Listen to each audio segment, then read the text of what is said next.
the 315 mark, and that was about the number that we saw pretty consistently throughout their really low attempts. And so if they can get a little bit ahead of that, that'll be phenomenal. As you do see Scott go down, that's fine. That's normal. We have to. It's just one of the woes of one tanking the boss is that you have to sack the tank occasionally to be able to reset the tank debuff. Now Riku going down, now that's not intended. That's quite unfortunate. Yeah, I'd be interested. They can extend this out through the next phase, and he'll be down that whole time. But there is a window. Oh, it looks like they're going to go reset. Reset up. They were about 0.5% ahead of where they were on last reset's gear. 0.5%? Yes. Not a lot. Yeah, that's a little not bit of a lot. leeway. It's not great. 11. That might allow you to have a couple of early deaths only in that final intermission, or like one untimely death at like the 4-minute mark. I just cannot believe that Blizzard didn't nerf this boss. I was highly suspecting that coming into this week there would be another like 5% HP nerf and a swap to make it so you had to 2-tank it at a minimum. I agree. I'm surprised they didn't even do that. One tanking bosses, especially since you're basic.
Hello, everybody, and good morning. Welcome to Rise and Raid. My name is Aya. And I'm Jack. And MyBlue as well is kind of in with us in spirit here. It's till.gg/MyBlue, of course, if you want to know what this is all about. Here's my blue. Where's yours? Oh, this is MyBlue. Oh, this is my blue. This is my blue. This is my. Get on it now. Oh gosh, all right. It's gonna be a long day, I think, but that's okay because there's all kinds of fun things happening this morning, including this morning's breakfast and the rest of the food menu for today, Jack. That's right. Here is the chef's menu for the day. We've got the breakfast burritos once again. We've got our home fries, overnight oats, and tons of fresh fruit. Yes, lots of fresh fruit. And this morning they separated the fruit. They separated the berries and the melons / pineapples, and I'm a pineapple hater, and I was very excited about that this morning. Usually I just load up on the strawberries, blueberries anyway. Kind of pick through. See, like, it was ingrained in my head at a young age not to cherry pick things like that, so I felt like my dad was watching me, like, cherry pick through the fruit every time I would do that. I would do it anyways, but I was like, I'm so sorry, I'm so sorry. Oh, man. You know what I'm not sorry for? The steak and fajita bar is back. It's my favorite. Yes, love a good steak and fajita bar, and some chips and salsa. Yes. And rice and beans. I just load up those bowls. Do you? Whenever we have the steak and fajita bar. It is my favorite. I load it up, grab some extra chips, break them up a little bit for a bit of crunch in the big rice bowl. Yeah, no, that's a good strategy. You can kind of mix it up a little bit. And then for dinner, we've got the Dragon Slayer special, which is my favorite meal that Heidi makes. It's like the roast beef. Yeah, the braised. With the braised beef, and then she's got the whipped Yukon potatoes, dinner rolls, and dinner vegetables. Yeah, I think they were broccolini last time. Ah, yes. The Raiders actually ate all of their veggies. Shockingly, yeah. Heidi gets them to eat their vegetables. Yeah, I actually got in a little bit late, and then all of them were gone. And I was like, know. Plenty of braised beef, plenty of potatoes, veggies gone. Yeah. Well, she certainly is a magician. I think they probably ran out because she probably didn't expect them to eat the vegetables. Probably. Usually that's like the last thing to go. So maybe we'll get some broccolini this time, but that's okay. They come first. That's true, they do. Yeah. The hard work that they put into it, and honestly, with a marathon of a race that we've had this season, it's easy to see why they need to be well fed, well taken care of. And a lot of the Raiders have been taking care of each other along the way. No, it's very true. It's very humble to see. And somebody like the Honda MVP of the day also is definitely exemplary of that, and that is Trill, Mr. World of Warcraft himself. He's got a bit of a busy day today, Jack. That he does, while balancing everything that the Race to World First is thrown at him and coming into boss fights late, getting less reps than other people, still making sure he's performing at that peak level they have the expectation of. He's also got AWC qualifiers today. Yeah, he is gonna have to play in those offline games to qualify him for the first AWC Cup, and also this arguably is the most important day of the tier so far, Jack. That's right, we've finished our full Reclear, and now we're getting back into Queen Anzarek. And so there was a lot of pressure yesterday to make sure you're making the most of your time, getting as much loot as possible. And Trill notably had to come in late on Princess Kaiveza, learn the fight with many less reps than everybody else, and he was in there for that world first kill. Yeah, we love Trill, Mr. World of Warcraft.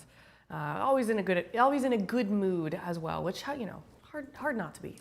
Hard not to be, but it can be kind of easy when the raid goes late and when there's extra stressors, a lot of extra concerns going on of making sure you're taking care of yourself, balancing AWC, and the fact that they're still keeping vibes high, the fact that they still have people like Trill bringing in that high morale pays a lot of dividends later in the race when it's just smashing face into Queen Anzarek over and over again. Yeah, no, it's very true. So we'll check in on him later. Good luck to him. I don't know how he's going to manage to do both, but hopefully the scheduling of it works out. I know like Sidu and Scott and like the sort of like the head of the guild or like the esports stuff here, Stuart, have been kind of coordinating to try and make that work out for him today. That's right. And well, if anyone can figure it out, it's Mr. World of Warcraft. Yeah, very true. So yeah, it'll be right. It'll be all right. Yeah. Well, we are partnering, of course, with the DungeonDojo for this race, and they're going to give us some updates. They have been giving us some updates on the other guilds that have been competing alongside us here in the Race World First and working on their own progression. And we're going to check some of them out. Honestly, is one of them, and here they are, honestly, hailing from the Oceanic region. That's right, very long-standing Oceanic guild. Here we get a chance to see Brood Twister Ovanax for them, as progression in this encounter has been incredibly difficult for all but the world's first guilds. Even for them, it was taking a lot of time. You were seeing the entire room filling up with that black blood throughout the encounter, and just acting really as a soft enrage for the fight. Everyone just bathing in the black blood at the end of the encounter. You can see how little room that they have for those sticky web dispels that need to go off, which deal a ton of damage. And of course, they're going to be rooting players, making it harder to dodge a lot of the purple swirlies on the encounter. This one has been absolutely brutal for a crazy amount of guilds. And while there were some nerfs and everything, this weekly reset, nerfing the health of the colossal spiders, I believe it was nerfing the health of the parasites as well, citation needed. Yeah. Despite that, you could see they're still in the black blood, still taking forever to burn down the boss. He has so much health in this one. Yeah, this has actually popped our corn dogs POV. Also, they are also progging, as you can see, on Ovanax. So definitely a difficult boss for some of these other guilds. A ridiculously insane boss into this one. Here we have Terrasant's POV. Getting to see as they're just continuing to burn down the boss. So the last couple percent left remaining on the encounter. And all you can do really is just try to stack together, try to bait any of the black blood swirlies coming from the boss, move a little bit further together, and it is just heartbreaking fighting this encounter and trying to find the extra damage. Taking a look over here at Synergy. This is actually their kill feed, and here's a nice look of the HUD also that DungeonDojo has. A lot of good information over there. But Synergy, congratulations on downing Mythic Ovanax. Oh, that's got to be a huge one for them. Love to be able to see that level of excitement coming in onto it. Getting the 5th boss down.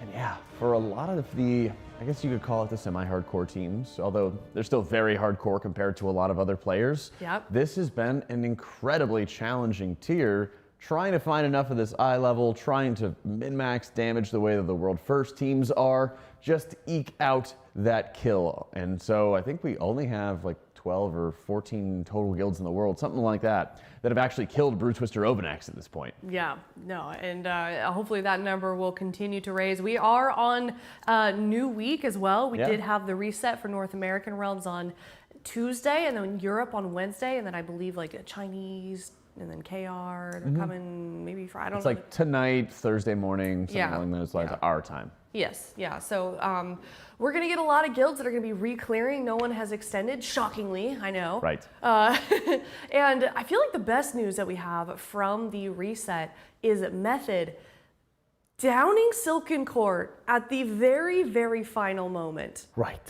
This was grueling to watch. And definitely made me think of some of my experiences with insanely long days of raid progression. Method, notably, the maintenance window is different than the reset window. So there's a point where weeklies reset, dailies reset, but they had a narrow window of time to get Silken Court down. It was still like 2 or 3 in the morning, if not earlier for them. I think it was earlier. Yeah, that they had to go in, get Silken Court down. Otherwise, the weekly reset comes in, they get kicked out of the instance, they have a new mythic ID, and they would miss out on the chance for loot. We were seeing people taking micro naps in their chairs. Yeah. We were seeing people just like eyes rolling to the back of their head as exhaustion, fatigue was setting in. They've all got COVID too, like which happens when it's like it's inevitable sometimes. So they've all just kind of like gotten together in their own little bubble. So there's like they're fighting against so many battles. Like that's incredible. I was really, really heartbroken for them. Yeah, I think this is the largest event that they've had as well in recent memory. Yeah. And then having half of the raiders getting sick, having a COVID quarantine bubble set up, trying to play around that. And of course, there's always going to be like the heartbreak really when you're with the pack, you start feeling yourself pulling away from the pack or they're pulling away from you.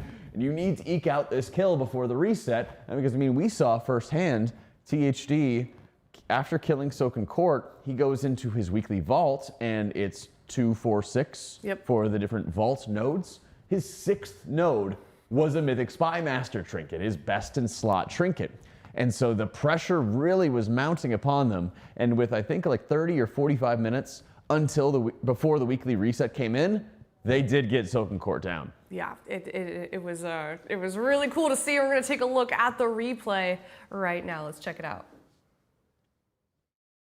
Dodge these circles, rally down, get these orbs, charging coming, get into position. Stinging swarms are out, one dispel triggered. We have that's Boss it. caught, Here we go. Bloodluster's up, we pump. Second dispel off, 3 to go. One more, 19 up. The 2 spell's more. going out. 2 more still. I don't know if that bounced. One more. No, it's disorientated. It's We've done. done it. We've We're done it. good. This The is question is, do we have enough damage? We Let's pump find out. now. Let's go, chat. Let's go. Ramp it up. 5 seconds. 4, 3, Crystal GS gonna it. 5, 1. Here comes Enrage. 4%, Enrage. 3%. This has to be it. Come on. 2%. Keep Nate up. I pray. now. Come on. Come on. I pray. 1%. We sink this. We're Where new were best. you? We are sub 1%. Where were you? Yeah. Where were you?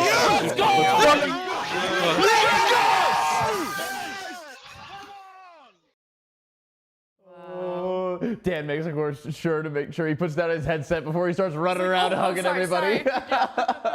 Yeah, very, very demure. Oh, I love to be able to see that. Yeah. That was an absolutely incredible kill. And you don't have to be a Method fan or rooting for them to win the world first to be cheering them on, supporting them through that journey. Because for all of these teams, it's a slog at times. You have these moments of just trying to get the boss down, just trying to find some additional amount of damage. There's the pumpkin hour that sets in where you start seeing players sort of falter along the way, making mistakes they otherwise would not. There's been a lot of adversity for the Method squad.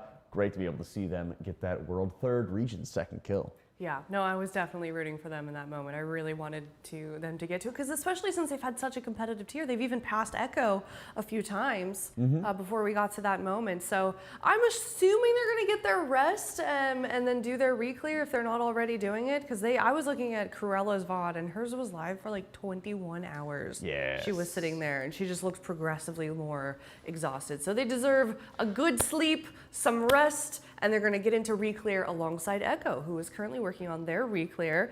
And we're going to actually take a look at one of their clips from their Ovanax Reclear earlier today.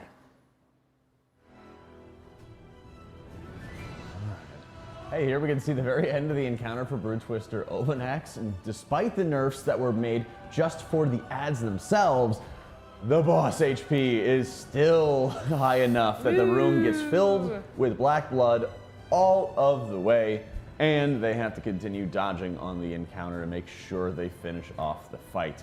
This is grueling. Kind of makes me wonder if they kept everybody in like their AoE builds just to make sure they kill off the ads, and so as a result of it, they just didn't have as much of the boss damage. Of course, you can see there is a lot of dodging at the end of the encounter, but they try to keep everyone pretty closely stacked before they start moving and dodging around for the Black Bloods. Since they know that they're going to be targeted on players or around player locations, it makes it a lot easier to dodge. So probably a little closer of a kill than they would have liked. But at this point, yeah, if you just have a couple deaths or something like that, if you get a 1-shot, 2-shot on these fights, that's more than good enough to continue. Yeah. No, and they're going to be keeping on with their Reclear. I hear that I'm just getting this from chat, but I hear they're struggling a little bit on their Princess Kaiveza Reclear. Possibly. I mean, we had, I want to say, 11 or 12 pulls onto it, and there was a decent amount of time that the guild was just talking during the polls, figuring those kind of things out. So I'm curious as to what the actual pull count is for Echo, since we had a little L bar that was showing how many pulls for the Reclear for our team. Okay. So I would not be surprised though, because next is Princess Kaiveza. You basically just have to like continue rolling the dice to make sure that you have a good pull. So they could have easily had, let's say, 1 or 2 good pulls. They make a mistake or something like that, then they just kind of have to keep on going and going and going until they get the right pull for them to get the boss down. Yep.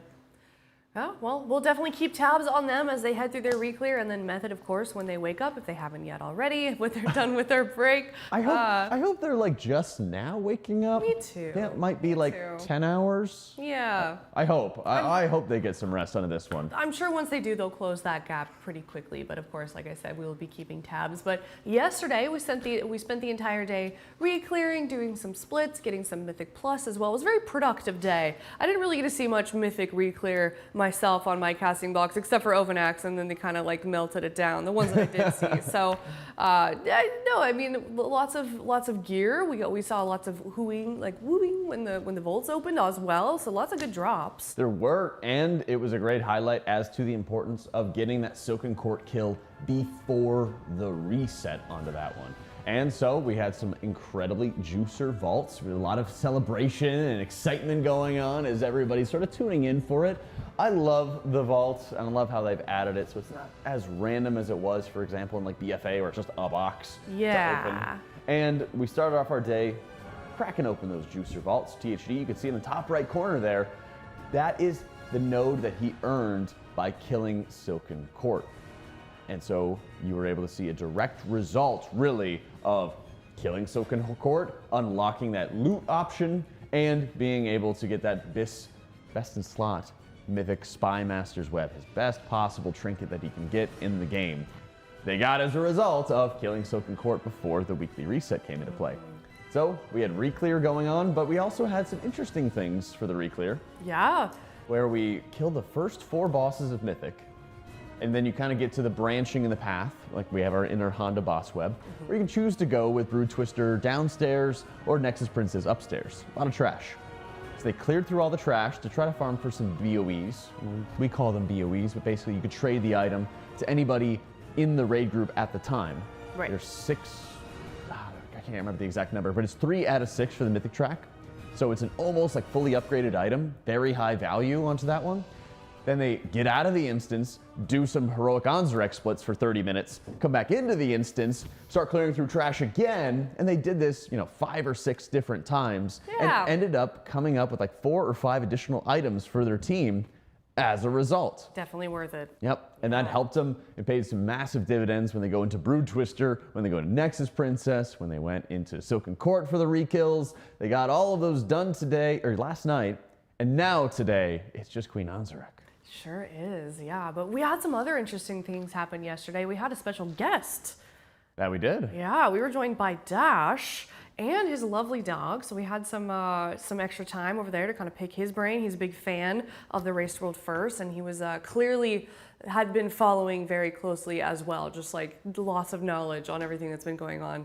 And it was cool to have him yesterday. Did you meet his dog? Absolutely, of course. I met Azula. Azula, Yeah. yes. His adorable golden retriever. Yeah, I was frankly a little bit more excited about the dog than Dash. Don't tell him that. Don't tell him that. No, I'm just kidding. He even said the same thing. He's like, I think they're inviting me because of my dog. Yeah, but we do have a clip of that, and we can check it out. But it was cool to have him, and it was fine. It was great also that we got to have like some actual like mythic prog on. I felt bad because on my segment that I was with, it was me as Ironic and Dash. It was like only re-clearing and a lot of filling for the most part. But I think on his final segment, he actually did get to see some mythic pulls. Yeah, it's great to be able to see, and it's it's one of the challenges, of course, coming in on reset as well. And yeah, there's the moments where there's a lot of re-clear, a lot of setup. The item level gains for re-clearing in this raid are massively higher than we've had out of other raids. And so there is that kind of importance on hand as well, just to make sure that you're getting those re-kills done. But hopefully he had a great time. I hope so too. But let's check out the clip. A 0.5 or down a 0.5 or something like that. Yeah, I agree. I usually tend to dislike a lot of the... It just, it's there something? in case you need it. It's for Max's interview. Oh, I Spin don't the think wheel. it's for Max's interview. I think it might be Well, for he Dash could as win a like dollar. He could win it. Kalamazoo won the dollar. Yeah, I have think to get Dash the has to spin? spin it. Yeah. I spun it earlier, and I Azula like would what I spin it got. if It was she off could. camera, but now I'm worried I'm going to get one I don't like. Oh no, you're gonna go for it. We're ready. Okay, here we go. I'll just go nice light spin. We don't need to be here forever. Give me a dollar. Give me a dollar. Give me a dollar. Give me a dollar. Oh? Yeah! Oh! Give me a dollar. There you go. Congratulations. Yo, this made the whole thing worth it. All right, fine. It was a short-lived dollar. You have to listen to them like that. They always around. I want them to invite me back, man.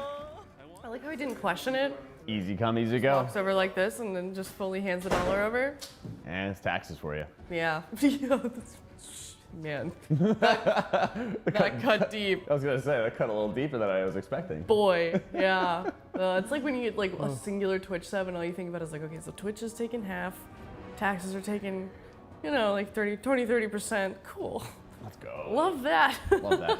Also love Twitch Prime, you know? Yeah. But at least they get the benefit of ad-free viewing for the rest of the Race to World First. Very true. Definitely check that out. Subscribe with Twitch Prime if you'd like ad-free viewing. Do it. Makes us look good as well. But let's talk about Liquid, Team Liquid. They're rolling in here. We've got some progress that we're gonna hopefully get to today. Yes. We got to quite a bit yesterday in terms of Mythic. We kind of talked about it a little bit. Let's just go straight into the clip because I feel like we kind of already covered it. Let's check it out ourselves. Here's Boomy's POV. As they were re-clearing yesterday. On Queen and Zrak. Well, not re-clearing, this is when they... After they re-cleared. After they re-cleared and went into the actual boss. Thank you, Jack. Absolutely. And you can see the Liquefy still is going to be incredibly important on this encounter. It's going to be launching all of those poison fields out onto the group. And you can see just how tightly stacked they are to make sure they have control over their total space. And there's maybe one additional of these web lines going out at the very beginning of the fight, but not too terribly much.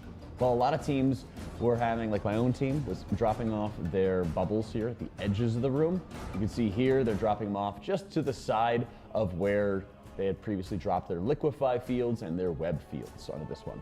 You can also really quickly see with the origin of the webs how much additional web spread there is onto the group. And since you need all of the space possible, pretty similar to like Sire Denathrius Phase 1, it can get insanely important to make sure they have that proper coverage. Of course, when you're breaking out of those root effects, if you use like immunities, you're automatically dropping webs, and you can already see how much space is being saved in the room very early on in the fight. It's nice and organized here as we cruise along, definitely planning for those later stages of the fight when things start to get a little bit messy. Also, I'm sorry, I gotta say. Oh my goodness. Dumpy, dude. Oh my goodness. Did you know where I was going with that? Yep, I knew exactly where it was going. Yep, absolutely. Here we have the 3 of the orbs that are going to be used to jump over any of the void waves or the toxic waves that she's sending out onto the group. And once again, another round of web lines coming out. You can see sometimes you're just having to jump back into the toxin wave just to make sure you're dodging everything on this fight. It's again, taking advantage of the full space in the room, using those immunities whenever possible to break out of those webs, and kind of reducing the amount of AoE damage required on this fight, since there's a lot of single target damage required to bring down Anzarek, and you also, of course, have to deal with the shields in her intermission phase. Definitely. I'm gonna be honest, I haven't seen this fight yet, so you're doing great. Thanks. Here we have 4 of our pops. I'm trying to remember the exact name of it. It's still early. That's a little bit more. I think that makes sense. Yeah, a little like I know what you mean. void poppers coming into play. Use a scientific name. Boomy's anyway, rooted, no. No. Boomy always looks terrified. I would be terrified His too. focus face is like is scared. I would be terrified as well. Yeah. Yeah. Let me double check. Is that our best poll thus far? I hope so. Okay, I believe so. I think so too. I always want to make sure that we're able to double check. Let me check out the run of show. First phase onto that one. You can already see their plan in action for how they're maximizing space, how they're moving together as a team. And this is something that was really noticeable even on like Sire Denathrius, maximizing space, making sure they're in the right position to kill off ads, and then how they're having the entire raid sort of shift together. There's going to be basically an unending cascade of additional burst damage onto the encounter, at least from what we've seen thus far. And they got to make sure, especially on encounters like the end bosses, usually you kind of just funnel in dozens, if not like 100-something wipes into like perfecting phase 1 and avoiding any sort of doubt as to where somebody needs to position, where they need to set up, because then later on down the line, you have so much more to work on in terms of the progression that you can't be fumbling wipes into like phase 1. So this practice is definitely key. Yeah, we're going to get more practice on that, of course, today once everybody gets logged in and ready to go. Do you know if they're going to do anything before just heading in to get some pulls? I don't know if they finished everything, but it seems like... I can't imagine that there's much more that they would be getting out of Heroic. And at this point, Mythic Raid, there you have it. Is that THD? From the voice of THD Do we himself. trust him, though? I absolutely do. I would with my life. I do too. He could put out a gateway and not show me where the edge of the gateway was, and I would take it every time. Wow. Yeah. Absolutely. So it looks like we had some Mythic Raid planned all day long, which is going to be wonderful to see, since this is really a golden opportunity for them now that everything has really been cleared out. They have gotten through all the chores, they've gotten through all the setup. They had a very strong Reclear showing with not too many wipes early on. Now it's time to just start smashing out Frog. Yeah, it's kind of like all of the prep work. It's like prep work, even the mythic bosses up until this point, and now it's just like they were in the final hour basically of the Race World First. Echo, I'm assuming, is going to be done with their Reclear soon as well, and now we're just really into the meat of the Race World First, and this is where things really get just more and more exciting. They do, and it's easy sometimes to kind of get distracted by the excitement and some of the fun and joy and everything like that, and so for a lot of the Raiders, having some of these special messages from the community, cheering them on and encouraging them, I think has meant the world to them. Yeah, definitely going to be keeping tabs on those because you guys have been sending in so many to us so far through the MyBlue program, teal.gg/MyBlue if you'd like to check it out and send in some words of encouragement of your own. Scan this code or go to teal.gg/MyBlue and check it out. There is so many fun quests you can do to get started with your MyBlue. You can collect all kinds of little items that are some of them exclusive to the Race World First and World of Warcraft inspired. You can see some of those items right now. And everybody's been kind of dripping out their little MyBlue. I wish we had like some of the IRL ones up here and we could put them on our little... Oh yeah. That would be fun. That would be really sick. Be able to have on hand. These are great because there's a number of ways to earn some of these customizations for them. Yeah, that's very true. There's a number of quests, for example, that you can have to customize your MyBlue, and a lot of them inspired, of course, by the Nerub-ar Palace raid. Yeah, and you can also customize it yourself, and if we like it enough, we might feature it on broadcast as well, along with some of those encouraging notes. And also, this one, if you watch Max's stream, you get this thing. Right here. Nice little Nerub-ar Palace robe. Yeah. Like a plate robe on the Yeah, hand. it looks kind of nice. It does. I like how Blue's just kind of doing like T-pose. T-pose. Yeah, a little, woo, look at my thing that you can get if you watch Max. Yep. But that's not the only quest you can complete. Of course, there are many others, including one for the Liquid Guild derp shirt. Your MyBlue can have its own derp shirt, and if you complete that quest, Jack, you can be entered into a giveaway to win all kinds of cool stuff. We have the Masterful Treasure Trove coming. Yes. If you've completed this quest to get your blue, their derp shirt, you are automatically entered in. We need to hold it under the shot for a while because I see 2 keyboards, 5 mouse pads, 3 different shirts, including the jersey, 1 hoodie for Queen Anzarek, 2 of the Sherpas, the big jackets for Illidan, Arthas, multiple plushies on hand. We've got the monster, of course, from the Raiders themselves offering up their favorite monster. And we can show it onto the next tab. We've got the Secret Labs chair. We got the 20th anniversary collector's edition for the War Within. Oh my gosh, there's so much. That's one giveaway, by the way. Yeah, they really went crazy. I thought it was gonna be multiple giveaways when I was seeing all of this stuff listed out, but no, it's one. So, like I said, teal.gg/MyBlue, complete the derp shirt quest, and you could be entered for this giveaway. Here's some of that other stuff that you can get as well. This is a part of the same giveaway. This is some of the apparel from previous Race to World Firsts here at the Team Liquid Race to World First. Yeah, there's a lot. So make sure you bring up MyBlue today, check it out, and even if you don't win, you're also able to pass along some great direct messages to the guilds. Yeah, let's check out some of those messages that we've been mentioning here. Here's 3 of them. The first one, let's go Liquid Guild, all the love from Argentina. Yeah, thank you for that one. We also got, you guys got this. Make sure you take care of yourselves first, and then bring some fire to those spiders.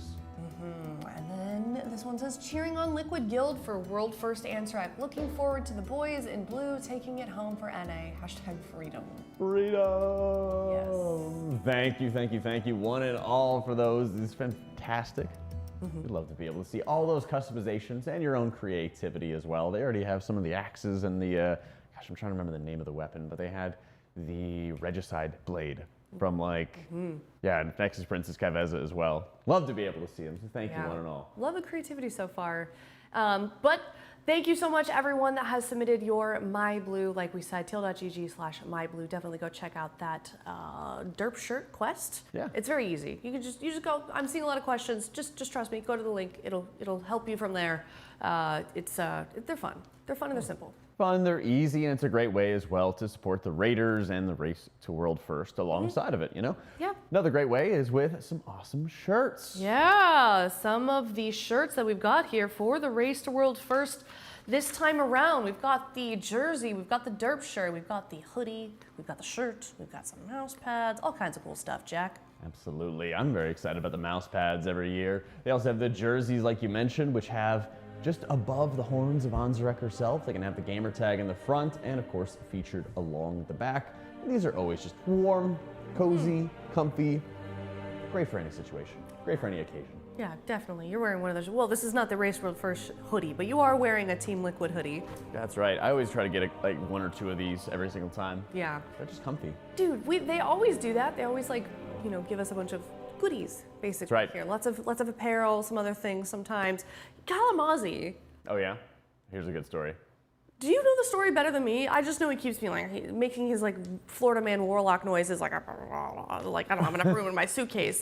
Oh yeah. He just brings a carry-on every time and he's like, I'll never fit all of these. And I'm like, but just check a bag. And he's like, no, I won't fit all of these. Pretty sure they pay for a bag. Yeah. I check a bag and it's half empty because I just know they're gonna swarm us with swag. Yeah. Yep, every time. Team Liquid is paying for you to check a bag, Kalamazoo, and yet you carry it on. Riddle me that. I know he's asleep right now, but somebody send him this clip. We'll play it back to him and everything like that. I overpack and I make sure that there is room because I don't know, these things can last a long time and they're kind of grueling. So I'm like, I'm gonna bring all of my creature comforts or I'm gonna get exhausted by the end of the 2 weeks. Exactly. Learn that in Boston. Bring all the things. Bring all of the things. Mm-hmm. Did you bring any pets with you? You have 4 animals? No, but I did get a picture last night. I video called with my partner and he held up, the animals. Show dog? One by one, they miss you. But no, I definitely miss my pets while being here.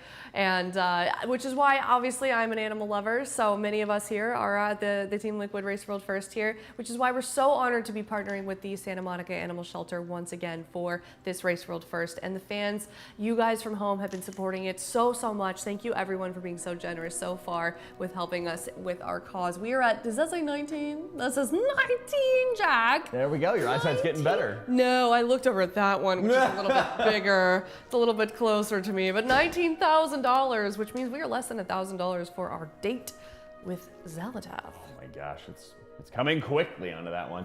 And for $25,000, we hit our peak goal. We're gonna have to make some new ones, but we're also going to be waxing the leg of a member of production, one of the Raiders, and one of our commentary team. Yeah. Kai and Dratnos very willingly, they're almost too quickly volunteered for that one. A little bit. Yeah. Telegon, he's our Raider that will be waxing his leg. He was a little bit more hesitant, but I think he only did it because he thought we weren't going to get to $25,000. And Jack, it's kind of looking like we are. Oh, it absolutely is. Through your generosity, we've been able to support the Santa Monica Animal Shelter. This is the 2nd time now.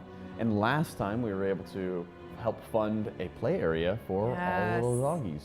Yeah, play area, a lot of medical fees as well. So really these donations are going to an incredible cause. And here are some of the pets that we featured, $30 sent to our charity, and you can have your pet featured as well. Oh my gosh, is that a hedgehog? Oh.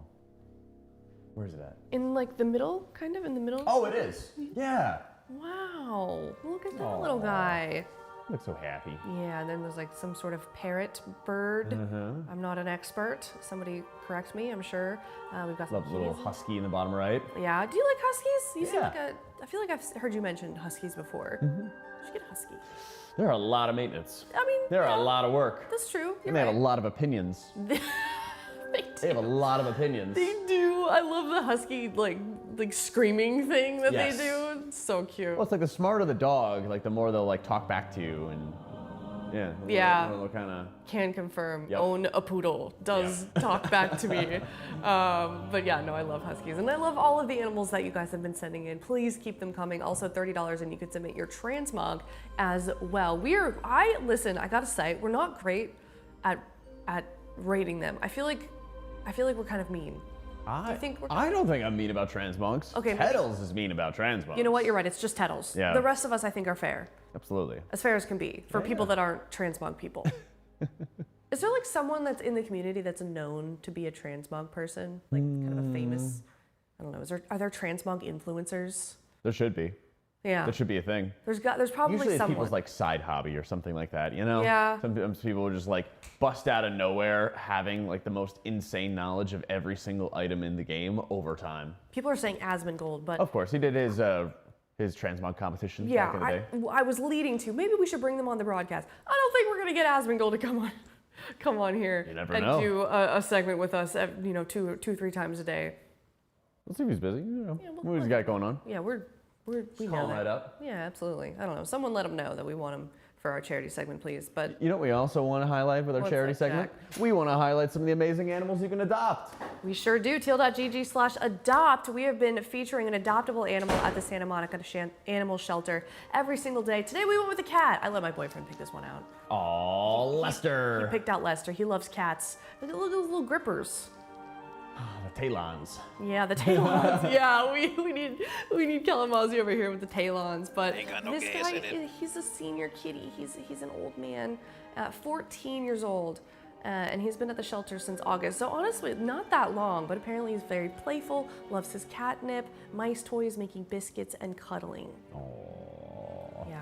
Look at that coat. Yeah, and I Very think shiny. I know, very shiny, and I love that. I think it looked like he was mid biscuit. Right. Yeah. He must have been. And I gotta say, as someone that adopted a senior cat from a shelter, they're the best. They're the best cats because you adopt a dog, you want to go like hiking and stuff and maybe be active with it. But cats, you just want to snuggle around. Yep. And senior cats they're gonna do that. They just want to sleep and snuggle. Yeah. Yeah. And eat. And eat. So honestly, I cannot advocate for adopting a senior cat more. So if you're local or you can find some way to transport, please go check out teal.gg/adopt and check out Lester and all of the other incredible animals that are available for adoption. That's right. They are indeed. Yes. And they are at capacity as well for dogs. So if you're Yes. interested in a dog, they have a ton of them. They've been working on having to play areas, make sure they're well socialized, learning their basic commands, all of those big things, just to make sure that they are as well prepared really as they can to be adopted to their new forever home. Yeah. So please go check it out. But also monetary donations are extremely helpful as well. So we're super excited to be supporting them. And the Raiders are too, actually. I know a lot of them are also kind of into the whole animal support thing. Yeah, I mean, lately we've been learning a lot more about the Raiders through our favorite game, Guess That Guildy. Yeah, yesterday we didn't do so well, Jack. Yeah, it was a bit of a struggle, but they've also like reordered some of the different like clues. They're making it hard on basically. purpose. Yeah, they're a DPS. What's their hidden talent? Oh, I don't know what the DPS is, and or I don't know what my hidden talent is. Yeah.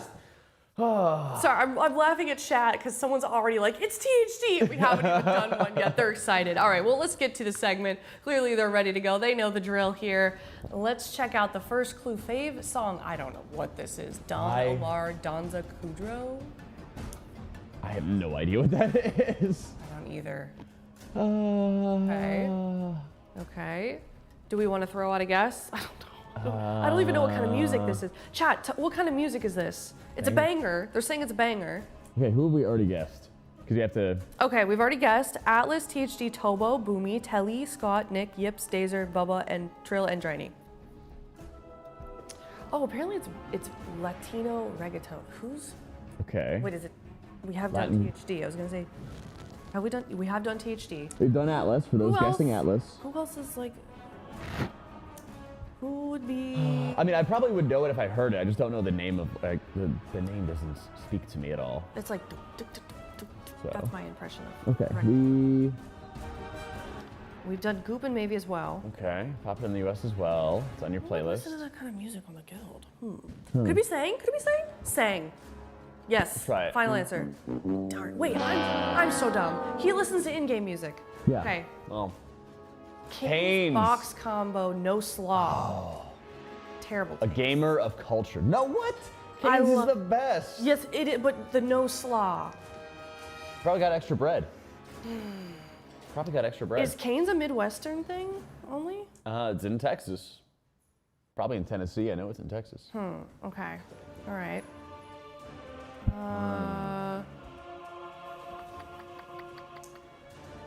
This is a tough one. I really want to get this one. We do have DungeonDojo ready. Yeah, we've got Dryny already. We already have We DungeonDojo. need a pinned message during this section of everyone that we've already guessed. I So know. the chat can help us out. It's honestly a struggle onto that one. Yeah. How about I'm Exile? I'm Exile. All right, let's guess it. Exile. We're gonna guess Exile. Dang. Oof. Okay. So Vanus, also a gamer of culture Yeah. on that one. Okay. That was a banger boss. Boy. Sevi? No. We haven't done Sevi yet. All right, let's guess Sevi. Let's get Sevi. Wow. Okay. Hidden talent, schedule planning. Schedule planning? Okay, so this could be an analyst. Could be. Schedule planning. How is that a hidden talent? What in the We hell? do have Bubba already. Guys. Yeah, it's not Max. Schedule planning? Max? That's funny. What if it is Siori? What if it's Siori? If it's Soyori, I'm gonna laugh. It's Siori. You wanna guess? Yeah. it? Okay, Siori. No. Okay. I don't think I could hit. Okay. They're an analyst. Okay. I don't think it's Bart. I know he listens to techno. Well, wouldn't it be? Because we already have Bubba and Tell.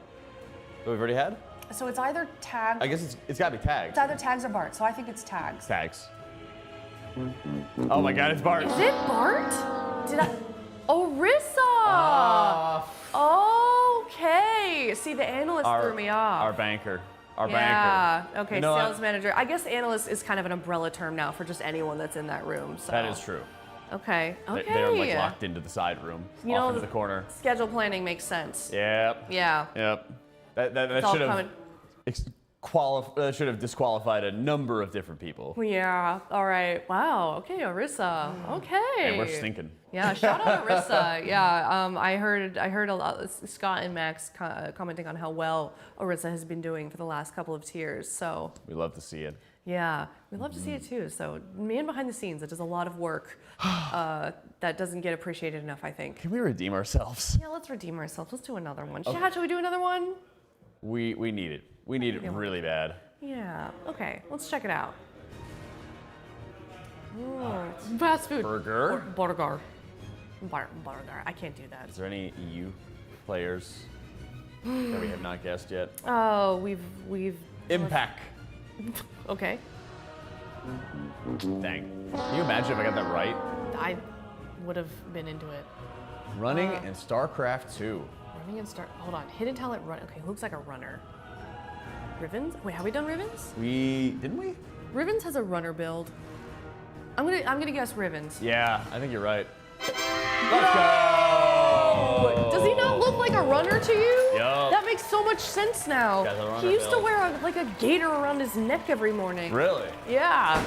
Good morning, Hey, roll DPS, Fade Boss, Sire Denatrio. Yep. He just the way. Yeah, I just knew it was European. Just knew. Yeah. Shout out Wow. to Sea Beaver. I'm gonna. What is that? What is that? I don't know. Beaver of the sea. He.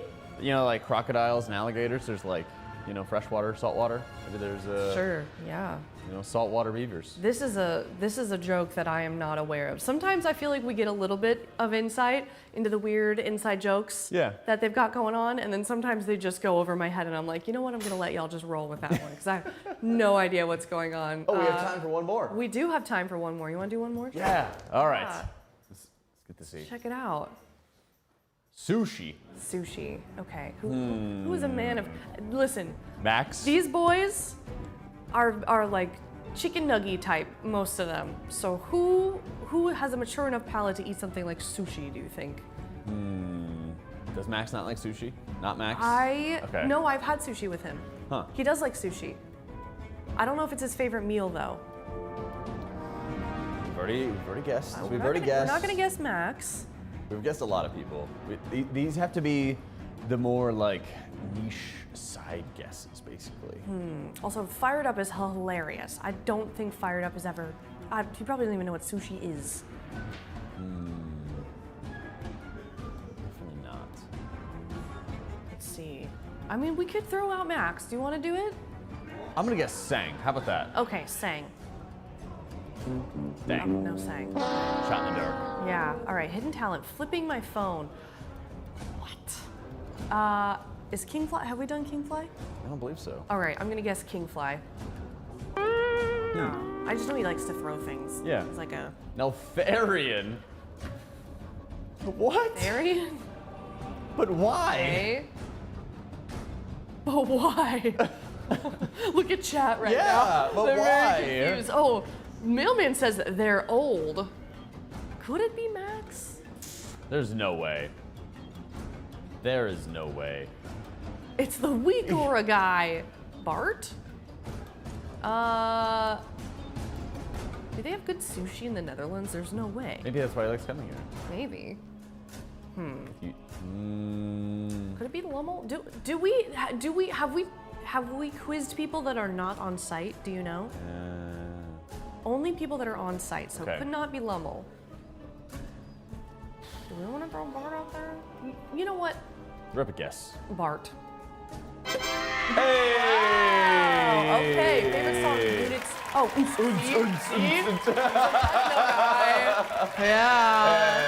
Yeah. Yep. Since I'd like to shout out Rosa, Martine, and Yves. Really happy to have found you guys and can't wait to get back and see you all again. Aww. We love Bart. We'd love to see it. Great guy, Bart. Yeah, he's very helpful in multiple ways. I learned. Absolutely. I don't know if you noticed during. Oh my gosh! Now I'm like Princess Kaiveza. Right. When it would go to intermission, or not? Sorry, not Princess Kaiveza. Oh my God! See, look, now my days are mixed. So when it would go to intermission, Yep. and when the whole room would turn dark, the graphics would change. Yeah. On the side. That was Bart that helped coordinate that. Oh. With Warchamp. Love that. Yeah, I don't know how they figured it out, but he helped us with some of our graphics, I guess, and making sure they worked. That's huge. Yeah. There's always little things behind the scenes that you're learning about everyone helping out with. I and know. now we get to learn a little bit more about the Raiders themselves. Yeah, And the core consultants. So hopefully we'll redeem ourselves. Oh, you know what though? I'm gonna take the W with the Riven's guess. That's right. Yeah, it said You did Wonder, get that one. and it just came to me. Spot on. Yeah, I'm gonna go add him on Strava now after this. All right, well, thank you everyone for hanging out with us, and this has been Rise and Raid with My Blue. My name is Aya. And I'm Jack. Thanks so much for hanging out with us. We'll be back in just a bit.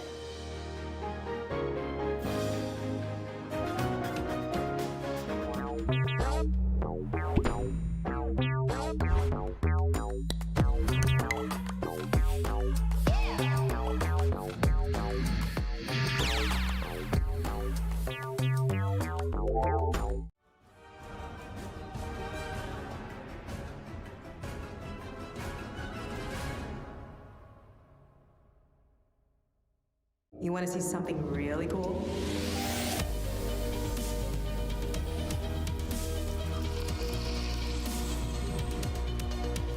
Where else can we go? This is the Honda Prologue. We can go anywhere we want. Dude, check it out.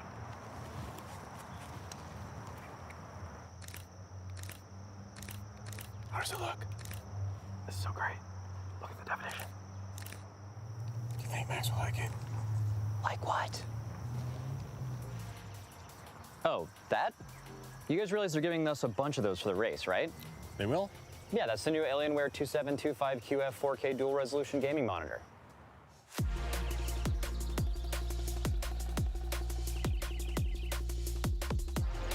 We no longer have to choose between a high resolution or a super high refresh rate. It's two monitors in one. It's like killing two birds with one stone. No, my bad.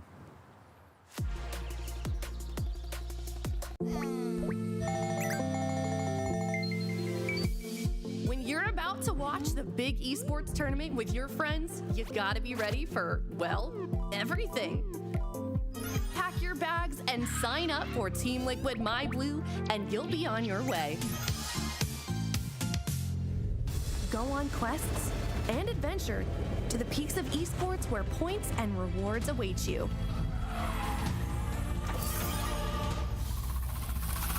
Do battle with our rivals.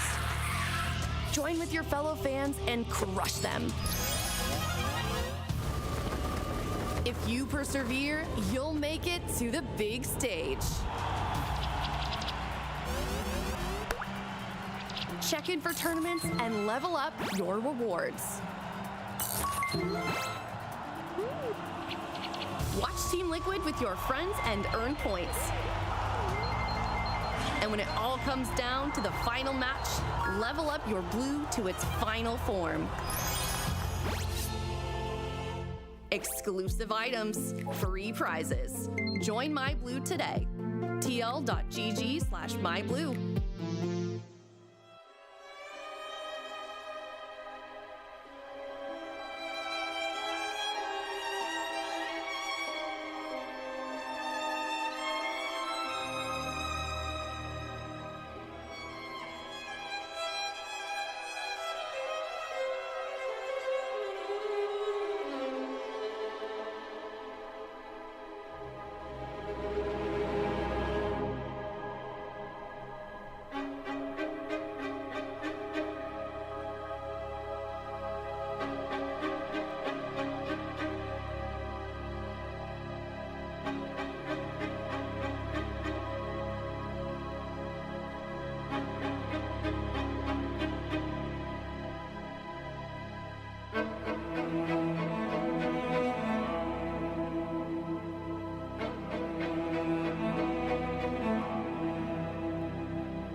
When people call him American as well, it's crazy.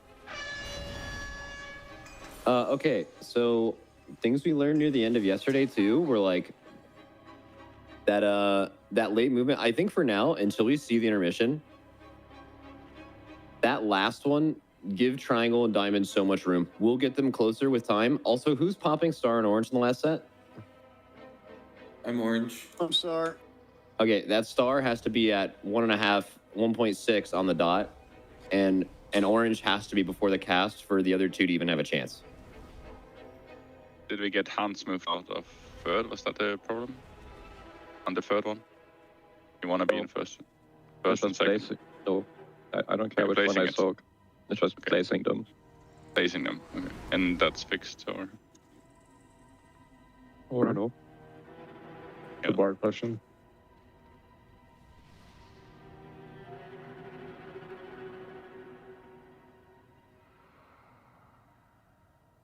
Guys, let's fucking go. Press the gas. Yeesh. Oh shit. You know what to listen to, Shaq? Yo, hit that shit. Is it gas pedal? Yes, sir. Oh, fuck. Hit that shit in the queue right now. Wait, how the fuck did I guess gas pedal like that? Hold on. That's crazy. What do you guys think Daddy Yankee's up to these days? I thought it was gas pedal or started up, but I fucking guessed right. We going? What are we doing? I'll put it on. Check Everybody here? Need 30 seconds. Dude, my favorite And song is Utterberg. Ice Cube. Ice Cube fucking hits, man. Any good, Bim?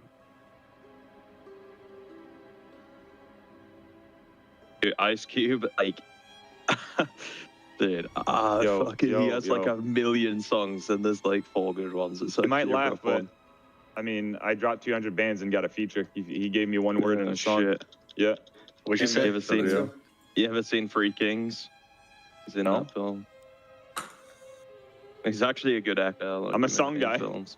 not a fucking movie guy. Come on now. All right, everyone's ready. Let's What was go. that word check? I wanna know. Said like fucking elephant. Kyle. Just say Kyle. Elephant. Walking Joe.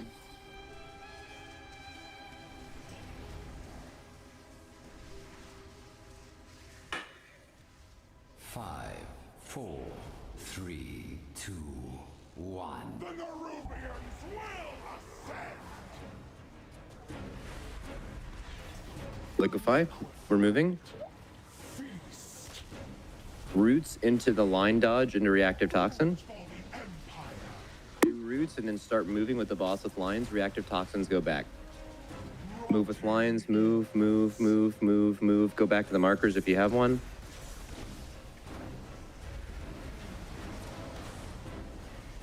If they're ever this close, Shaq, it's super important that you, you know, you're fucking W, Shaq.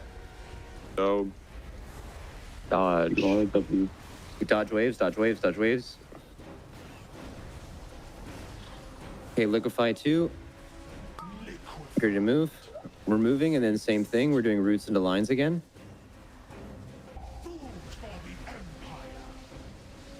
Okay.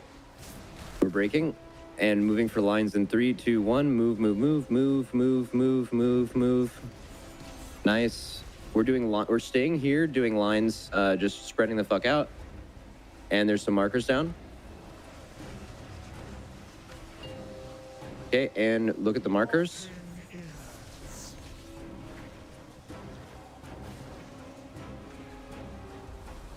Yeah, that's easy. That's easy. We're fine. We're fine. We're fine. It's easy. We can just do this. Make sure orange in the back one. Orange in the back one. This is gonna be so fucked. It's fucked. I can't talk to the body first. Shit. Okay, do we want my dark on that? When we have so much space here. Let's just give ourselves a little room, I think. Yeah. What does that mean, actually? What, like, where, like, should the markers be farther? Further? I think they're just further from the wall and just more, yeah. Yeah. I could have made it to star in that situation. Like, I could have hovered through, but I don't think everyone could do that if they get that star assignment. So a little more space would be good. To prioritize, like, who's dropping where. It's like melee always would drop star, for example, in order, like, to cheat to our spot. Made it sound like that was like range then, right? Yeah, fired up me and Goop, so it's like kind of. It was actually 3 range, yeah. That is definitely unlucky. The thing is, though, is I did segment it in the order that, like, if, like, the ranged are sorted within themselves, and I have things like evokers that get star, and I just imagine they'll just have a movement to get there. But that was Mulligan. I need to get some VODs on my screen, though. Go again. Have we started all the VODs yet? I haven't started, but it's man. I can tell you. You better start a chat. I just restarted the new one. But it's my own. It's my fucking own ball. Here, we're moving with liquefy. First roots.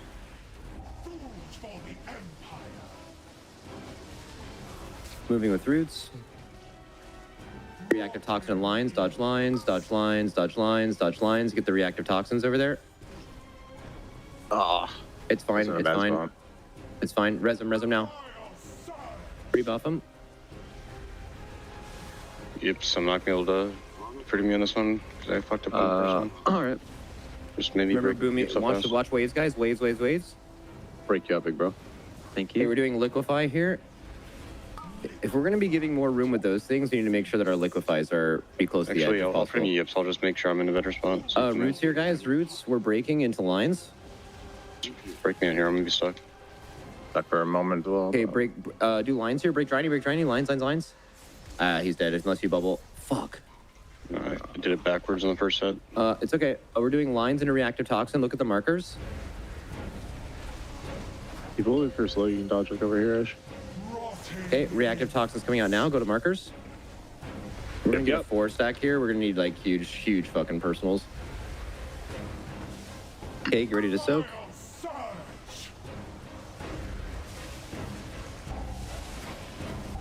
Use health pots and health stones on the liquefy. This is gonna hit so fucking hard. Is someone rewinding when this hits?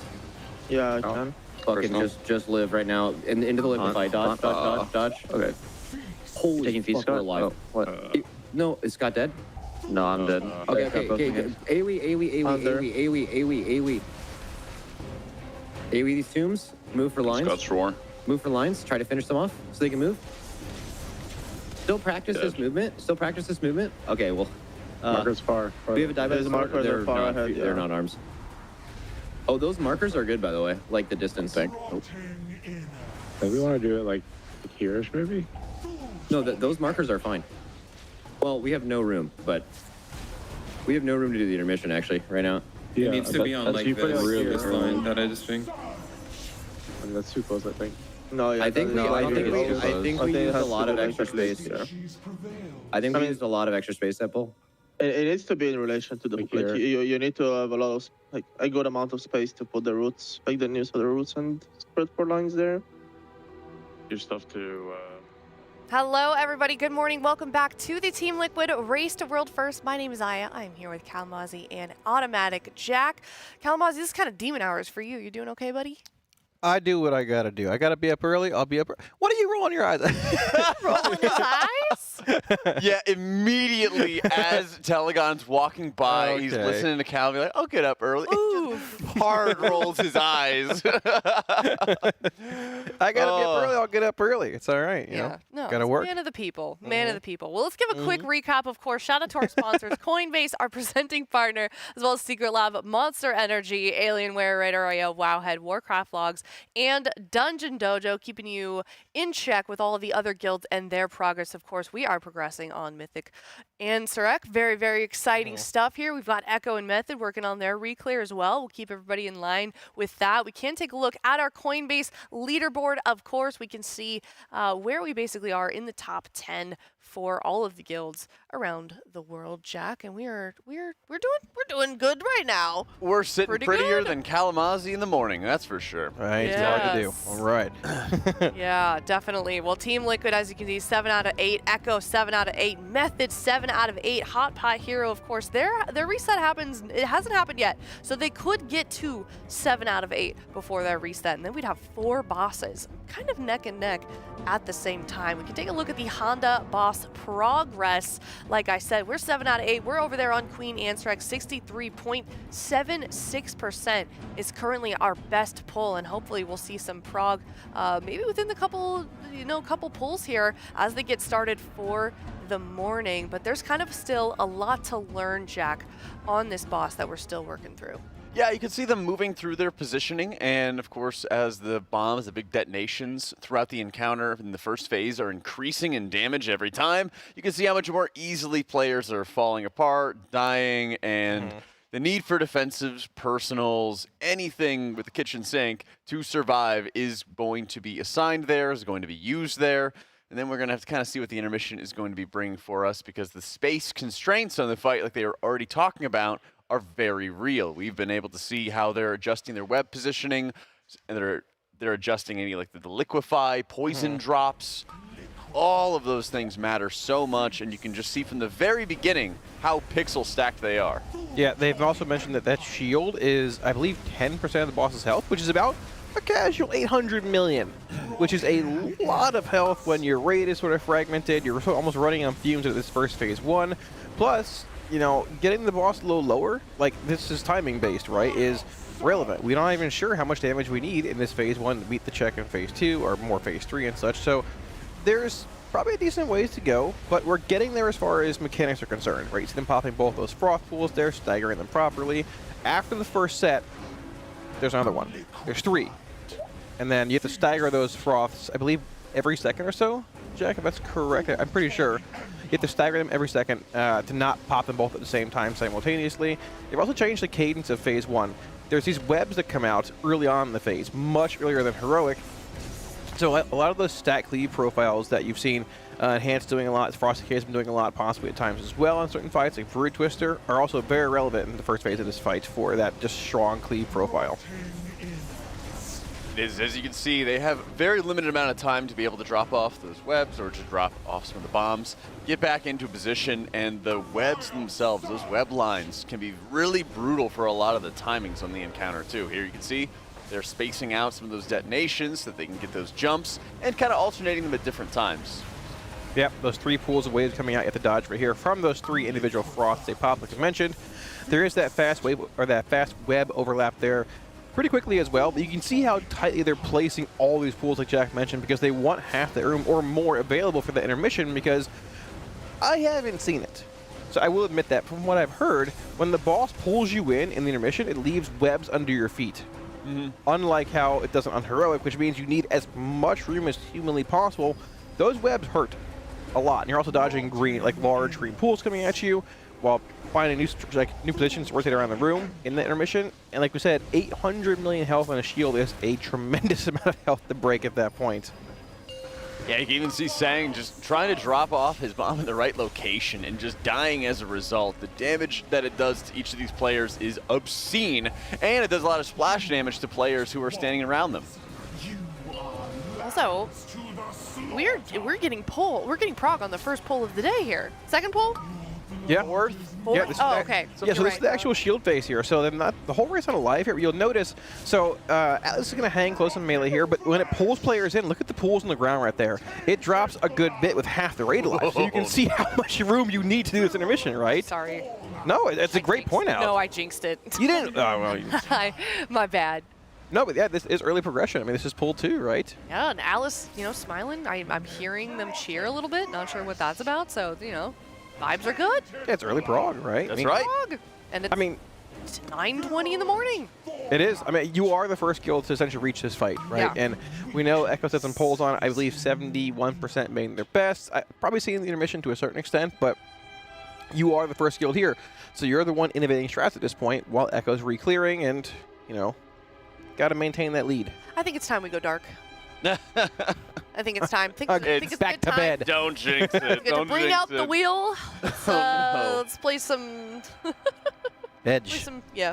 Edge sounds great right now. Yeah. I did just get word from them. They are going to be heading to bed a little bit early. So. 9:30 a.m. Not bad. All right. Oh no. Also, happy birthday, Scott. True. It is Scott's birthday. I feel really bad because Jack and I have a longer time to wake up in the morning, so we're already like energized and we're in like commentator mode, and they come in kind of sleepy, and I like screamed at Scott like happy birthday, and I think I was a little much. It came out of a little much. He had these dark Ray-Bans on. Yeah. He literally He did. came around the corner after you said it. He was just like no emotion whatsoever. Just walking the room.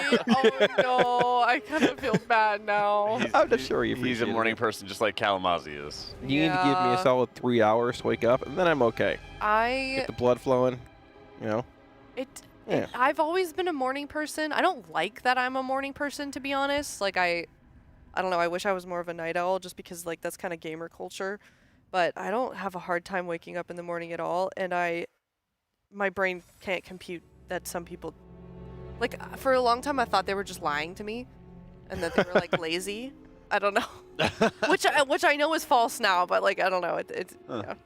I'm not a morning person. You're not? I just adapt. I can tell. Yeah. Yeah. I am a chameleon. Adapt, overcome. Yeah. So I I will fit my environment. I will mold around it. I apologize for all the night owls out there. No, that's fair. I don't know why I'm like this. I've gone to bed at like 6 a.m. for the past 10+ years and gotten up at like 2 or 3. Yeah, I think that's more about what it is that people are just creatures of habit. Yeah. I you think have to so like too. drill yourself into a new habit in order for it to work. Because that's what happened to me for the first couple days. Was like I was just rough sleep schedules, trying to get used to the environment. It's very dry here compared to Texas. That is true. And and then like once I got used to it, I was like, all right, cool, like let's go. There were a couple times I was like half hour early for our call time because they pushed it back, and I was just already up. And I was like, well, I am up anyway. Let's go. So I'm just hanging out. It's just me and Jared from production for like half an hour waiting around. I used to go to bed at like 7 p.m. every night. I had to get up at 4 in the morning to work at my old job. I did it for like 5 years. It was when I was valet parking cars during college and stuff. And it was fine. Like, it just happened. Yeah, exactly. Yeah. Well, I think there's also, well, we're getting off topic really fast, but that's okay because they're not doing it right now. That's all right. I think it's also like genetically predetermined your circadian rhythm if you are you function better in the time of day that you function. Is this also. astrology? So, like, yes, it's is this like the habitual, time of the day that you're born determines your lifetime of No, that the morning? sounds like a bunch of bullshit. Whoa! Whoa! Naughty word! Naughty word! Sorry. My ears! Did you know Pluto's not a planet?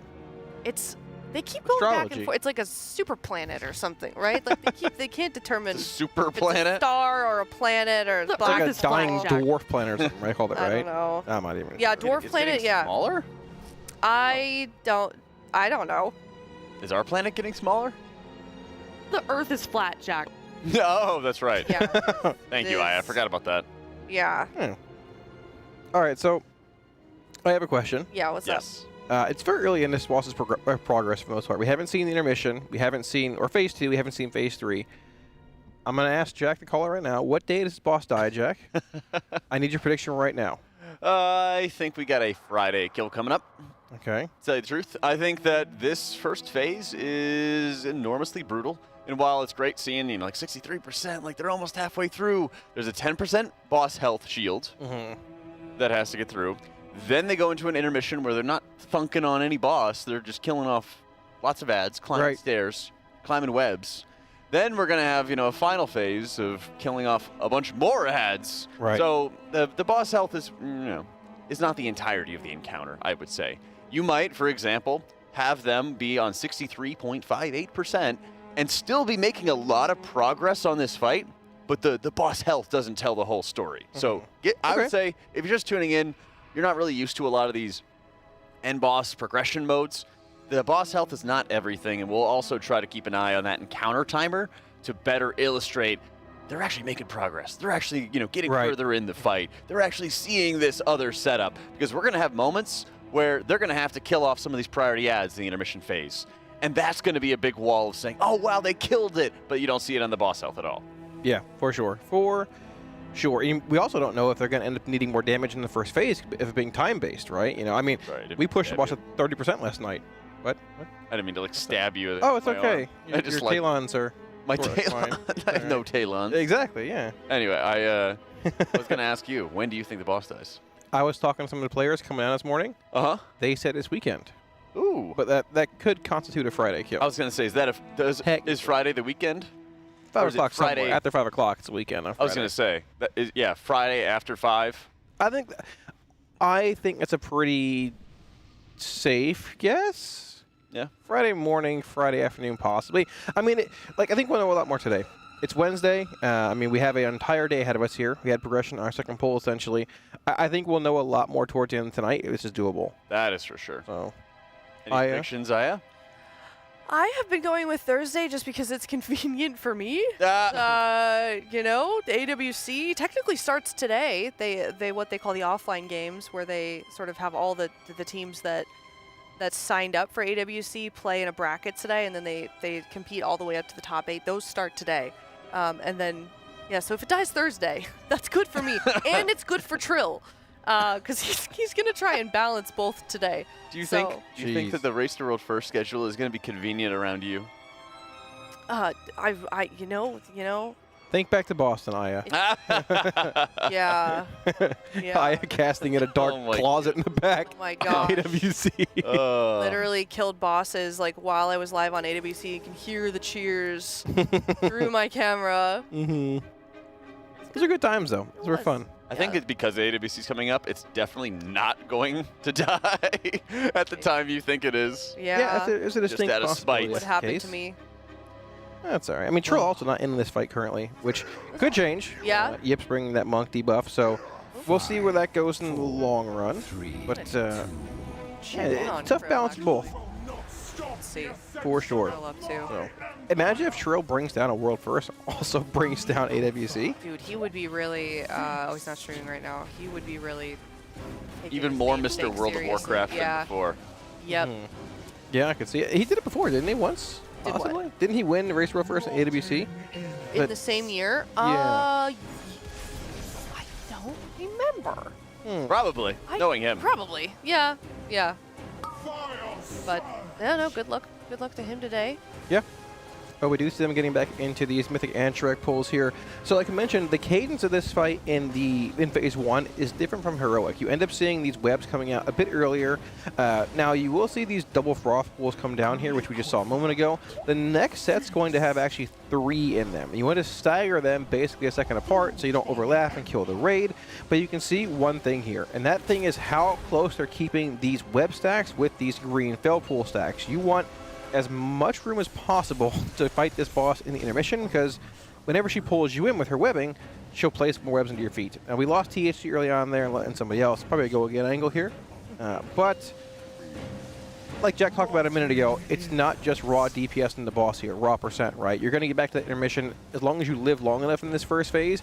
but finding every little bit of room is going to be very, very important, both for DPS optimization from the shield and just general survivability in the intermission, right? So might see a couple early wipes here depending on them shifting around some movement and all that, but we're getting there. We are. Getting there. Something It's all coming together. to note also is we mentioned it a little bit earlier on in the morning show, but Echo is still getting through their Reclear, and they are stuck on Princess at the moment. Yes, they are. This is the big challenge, I would say, for the guild's Reclearing at the moment, is how efficiently can you do it? Yeah. And what total item level are we getting as a result of all of the Reclear, all the splits that have been done? Because that makes a huge impact on just the rest of the progress. You can see how much extra time is being spent. And if I'm not mistaken, the first kill that we had out of Silken Court was 622.1 eye level for Liquid. Now, as they're beginning to pull Queen Anzarek, they've been +3 eye levels. 625.2? That's right. There you guys. There we go. 1 additional item level, and almost certainly like better itemization too. Sometimes people are stuck with some mediocre trinkets or like decent trinkets, but with decent eye level. And now they probably have the upgraded and almost near perfect items. I think Max said, I might have heard incorrectly, but I think last night he said they got 4 Mythic Spy Masters in their vaults this week. Which, I mean, we know THG got one. Funny enough. What's that? Spy Master. Sorry. Oh, it's good. I was excited. Oh, that's ew. Yeah. No, yeah, good. no. I'm sorry. I was saying woo. No, yeah, it's good. THG. So they actually sat THG for the first boss, Olgrax, because he didn't need loot, and they assumed we'd kill 7 out of 8 bosses likely this week. And then they ended up going a little late Monday night to kill Mythic Silken Court for that world first. That kill got THG his last vault slot, and also unlocked Silken Court on everyone's loot table for them. In THG's last slot, it was a Mythic Spy Master's Web. So without killing that, he wouldn't have gotten a Mythic like 3rd slot, and it wouldn't have been a Spy Master as well. It was literally perfect. Like the stars aligned there.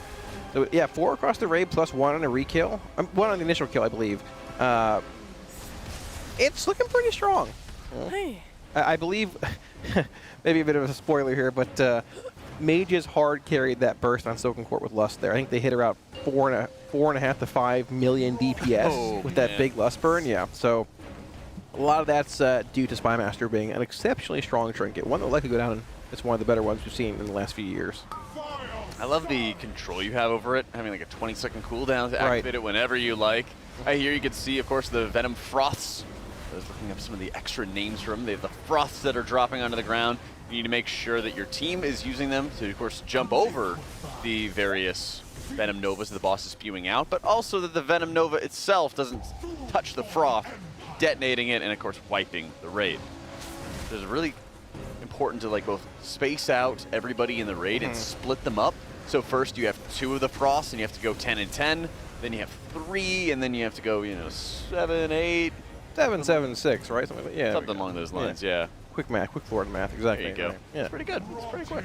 Not too bad. Now you have 4. Yeah, this looks insane too. We haven't seen this 4 Froth overlap a whole lot, so we'll see them move the boss through here. Right now, we're gonna have the raid position, so we pop basically 1 at a time in quick succession. So we're gonna pop 1 here. Yip pops 1 there. There's number 2. Moving back a little bit. These individual debuffs coming out. You have to spread with as well. There's 1, 2, 3, and 4. But you can see there's 4 waves of Bell coming out here. There's so much to dodge all this raid damage as well. But that's also intermission. It is. Again. So we're getting back to that choke point of needing to see this intermission more with the whole raid up. But look at the room. It's covered in garbage. How do you do that? I have no idea. How do you avoid? So I mean, basically there's nowhere to go there after getting gripped in. Yeah, I mean, it's going to be a really tight stack on one of the edges of all the webs you leave from the first part of phase 1, and then you just pray you push the boss fast enough. Yeah. But it's a massive shield, Jack. It really is. Thankfully, there's only a couple of the rests, the grab mechanic that's going to spawn those webs to begin with. So you have probably 3 rests that they'll have to deal with there. So they have some of the room, but certainly this is going to be the area for like immunities or high mobility classes, like running into the webs, getting rested, running back, something along those lines to maximize your space. Yeah, plus you got those large green, I guess, globules you can dodge coming out. And you're in a small pie slice in the end, and one's coming right at you. You're taking some web damage or you're dying, basically. it's going to be pretty intense. And we also haven't seen the intermission, which I'm curious about myself, because I don't know how we'd work this, but those grips on Heroic are pretty strong. I'm curious what that's if that changes at all on Mythic, or how it's going to look. I'm excited for it, but also a little curious what they can even change in the first place. But, I mean, so what are the variances, or I guess the differences between Phase 1 on Mythic and Heroic? We've got multiple froths, right? There's the cadence of webs, and there's a third one I'm forgetting. Oh, it's the webs and intermission, right? Yep. When you get pulled in. Webs for the intermission. So we're having more detonations happening. Right. As well.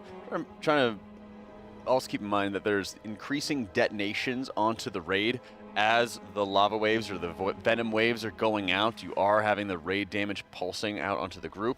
And with more froths as well, you have to deal with more of those explosions. You have to deal with higher explosion damage onto everybody. This makes it insanely difficult, and that's really what's happening, is that people are just kind of getting like wombo comboed right now by the intense amount of damage going on at the very end of that first phase. Kind of couple that with not having like the perfect positioning, so you're getting some more webs getting dropped off, some more venom getting dropped off in positions that you need for the intermission phase. And so now it's a game to try to figure out how to survive. Are you surprised at all by the healer comp here? Double Prez, Priest, Paladin, or is that... Not at all. Not at all. Honestly.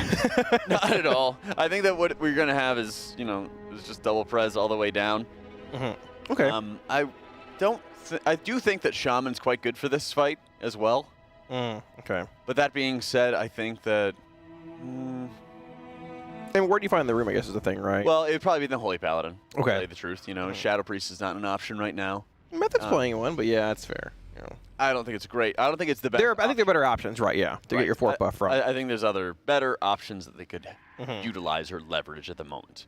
Right. Basically, I do think Shaman is a pretty good selection if they wanted to drop the Holy Paladin, but with a high intense burst damage, having the Devo Aura would be better than having the Spirit Link Totem's damage reduction at that point.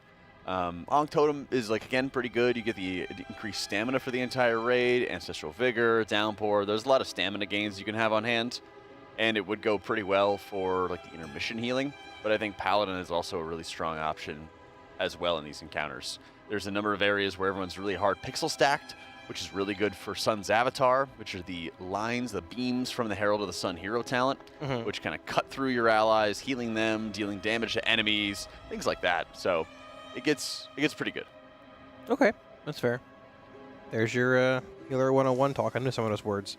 I am a little surprised to see Sang playing Devastation here, though. Which, I mean, we've had a lot of Dev Evokers in the raid. We had up to 3, I think, for the first 4 bosses. But I feel like the fights where you've had these Frosty Ks in, they've been in because their profile is really relevant. And they've actually played, I believe they played 1 AUG on both the Frosty K fights. Which, I mean, it's just odd because typically in the past, when you've wanted 1 AUG, you've basically wanted 2. Because 2 can essentially double amplify the value that, you know, they bring to whatever they're buffing, right? They can have 2 Ebonmites on them.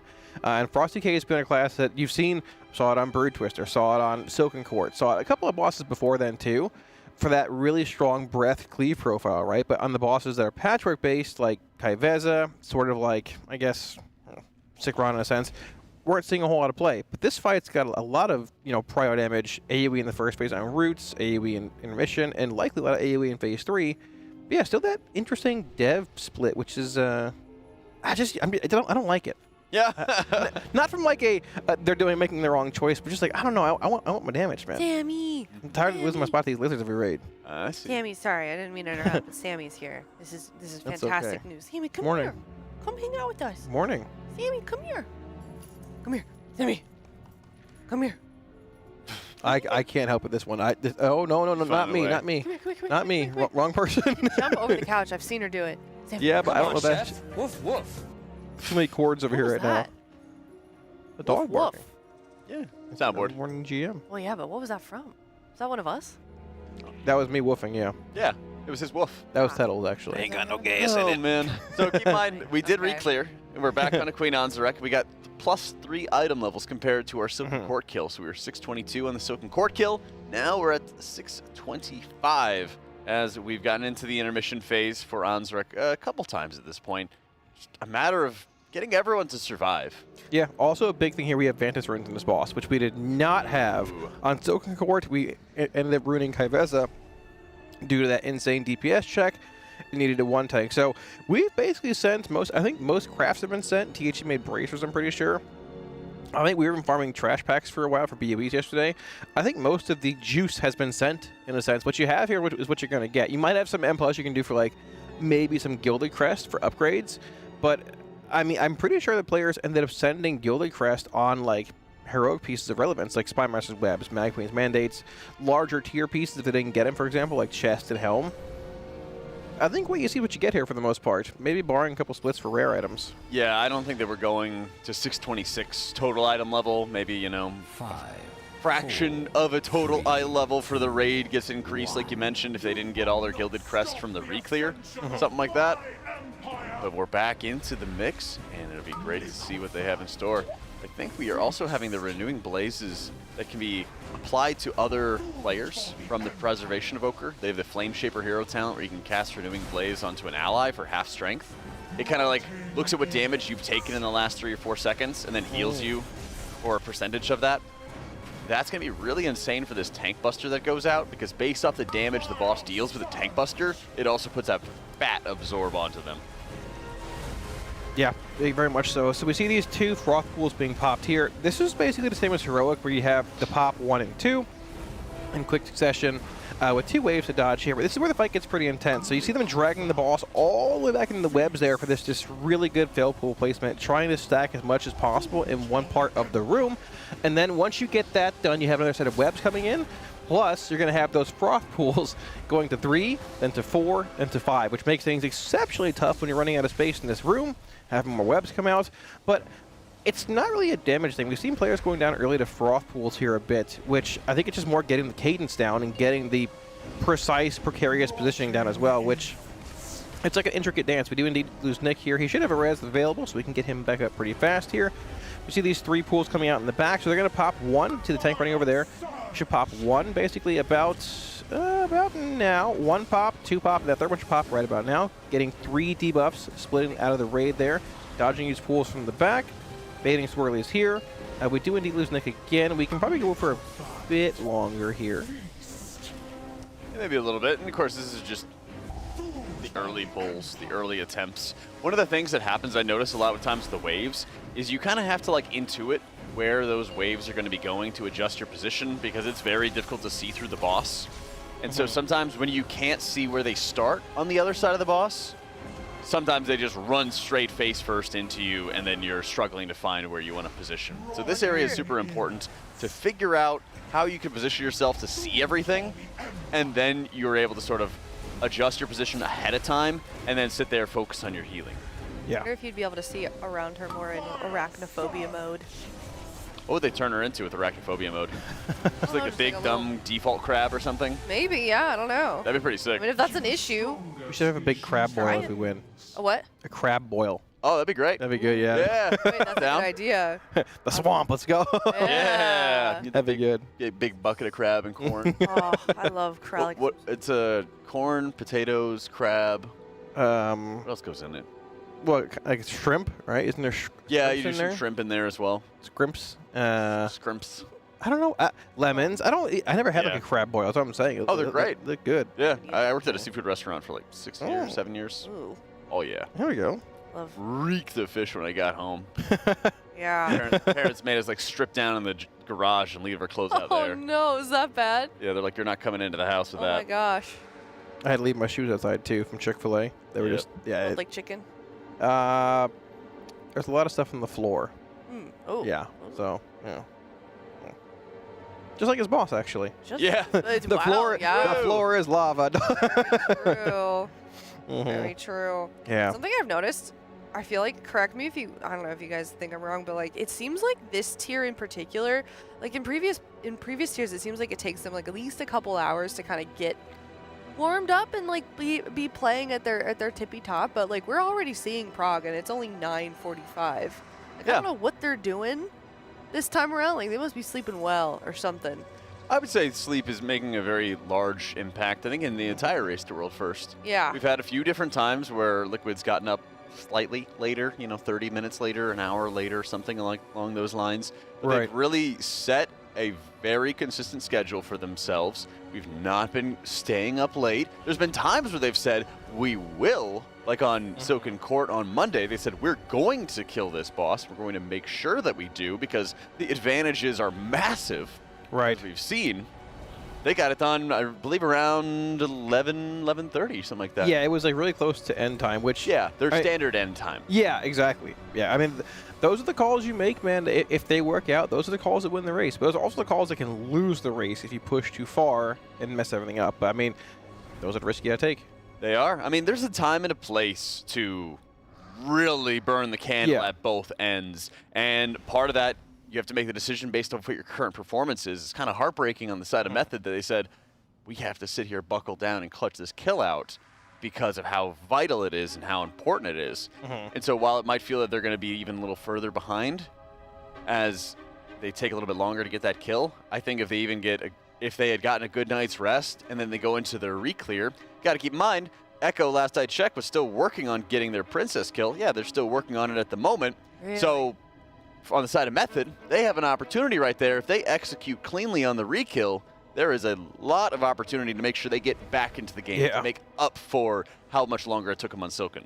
It's quite interesting because a lot of the previous raid tier Reclears, Amir Jasil, Aberrus, Vault, even going back to like Sepulchre and things, they really weren't that bad, right? And that's like a universal term, or I guess statement for every guild, right? But maybe Sepulchre was a little sketchy depending on certain bosses like Rygalon, but there's Kaiveza didn't get altered. Like, she wasn't nerfed health-wise. They didn't change the one-tank strategy. And, like, yeah, guilds might have killed her with one tank last week. Maybe you say, oh, a reset of gear comes in. It's a little easier. But you also have every guild Vantis ruined that boss last week, right? So coming into it, most guilds, I mean, they're all still one-tanking it, needing that one perfect pull in the stars line to kill that boss. And that was the big thing we talked about on Monday is we need a clean Reclear.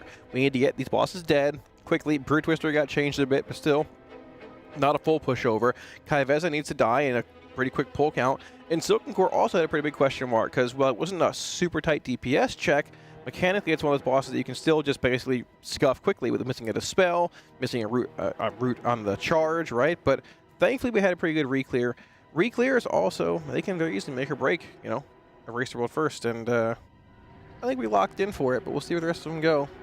Yeah, we'll certainly You never count out Echo.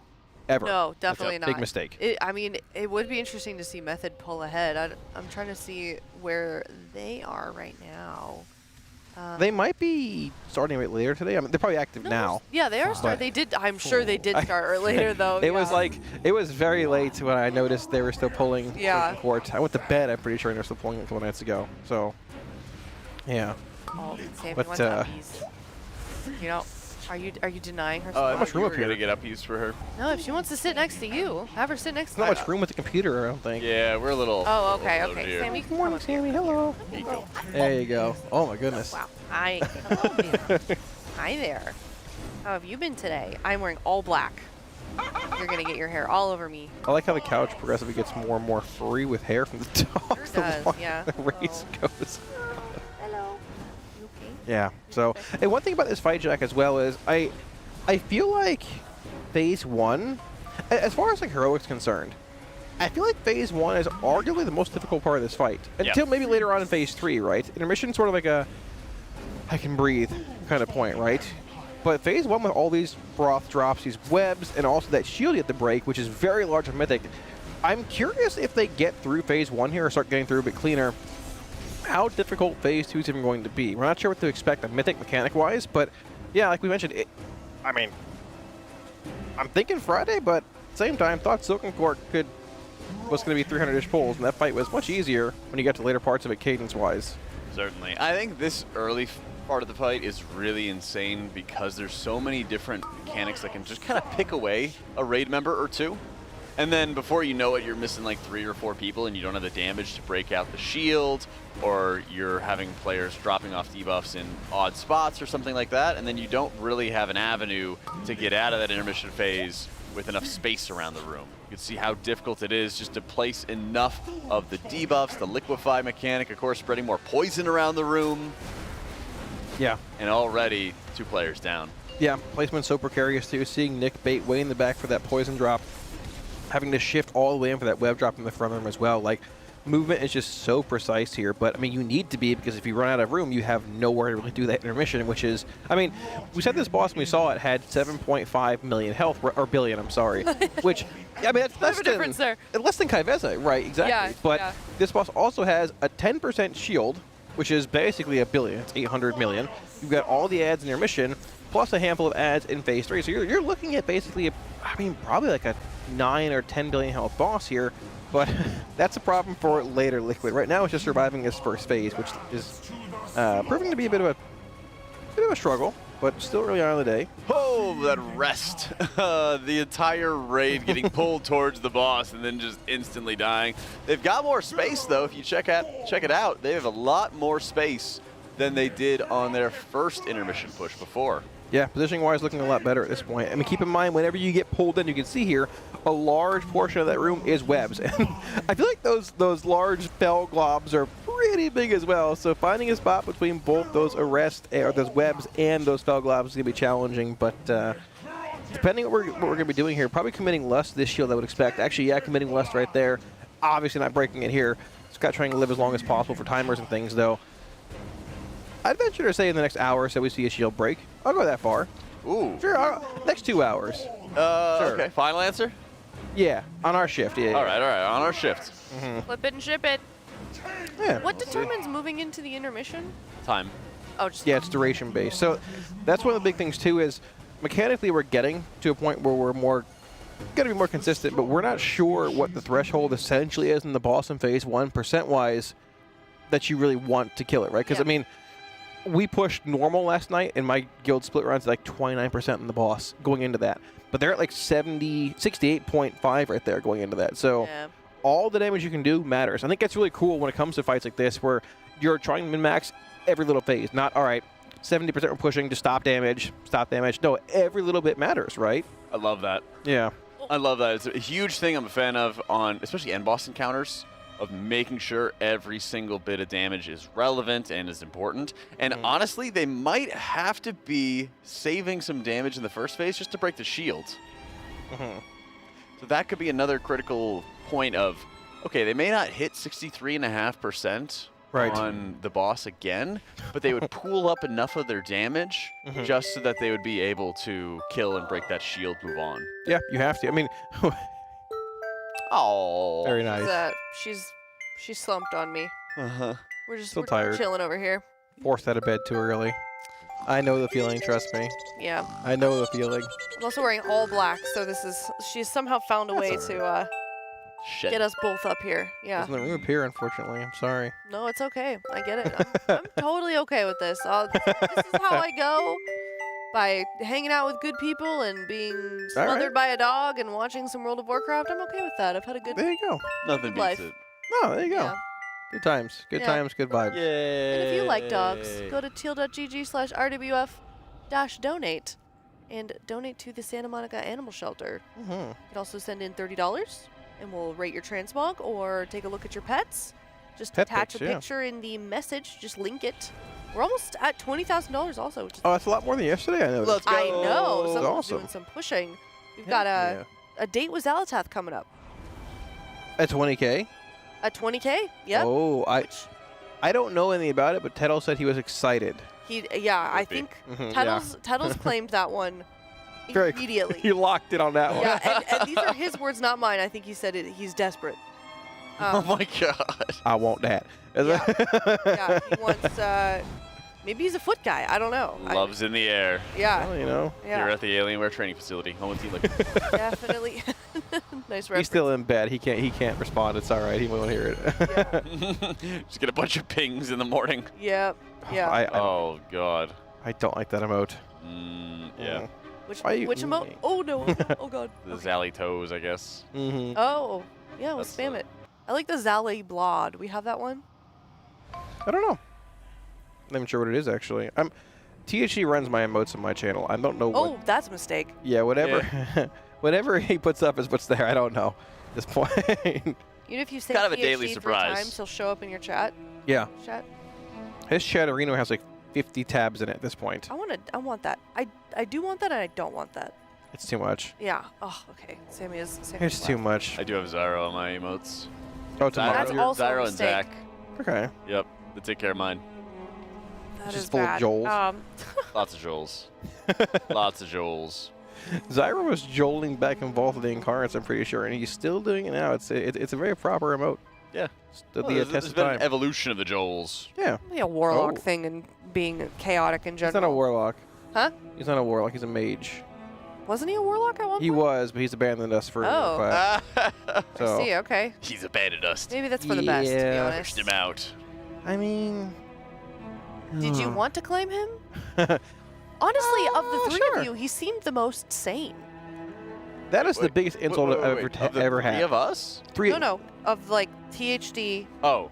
and Zyro and Kalamazi. Yeah, you're still insulting me. Okay. I am. Oh, speaking of personality and stuff, did you ever do that lawful good stuff? No, we've still chart? got it up. If we want to get through it while they're just kind of chain wiping here, we can do that.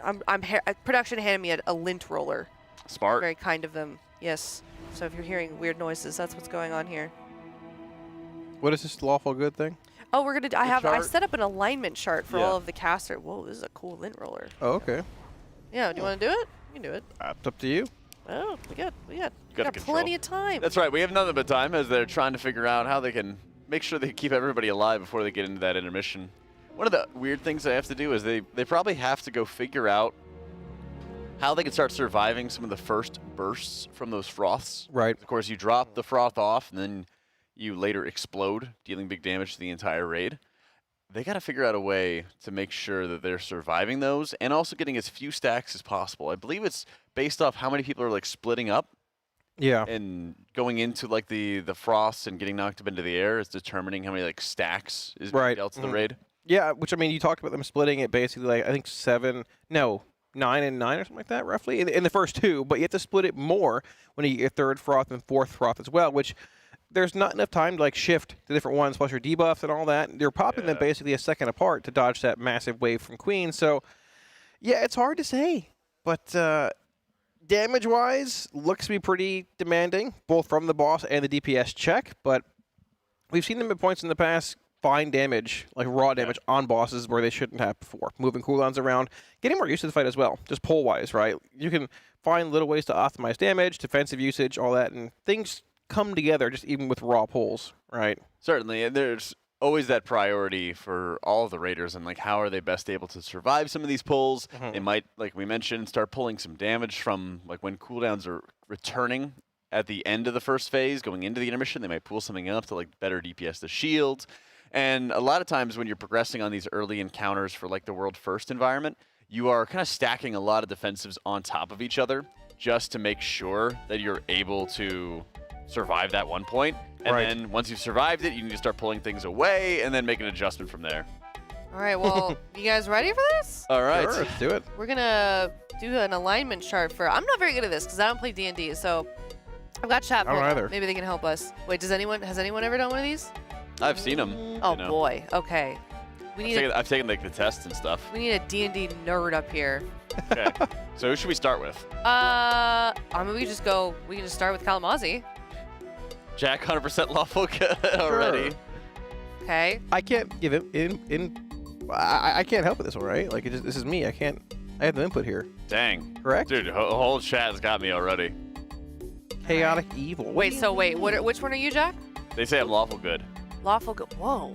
Yeah. Hold on. Dude, new paint is crazy. Okay, hold on. Jack talks like a paladin. Oh. Okay, I feel really dumb. I'm sorry. Hold on. I have no idea how to do Pause. this. So I don't know what. Okay, there we go. Lawful good? Yep. Yeah, I'll go with that. I agree. Lawful good. Top left. Okay. Wait. Okay. I'm grabbing. Having a little struggle. Production is laughing at me. Having a little struggle there. Production is laughing at me. I should have put this on. They're laughing at me. Stop. There we go. Lawful. There you go. Oh, okay. They're not laughing at me. We're good. Never mind. Okay. All right. Where do I go? You steal Tabasco bottles. True. You're chaotic. You didn't get the point of the story at all. Oh, I don't need to know the point. You're stealing. It's not stealing. It's not stealing. Okay. Well, let's move on. Are there any others that are there any in here that are like obviously? Oh, this is production, by the way, down here. This, the this little guy production right squad. here. Yeah, what is the one in the bottom left corner? What is that one? the box. Something evil? What is that? Chaotic evil. Yeah, so it's basically like following the rules. So cat. Oh, it's lawful evil. Okay, I see. Okay. Yeah. Okay. Do we think production is chaotic evil? No, Zyro is chaotic evil. I think. I think. Okay. I think Cal is chaotic neutral. Okay. Okay. Okay. So he will, not do bad things, but he'll kind of do a bit of everything. No, that's a different box. Middle row. Middle row. I have chaotic neutral. Wait, chaotic neutral. Chaotic neutral for cams? Yeah, sure. Okay. I think Cam's true neutral. That's okay. Wait, who is going where? Killing me. I should not have this. We'll give Aya a minute to Fonzie is figure out chaotic his paint neutral? skills. Oh no. I'm chaotic neutral, I think. Yeah. You're chaotic neutral. I think Okay. that's right. Okay. I think chaotic neutral. All right, For, okay. For Cal would be good. Cam's true neutral. Cam's true neutral? Yeah. Chad, do we agree with that? I think we don't have enough chaotic boxes. That's what's going to happen here, actually. I don't know if we're going to be able to put everyone in one thing. We likely won't be able to, but we are indeed getting back into the polls again of Mythic and Shrek, seeing how precise they're keeping these both webs and froth drops stacked here, both being dropped in the back of the room here, almost overlapping with the webs. They are overlapping with the webs. So you're going to see the boss being pulled into the web here to bait these basically poison drops, right? In a quick line there. Liquefy. Yeah, there we go. Which do leave some pools behind. Going to have some webs coming out here as well, getting right up against those previous liquefy drops to drop those webs in a great place. Fired up hanging out a little bit in front of the raid, not the end of the world. You can sort of find spots. What's that? I believe that he blinked, alter timed, and then that caused him to drop his web out. Oh. Yeah. At the spot he landed, basically. Yeah, correct. Interesting. Okay. Yeah, these mages, I can't. No other class can do that. It's disgusting behavior. But regardless, it works. So we do have second set of froths coming in here, which is going to be that triple drop. So we're going to stagger it basically 1, 2, 3 pop-wise here, splitting the rate a bit more than we have in the second drop. Dropping those froth pools on the ground here as well, followed quickly by, I believe, another web drop, which, like we mentioned, there's not much room for error here, but we're doing a pretty good job at saving space. Dragging the boss back in the webs again here. Do indeed lose both Dryny and Zev here. One res available might be held for a healer. Days and Ass also go down. And there's just so little room for error in this first phase with how tight the strategy is. Yeah, there really is not much space for error. You can't really have any of these deaths. And this is also an area where it's looking at how do you map out everybody's defensive so it's the exact same thing every time. The plus side of it is that the only real areas where there's a little bit of RNG in terms of who gets targeted is really dropping these froth mechanics off. That being said, they have the weak order to automate where they need to go, and you can also start utilizing your tank externals for those moments, and then having people pooling their defensives really for the end of this fight. As the various toxins are going off, you can see when the acid wave is touching the froth, which is the big bubbles you're seeing made out of the poison, they detonate and just wipe out the entire raid. Yeah, so, and the reason they're putting them in a line there, Jack, that's because they want to dodge the one coming from, like the eruption coming from the boss, but they also have to be staggered, correct? Right. A second or so pop-wise to not double debuff the raid and kill everyone. So it's a precise balancing act, because having 4 makes things pretty intense, but right around there should be the push into intermission. 68.9% pull there. They're surprisingly getting more consistent at that point in the fight. It's just seeing it a bit longer. Certainly. All right, true neutral for cams? Yep. Cam's true neutral. Okay. Everyone's going to look a little squished. Except for Jack, apparently. Yeah, I'm used to having my head All right. peeking out there. Let's see. Any other? I would say Dr. Atnos. Chaotic good? Chaotic good, yeah.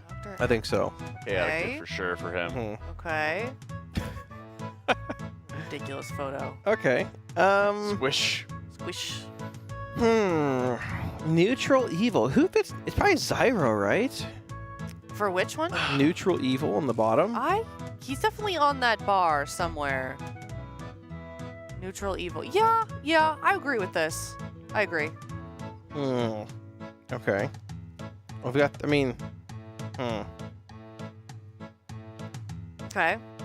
I feel like Tettles has to have some kind of evil in him. I think, somewhere. yeah, of the 3 options left, I think Yeah. Petals is the lawful evil option. Yeah, I think that makes sense. Yep. So it's Aya and Makes. Who's lawful neutral and who's neutral good? It's like the same thing, basically, right? I don't really know. Who follows the rules the most, Chad? Not That's me. really She's the. German. Aren't they kind of like, don't they like rules and structure? I think you're They right. got the Autobahn. I don't think so. Yeah. Well, that's where they have no rules. Exactly, that's what I'm saying. Yeah, Yeah. So she wouldn't be lawful. She'd be neutral, right? Right? I think Makes is neutral good, likely. Okay. But that's my opinion. Well, I guess that's the other thing is who would be more chaotic, because the more chaotic would be the less lawful, right? Should we vote? Should we put it to a vote? Yeah. So Sure. between I and Makes, who's more chaotic? They're not fully chaotic, right? Because they would be neutral. They'd be kind of in between. Mods? Do we? I kind of feel like poll? Makes would be lawful neutral, and then Aya would be neutral good. Oh yeah. People are saying wow. Yeah, I think Aya has a bit more chaos. So I- she would not like full chaos. Yeah. Okay. You would be kind of like in between. Okay. So wait, You know? where does that put me then? Here? You would be. No, Here. you'd be neutral good. Okay. Oh, what the hell? Oh no, Aya. Stop it. My bad. My bad. Oh, there's her chaotic neutral. Okay. All right. I'm not gonna squish me. No, I'm just kidding. I'll squish me. Oh. There we go. Why is Jack not squished down? Because I wasn't squishing it. Don't squish me. All right. And then Makes, we're gonna put her in lawful neutral as the I think that's pretty accurate. Raiders are heading. I think so too. Yep. I think so too. I like how the entire chat just called me and said lawful good right from the beginning. Like 20 people. Yeah, they don't. Yeah. I think it's. What were you about to say? Nothing. What were you about to say? Nothing. I didn't say anything. Oh man. Yeah. All right, Jack. They didn't see earlier last night Jack banging on my door at 4 in the morning for a popcorn party to watch Die Hard. Oh no! You're supposed to tell them about that. Well, you know. Fine. I guess I won't include you in my hobbies. Seriously. I could have sworn. Speaking of that, I had a Zyra and I are next to each other room-wise. I heard some banging around. I think I was dreaming it. I think I dreamed that Zarak trying to break into my room at like 3 in the morning last night. I taken this sleep medication the last few days, and I had some wild dreams. What were the dreams you had? Yeah, tell us about these dreams. I remember I was just stressed for a whole dream. Like a few days ago, I was fighting something for like 6 hours, like in combat. I don't know what it was, but I woke up stressed out, couldn't breathe. I wasn't having a stroke. I was just couldn't breathe. And chat's gonna ask, and I don't know. It's just all been chaotic stuff. Nothing even race related yet, which is crazy. I think this boss might bring on some anxiety though at some point along this phase 1 goes. Do you guys ever have when you're doing something for like a really long time, and then you finally go to sleep and you're still doing it in your dream, and it almost feels like you can't go to sleep, like you can't rest? Sort of. Oh yeah. I've had reoccurring dreams, like I close my eyes and they start up again. Yeah. Oh, I've had that. Exactly. Yeah. Like I remember after MDI, over long days of observing, I would observe in my sleep. It was awful. Yeah. It's not fun. Or I had a couple weekends of casting where the shows would be 14-hour days, and I'd be, like my brain couldn't rest. Could be like, oh, you got to get to the next segment. Horrible. I had a dream that we got very cleanly out of phase 1, and then we got to the intermission phase, and we were crushing it. Yeah. I think Sounds that like a dreams good become a reality soon here, honestly. I mean, that is always the hope for everybody, that their dreams become a reality. I hope your dreams come true too, Cal. Probably not, but hey. Well, actually, I'd hope that your dreams don't become reality, because it sounds like you have a lot of nightmares, so. Well, most of them are reality, actually, Oh, so that's no. the thing. Hope your good dreams become Yeah, me too. Yep. One day. And 4 deaths. Going into the intermission phase, but still, it's a lot cleaner than we had seen previously, so I'm going to chalk this up as a decent little bit of frog coming into it, even if the health percentage is not going to be the lowest that we've seen. Just keep in mind, the boss putting up a 10% health shield during this intermission phase that must be broken in order to move on in the encounter. So you might just have a few of these phases that would get you further in the fight, even if the health is lower. Yeah, you do see them committing lust here. Most of the raid is dead. They're probably not going to be able to break this shield. It's roughly 10% in the boss's health, but one thing to note there, they had a pretty clean push. if you look at that first grip in, they are incredibly stacked in one direction, saving every little bit of room possible on the boss here for those grips. You're going to have, I believe, I would venture to guess probably 3 in this intermission when the entire raid's alive. Maybe a little more, with less, a bit less, but less committed. But either way, they're getting more consistent. And this is one of those points you brought up as well, that pull being 66.2%, the best being 63.5%. But it's not. That's not a clear indicator of what is good, like what's a progression pull and what's not, right? I think chances are probably pretty high. They're pulling cooldowns off the boss for that shield at this point. They're committing less there, probably holding some CDs for that shield, because the next prog point is getting that shield down and seeing what that phase 2 looks like when the raid ports to, you know, left and right parts of the room. What are the adds like? What's the grip like? What is there an extra add? Is there an extra bridge? We don't know, but we're getting closer and closer to that point. So hopefully the next hour or so, we'll be able to see phase 2 of this fight. Here's a look at the final chart. Yay! I squished your face too, Jack. No! Chat, how'd we do?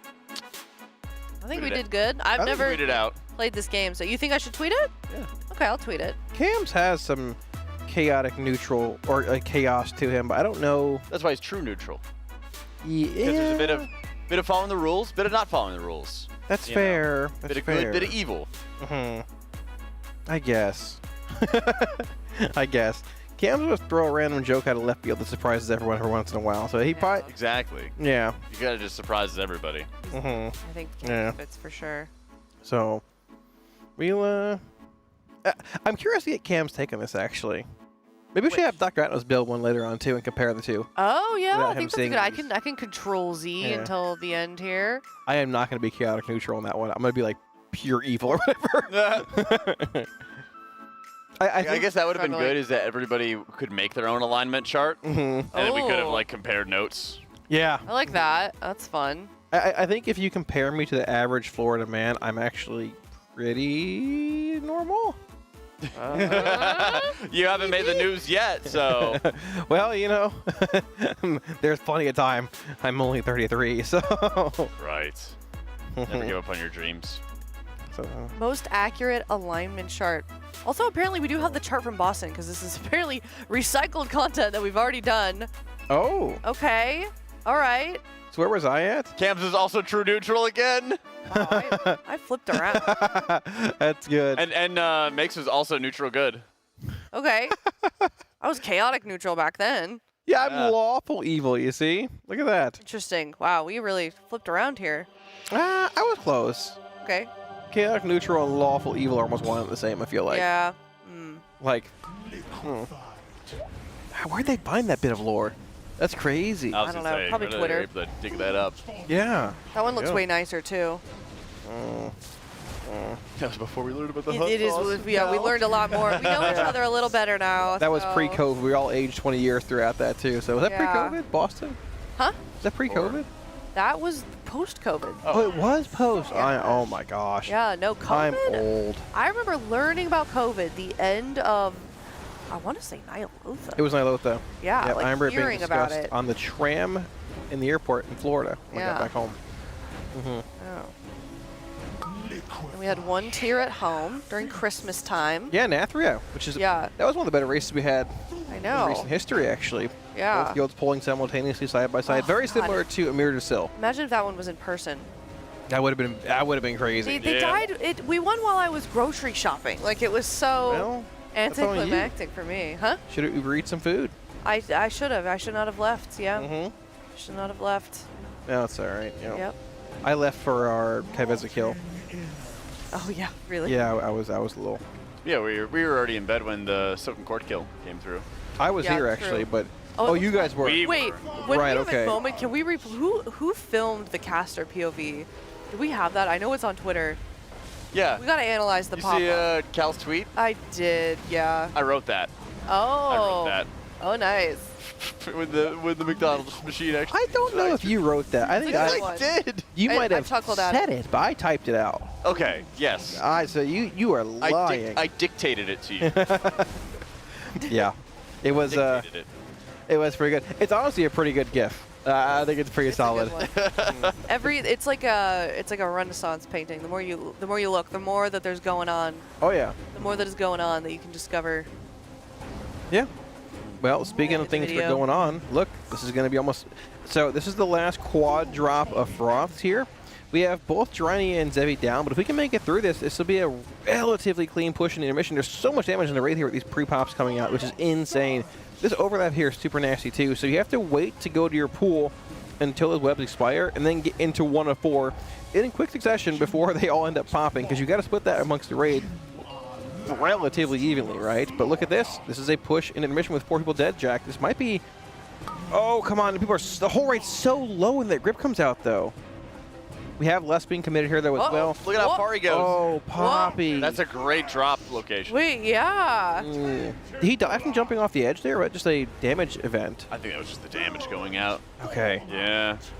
Man, the damage in this first raid, it's so real, yeah. I mean, this is probably the cleanest push they've seen into the mission, though. 65.1 actually in the boss here, a bit lower as well. Less being committed also. We're not going to be breaking the shield, but, I mean, we're getting back to this point almost every single pull. Yeah. Exactly. Getting more consistent, which is what you want to see, right? Especially this early in the day.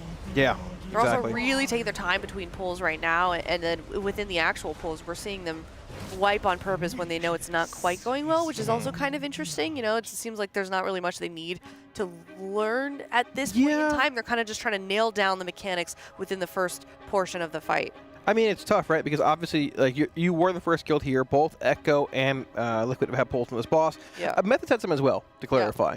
But you are the first guild making progress this far into the boss. So you want to discuss points of relevance. Echo is still working on Nexus Princess, but you also know that like they're not that far behind, so you don't want to waste excess time harping on things you don't need to harp on in between pulls. How this person died to a web. Okay, great, move on, right? So it's about finding that balance. You're in the lead now, but you know, once again, you never count out Echo because they find these weird swings of energy and vengeance and come back just like they've done it before. They can do it again, right? But yeah, I mean, best case scenario was basically Reclear last night, getting a full day on Queen Anshrek here, and not coming in having to kill Silken Court with that looming over your head or whatever. Getting a full clean slate coming in and seeing this progress early on is very, very good to see, very promising. So hopefully an intermission soon enough with a broken shield. Yeah, broken shield and intermission. Got a couple of questions. Where are people dying the most? Usually when they have the froth getting dropped off. Yep. Those are also going to be triggering detonations onto the raid a little bit later on. And since it goes 2, then 3, and then 4 of the frosts that you have to detonate, it also is increasing and ramping up the raid damage that everybody is receiving. And so usually you're having a lot of those deaths after those frosts are going off and they're detonating onto the raid, and really just leading to just not enough stamina, not enough defensive value to keep everybody alive at that point. Yeah, and the interesting thing here is that they've already committed Vantis runes to this boss. There's none left in the raid, right? You've already Vantis this fight. You've already done... They probably have a handful of like splits left for maybe some rare items if they want to gear the character up. Probably a couple like heroic and Shreks if need be for some tier tokens. Maybe like on a, like I don't know, like a 3rd DK, 2nd Demon Hunter if they want like a interesting, like, or a different damage profile. But yeah, I mean, for the most part, unless you need some Gilded Crest to push maybe a couple more pieces up a little higher from M+, this is probably what you got survivability-wise, damage-wise this week for the most part, unless you farm BOEs. But I guess that you can't even anymore because we're 7 out of 8. That's right. All the trash is gone. There's no... Well, I'm still here. That was pretty bad. You're the best, okay? Who else is getting up this early? Okay. Zyro's in chat, you know. True, Probably laying in bed. He's probably all snuggled up. Yeah. All right, between this poll, while they're discussing what they want to do for the next one, let's take a look at some transmogs that were submitted from the viewers. Teal.gg/RWF-donate $30, and you can have your transmog rated on stream. And here's the first one. A Worgen. Negative aura for the Worgen. Oh, it got wings. That's Death interesting. Cupcake Battle Royale. Interesting. Okay. 2. Nah, that's mean. 4. What? I hate Worgens. Yeah, this is like Tedos loves Worgens. This is a this is a race that I forget exists. I think most actually feel that. Wait. Worgens have no tails? They don't have tails? They're werewolves. They have tails, right? I thought they did, but I don't. Yeah. I'm gonna give this a 4. Come on, listen. It might be a Worgen, a little biased here. I think it's like a 7-1. Okay. I like the purple you got going on. The weapon is not fully matching. 7-1, I think, though. 7-1. They're a Silk Singer. 3. Yeah, I think it's cool. Yeah, me too. Okay. Yeah, sure. Generous. It could have been a 6-8, but I want to be. Yeah, I don't want to be that rude. You know, it takes a lot of willpower to stay Worgen for more than a few days. You know, constant ridicule. I've been there. Right? You were a Worgen? I was a Volpira, about the same thing. Oh, critical mistake. Chat voted on it. I had to do it. What are you now? That character is a human, actually. Oh. They went human for the Emergency Seed buff. For Siege. Yep, exactly. Cal Ubu.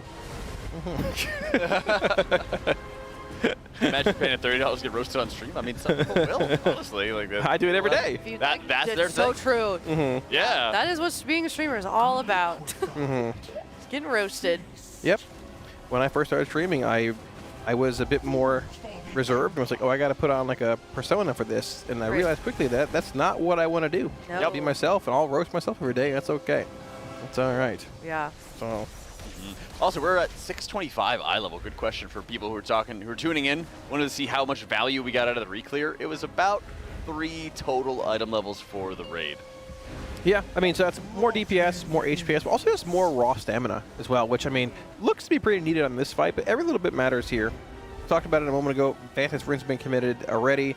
I believe a lot of the raiders have also committed their crafts at this point. Most using that heroic crest, I would assume, from the one you got from killing Queen Antrak last week with that quest, and probably using gilded crest remaining, just likely. Oh, this would be a tough dodge. Geez, Sang. Oh, goodness. For raw upgrades on relevant items. Yeah, if anybody can do it, Sang can. Evoker extraordinaire. Didn't even look like you. No, it's elementary to him. Yep. Yeah. Camera. So another good pull coming in here as well. They've gotten pretty consistent at keeping the raid alive up until this point, but this is one of those points, Jack, where they're having that struggle, right, with those quad froths coming out momentarily, followed by those webs and the dodges coming in. Dryny, I believe they're going to drag the boss in the corner over here. Yips is going to get his Tiger's Lust, maybe, possibly. They're putting him... Yeah, here we go. Here's the move. Putting the froths there, then dragging the boss once those come out in front of the froths, hopefully splitting the raid evenly here for those quad pops coming in. This is that nasty overlap with the webs coming out right after getting in position. One pop goes out there. Dryny goes down. Dazer super low. THE dies here as well, unfortunately. We have no reses available. We can keep pushing here. This is, as long as Sarius is alive here, this is their cleanest push in the intermission we've seen so far, actually, Jack. It's 6.18%. Oh, my gosh. Yeah, unfortunately. That raid... I mean, they're still alive here, though. They're committing lust at this point. That raid damage is just so real on that grip, though. The whole raid dips below 20%. Yeah, you can see those multiple webs being placed into the boss there when that grip comes out. Tanking or sending a melee here to try and dodge those green pools easily, but here comes the next grip in the raid. Look at their health dropping so fast here as well. Scott standing over in the previous webs just dropped there to not over-clutter the remaining part of the room. Can we see the shield percent on the boss here at all? Yeah, it's the blue bar at the bottom of Scott's screen. Okay, yeah, so we're actually, we're about 70% of the way through the shield at this point. That's definitely progression on this pull. I don't know if we're going to be able to break this. His next grip's going to hurt really bad. Yeah. Yep. But, I mean, you're probably going to want to try and beat that third grip in there. Look at the room. There's basically nowhere left to go. But with there's a little pie slice in the back. But with a whole raid alive and lust being committed there, you should be able to beat that check before that third grip. I would assume pretty easily. That's definitely progress here. Wow. Nice. That is good progress, though. More of the raid alive. Oh, man. Well, if you're just now tuning in, we are having a great morning. Queen Antrak just had a really, really solid pull. We got that 63.58% too, not even an hour ago. So we're already seeing significant progress this early in the morning. About midway through this block also, lunch happening in a couple hours. So 32 pulls on Queen Antrak. Yep, we are getting there. Surprisingly consistent, which, I mean, for that first phase, a lot of volatility going on. The nice thing about it is that there's just the emphasis on like surviving and figuring out really where you can best position yourself for the plethora of mechanics that are going to be coming your way. So the more that they're getting the practice and more they're getting these reps in for just surviving, the easier it's going to be a little bit later on. they kind of have to figure out how they can like greed defensives, for example, especially those not reduced by Symbol of Hope from the Holy Priest. Find a way to like greed those, hold those for the absolute last possible second at the end of the first phase before they get into the intermission. Yeah. It's similar in some ways to Kaiveza, where you only want to use your health pot or your health stone if you absolutely have to in that first phase, because you're absolutely going to need it near the end of the intermission phase, for example. Yeah, I'm sure at this point, the analysts are likely sitting down for a minute or two saying, okay, we saw the damage going out there on the raid. It's exceptionally real in that grip phase in the intermission. What can we do now in phase 1 to move healing CDs maybe later on in that fight, which is more Jack's area of expertise here, but I mean, you need something there. That first grip is incredibly demanding, and I would venture, I guess, beating a third grip, but planning in case you don't. Yeah. I mean, you're going to want to beat a third grip. I'm not sure if it's going to be possible for them to beat one. I don't think we beat it in the first push here. Maybe eventually, but we're also lusting at that point as well, which, I mean, depending on how this fight looks in phase 2 and phase 3, I feel like you might not. I mean, it depends. But I feel like you would likely want to move that lust for more raw boss damage, maybe in phase 3 when you have to deal with those tank ads, those web ads to pull the whole raid in one direction, those spiders that ascend from the ceiling you're trying to kill and soak those effigies they leave behind, right? There's definitely other choke points in this fight where you can make a case for allocating lust, but the question is, can you beat that shield even later on without it? It's 10% of the boss's health, which is nearly 800 million damage. So it's going to be tough to see where that, or interesting to see where that goes. Probably a tough DPS check without it, but consistency is very important. And they're getting more and more consistent in phase 1, which is, well, it's good to see. I'm still calling it phase 2 before our shift's over. Phase 2. Might not be a clean one. Yeah. We're going to see it. I mean, you just have to kill one ad, right? You got to kill one ad, and you get jumped up into phase 2, right? You do, right? Yeah. I mean, you could do that with like 5 or 6 players, like. You could. I mean, I don't know. Depending how many are alive, I don't know if you have to have one player on each side, or if it's just. I'm not sure. I think so. Okay. Yeah. Pretty sure.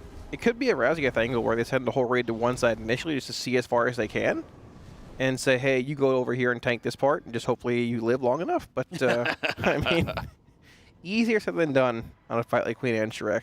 Definitely easier said than done. Just get there. Just live. Yeah, sure. Warhead. Yeah. Well, that'll be the fascinating thing, is that I predict very early on we're probably not going to have that low of boss percentage. Like, I don't think that we're going to get sub 60% on the boss for quite a while, because the priority is going to be on breaking the shield first, getting enough damage there. The point where they hit and they say, okay, we have to really min-max our phase 1 damage, that's kind of going to be a point where they're in like phase 3 or something along those lines, or phase 2. Yeah. I mean, we talked about the boss. We talked about it about 20-ish minutes ago, not having a duration check on it. It's just health-wise, so we'll see where it goes long-term. But damage-wise, probably coming up the more we get polls in here. All right, well, let's head into a Monster Energy listen-in for this poll, see what they're talking about. 5, 4, 3, 2, 1. The Nerubians will ascend! Liquefied. Feast. Food for the Empire. Okay, first tombs. Reactive toxins in line, same times. Just stop the toxins. Wait, move. Get the toxins over. Grinding looks in hell right now. I just panic bubbled, so. Goddamn, Goop, that was This nice. is fine, just be on the When are we left. gonna have to break you out? Second one, I think. So this next one. Okay, we're gonna single target you, it's fine. Dodge waves. Okay, liquefy here. Liquefied. Feast. Okay, second roots, we are single targeting out Dryny. Everyone else get a good spot. Dryny's being pinged. Everyone else target Dryny in 3, 2, 1, now. Kill it. Fired ups is fake. Kill it, kill it, kill it, kill it. Good. Fuck. Okay, lines here. Move a bit away. Fading away and then reactives. Lines, lines, lines move.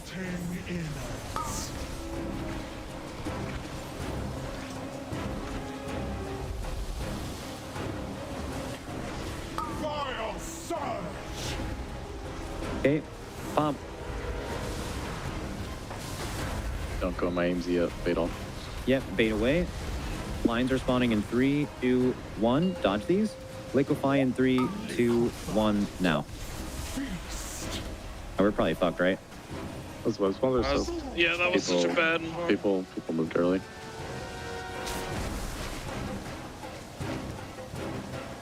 Let me check. Could be a mulligan, but oh my god, those webs were insane. Bro, look at this. What the fuck? Let's pure death. I mean, that's kind of everybody in there. I mean, that's kind of what we're trying to... I mean, that's actually insane. You just need to dodge after the first right one there, goes you shimmer, out. no? Like, after Or the blink. first one shoots, you can move into the first one if you can. Maybe we're just too clumpy because it picked everybody in there. Well, yeah, but like we told Range... Yeah, because we told Range to try to not be there on this liquefy and try to do these liquefies closer to the wall if they wanted to, but they just all did that, so Melee and Range are just stacked. Can I make a request? What's up? On the very last set of pops, I'm monk porting back into my soak, but I'd like to be in the second one instead of the first one because the web lines are going off basically when I'm monk porting, and I think I'm gonna kill myself sometimes if I do it. Like when I move the boss across, I place my monk port, and it's the next one. It's where we do the line of 4. Yeah, I know. It's on a previous poll. We'd have to change the whole priority, I think, right? Unless, Bart, is it possible to specifically assign him the last one in a different spot? I mean, not really how it is right now. Like, yeah. I mean, me and Yips can maybe just swap. Like, we can just... You could, make yeah. somebody You could, swap. yeah. No. It's very simple. Scott just goes and star at the end, and then we're fine. It doesn't need to change on the week round. Just Yeah, do it. that's fine. Okay, we'll do that. Yeah, because just like I'm monk porting because I'm on the other side of the boss, and the webs are coming in at like 1.6, and we're popping at 1.5, and I don't know, it's just sketchy. Like I'm not doing anything there, so I can do whatever. Yeah, just do it through a reminder. I So guess. I'm in star, yeah, and you're in orange. Yeah, you're just in the first soak, and I'll go in the second one just because it's. And I don't need to pop it, right? I'm just No, you're just going in it. Are we supposed to have 4 stacks on the last 4 pop, right? It's 1 per pull? Yeah. All right. Yeah. Okay, so that's 6.8 million damage everyone will take on mitigators. I mean, that's just gotta be like rally. So we have to rally it. You have But an can we AMZ there drop? Can we and- drop? Can we drop rally then on the 138? You will personally anyway, what it should be, right? I mean, what's stronger, Rally or Diva there? Well, they're pretty similar. stronger because he was only 8%. I mean, it's the same thing.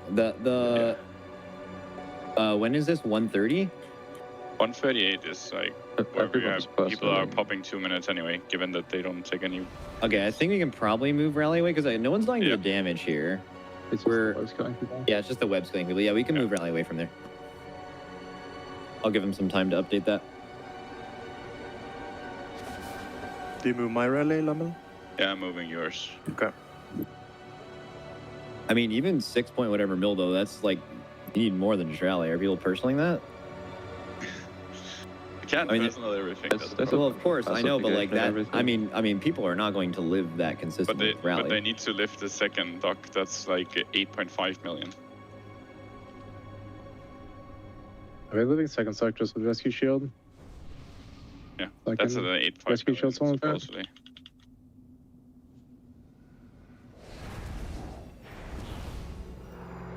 Okay. What prevents you getting there, Yips? Like, so I bring the boss to like the other side, right? And then the lines come out, so I can't just like walk back through because sometimes the lines get baited on me. So then I have to monk port into my soak, but they go off like 0.5 before. He wants to go in orange, but I'm so it gonna gives him more keep time going to in get there. star. Well, yeah, I mean, it's more like, can I do anything? Because I think my liquefy drops off. I don't think so. But I can't pre-break my route in a different place and then run over there anyways. So.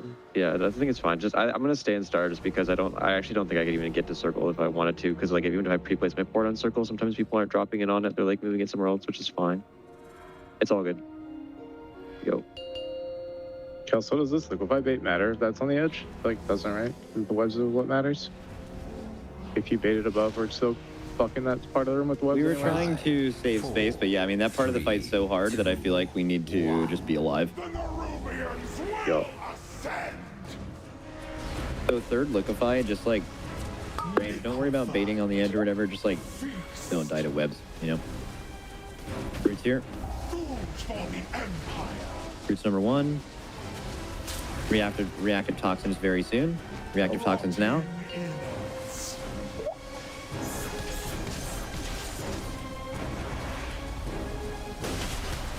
Leave up, Nick.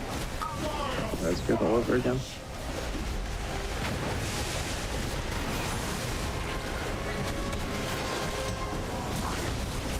Okay, waves. Getting liquefy. This is a really good bait liquefy. The next one doesn't matter as much. Liquefy. Good roots. Second roots. We're breaking these. Then we're doing lines right after this. Watch lines here.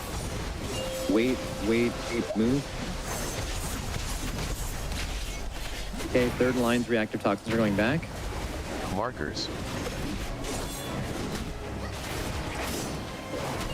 Lines now. Reactive toxins going out, spread them out.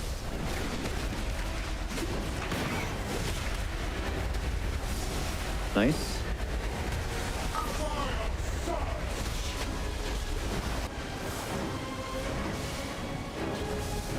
Don't go on my AIMS yet. 2 minutes. Okay. Dodge waves. Lines are coming out and then liquefy. Just live the lines, that's it. Okay, and liquefy 3, 2, 1, now. Good. Oh, fuck. Keep going. AoE here. Fuck these up. Nice move. That was insane. Good, we're getting this is final wave here. Make sure you face correctly so you get towards where you want to put the roots. Yep. With reactive toxins. If you get reactive toxins, make sure you're looking where you want to go. Give them space, don't cleave each other. Okay. Roots going out now.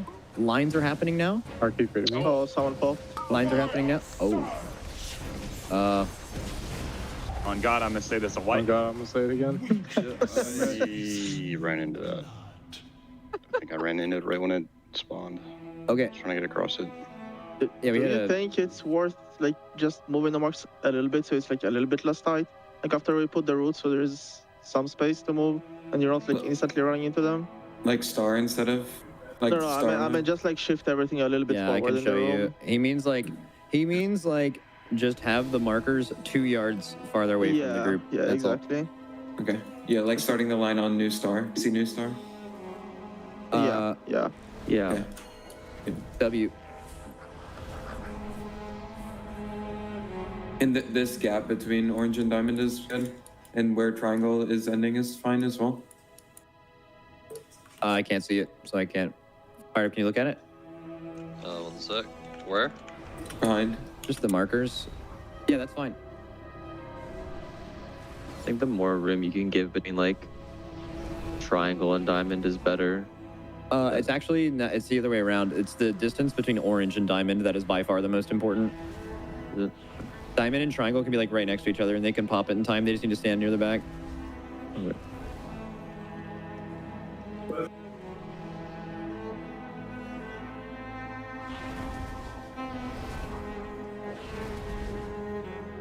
All right, let's game. Dude, comes squared up. Thank you. And it is Benda hour. Oh, Randolph.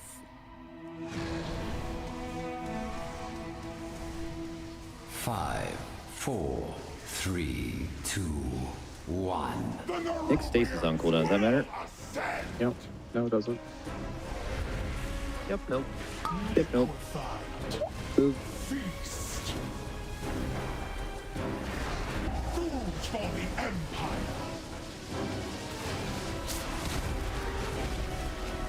Okay. Reactives. We cleave with these a lot. Oh, we got good spawns. Ooh, he's alive. Do you guys have the lines aura with the sound on it? Yeah. Okay, I just won't call that anymore. Like the wait thing.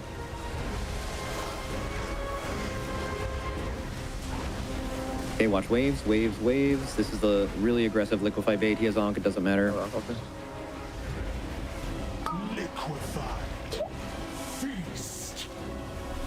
Okay, roots here. Roots. And then lines right after. Lines here.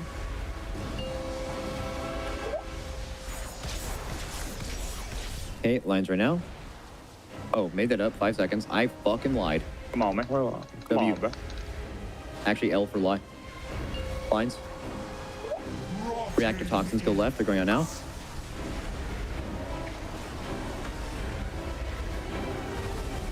This is so pretty looking. I like it.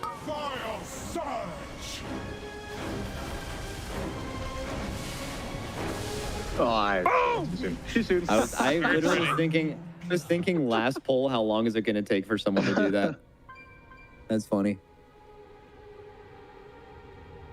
God fucking damn it, Sang. Wait, so you're saying you willed it into existence? Hello, everybody. Welcome back from that Monster Energy listening. Saying catching some strays.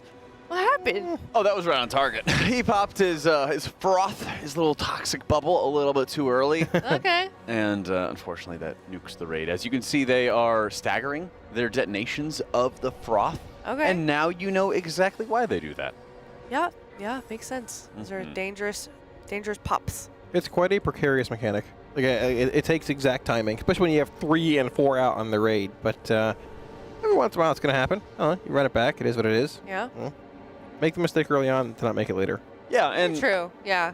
That's a great opportunity for them. You know, joke around, call it out. Okay, it was a mistake. All right, we're going to fix it. We're going to deal with it. And with how the race is shaped up to be the marathon that it is, endurance, morale, positivity, all of this stuff seems to matter just so incredibly much for the guilds. All things I don't have. There we go. You bring a lot of morale to the team. We're all excited Hey, to you do that self-deprecating thing on your own stream. Don't do it in front of Jack or myself. We're gonna lift you up, Kalamazoo. Okay? Yeah, okay. I don't know. He's kind of heavy. I don't think we could lift him. I've been eating a Together lot of we taco. could. I had 6 tacos last night before Oh yeah, for you dinner. told me about that this morning. Five. Before we went on the desk, he's like, "Hey, just so you know, I might just leave in the middle of the cast. I had 6 Taco Bells last night." Did you? What did you have specifically at Taco Bell? 5 Doritos Locos Tacos. Oh boy. With spicy ranch. Oh my gosh. Okay. Did you put any hot sauce on those? No, I didn't. Sauce? Okay, I know what you're getting at here. No. No, I I'm not. I'm curious if you put any more hot sauce. I'm I didn't steal the concerned about your bottle. bowels. No. Tattles put in a large. I think it was like a $50 order at Taco Bell. Jeez. All right. Yeah. This is after we already went to bed. The things that they do. Yeah. Taco Bell. Oh man. We should have Taco Bell Day instead of Pizza Day next time. I mean, that'd be good. I could. There's eat Taco only Bell. like 5 bathrooms in the. True. You're right. No, there's 7. Oh, okay. You know the secret ones? Yeah, I mean, there's like 40 of us here though. I have my own bathroom. It's fine. It's okay. There's like 40 of us Production here. had their own Taco Bell venture earlier this week. Our sound guy was late because he pooped. He had to take a poop in the morning. Sorry, sound guy. Calling you out. Oh man, he knows there's 7 because he's been to all of them. Oh no. Oh yeah, it's like a world tour. Yeah, basically. The world tour. Yeah. I am sad they got rid of their quesaritos. I gotta say. I never had it. I don't think. Oh, they're so good. They were really good. They got rid of them. They were like a burrito, and then they had a quesadilla on the outside. Quesadilla. It was delicious. That sounds good. Yeah, I know. Taco Bell. Any Taco Bell corporate people in here, bring it back. Cowards. All right, yeah, insult them. There you go. All right, that'll work out. Yeah. Same with the Alright, here we have Burger our King pops. Cineminis. Nope, I'm not done yet. Burger King Cineminis. All right, here we have our pops. We're gonna be staggering the pops. Is that what you're gonna say? Yes, that was. Oh my God, look at me. 1, 2, All right. and 3. I'm actually curious. That third pop was held further out towards the range clump. Is that on purpose, Jack? You think to dodge that wave a bit later on for more leeway, or just a random positioning kind of thing? Yeah, it just gives them a little bit more breathing room for the detonation. And you have to keep in mind that when you get knocked up in the air by the froth, it's also usually moving you forward. And so they want to make sure that you're not getting moved into the third of the frost and getting bounced up once again. Okay. You can only be in one of those circles. Got it. We got Tobo in chat saying need helpers for Roshanon Heroic. Group in Finder. Oh, Sir Tobo, please help Sir Tobo. Go help Tobo. Yeah. Roshanon Heroic. Go, go, go, go, All right, this is going to be that 4th froth pop coming up here with a nasty overlap. You have webs right into it afterwards. You have to be basically pre-positioned to get to your spot. We do indeed lose Boomy, Riku, Big Poppy go down here as well, but we are pushing into the intermission once again. Oh, we lose actually fired up here as well. Might be bleeding out a little bit here. We have Lust being committed. We lose Impact, Riku goes down. We can still push a bit into this and see some more frog. So watch this grip in here. Look where they just were. That whole part of the room is filled with webs now, which is the reason why they're making as much room as possible, or I guess leaving as much room as possible out of that phase 1. Why precise positioning is so important on those broth drops, on those web drops. The shield on the boss here is 10% of the boss's health, which is about 780 million damage required. You can see that blue bar on THG's screen there with about 40% remaining. We've seen the best being, I think, 30, give or take, in the shield, but we're getting back to this point almost every pull. We are, and getting a few more people alive, a few different people alive each time makes it even easier for everybody to get a feel for how they're going to be able to survive. You saw a couple smiles there by Atlas as well. Just having the vibe being kept a little bit higher for everybody, as they know that, like, this is just a grueling process that always needs to really be done.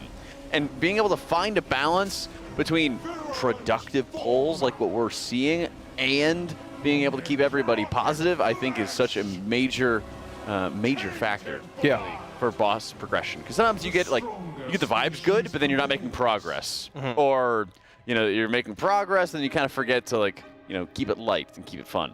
Yeah, very much so. Just to clarify, the shield is 10%, and it might seem like a lot, but they're also putting lust there as well as holding some cooldowns for that shield, we would assume. And we've gotten to that point with at least 4 or 5 DPS dead every time. Once we get a clean push, like Jack said, maybe a few more pulls of some people being dead, but seeing that phase once or twice gets you a lot more familiar with what's going on mechanically, overlap-wise, where to defensive, how to play it for optimal DPS. That shield looks very difficult now. It's a lot of health, don't get me wrong, but it won't look as difficult with a full raid alive, with less being committed there, once we get to that point, which is hopefully somewhere in the next hour and a half. I'm not losing out on what I said here. Oh, yeah. Right. We believe. What did you say? Phase 2 you want to see? Well, I mean, basically breaking that shield's phase 2. Breaking the okay. Yeah, when the platforms spawn in on the left and right side. But yeah, I think it's way too early to call for any kind of tuning to that shield, just to clarify. I think we leave the shield where it's at and see where it goes. But yeah, keep in mind we also have ads in phase 2. Both those prio ads on most platform pedestals. I believe there's 3, plus a little bit of AoE, and also in that final phase, a lot of prio ads spawning with Anshrek, those tank ads, the web ads to grip you in, the spiders that come down from the ceiling, which you can just soak orbs from as well. So might not have as much health as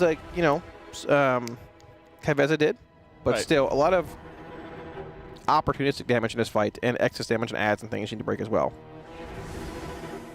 Yee. Yee. Yee. Absolutely. Yee. Oh, yeah, also correction for chat. Not only did Queen Anzarek stab her mommy, she didn't kill her. What? She didn't? She didn't kill her.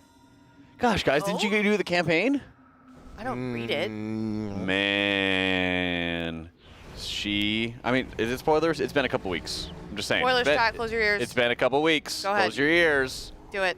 Okay, here it comes. Wait, hold on. Let me pin spoilers. Somebody pin spoilers. Okay. Here it comes. I'll pin it. Okay. And she stabbed her mommy. Okay. And then she took the black blood and started experimenting on her mommy. Okay. And then turned her into this monstrosity that kind of looks like Olgrax, but it's not Olgrax. I did see that. Okay. Oh. Yeah. Yeah. Stabbed her and then experimented upon her. And then, yeah. Do we kill her in the quest line? No, we actually save her and they take her to black blood rehab. Oh my gosh. Afterwards. Very cool. Okay. Spoilers over. Okay. I didn't know that. Clear. Yeah, okay. you're welcome. We're safe now. All right. Yeah, it's very messed up. It is very messed up. 5, 4. There's a lot of dark lore in World of Warcraft that people kind of brush over. Yeah, there's also a part of the quest line where you try to stop a bad person from doing bad things, and then you walk up to them and ask them to stop, and they kick you in the ribs. Yeah. And then you do that 4 more times. Yeah. Where you're like, please stop, kick you in the ribs. And then you're like, I'm not asking anymore. And then they just kick you in the ribs again. And it's like, oh, okay. Yeah, we don't even get to fight them. We just get punched. Well, I was like, oh, okay. I guess we can't stop them. That's like Zalatath currently. Give her a couple expansions, all right? We'll see what happens, okay? She's nimble. She's agile. Yeah. Well, she got no shoes on. Run real fast. Yeah, Boy, that was a good one. I don't know if that was a good one, but I told everyone they're safe, so no more spoilers. Don't worry. It wasn't a bad person? No, it was definitely a bad person. It was definitely a bad person. You get kicked in the ribs by somebody. They're a bad person. They're not your friend anymore. Times, actually. Yeah. What? Just kicked me in the ribs a few times. I've definitely not kicked you in the ribs. Oh no. Definitely not. It's possible. Like emotionally or both? Both. Listen, at worst, I've gripped you off platforms. That's fair. He did. He didn't save me when I was flying off the platform on Olgrax before. I think it was maybe heading to Brew Twister or Blood Twister, whatever it is. No, Bloodbound Horror. Oh, okay. Basically, he wasn't there for me. What? When I needed him most in the game. Jack wasn't there for me. Dang. That's sort of how it is, but, you know. It's all right. Whoa, Fierce Panda spoilers, bro. Gosh, we talked about this. Did Echo kill it? Echo has indeed killed Nexus Princess. Oh. There it is. Echo is free. They got one more boss to rekill. Silken Court shouldn't be that bad of a rekill. It is a bit of like mechanical overlaps you got to deal with, but I mean... are you cursing them already? I mean, if I could, I would. Let's be honest. Like, I might be a little biased, but you know, like That's crazy. I've said it before, man. Counting Echo out of the race is the biggest mistake of anyone's life. You shouldn't do it, because they've proven time and time again they can come in and make some serious progress pretty fast. Plus, I mean, they have a lot of phase one sort of laid out for them when they get back to Anshrek by Liquid progging this fight today a bunch, you know. So it's gone both ways in the past. Obviously, no favoritism one way or other, but I mean, that's how the race goes, right? So, but obviously, a faster Reclear is something we like to see, or they would like to see. So, of course, they would like to see, sure.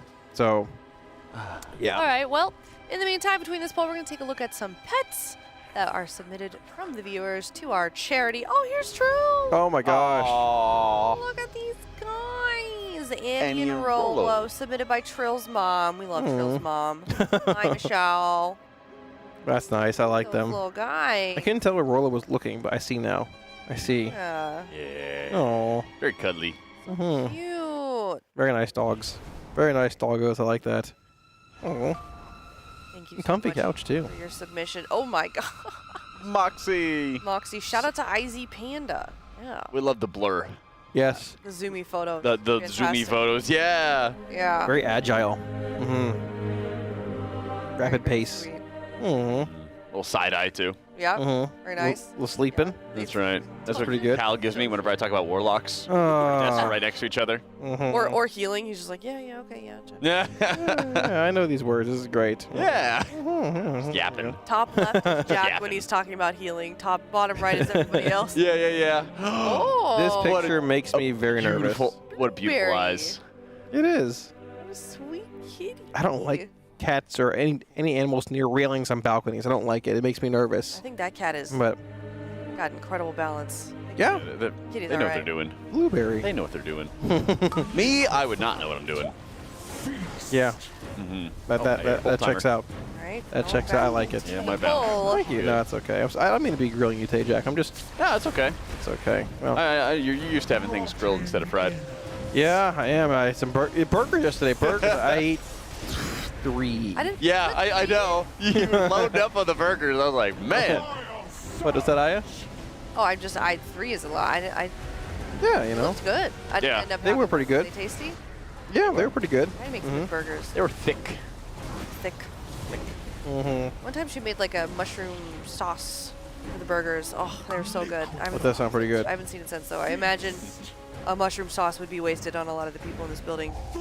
Yes, yesterday's lunch was 3 burgers. Well, not without bread. 3 burger patties, 5 tacos, and a piece of grilled chicken with vegetables. Someone says, I thought Florida man claimed a gluten intolerance. Yeah, there's no bread. Yeah. Oh, you just ate the burger patty. Yeah. Oh, okay. And there's no gluten in the Taco Bell tacos? Well, I mean, there probably is, but they're not supposed to be. So. I don't know, man. I feel fine, so it is what it is. There you go. Fair enough. All right, Trying to here's dodge one what we more can. pet we're going to squeeze in here before this next poll. Aww. Casey. Andy, where's your pet? You submit your pet at some point? Look at that. I submitted. Dog is so fluffy. You should. From Cat. Yeah. So fluffy. Yeah. Cash's. We want to see Geralt. How do you say that name? Cash has. Meow. Yo, meow. Thank you. I like this picture. It's very nice. Oh. Cash has a meow. Yeah, there you go. Hey.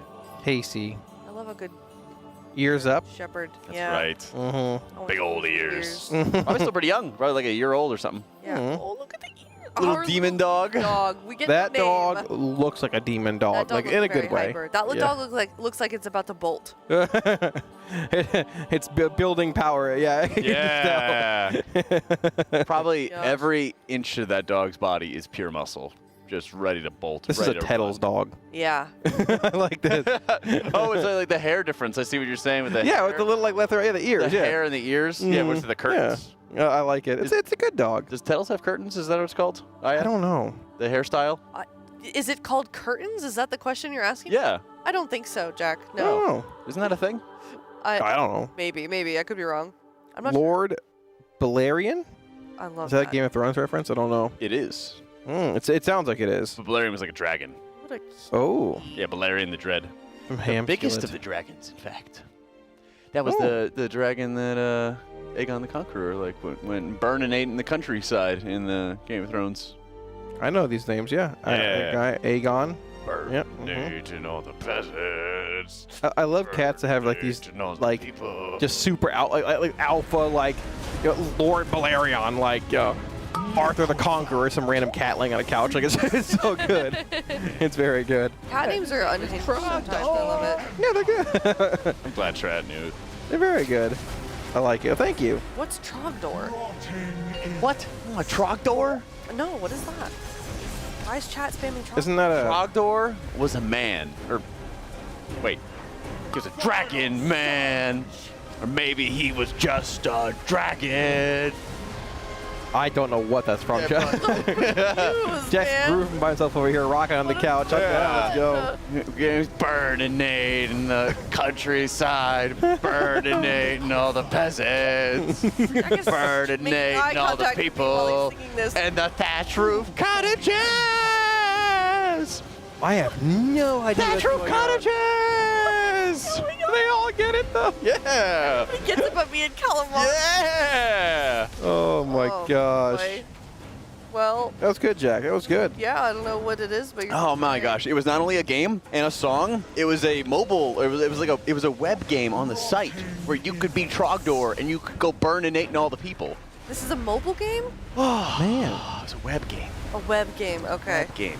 HomestarRunner.com. Okay. Okay. They would answer your emails. Right. Great animated series. Rich character development. Lots of games. Boy. Yeah, you have Peasant Neopets. Quest. I don't feel like I'm losing out on that much. I'm Oh, gonna be real with you. Okay. Everything. I hope this is a good prog poll and they have Jack singing in this clip for a while. I hope. Ew. I hope they Oh, have it's it. .net. My bad. Yeah. That was good, Jack. I'm proud of you for coming out of your shell and singing a little bit there. That was good. Very good. Gotta bust it out a little bit. Gonna bust it out a little bit. I feel like You can do me a Kalamazoo and I need to have an inside joke now to make you guys feel left out. Yeah, we could. Think of something, I guess.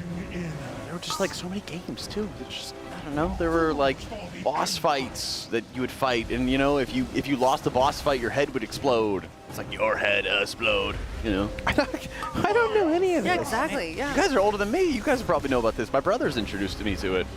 Nope. No, dude. You're so clean here as well. This is why we talk about other things, chat. Once I can. back in the pipe. I can show you guys how to draw Trogdor if you want. Sure. Yeah. You have to be really good at drawing V's. Okay. Consummate V's. Consummate.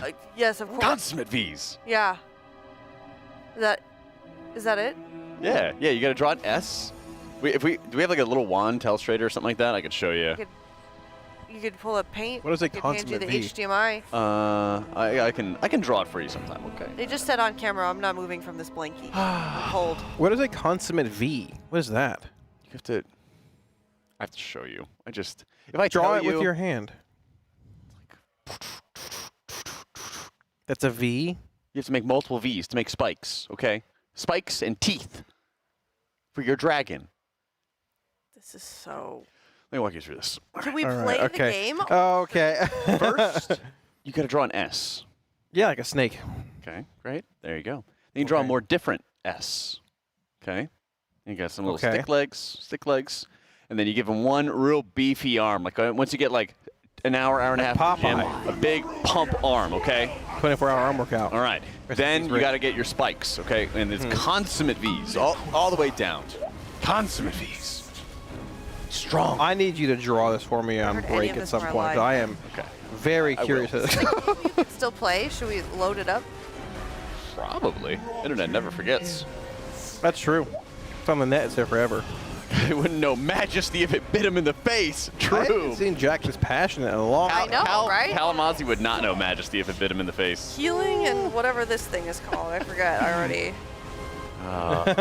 Everybody knows about this but you guys, Dude, okay? literally even production is quoting this thing in our ears, and me and Kalamazoo are just lost. Yes.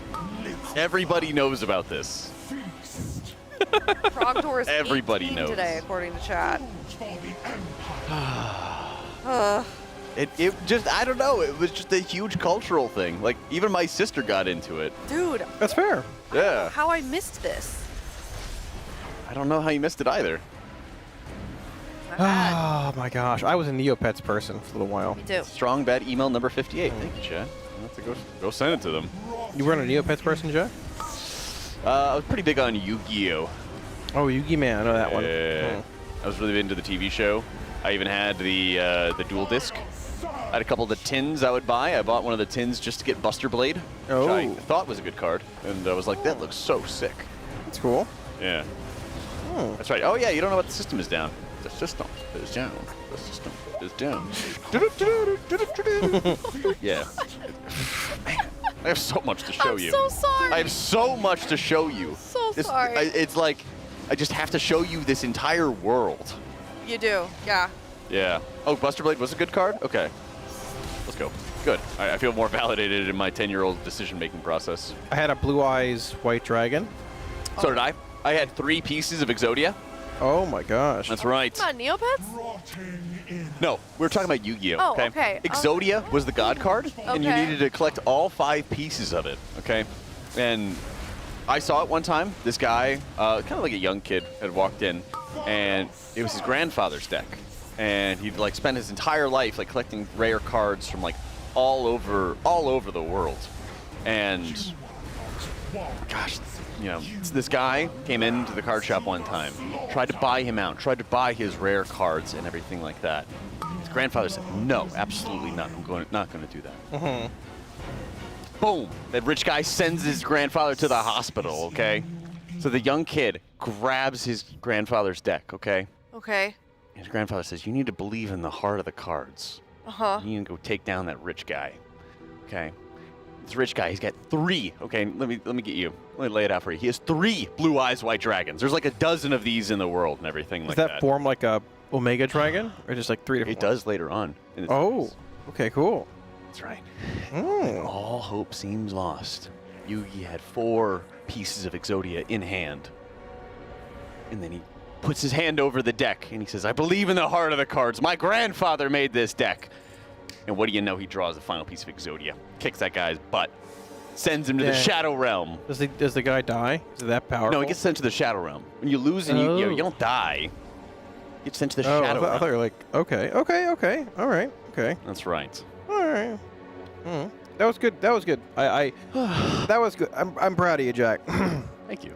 I'm sort of tearing up here a little bit. Oh, spoilers. It's a heartfelt story. It is, okay? It is. I mean, it is spoilers, but it's okay. This little runty bug guy goes and throws the Exodia cards off the yacht.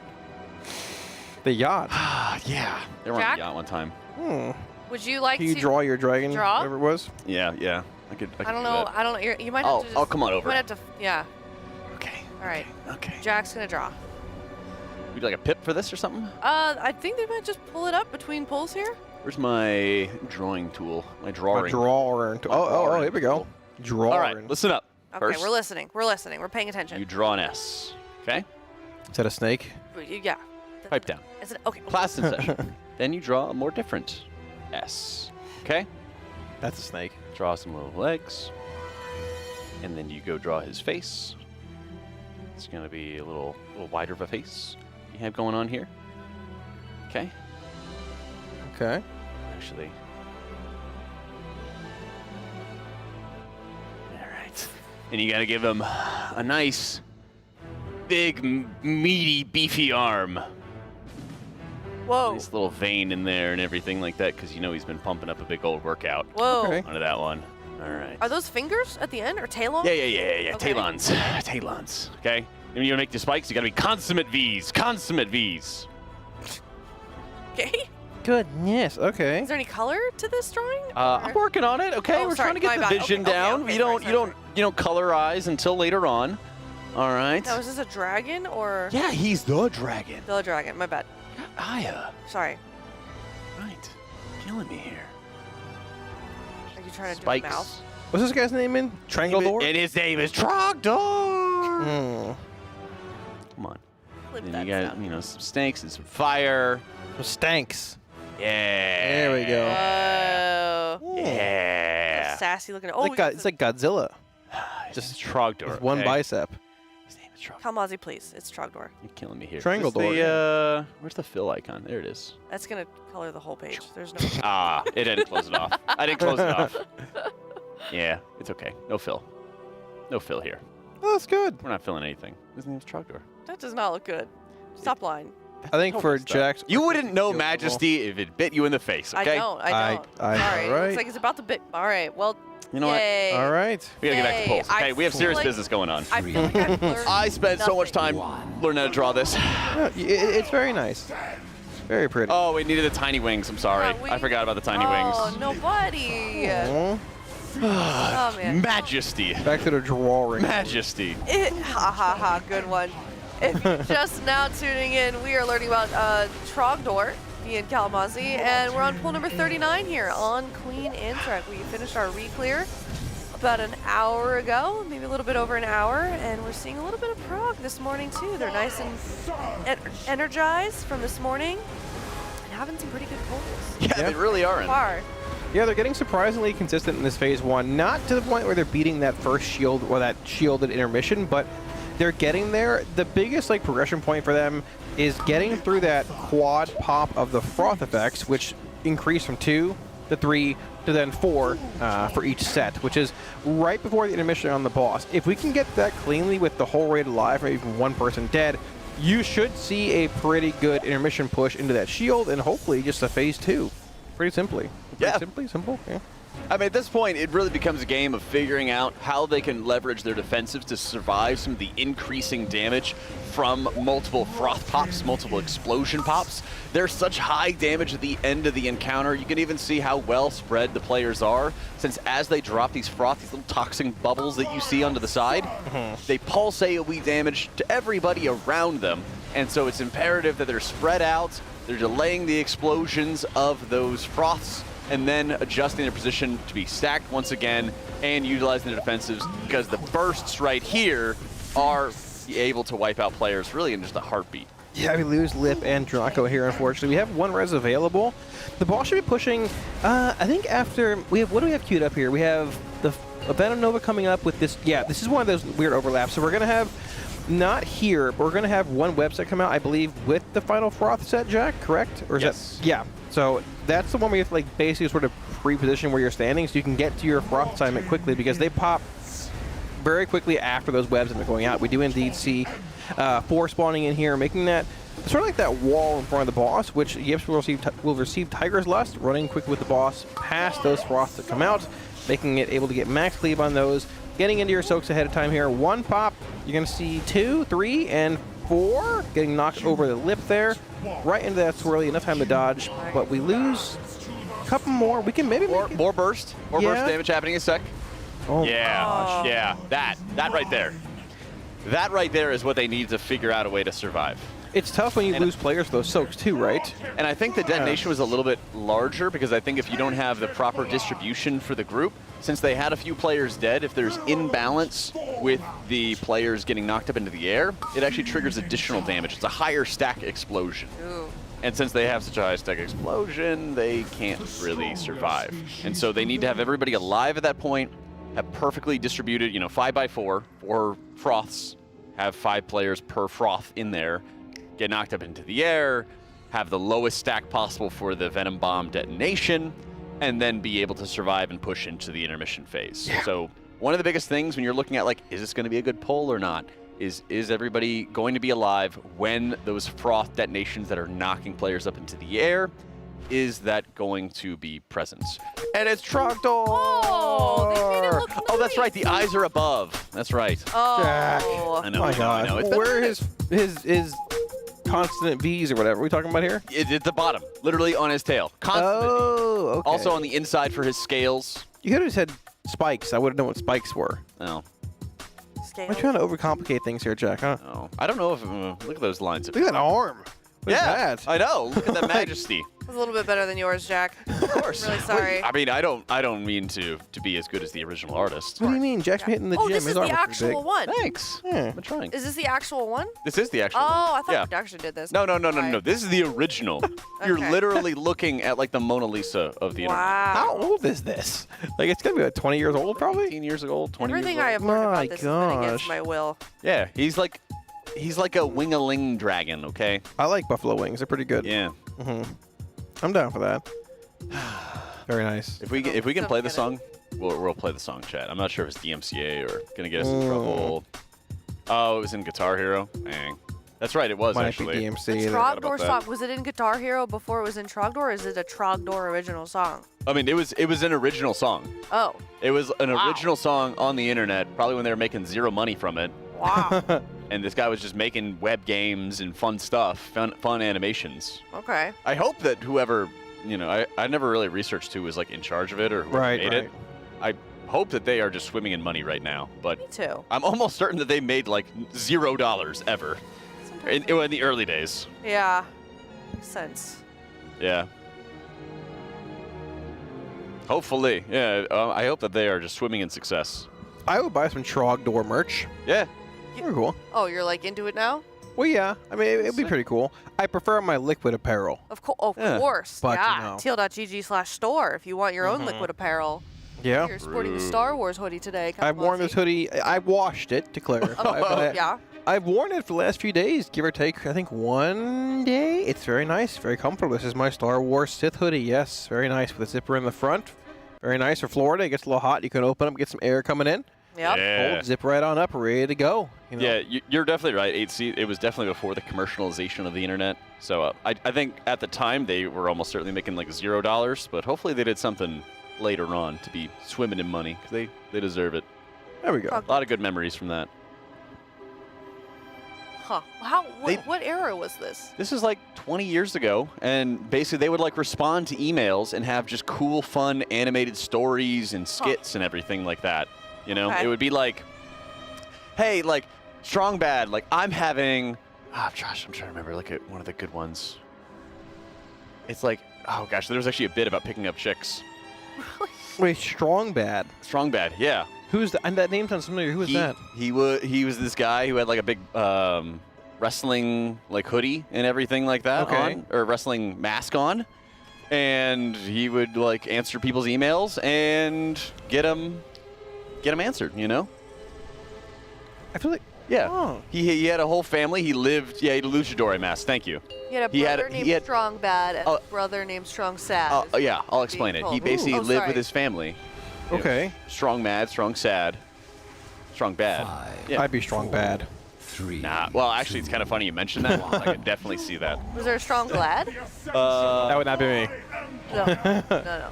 We know that. Yeah, and then he had a best friend who was this like Pikachu-looking dude called Da Cheat.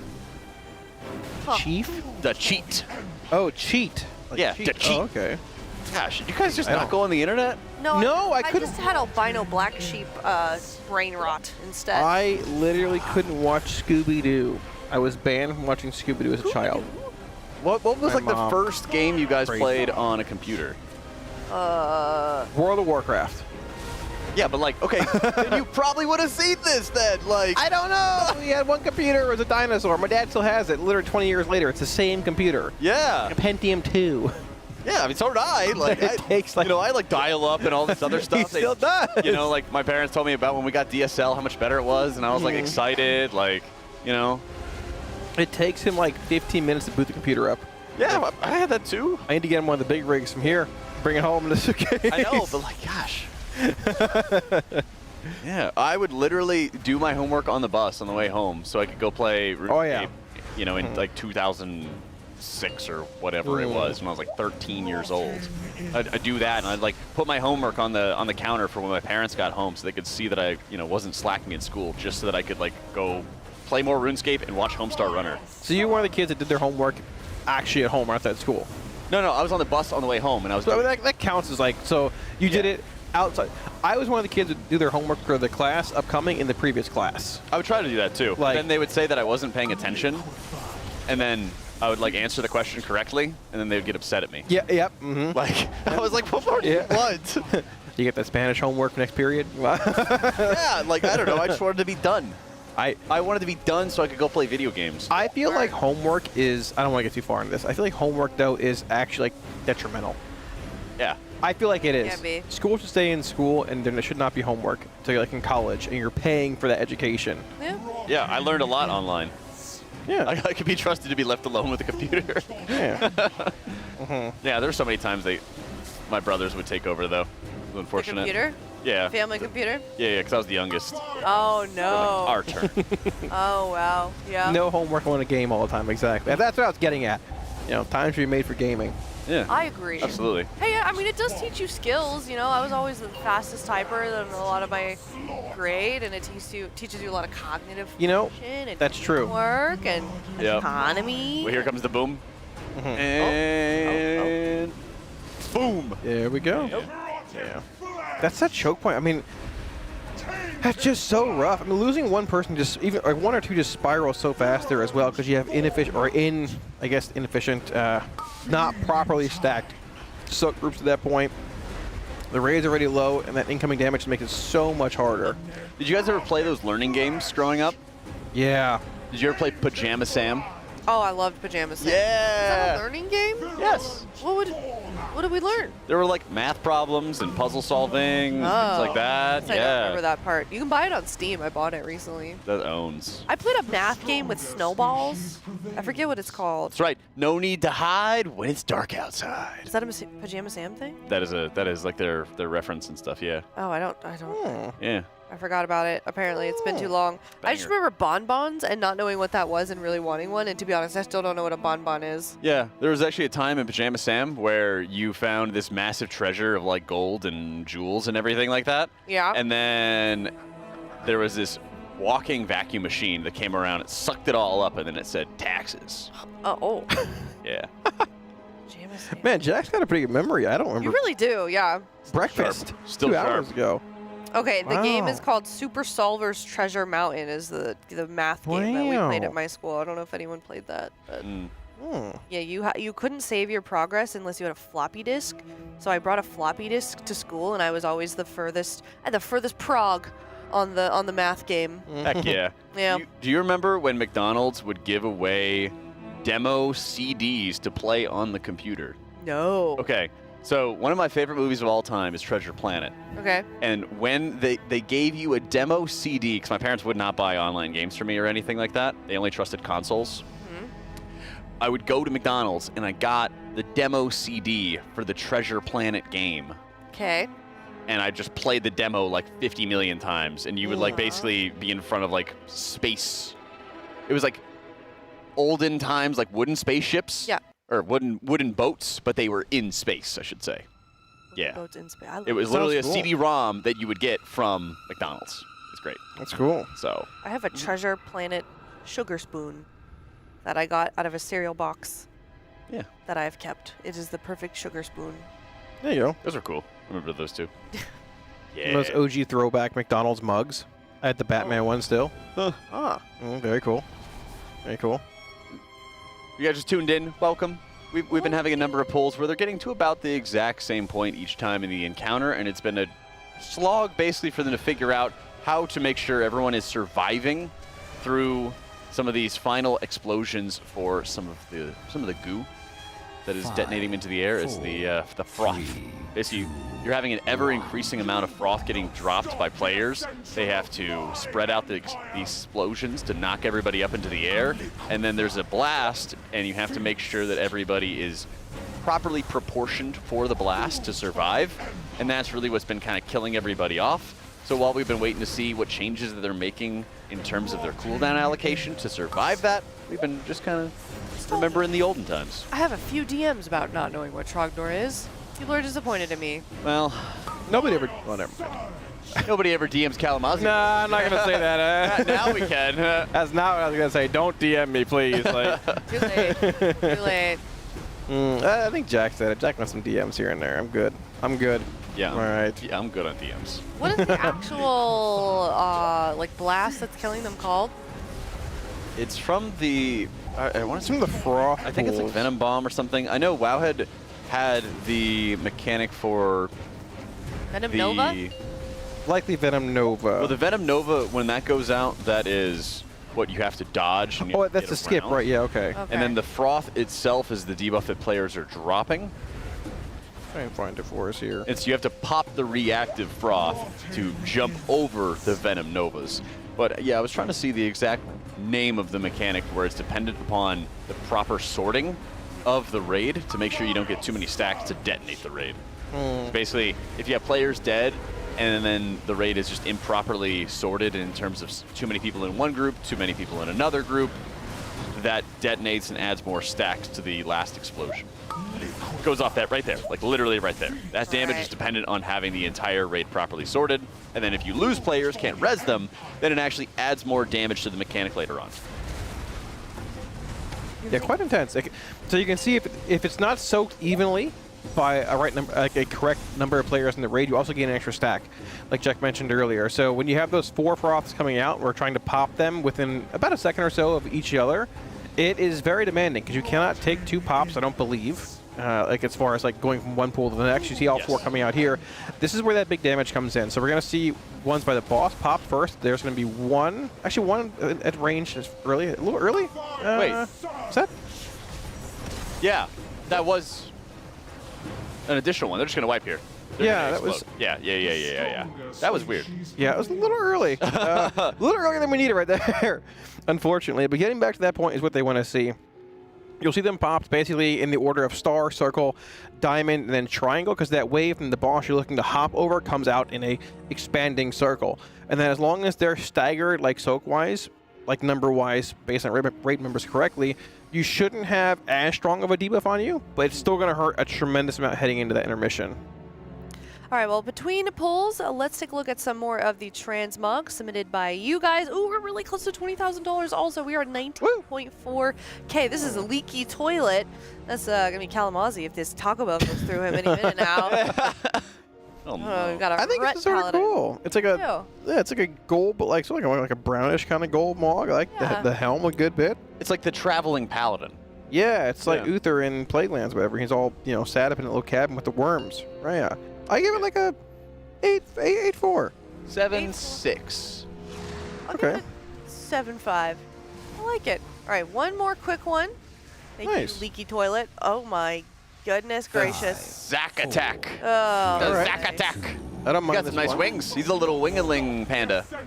That's true. Nice. Is that a honeycomb on fire staff? I think it's pretty cool as well. This mog owns. Yeah, this is good. It's not as goofy as I want, but it's still like on the edge of being goofy. I think this is 8.1. 8.1? 9.3. Wow. I'm going to give it like an 8. Jack, not a connoisseur of good mogs, apparently. 9.3 for this is a little surprising, but it's okay. We all have our... I like to give you surprises. Like knocking on your door at 5 a.m. What was your apartment number again? I don't know, Jack. I don't know. But See you soon. What did he say? See you soon. Oh, yeah. See you soon. Might be nap time after my next shift before raid tonight. Yeah, you want to come over to my place? Oh, if you want to pop some popcorn, we can watch Die Hard again. Sure, let's go. Yeah, we'll watch Die Hard too. Yeah. Yeah. Is that the better one? They're all good. Well, yeah, the first 3 are all good. It's not Christmas, though, so it's weird watching a Christmas movie ahead of time. Very true. Certainly a Christmas movie. All right, so this next pop we should see coming up here after this pre-spread for the actual webs coming out. I believe this should be the triple pop we have here. Yep, there's 3 spawning there. So making that, once again, that line from Star into Circle into Diamond. You're going to see Star popped first here, right in about a second or so to dodge the initial wave from the boss. There's one, you should see two popped about now, and here comes number 3 to dodge. Yep, 1, 2, 3, all knocked over. Just enough time to dodge those pools that spawn from the actual froth themselves, dodging the waves that are coming out. Everyone's still alive here as well. This next overlap's going to be the nasty one. Yeah, careful there, okay? We're okay. Careful with there, because I know it looks like they've cleared all the mechanics once they fly into the air and jump over the Venom Nova, but there is a delayed explosion that occurs after the fact onto that.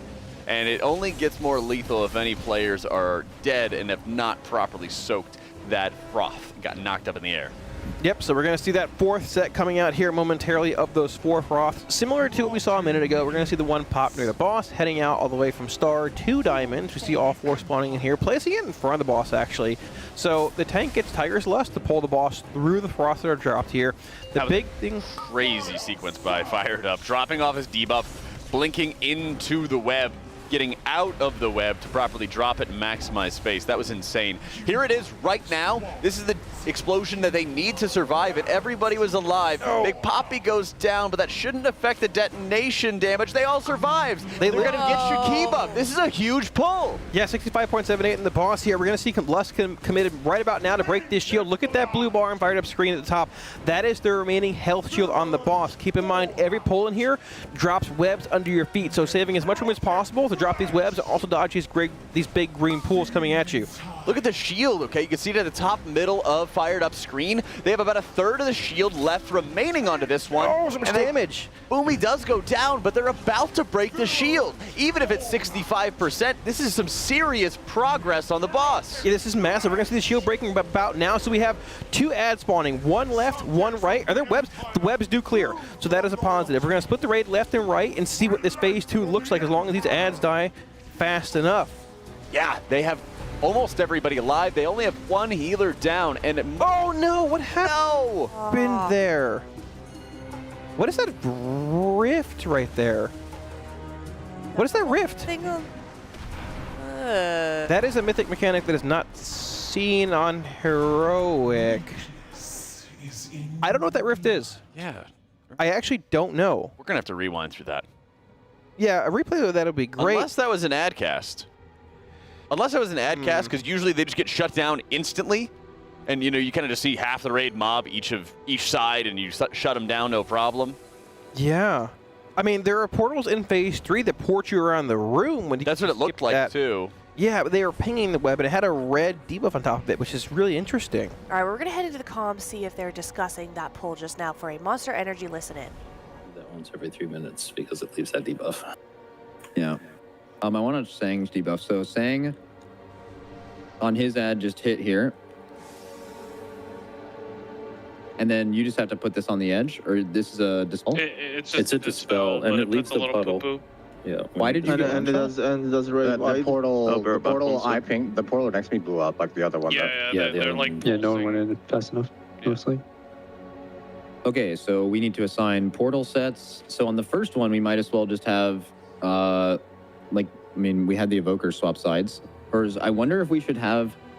Probably like a mobile guy. Well, okay, we have to think. I need to think about this. How long is the ball on swapping sides? 3 It's minutes. not a You ball. won't be able to do it again. It's one. It prevents you from using it. It's not a ball. Okay, yeah, I mean, Same thing. But yeah, it's 3 minute duration.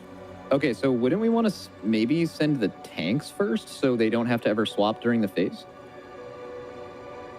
Does that make sense? It is like right away, like as soon as that's one. Like I feel like the tanks just do the first swap so we don't have to like swap them with ads up later. Right? Bro, this is about to be so annoying for raid frames. But the bad part is the tanks are also going to get spell debuff. Push the melee off. I mean, that doesn't matter. I mean, it's like instant. I guess, yeah. Like the portal spawn like instantly when that spawns. So like you could just like take care of it probably before like much. I don't know. It also depends how many are on the platforms. If it's just one portal per platform, not everybody has to do it. Like one thing is the tanks, like you have to taunt that ad, and then you take the portal, and then you land on the other side, and then you're gonna have to wait until your taunt comes back to get thread on that ad, and then it's just gonna be running across the room. I don't know if that's actually good. Maybe. Is there any healing here? Maybe like we just have the evoker healers go opposite and then take the portal, and then they are on the right platform. Does the gloom debuff Or this, I mean, this will fuck us up. It has a 75-yard range, so we might be able to arrange it across the room. The other you definitely thing is that just taking it didn't defuse it. It began casting again after a while, which Shaq noticed and went through to defuse it again. Huh? What? Yeah, the other side didn't go away, the portal. Oh. Yeah, the portal didn't So go it just away. interrupts the cast. It rearmed after it looks like. There a way to see the cast time? Yeah, they're in the logs. That's what I'm looking at right now. Like it rearmed after about 8 seconds and started. They have a casting. cast bar off them. What? So you just keep sending people through? Yeah, and they probably disappear after you leave the platform. Dies.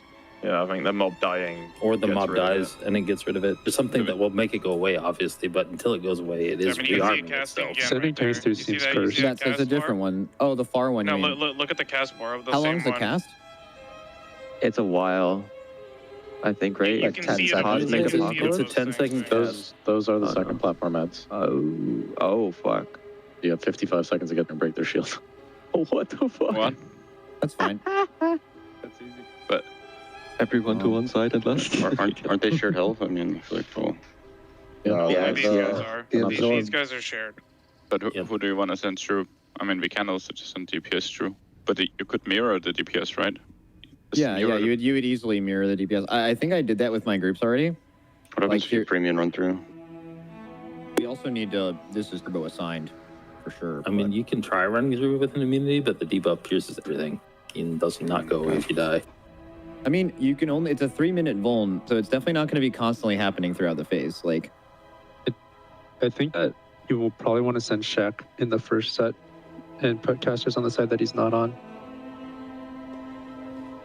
That is true, actually. Shaq should definitely. Because if he takes the first set, then yeah, that's fine. I'm just trying to see how much symmetry we have in the group. It's But you pretty get good. a 3-minute debuff, huh? So is that the best time to send Shaq through? Is that the best use of his debuff on both platforms?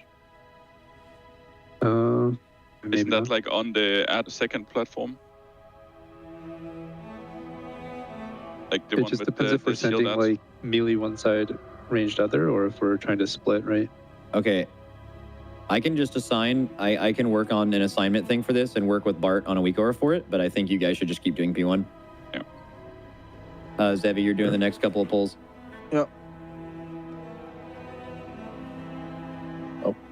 Something important. To the front of the boss. Something important too is the acolytes and P2 don't share health. Yeah, man, the only things that share health are the big guys that summon the balls of death unranged. The swirlies of death. All the other P2 ads too. Oh, the experts and stuff? Yeah, if they have a connection listed, they share HP. The line one, the pink one, and these big guys all It's share just health. the The new- shield, it's just the mythic shield guy ones. and the mythic ones don't.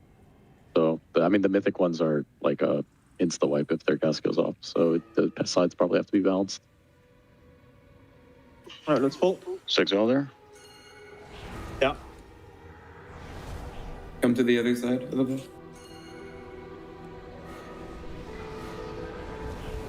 Can we not raise card the boss to edge? I think we have time for liquefy anyways, just...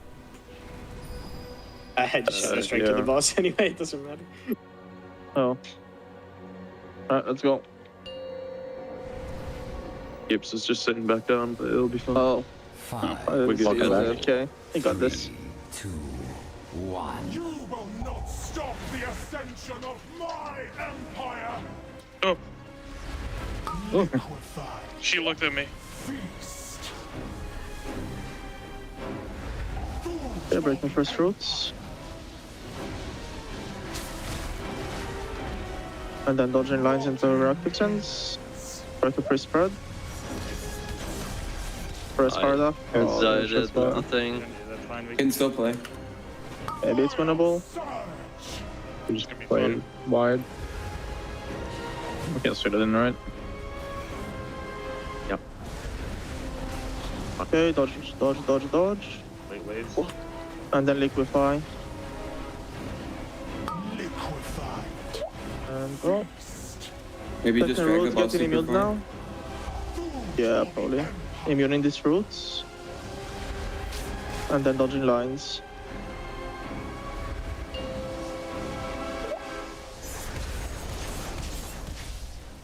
Okay. Look at the markers. Bait lines ahead and then look at the markers. Those are really awkward markers. They're in like a very weird line, but just look where they are now. They're very far. Yeah. Okay, try to make it there. Bleep. Good. Gotta be real precise with these. I can't hear you. Yeah. Second pops I went a now. bit early on mine, so.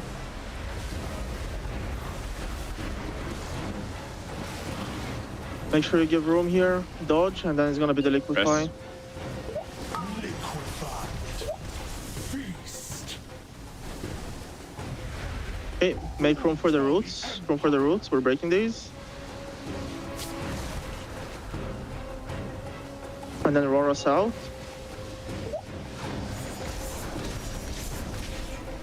And then it's the last combo. Power markers. Make sure you get knocked towards where you want to put the webs in. There, be close so I can get you. With the first last Rennie's dead.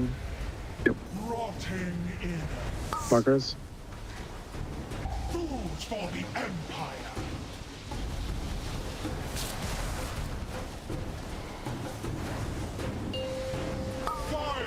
And dodge in. That's done. Hope the Kelstone will save you. And we're dead. Boom. Good, bro. Live, live. Good little bro. Let them do cast this up. See if the corpses spawn the thing, maybe? They still do. Necrotic flesh! Tainted blood! Your blood is mine! Okay, go again. So.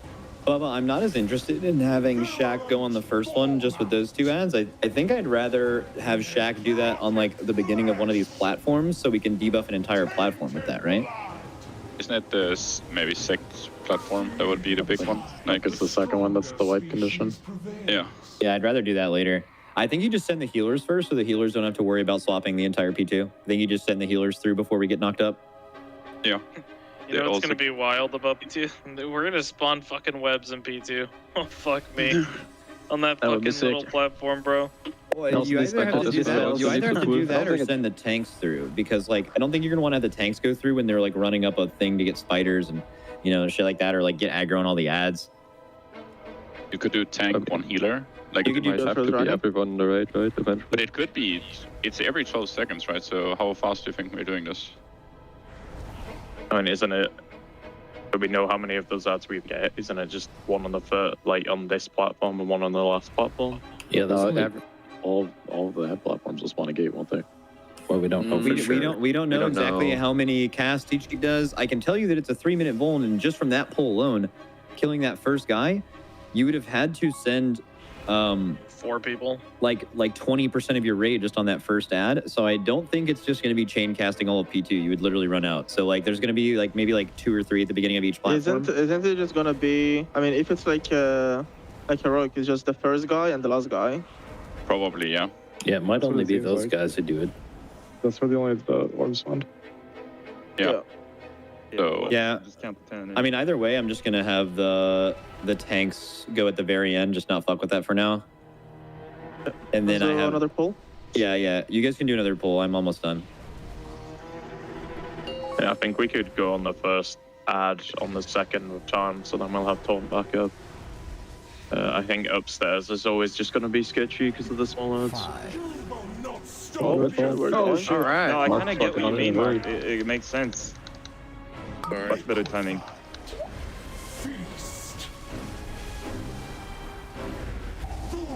Okay, emulating first fruits.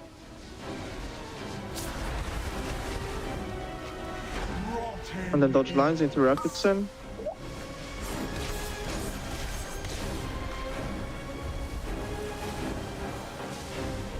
Vile surge!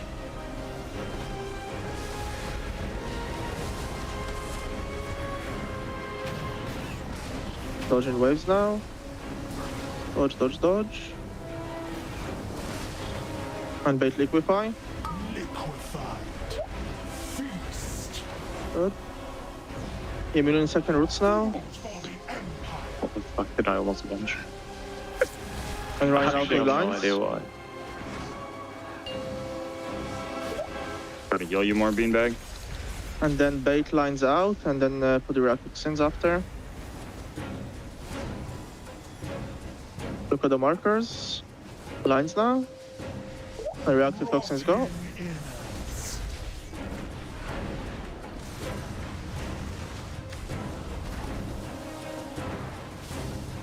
Fire surge! Yeah. This is a big dodge and this gets you liquefy. Make sure you pull personal. Dodge waves, dodge the lines, and then liquefy coming. Now. Good. And then make space for the people who needs to get broken. We're killing those roots. Killing those roots. And then you roar us out after. And we dodge lines. Kill my root, please. Thank you. Ooh. And then last markers. Last markers here. Make sure you face towards where you want the roots to be. Spread a little bit. You haven't got one, you stand out. I'm back here. Just live this. We have lines coming in port. You ready for lines? Dodge lines next to your thing. You can move now. Pop star in 3, 2, 1. Pop, pop, pop, pop. Send diamond early. Oh, that was so. Diamond should have gone so much earlier. Yeah, that's my bad, I forgot. Just res heavy. We still got only 4 stacks. Should be okay. My healing is completely fucked. I'm gonna rewind early. Oh, Exile is just. Oh, we can maybe. Can we still do it maybe? No. No dog. No dog, just real. Yep, yep. Yep. I mean, we can maybe. I don't know. Get lit. Keep fucking. Keep fucking. Keep fucking. Don't stop fucking. This bar has stopped moving. Fucking pull out the third brick, dude. Come on, move the pocket bar, Atlas. That's fucking. Yeah, move the bar, please. Okay. All right. Beat it. All right. Good luck. Good luck. Should be easy here. Easy, just personal. We have 2 people that live. Zevi, get up. Siri Get can up. rest someone. Come. Take it, Zevi, come on. You got this? We got purple names giving up on pulls. I have the order. Bart's making an aura for it right now, but what I want to do is just send. Is it okay if we just send the 2 healers through on the first ad first, like the 4 healers? You just each one in a row. The evokers first, and then Suri and Dryny, and you guys will just dispel yourself. But I think. So we just go to divides and then we'll end. Hello, everybody, and welcome back from that Monster Energy Listen In. We just had pretty good pull, a few good pulls in the row, and there's quite a bit we're trying to still work out, especially something that we kind of discovered, haven't seen yet, Jack, on that last pull. That's right. After they get out of the intermission phase, keep in mind, they need to break a shield worth 10% of the boss's health, which did not seem to be too bad, really, of a boss burn. They were able to get through it reasonably easily with a couple of players down. Now, as you can see right here, we've got the lava waves from the regular first phase, and they drop all their AMZs because we have a massive explosion as we get more of those toxic froths as they detonate and deal huge damage to the raid. You also are having the rest mechanic, the pull mechanic, which deals a crazy amount of damage and drops webs onto the ground. So for the rest of this phase, it's just about burning the shield. You can see it marked by the blue progress bar to the middle left of THD's screen. They have to break that shield in order to get out of this intermission phase. Yeah, which is easier said than done when half the raid is dead, but they are committing lust here. You can see, like you mentioned, they're just trying to save as much room as possible here. When you get pulled in, you drop webs, but they did indeed succeed at breaking it this phase. In a minute here, we'll see that. I'm curious, so unlike heroic and lower difficulties, when they broke this shield, we saw a handful of ads, or we saw a portal spawn in front of the 2 ads that teleport you around to platforms, and it sounds like the ad may swap you around. Yeah, so what it looks like is that there's 2 lieutenant mobs at the end of the intermission phase. So once you break that shield, of course, this is a footage from the last pull that we just had, but we had a clean pull where they had gotten through this shield phase, and they had the 2 lieutenants that you usually have to end up killing. But what it looked like had happened was that there was a portal set between one side of the room and the other, I believe.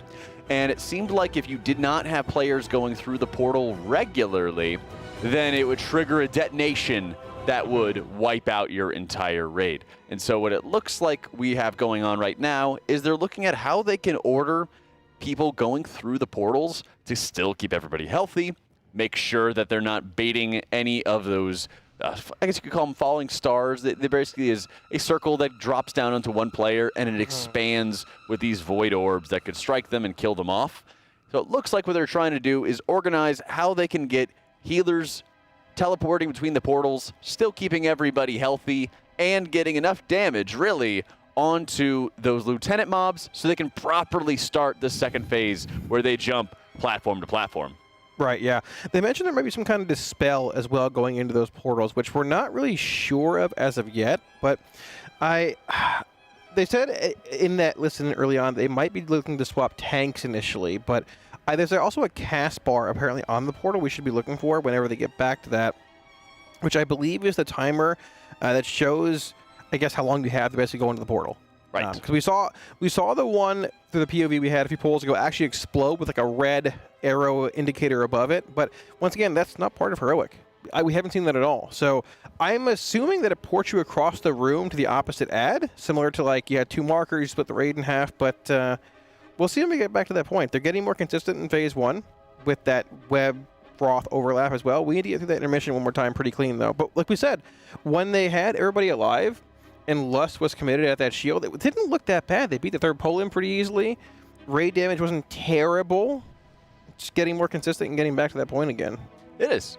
And it's a challenge for them. We might have to deal with the dispel mechanic that is seen on Heroic, where when you dispel a player, just bursts for a whole chunk of damage onto the raid. They might have to deal with that even earlier than we've seen on Heroic. So that might add another layer of additional difficulty into the mix for them to contend with. And so while they could always get more pulls in and kind of see further, or try to see a little bit further, they want to make sure they have a plan of action before they end up doing that so that they're not wasting pulls or wasting attempts. They've had a couple of clean transitions into the first intermission, and they've had enough people alive that they know it's well within their control to make sure they survive that intermission phase, since it's so similar to Heroic. They just have to watch and have enough space, really, when the rest mechanic goes out, so that they can dodge out of the webs that are spawned after you get pulled into the boss. Yeah, easier said than done. But this first phase is I'm going to venture to guess this first phase is arguably the hardest part of this fight. I could be totally wrong here, but I feel like it is just so incredibly demanding mechanically, HPS-wise, DPS-wise. And we talked about it earlier. This boss pushes on a timetable. Like, it's duration-based. It's not percent-based. So the lower you get the boss before that shield, essentially means the lower the boss is going to be going into phase 3, which is less health to burn on the boss in that final phase, right? We've seen their best pull being 63.58, the last pull being 66.2. Health is not a great indicator of progression at this current point in the fight, because you might have more damage on the boss early on, let's say an hour or two ago, but pulling CDs off the boss, holding for that shield to break it, to see further into progression with the intermission, the platforms, the rift ad spawning. That's the mark of progression on this fight currently. So percent doesn't matter a crazy amount. It's worth keeping an eye on, but the biggest thing is getting into that phase 2, seeing the platforms and seeing what else has changed from Heroic to Mythic. Yeah, and in order to get there, they need to make sure they're surviving this first phase, as there's a plethora of mechanics that are able to kill you off. As you can see, those bubbles of venom off to the sides is the froth. They need to make sure one player is touching that froth to leap them up into the air above the venom waves that the boss is going to be spawning. You also have to stagger the detonations of the frost on Mythic difficulty in order to ensure that it's not going to wipe out the raid. If you pop 2 of the venom frosts back to back, you're going to instantly wipe out the team. Now right there, we only had 2 of the venom frosts going out. The next wave is going to have 3, and then just before the intermission phase, there's going to be 4. Yep, which means you have to split the raid basically even in 4 soaks, unlike 2, making it harder to deal with in general. If one player dies, or 2 die to froths early on, or web overlaps, whatever, it becomes even harder. It just spirals so fast. Because if you don't have the correct proportion, if you don't have an even split of players in the spit, they might as well be. If you don't have an even split of players in these froths as you are sending them up into the air, it actually adds stacks. Oh my goodness, it adds stacks. You sound like detonation. I know. Right here. Give it like 5 seconds. You're going to see a big burst of damage onto the raid. And a big contributor to this is because there's an uneven spread of players in those 3 froths. Then you're going to have 4 coming up. And so if a player is dead as those 4 go off, it's almost certainly going to be a wipe. It's so insanely important to survive. So you have to make another round of dodges from these web lines going out. They do have a death right now. They're going to try to make sure. Oh, okay. So this is exactly what I was talking about. They don't have a battle res available to everybody. You're going to have 4 froths going out in quick succession onto this one. And it might just be a wipe, as they could probably lose like 5 or 6 players because of the imbalance that's going to happen for these incoming detonations. Keep an eye on it here. It's going to happen in about 15 or 20 seconds. Yep, we're going to have these 3 pops coming in here. It should be circle into diamond in the triangle to avoid this ring being cast out by the boss here. We do lose Goop here, unfortunately, coming out for this spread. And like Jack said, here comes that incoming damage right about, give or take, 3. 2. Yeah, there. Yeah, like this, the raid gets chunked. We lose Big Poppy here as well as Stranako. And that's just from 1 or 2 players being down with that uneven stagger amount, like just soak-wise, right? This phase 1 demands almost perfection, which has been a trend over most of these fights. Kai'Veza, Soaking Court. Yeah, I mean, but this is what you get, you know, in a world first setting. You can see them also just being as tight as they possibly can as far as like stacks are concerned, saving space here. We do indeed push into the intermission. That blue bar next screen here is the actual shield and the boss, which are burning through pretty fast here with less being committed as well.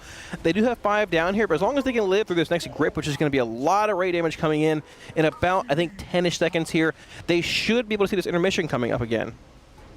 Yeah, I believe we're going to get another chance as, that final rest, no. It's so much damage. Instantaneous caster curse. That is the rest that they need to beat with their damage. That's, just to be clear, if they had everybody alive, they would beat that 3rd, I believe it's the 3rd. Yeah.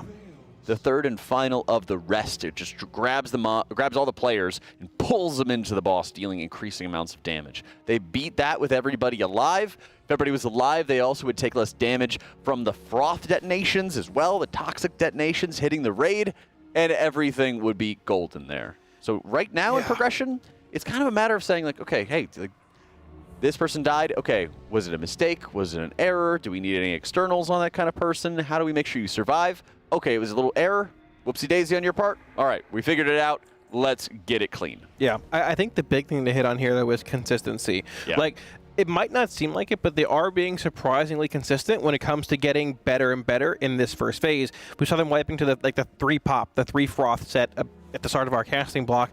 It's now become the 4th, and it's now sort of become, they're getting through that 4th froth pop pretty easily. Even at times the player is being dead, it's that 2nd and then 3rd grip, if it lasts that long, in the intermission on the shield. But that's almost 2 back-to-back pulls where they've broken that shield. And that's the next prog point, seeing those 2 adds, seeing the portals, and seeing where the fight goes from there in that phase 2 intermission comparatively to Heroic. Yeah, at this point, they have made it very comfortably towards always having players alive entering the 3 froth drop, and now they need to make sure everybody's alive for the 4th froth drop. And when they do that, they have a greater degree of consistency getting into the intermission phase with everybody alive. If everybody's alive entering into that intermission phase, it's almost the same as what you would see at a Heroic, except for extra webs getting dropped onto the ground where their positioning has already been maxed out. They know where they need to move for that, they break those shields, and then they have a very smooth intermission transition. Then they can start working on how they deal with those portals that we saw. Yeah, you've even seen Yips and Scott dragging the boss pretty deep back into the webs and the green puddles from the previous sets to just drop pools in there if they can spawn them, saving every little bit of room possible. If that shield phase is drawn out, you want to have every little bit for web drops and just general raid safety, because it's not just the webs in the intermission. You also have those big green globs you're dodging, which there's one tiny pie slice. You're going into a web at that point. And you have to make sure nobody's stacking up with each other either. Yep. There's also going to be, with the rest, with the pull-in, there also is going to be a circle around everybody that's going to cleave them, too. Yeah, there is a tremendous amount of area of denial in this fight, but it demands perfection. This is what you would basically expect in a Race to World First. This boss is surprisingly been pretty fun to watch. I thought Phase 1 would be a little... honestly, on Mythic, like compared to Heroic, it's sort of rinse and repeat, but with that 3rd and 4th froth being added to the first phase, and the cadence changing of the webs, and the intermission putting actual webs down when you're pulled in, this is definitely a different fight from Heroic. I'm excited to prog this fight, actually. I like this a lot since it is rewarding you for good control. And what this really means is that high mobility classes like Mage, for example, or Evoker, are going to have more tools than others to ensure that they are going to be able to get out of webs a little bit faster or adjust their positioning in the intermission a little bit better. And so they need to use those resources to basically make more free space for the less mobile specs, like the Priests or the Paladins or something along those lines, so that they have space to get pulled in, they have space to make sure they're dodging some of the other waves or liquefies going out. And so the entire team has to use all these resources at their disposal to make it easier for everybody else. And then you're rewarded with a lot of space around the room. Yeah, which is what we're looking for here. Getting back into another poll, we have basically that 2, 3, 4 froth stack coming out, which we are looking to, like we said, maximize as much room as possible around the actual boss's platform. They have that week already for that pre-spread coming in, trying to get it not so they don't overlap with these 2 froth pool spawns alongside that web stack there. Like we mentioned, we're popping these froths basically staggered, like 1 second apart from one another. This is the easy pop with 2 froths. You're going to see a bit of webs coming in after this momentarily into a 3-stack froth, and that 4th stack, which is where that prog point sort of has been for the last half hour or so, give or take. The boss being pulled, as you can see, way back into the webs and the previously dropped green like fell pools here to maximize every little bit of movement. Look at that little pathway they made there. Yeah. That's perfect. The player's right against the green, dropping those webs as well for the max amount of area possible. So you can see they're also trying to make good use out of their their dream flights onto this fight, since they can have everyone like pixel stacked very early on in the encounter before they spread.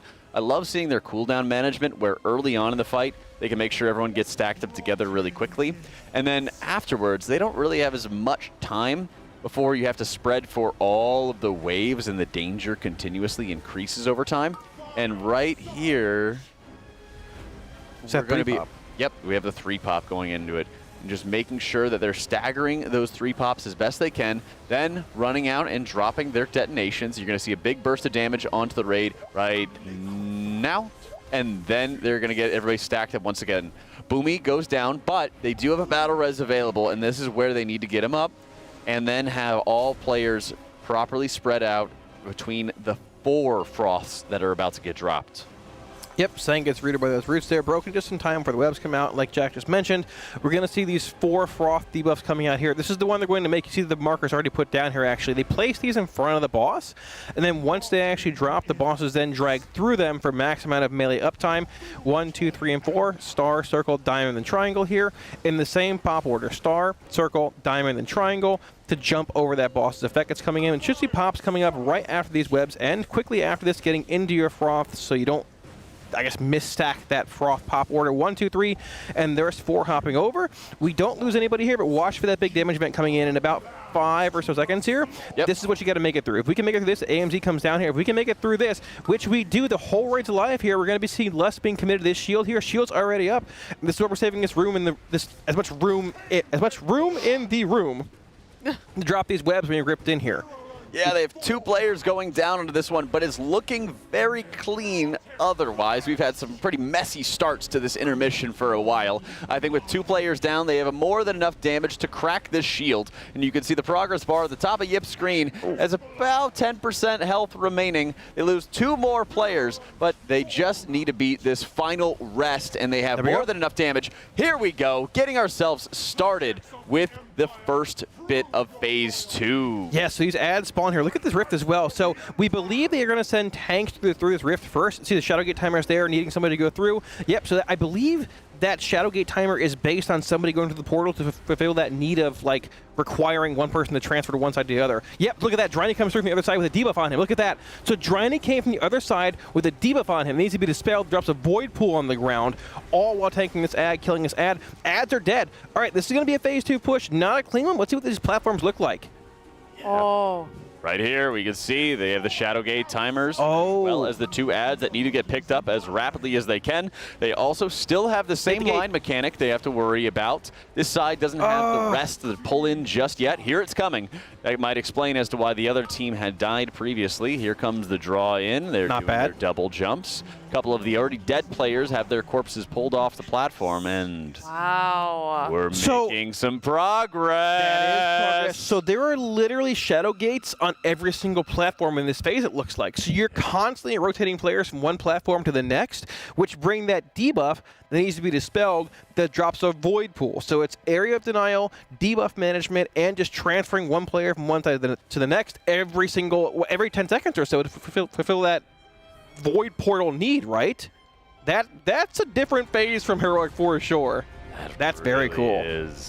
Wow. Oh, that really is. That's some fantastic progress. Keep in mind, boss health on this fight is not going to tell you the full story, okay? So we're getting, for the first time, I know it was 64% instead of the 63% we'd seen earlier, but we've seen more of the encounter. We've gotten to see the lieutenants once again, and you can see those shadow gates off to the left side, transferring players, and it looks like we're trading healers. As you can see, one evoker goes in and a new one comes out, dropping off those debuffs, getting dispelled, and an extra burst of AoE damage hitting the party. Yep, you can see that dispel in the top left corner there. You should see another player coming through here. I believe this might be Driny that comes through the portal right there.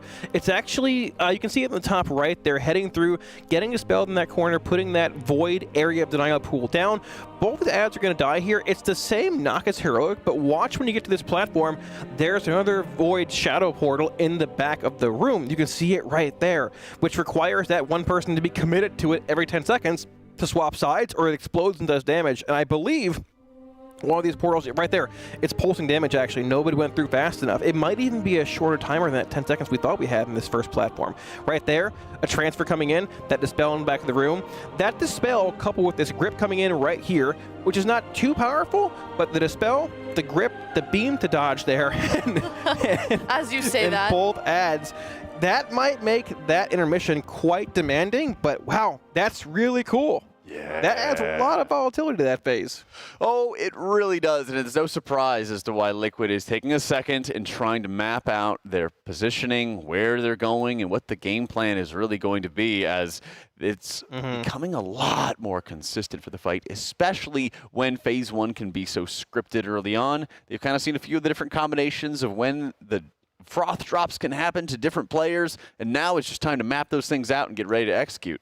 Yeah, more and more consistency as the day moves forward, which is exactly what you want to see, especially when it's this early in the day. It's still only 12 p.m. here local time. So with that, we're going to let them get back to progging, and we're going to head to a Monster Energy listen-in, and in the meantime, get some more casters in. Thank you guys so much. Let me see. Oh, those markers were bad, I think, on the last set. I could be wrong, but I'll double check. Too close to the middle. Well, let me see here. Do you feel safe enough to step me, but I'm going to be in a web? I'm in hell in the intermission. I don't know if I can step you. I could try, I guess. I mean, I'm going to be standing in a web. If your health is okay during that for one web tick, I can stand right on the edge of it. Let's see. And this phase, do the intermission. There's two people. Where's the green here? Yeah, Where that is the green. That's where the back of the boss would be. Yeah.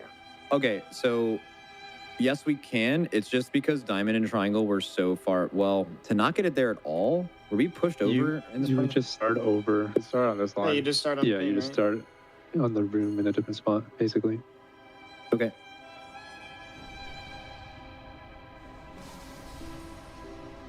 Because I think the green will grow into the back when I was looking at it. Like, okay. Even in our normal drop. Okay. Need new food. Okay. Me hungry. I think the you alarms. basically have to have Wake up. Preferably All right, if you have your Zevi. topped and you go through and you just instant Zevi and Nick, you guys, Briny and Suri still go to the wrong side for now. But like, I think as long as Zevi and Nick take it like last second, I think we can beat the second one.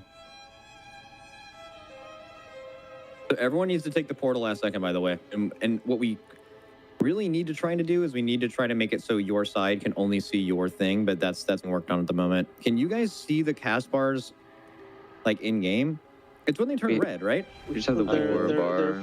They're friendly nameplates, so it's if like you're a playing with like something. this. Yeah, if you're playing with the friendly nameplates for players, They it's definitely like so have small. But look at Sang's POV here. Don't they just simply glow red when they have 1 second left? Yeah, they start to get a graphic when it's close Is to that blowing up. 3 seconds left? What do you think? Someone said 2, but I don't remember. I can check my VOD. I have the. It looks like 3 to me. So Sang right here sees it go red at fight time 3:27, but it's possible the other one. I think, didn't check the graphic. I just looked at the bot. It's either 2 or 3 seconds for that. But in terms of like, they start recasting 2 seconds after the person gets the vuln for taking them. Yeah, so you just take it last second. So red is a good indicator. You should never take a portal before it turns red, but even within red, you can milk it, is basically the idea. We'll try to make the weak ore as good as possible. Will we? Okay. Do we wait before we pull or anything, or are we... I think we probably just go. I assume that's going to take a little bit. It'll definitely take a bit because it's complicated at her. I also think those ads on the platform don't have that much. I think if everyone's alive, I think that stuff will probably die pretty fast. I think you wanna not really delay the dispels. I think you just insta dispel. Yeah. Guys. Because we were kind of healthy when you guys went We're through. starting slightly. Wait. Don't go right. We're going. We're simply just starting on a new... Oh, we were supposed to start halfway through, right? Oh, no, it's fine. It doesn't matter. It's because the exact back of the boss... It's because the exact back of the boss is like in a green pool right now. The shadow step doesn't work. Yep. Okay, go back here.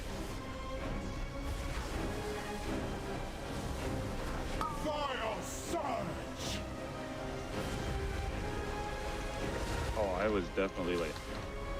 All good. That was scary. You are God's strongest champion, buddy. Liquefy, safe space.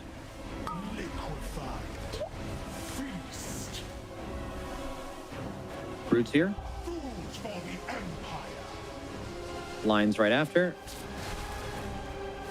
Okay, do lines here. And then we're getting another set of lines into reactives. Spread a little bit. Yep, spread now. Reactives. Get them over, don't cleave. Ooh. W.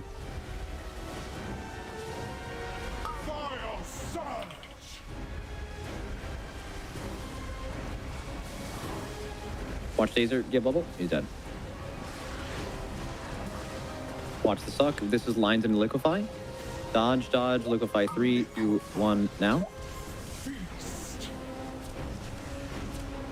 Okay, roots here. Give them room in front. Give them room. Give them room. Next side is popping on next right. Someone has to back up. Everyone blast these ads. Which one is it? Star.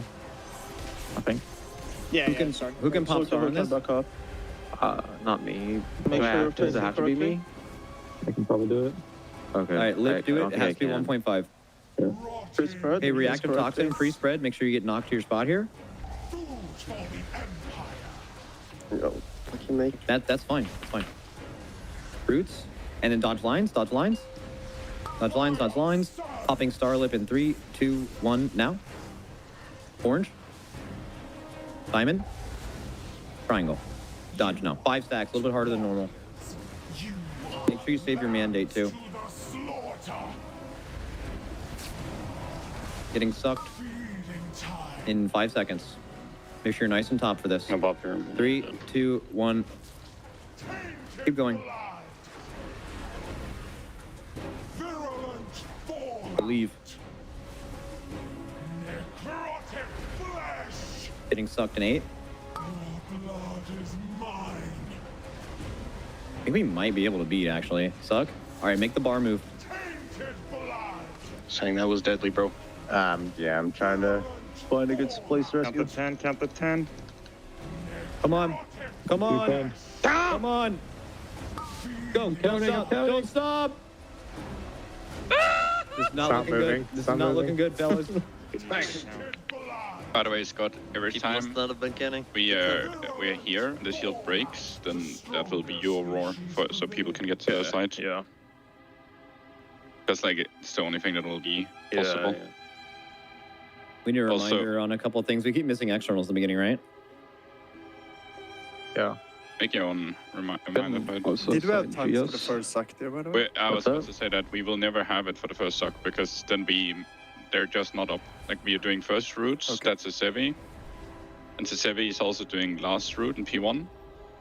And Dick is doing second routes at FD3 and second grip at 304. So he would have been the only one that earlier come up and no one else comes up. And everyone else, well, we can remove Sanks if we need. I don't think Theory needs Paradox now, but that's up to series to say. Yeah, we have we had the time spiral there. I think I'm fine without. If we had the time spiral, we had someone missing that time spiral on earlier use. So. Well, someone. Oh, I mean, Nix was up for this. It was right. Yeah, for the second suck, or are you saying but the the first first suck? one is what he's talking about. It's the first one we're talking about. The first suck we had. Nothing. Oh, you're right. Yeah, Nix was on cooldown for 5 seconds.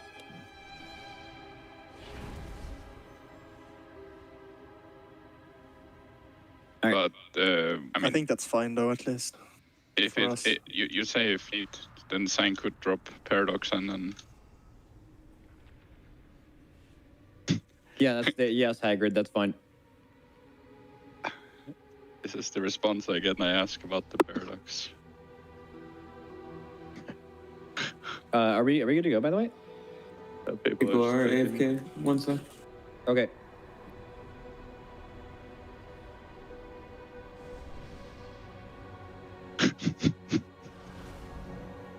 We absolutely have to like keep seeding the root set, right?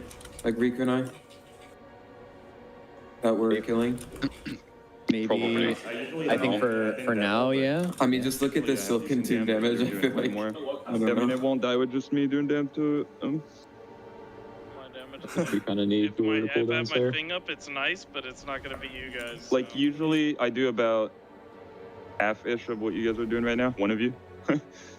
I do like 25 to 30 mil to them. I mean, we're just gonna be very useless in the intermission damage-wise because our cooldowns come up like right before it ends. But that means that we can do like all the AoE on the first platform if there's a lot. That's probably good. You're gonna need a mixed match of some things. Yeah, I think it's good. We get late storm during the intermission of one of these here. I think we'll do fine. But Yeah, less it's- than most classes, but we carry the roots in P1. So DKs are breathing in the intermission, so their breath will come up second platform, so I think that's actually fine. Okay. The shield had 95 million, right? The tooltip I saw on the shield ad. It's for with both sides though. Like I feel like that shield ad's gonna get absolutely crushed. It's Wasn't there just individual, one right? ad on the first form? The shield don't share, right? Like that's what you reset. Oh, the shield doesn't. Those ads Yeah. don't share HP. Acolyte and shield doesn't. Who's fired up? He's Fury, are you there? not too far. I think a couple people are just up right now. Yes, Johnny. Does the Devour go There he's through back. immunities? Because it's physical damage, right? I think if you're physical, I mean, you'll probably be fine, So- but it's been a while since I looked at it. Okay, I was wondering if the bot people can just literally sit in the middle, like underneath the boss. I mean, Exile, if you're able to step now, pretty Yeah, fine. nothing about then it. Bob should go on It's someone probably- else. It's probably so good. I'll tell you. Okay. Nothing about it seems to be. So I saw it. So you'll be able to step the first one. The second one is you're gonna step into webs because we're putting webs where the first. Yeah, he'll get that's bots on that one. That's when we were gonna bob. Can't they step a DK though? Like, aren't they like tanky? I mean, the problem is I'm not insanely tanky. Yeah, no. Yeah, I guess. I mean, I feel like you can just step. As long as you step boss on first one, that will work. Like, here's what that looked like. The boss's ass is right there. You're vibing, right? Who's trying to bopping? Yep. That was last pull. I'm Laser's bopping attack bopping. on the first one. Can he step it back? I mean, I can step anyone. I'm just saying, like, I just take a lot of damage. That's. We aren't Is it making back really on good saving use the of the ship? left slot, right? I mean, I'll stop misdeveloping maybe. We can externally as well if needed. Because if Infect's getting bopped, he won't be in the shit, right? Well, like, if it's a skill pull, I want to bop Impact, and I want Impact to literally just sit underneath the boss to see if he dies, because I think he'll be fine. Well, then you'd spawn. Do you spawn But webs then- if you're Yeah, buff? In fact, the web is really bad. Yeah, but it'll be like literally underneath the boss, like inside the Devour circle. Would it be That good if will we grow out of there very fast, but yeah. would it be good if DKs went to the left side of the shit and Exile can stop us on the left?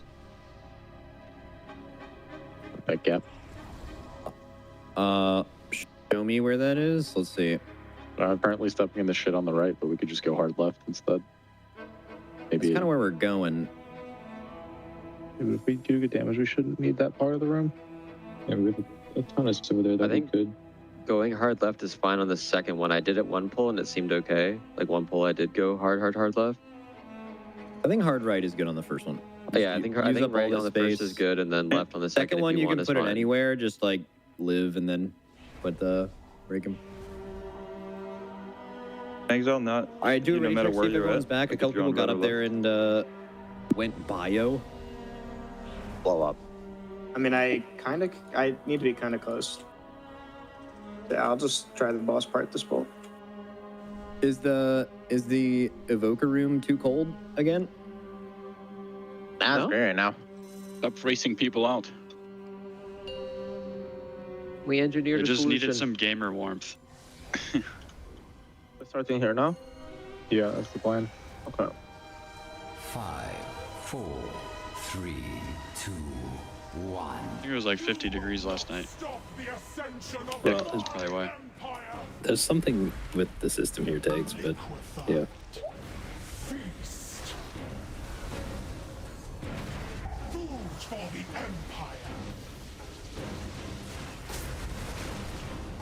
The intermission seems like I'm not worried about not lusting there. I think because the reality is you're lusting it for many, many pulls. Like the only time you'd even be incentivized to take lust away is when you're really worried about boss damage. And I feel like that is a phase where being in it 20 times will increase your damage an absolutely insane amount. Okay, liquefy soon. Okay, liquefy here. Second roots. This is the double line pair after this. The line's number 1 now.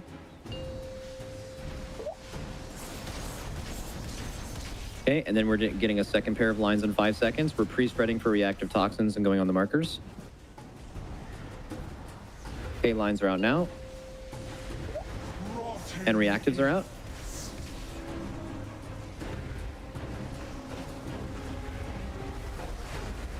Very good.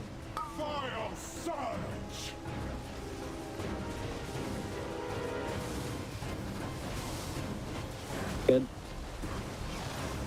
Okay, we're dodging lines here. Move away, and then move back. Lines now. Liquefy is in 3, 2, 1 now.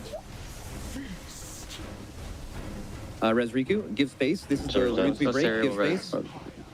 Okay, sure. Yeah, res 3. Break these out. Warriors are hard carrying this. We need help. Riku's dead. Oh, okay. Never mind. Fuck Riku. Talk bad on that. If you didn't get one, you're probably getting one now to replace the correct one for spread.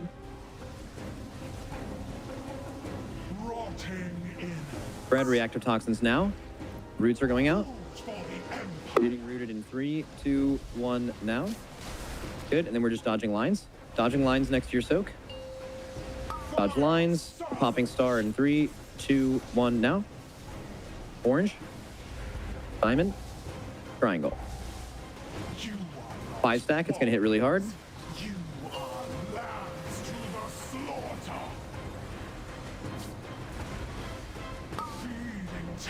Pop team pack. Big suck in 3, 2, 1 now. I mean, we have no way of beating 3 with this many dead, right? Watch this. Passion. No, passion. Passion damage. Number 2 is gonna hit hard as fuck too, but we have a rally for it. Oh wait, we're actually might. Getting sucked in 3, 2, 1 now, if everyone lives. Oh shit, there is a fuck lab coming from the middle. All good, fucking good. All good, fucking hit him. Hit the boss. Boom. Healer's damn dude. Nothing to heal except for everyone dying. In webs. Damn it, we're dead. The webs actually fucked us there. Do we have really bad web I placement? think it still goes undead. Was that yours in the middle impact? Did you try? Oh, okay. It's like on the side. Did you like try to go inside the Devour though? No, I went on the right. I mean, I'm There pretty was, sure I one, went there to was it. one real far up well, though. Were the melee deaths in P1 just goofs? Yeah, that I dodged really bad. Yeah. Mine was also just mental boom.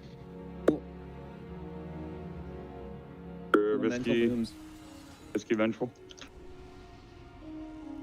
Welcome back to the Team Liquid Race to World First here. To me, it is still morning. We were up late yesterday with a very crazy after dark. Once again, thank you so much for that, Dratnos. But before we go on our way to the next poll, we do want to thank all of our sponsors. So thank you so much for making that possible for us today. Coinbase, our presenting sponsor, as well as Monster Energy, Alienware, Secret Labs, RaiderIO, Wowhead, Warcraft Logs, and the DungeonDojo, as well as our charity partner, the Santa Monica Animal Shelter. Now, we did get good progress in these last couple of tries specifically. We've been seeing that phase 2 with a lot of portals happening.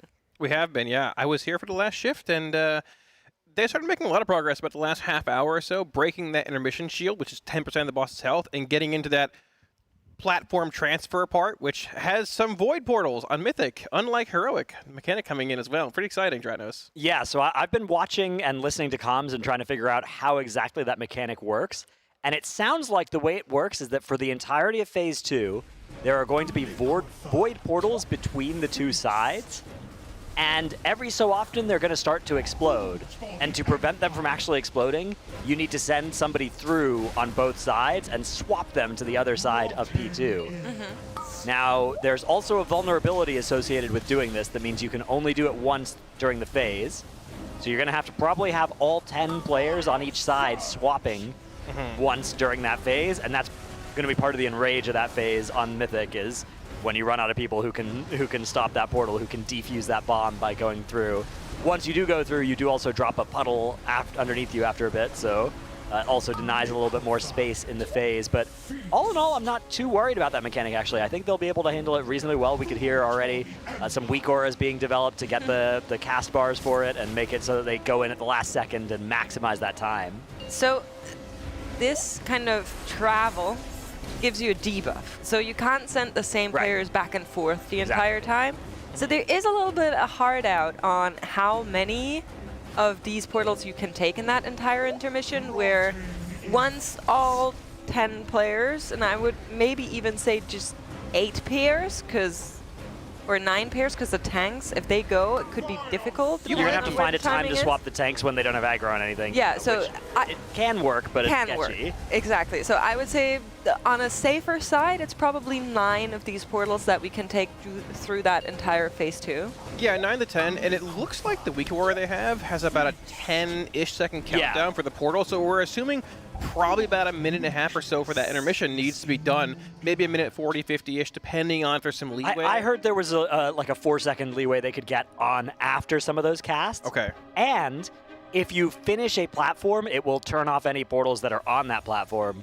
So you could potentially milk an extra few seconds on each platform too. So I think they can drag this phase out to 2.5, maybe. But yeah, we'll have to get the numbers on that once they actually get through it. It does look pretty sketchy. It reminds me a little bit of kind of the N'Zoth Mythic phase where it's like, okay, actually all of our Hearts of Azeroth need to get used now, and there's not very much room for error here. We won that one, though. We did win that one. Did win that one. Yeah. That's right. Speaking of the competition as well, Echo are back on this boss now as well after a slightly nastier Reclear than Liquid encountered yesterday. Yeah, a bit of a hiccup on Nexus Prince as it seemed like. Which doesn't surprise me. That boss did not get much easier. Like, +1 reset worth of gear, -1 Vantage Rune. Boss is not much easier. Yep, Silken Core took them about, I think, like an hour-ish, give or take. But yeah, they are right here. I believe they're ending, getting towards the end of their day now, starting really for their reset. But at the same time, they do have basically whatever Liquid's done in this first half of our day to replicate on their own strategy-wise, which it happens both ways. It goes both ways. Whichever guild reaches the boss first, they're in charge of, hey, make a strat. The other guild, hey, we can probably emulate that strat with our own little tweaks to it. But we'll see where it goes. Liquid has about a solid 10 to 11 hours left in the day for all just pure prog and Antrek. We're here. Yeah, not really anything else to do today, I don't think. Maybe a couple M+ during some breaks or something. Yeah, maybe. We'll see whether or not they're going there, but I feel like we've been seeing really great proc on this boss, because looking at it yesterday, I wasn't sure how much of a breaker the intermission was going to be, how difficult that phase 1 was going to be. There were talks about, oh, maybe there's 5 froths and stuff like that. Thankfully, it's only quote-unquote 4, and we've been getting through that first intermission really, really well a couple of times already today that allowed us to then see that phase 2. And I'm quite excited to maybe see that phase 3. To be fair, phase 3 on this boss sounds insane, and it is a long boss fight, so that is probably just in sheer terms of time going to be taking a lot. Because every single time you get back there, you first have to get through everything else on this boss. It is a rather lengthy-ish one, and then you prog that phase 3, so by the nature of how progging works, that'll put us on a couple of hours more. But so far, looking really good here on that progress. Yeah, they've been very consistent today, getting to like the next progression point. It was, I mean, we saw at the start of my last shift when it was Jack, myself, and Aya. We had that triple froth being sort of like their choke point a little bit, trying to find some more room for the boss, like just to minimize or maximize every little bit of space in the room possible. We've seen them start getting through those 3 froths really easily, seeing the tanks pull the boss all the way into the webs to maximize room fully. Then it was 4 froths. They've gotten that pretty easily. Now we're looking at that intermission and push as that next progression point. And one actual little minor adjustment they've made is they've changed where they're starting on the platform by a few degrees so that the boss's back, which is always in a fixed position in the intermission, is not in the gunk anymore so that Exile can shadow step to the boss during the intermission. So these little optimizations are going to keep coming in to help them get little bits more safety and boss damage. Right now, they're committing a lot of resources to the intermission that I don't think will be there on the kill. Like Mad Queen's mandates are being held for it. So in the long run, where do you think we'll see that Bloodlust being used? Because right now, I feel like we're pushing it as kind of like a progress lost. First it was in the first phase, now it's in the second, and so on and so on. But where will it land in the end? Because I feel like the damage on phase 1 is actually pretty valuable. It does push the boss down to wherever you stand once that 230 marker hits. So it is real boss HP that you're getting there. But maybe it's not the best situation. Yeah, I mean, it could be phase 1. I think phase 3 coming out of phase 2 and the boss is sort of like just stationary in the middle of the room could be a pretty good place for it. You can just get pure boss burn. No real mechanics going on. It might bleed over a little bit into that first tank ad drop debuff. There's no like portal movement going on. You're just hitting the boss, just doing. So like pure at boss the very damage. beginning of phase 3? Right, when phase 2 ends and just hanging in the middle of the room RPing. Likely a less being moved there if possible. The shield's still pretty demanding right now, but for the most part, they've had like 1 or 2 players dead, I think, for most phase like shield pushes, and the shield's sort of blown up with Lust being committed there. I wouldn't be surprised if by dinner time you're seeing Lust pull off that shield. I don't think this boss dies with that intermission being lusted. I don't think so. That seems like a completely not realistic way to do the boss. Yeah. I think that the intermission's going to go down with, you know, some CDs, but I think that probably the main thing is just 20 players and optimized damage and not too much commitment of mandates and lust. I agree with you that the start of P3 seems like a tempting option for the lust long term.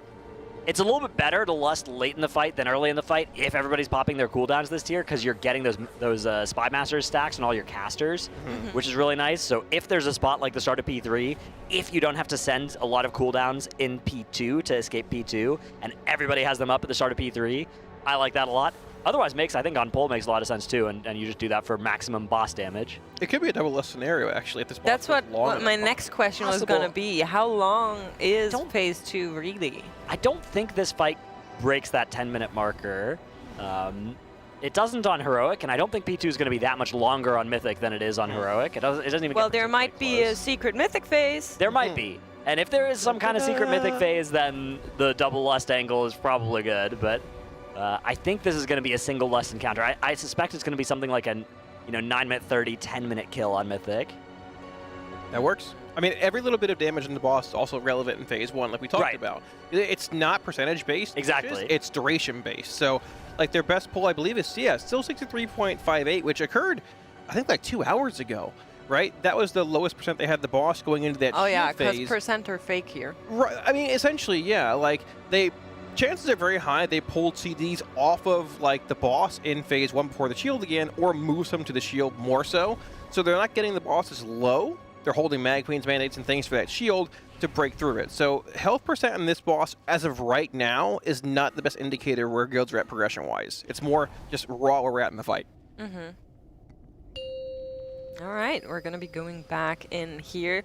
Raiders are taking a little bit longer between pulls to set stuff up, as you heard in that Monster Energy listen in. There's a lot that still needs to be tweaked, needs to be attuned to make sure that it's working in the way that helps them the best. So that is exactly what we're seeing between those tries, just a little bit of coordination. Also, in case you hadn't noticed already, looking at Scott's UI here, that target frame is absolutely out of place, and you will now not be able to unsee it. You're welcome. Oh, target of target? Oh, you no, mean like that target frame. His player frame, yeah. Perfect. Looks like he's also got Queen Anshark on focus as well. Yeah, I thought it might have been target of target, but that is a focus frame, yeah. Yeah. Both enemy targets there. Interesting. Yeah. See, if I had to see it, you had to see it too, chat. I'm sorry. Interesting. Well, maybe it's because the average of the target and target of target frame are about in the right spot. Something like that. Sure, yeah, that works. The middle ground we're looking for there, yeah, exactly. I don't know about that. It's just... so I was saying maybe it's a scaling issue where at home it actually is on a line horizontally, but man. He's here and I'm there for a reason. I'm not going to question his UI at this point. I'm not taking Mythic Queen Anshark for World First. I'm just sitting here talking about it, so. But my UI is fully aligned, just to clarify. Yeah. All right. I will say I do not love the 5x5 square of all his abilities. Something about that is just it's hard icky, for me to look at. Yeah. It doubles as a weak aura. It does? Actually, yeah, You know? it's convenient. Yeah. I mean, it accomplishes the important goals of a UI, which is, putting your buttons near the middle of your screen so you're not looking too far away. It's just something about it feels wrong. Yeah, it's because it's actually a 6x5, and then the bottom 2 rows are just a little smaller, but like in a weird way. Don't love that at all. And that one is centered. Like if you look at the character model, it is centered, but just the target is not where it's supposed to. Right.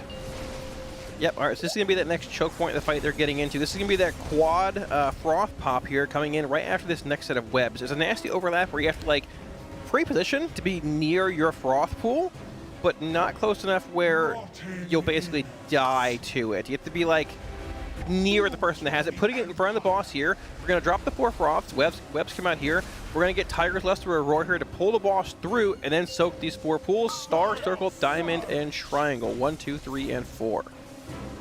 Yep, there's first pop coming in. Circle pops here, Diamond next 3, and that 4th pop should be coming in about now. So we all make it through pretty. THG goes down here. We have no reses available, but the big thing here is that incoming rate damage in about 3 seconds here. As long as we can live through this, we should be okay. With 1 player dead, it does hurt quite a bit more. You get an extra stack for each froth that you soak, and you'll get extra stacks based on whichever ones have more or less players than the average. So with a player dead, you're going to have a player missing. Means you're going to get 5 stacks of that explosion, which does hurt quite a bit. We've seen Dranako going down as well. The rest of them trying their best to get through this intermission still. You can see they've done more than half of that 700 million shield, but damage does start to slow down as the players are also getting slowed now. Yeah, we do lose Dryden here as well as Boomy, unfortunately. We should be able to stagger on long enough to see that intermission again, though. That blue bar approaching sub 10% in this shield here. We will indeed beat the 3rd Poland. Right about here, we should. Yep, shield is down. So we're going to be splitting the raid left and right here. Squeeze on that boss. We're getting through this. maybe the best. Nah. We're good. Like, Locked in. It's fine. This is a prog pull. It is a prog pull, but a chat only cares about the percentage number, so. Well, that's why chat's there and we're here. So that was actually a portal death, it looked like, correct? Yeah. I'm not 100% sure. That there shouldn't have been one exploding just yet. I think we saw... So what? Yes, look here. Interestingly enough, there's no dispels on this portal, but there were 2 on the other one. Was there a mix-up in... Yeah, so maybe somebody went through the A portal twice. Yeah, I believe that's the case. And then the B portal, maybe there's something bad that happens if you try to do that. Might have been a mix-up there, unfortunately. Interesting. We'll try to see if we can get that up on the replay here, because we definitely want to see what exactly went wrong there. But just a quick reminder. Yeah, there we go. The boss does go away once that shield is over, so there will not be progression in terms of boss HP, but rather in what you can see. But here is that moment. Let's see if we can figure out exactly what's happening here. So the portal does get an animation when it's starting its cast up above it. You can see that animation there, that red thing saying, okay, somebody come soak me. And we saw Nick go in and Zevi going into the same portal, and that looks like it wipes them. So yeah, I think what has to happen here is you can't send 2 people into one portal before you've sent 1 person into the other portal on the other side. I think the explosion was from the other side, though, wasn't it? Like, yeah, let's look here. So we see Nick go in right about in a second or two here. There's Nick, there's Zevi. Look from the left bottom part of the screen. Yeah. Is the explosion from the bottom? I believe it is, right? Because nobody went near the portal, correct? Yeah, so maybe they just were slow to get through the other portal, or maybe sending a second person through one portal before anybody's gone through the other portal is bad. Maybe that kills you. Right, because you can see them both I think come no through. one went in on the other. Yeah, so here's a perspective on the other side. Yeah. That portal is definitely highlighted like, hey, somebody come help me. Yeah. So we should see Nick come through right about now. Yeah, there's Nick's Nick through. appearing. So there's one dispel from Nick, which should happen about probably when he dies, realistically. But there's Zevi as well. So they both come through with bang. explosion. Yeah. The explosion is like right after Zevi comes through, so I'm not sure if they were slow on this portal or if it was the second person coming through. Interesting. That likely shouldn't happen either way, but it's probably worth testing We've out. got Nick's POV now. Yeah, okay, you can see there's a cast bar above it, and that interrupted that cast. And then we have a cast bar over this portal, and that cast bar finished. So I think we can say with some certainty here that it wasn't 2 people going through. It was just the fact that that one portal exploded. So Great detection. Didn't work, have anybody everybody. go through the portal on this side in time. Might have been a mix-up on Also, who's on each side, but however, Nick has set up this cast bar is really good, I think. And if that is possible to get for everybody on this portal, that will probably be ideal because that seems. You mean the Shadowgate cast bar? Yeah, look at the portal. The one above the raid frames. Right. Is. I'm not even talking about the one above the raid frames. I'm talking about the one above the portal. On the portal. In the but that's the game same as thing. well. So he has actually a weak aura for these casts. Right. I would assume. Those weak auras, that they were talking about those, but one problem with those is that you don't know which portal is your, like which one is referring to your side and the other. I thought if it interrupts, maybe the weak aura vanishes, so you can see if somebody didn't go. But so they are 10-second casts, but then there is a bit of a delay between those casts. It looks like. Interesting. Yeah, getting back to that prog point multiple times here, though. Very good to see from them being very consistent this morning. That is very good love to see indeed. it. Looks like they are thinking about that poll as well, looking at what happened there. We've got to assign sets of 2 players to go through. And an interesting problem is going to be, if we do need to send a tank set, we have to find a time to be able to do that. Otherwise, we need to think about swapping our DPS in such a way that we're not going to lose, damage or uneven our damage too much for when we do get to those middle platforms. Right. So talking about that, it's kind of a discussion that we had once we saw Ansarek for the first time. What is the comp going to be? It all depends on that second phase, what the ads are looking like, and so on. Now that we know there's a lot of back and forth portaling, do we have any thoughts on the specs that we have in the raid? I don't know. I mean, like, there's not a whole lot of flexibility, I don't think, necessarily here. There's always the possibility of swapping out that Rep Paladin that they've done a handful of times. They have the mix of, 2 Prez, 2 Dev Evokers. Actually, is it 1 Dev and 1 Aug? I don't actually know at this point. I should know this, but, I know at least Sang is playing Dev. I don't know. There's probably not a whole lot of flexibility here. Dratnos, do you really see much they could possibly change? I don't think the portaling mechanic really changes too much about the specs we'd use. There are certainly some specs where you can imagine that if they're in their CDs, they're not going to want to portal. But you would just assign them to portal when they're not in their CDs, right? Like you could think about, a Frost Death Knight in Breath of Sindragosa. Obviously, they're not going to want to walk for 5 seconds into a portal, come out the other side, and drop their breath, right? But you can just make sure that, we swap our Frost DKs sometime when they're not in their CDs. And I don't think that changes too much. The one class and spec that I think has been looking really nice on this fight, those Evokers look really good here. Those time spirals seem extremely valuable during the intermission for helping keep everybody away from the middle of the boss room. Unravel deals extra damage to shields, which the boss has a shield on it at that time. Even Renewing Blaze in this fight seems very good. Blaze is always OP on this tier, it looks like. That button's broken. Well, speaking of lizards, we do have other pets being sent in by you guys as well. This one's not a lizard, it's a dog. Frida coming through here by Lesta. Yeah, look at the shadow. Yeah. Shadow looks kind of like a cone dog. Cone dog? Yeah. There we go. What does that mean? Hey, it's a happy dog. You know, this is nice. I like this dog. I'm trying to see if they left us a note, so just keep talking. Oh, you guys are terrible.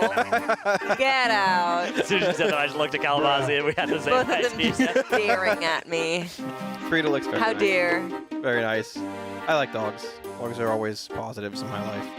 One of the few remaining. Yeah. It sort of has your eye, Stratos. Thank you. Yeah, it's a compliment. That might be the nicest thing anybody's ever said to me. No one told me that. Very nice. Thank you. Thank you for the pet submissions. As Megs continues to dig for I'm looking for the possible note, donation. but No, I there might can't not be find one. it. It's Yeah. been a admire my awesome dog. That's it. That's great. Yeah, very nice. I hope that's true. Thank you. If not, I'm very sorry for missing it. Every dog is awesome. Don't be toxic. That's very true. Uh-huh. Every dog is awesome. See, Yeah, you they hope it's are. true, it's always true. Why are you saying it like Every I dog is disagree? All right, well, Makes is staking out the anti-dog position here, but me and Kalamazi are very much on the pro-dog side. Dude, I love dogs. Perfect. Why don't you have one then? You have 3 cats, right? Well, because I have so many cats. It's actually Caught you up here. my ex brought home a cat when I said I want a dog, so that's how I got a cat. So then I just accumulated a lot of cats. Yeah, I mean, when you get one, what's 5? 6, 7, 10. You know, then you get a whole just get pack a lot. right now, right? Yeah, Get a lot. Yeah, you know. That's my goal when I get older. I have like a wild pack of dogs that runs around and terrorizes the town. Pretty cool, actually. Yeah. That is, you're Are you living in the right be state running for that. with them? Well, I mean, it depends how senile I am at that point. 40 is not too many years away, so, you know. Right. Right. All right, well, we're back in the Mythic Antrek polls here, changing subjects at this point. So they've gotten very consistent at this first phase.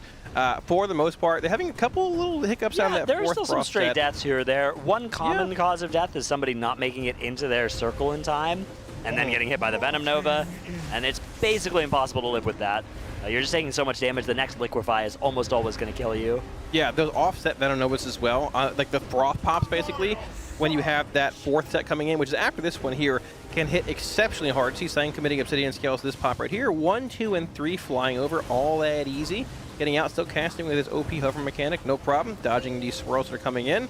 So this next overlap here is going to be a mix of these webs, followed by these like green fell pools being dropped, and then that 4th set of froths coming in, which is the 4 soak. Spreading for these webs really fast here, needing some fast AoE. They explode quickly. All is going well. Draco does go down here. We've actually already committed a res, so we're going to have 19 players for this. And this is where it becomes a problem. Atlas goes down here as well. We're going to have 2 less players soak these 4 froths. This is going to be a lot of raid damage coming. Now we're going to get a 6 stack of the debuff. That hurts a lot. And we're going to be light on damage for getting through the intermission too. Yeah, this might be a little tough to make it through. Regardless, we're going in here, pulling the boss back behind those froths, now moving through. We're going to see this star circle pop. We might be able to make it through these pops well enough, but the raid damage we talked about is going to be hitting exceptionally hard after this. 1 pop, 2. We're going to see 3 about now, and here, oh, well. It was a go-again angle regardless. Yeah, that's all good. So just to explain, every single time you send one of these froths, it is rate damage that does come out. So if you send them too close to each other, it's basically impossible for the healers to get the group back up, which is why we're sending them out staggered. And sometimes there's only like a second between when they should be sent, and that is very hard to time and can cause a lot of chaos during these tries here. But we did get through it quite a couple of times, so I'm very positive that we will get to keep going through it. Yeah, so still a very good bit of progress to be made today, but lots of time to do so. I don't think that intermission is going to be exceptionally challenging either once we get there with a clean 20-man raid alive. You're going to see, I mean, once again, the main mechanic from the intermission we see are those void portals, which need somebody to swap basically once every 10 seconds. I wonder what that picture is from. Basically once every 10 seconds. Wonder what's on the rest of that picture. Just a nice man smiling, I'm sure. Yeah. Well, speaking of pictures, I think I have something to show that's definitely better than. Because here is Trazyn the Infinite. So I'm not sure if that's the dog or the cat. That's guaranteed. But they both look very, very royal. Like floofy. Very nice. Is that a Russian blue? Yeah, that looks like a Russian blue. Oh, I love those kinds of cats. Like any kind of, it's easy to tell the cat's name is Trozen the Infinite. Oh. Cats have these epic names. You know, Arthur. My cat is called Slayer, Sebastian. You know, Vladimir the Impaler. Dogs are just like, that's Carl. That's Bob. It's just a very basic name, right? Okay. But it's perfect. It works. You know. Oh. I like how the kitty's just sitting between two of the chairs as well. This is perch. Yeah. So, like my okay, drawing for perch. I found a note. Oh, we said it wrong. This is my service puppy in training, a 9-month-old blue Merlot Australian Shepherd with tail intact. His name is Trazen the Infinite, overlord of the Nihiluk dynasty, chief oh, they should have gotten someone else to read this. Archaeologist of the Solemnus Galleries. I'm so sorry for butchering this. I don't even know make where the those come German from. read those words, man. What's the dog's name? No, that was the dog. That was the dog. So Yeah, it's the but cat. we don't know what the kitty's name is. Oh my god. Maybe they didn't realize the kitty was in the picture because it's so camouflaged. It in is camouflaged. It's hiding. Furniture. That's true. great. Yeah. That's good. Need more information. Oh, the notorious, Notorious P.I.G. Piggy Smalls. This is from Destrominator. Do you actually have a pig, Destrominator? That is honestly, so cool. It all. I met Destrominator at BlizzCon. This all makes so much sense. This is actually your animal. And this one does have your eyes, Kalamazoo. It does. It has my hair as well. It has your hair too. Literally me. Perfect. It's a cute Oh, pig, though. my Thank you goodness. so much for sending your pets our way. And if you want to send yours in, you can. $30 at !charity. Or if you want to type it in tl.gg/rwf-donate for $30, we'll show off your lovely little pet here on stream or rate your transmogs. So thank you so much for everybody that has been sending stuff in. We also have a couple of donations without notes, so thank you so much for everybody that's just supporting the cause. It is a great cause, and we have a lot of notes in here.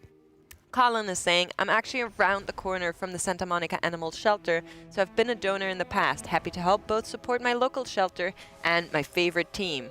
From a leopard, gecko, and I for the Horde. Lokhtar Ogar.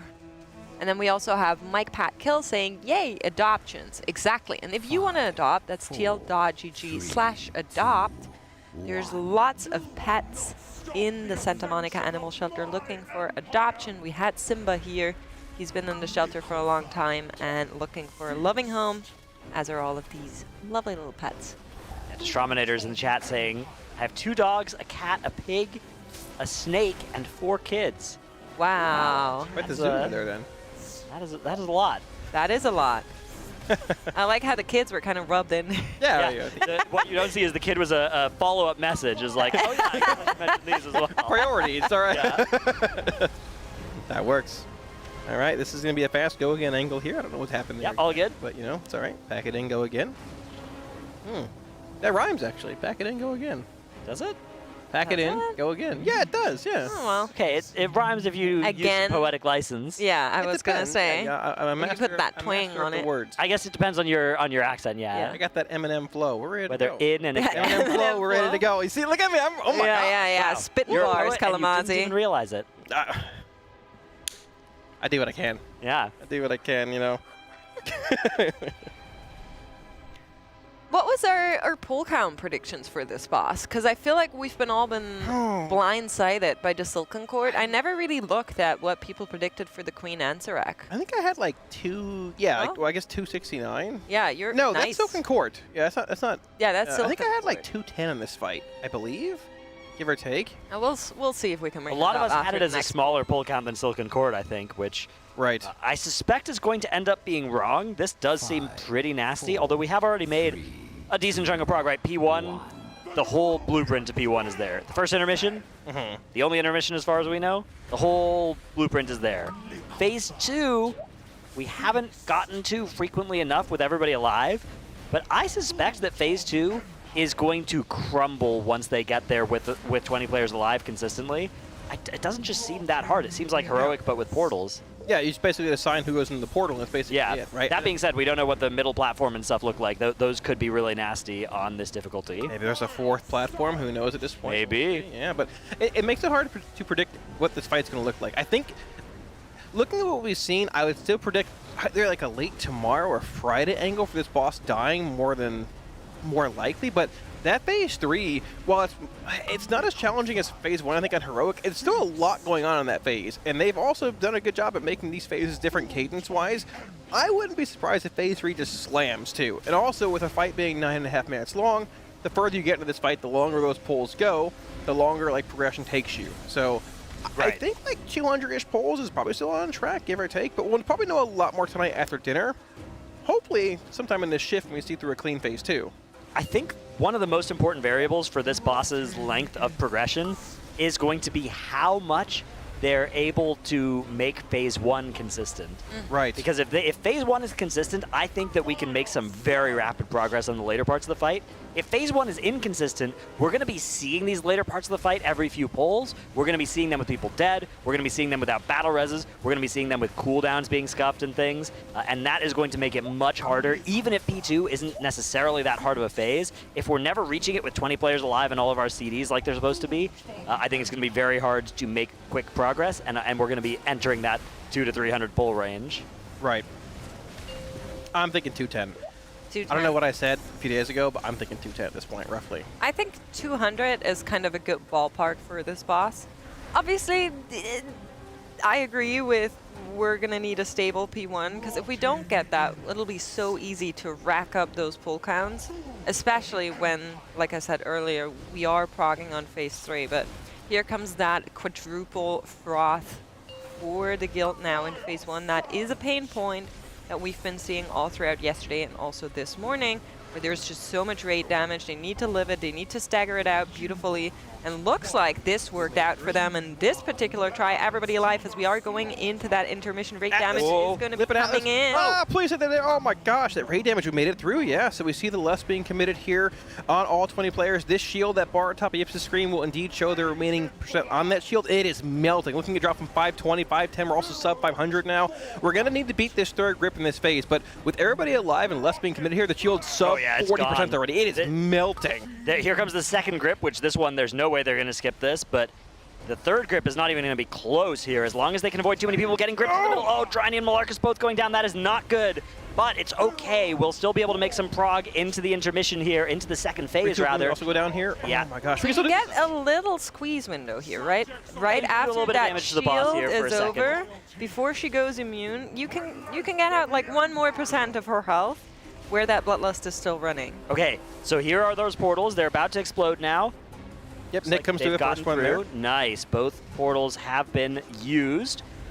Ooh, Nick goes down the other side here. Dying there. Bleeding out a little bit, unfortunately. We do see Nick coming through, and that looks to be... Okay. We did make it through, though. Yeah, now we're going up to this side here, and on the side, there are also these portals that will need to get used. That timer has started right away, it looks like, on those. So 4 seconds before these portals destabilize and wipe them. They're going to need to send players through. And then it gives you this gloom touch, which needs to be dispelled to leave behind a fun puddle. A fun puddle? Is that what we're calling it? Puddle there of fun. It is. Yeah, sure it is. I don't know how fun it is. It definitely does a lot of damage, and it's permanent, so it'll stay there. If we take too long on one of these platforms, we're going to be running out of space. But as you can see, they are making ample progress through that phase. Shakib, they're trying to eke one out. Yeah, trying to get the 1v1. Doesn't quite win that time. That was good, though. A very solid, like, final froth push in that intermission with all 20 alive. That shield just melted as well. I don't think you end up moving Lust off that shield just yet. You want to see more progression past there. Yeah, but they definitely can do it without Lust. Yeah, and with DPS on that shield there, it probably also carries over into those 2 adds you're killing as well, heading into those platforms, right? So as long as we can keep all 20 alive through that intermission, with there being very little room to move around once those 2 grips come out, we should... I mean, I think once that happens, you're seeing a super long phase 2. All right, so let's take another look at that pull, and we can talk again about the new hidden mythic mechanic that's not in the dungeon journal in this second phase. This happens often, actually, is that they don't tell you about the mythic mechanics. So it's these portals that you can see. There will be one on each side, and it'll start this cast to explode. You can see those 2 bars just up in the middle left of Dazer's screen here. Once that cast finishes, if somebody hasn't gone through the portal, it will explode and wipe them. Now, a lot of damage is coming out here and causing people to die. That's just normal damage, I think. Yeah, I believe so. The way it works is that you send somebody through the portal on each side, they get the Gloom Touch debuff as well. That's a dot that needs to be dispelled, and when it gets dispelled, they leave behind a puddle. Yeah, It might not seem as bad in that first part of it there, but when you have multiple debuffs coming through on these smaller platforms here, with those grips coming in and those lines to dodge, it can be pretty hectic pretty quickly. And then you get to these side platforms. Again, you now have a portal on Mythic that needs to be activated by one player on each side, swapping them to the other side. Yep, same here. Have these webs coming out, which is going to pull the you Dispel back also towards does some the edge. raid damage potentially there. It looks 100% sure. On lower difficulties, there is a Dispel that does do some raid damage on the second platform that maybe this replaces that. There's webs here as well from these grips. I didn't notice that. Yeah. They're not there on Heroic either. So there's literally webs on the Phase 2 platforms from the grip. Like every time you get gripped in, you're going to leave behind webs? Yeah, so just like in the intermission? That's crazy. So there's webs with the dodge line, with the actual dispels coming out from these portals every 10 seconds. This is going to be... You're probably going to want to be stacking mostly over on the right-hand side from our current perspective for the first grip, So and you then can be take moving the your way bridge. to the left across this platform. But Right I where that suspect, bridge extends. I suspect there's going to be some element of just dodge and figure it out. You can only click the bridge once the ads are down, Yes. right? Yes. So there is no way you could kind of like open that up and then use the pathway to maybe I don't save think some so, space. no. It is interesting. On the lower difficulties, you click those two pylons and the bridge gets created. And as soon as you click the second pylon, the boss will cancel any active grip attempt that it's making at your side. I suspect it will work that way on Mythic as well. So we may see a few of them where there's like 1 second before they would have gotten gripped off, and then they click the pylons, enable the bridge, cancel that grip, and it's all safe. Yeah, interesting. I was expecting the grip to be a little bit stronger on Mythic, actually, compared to Heroic and such, but I guess like we're not going to have some secret split raid Razziath gateway strategy implemented here at this point, but regardless, with those webs dropping in that intermission alongside the debuffs and coordinating the portal swaps, like you mentioned, you have essentially up to 10 portal swaps total for that entire phase if you want to swap the tanks, which probably happens at some point when you're finishing off the ads in one platform and heading to the next.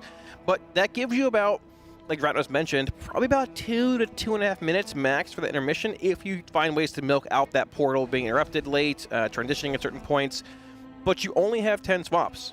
Past then, you can't do it again. The portal will finish its cast. It's going to wipe the raid. So it's a bit of almost like a DPS check in that phase as well. And keep in mind, Phase 1 also is not duration-based. It is duration-based. It's Phase not 1 is based off duration. boss It's percent. 230, So the yeah. lower you get the boss, the lower it's going to be in the final phase. So we don't know what that number really looks like right now, but I'm sure it's in the back of their analyst's mind saying, okay, well, we pulled damage off the boss in Phase 1 for the shield. Now, can we move everything back to boss damage in Phase 1 once we get more consistent? At Yeah. this point, still keep breaking that shield as top priority. I agree. I think it's going to be a lust in Phase 1 once that shield is stable, and then once we see Phase 3, if the coolies line up, then that's probably where that bloodlust is going to go, like you were saying earlier, Kalamazi. Yeah, probably. I mean, it's But the best milk that's like a whole way away for now. We have to get through that ad phase first. I feel like we'll see through the ad phase at some point tonight. As far as like lusting on pole versus 3, it's close. I mean, I think you would like to just hold for Phase 3 at that point, because in Phase 1 you are dodging the random like the acidic pools that are placed in the ground, webs, dealing with froth effects. There's a decent bit of downtime when you come out of that intermission into Phase 3, at least on Heroic, where the boss is just sitting as a puppet or a dummy in the middle of the room just RPing. You can get a lot of burn damage in there. It'll also carry over into the tank ads, into the first web set, but Phase 1's a good option as well.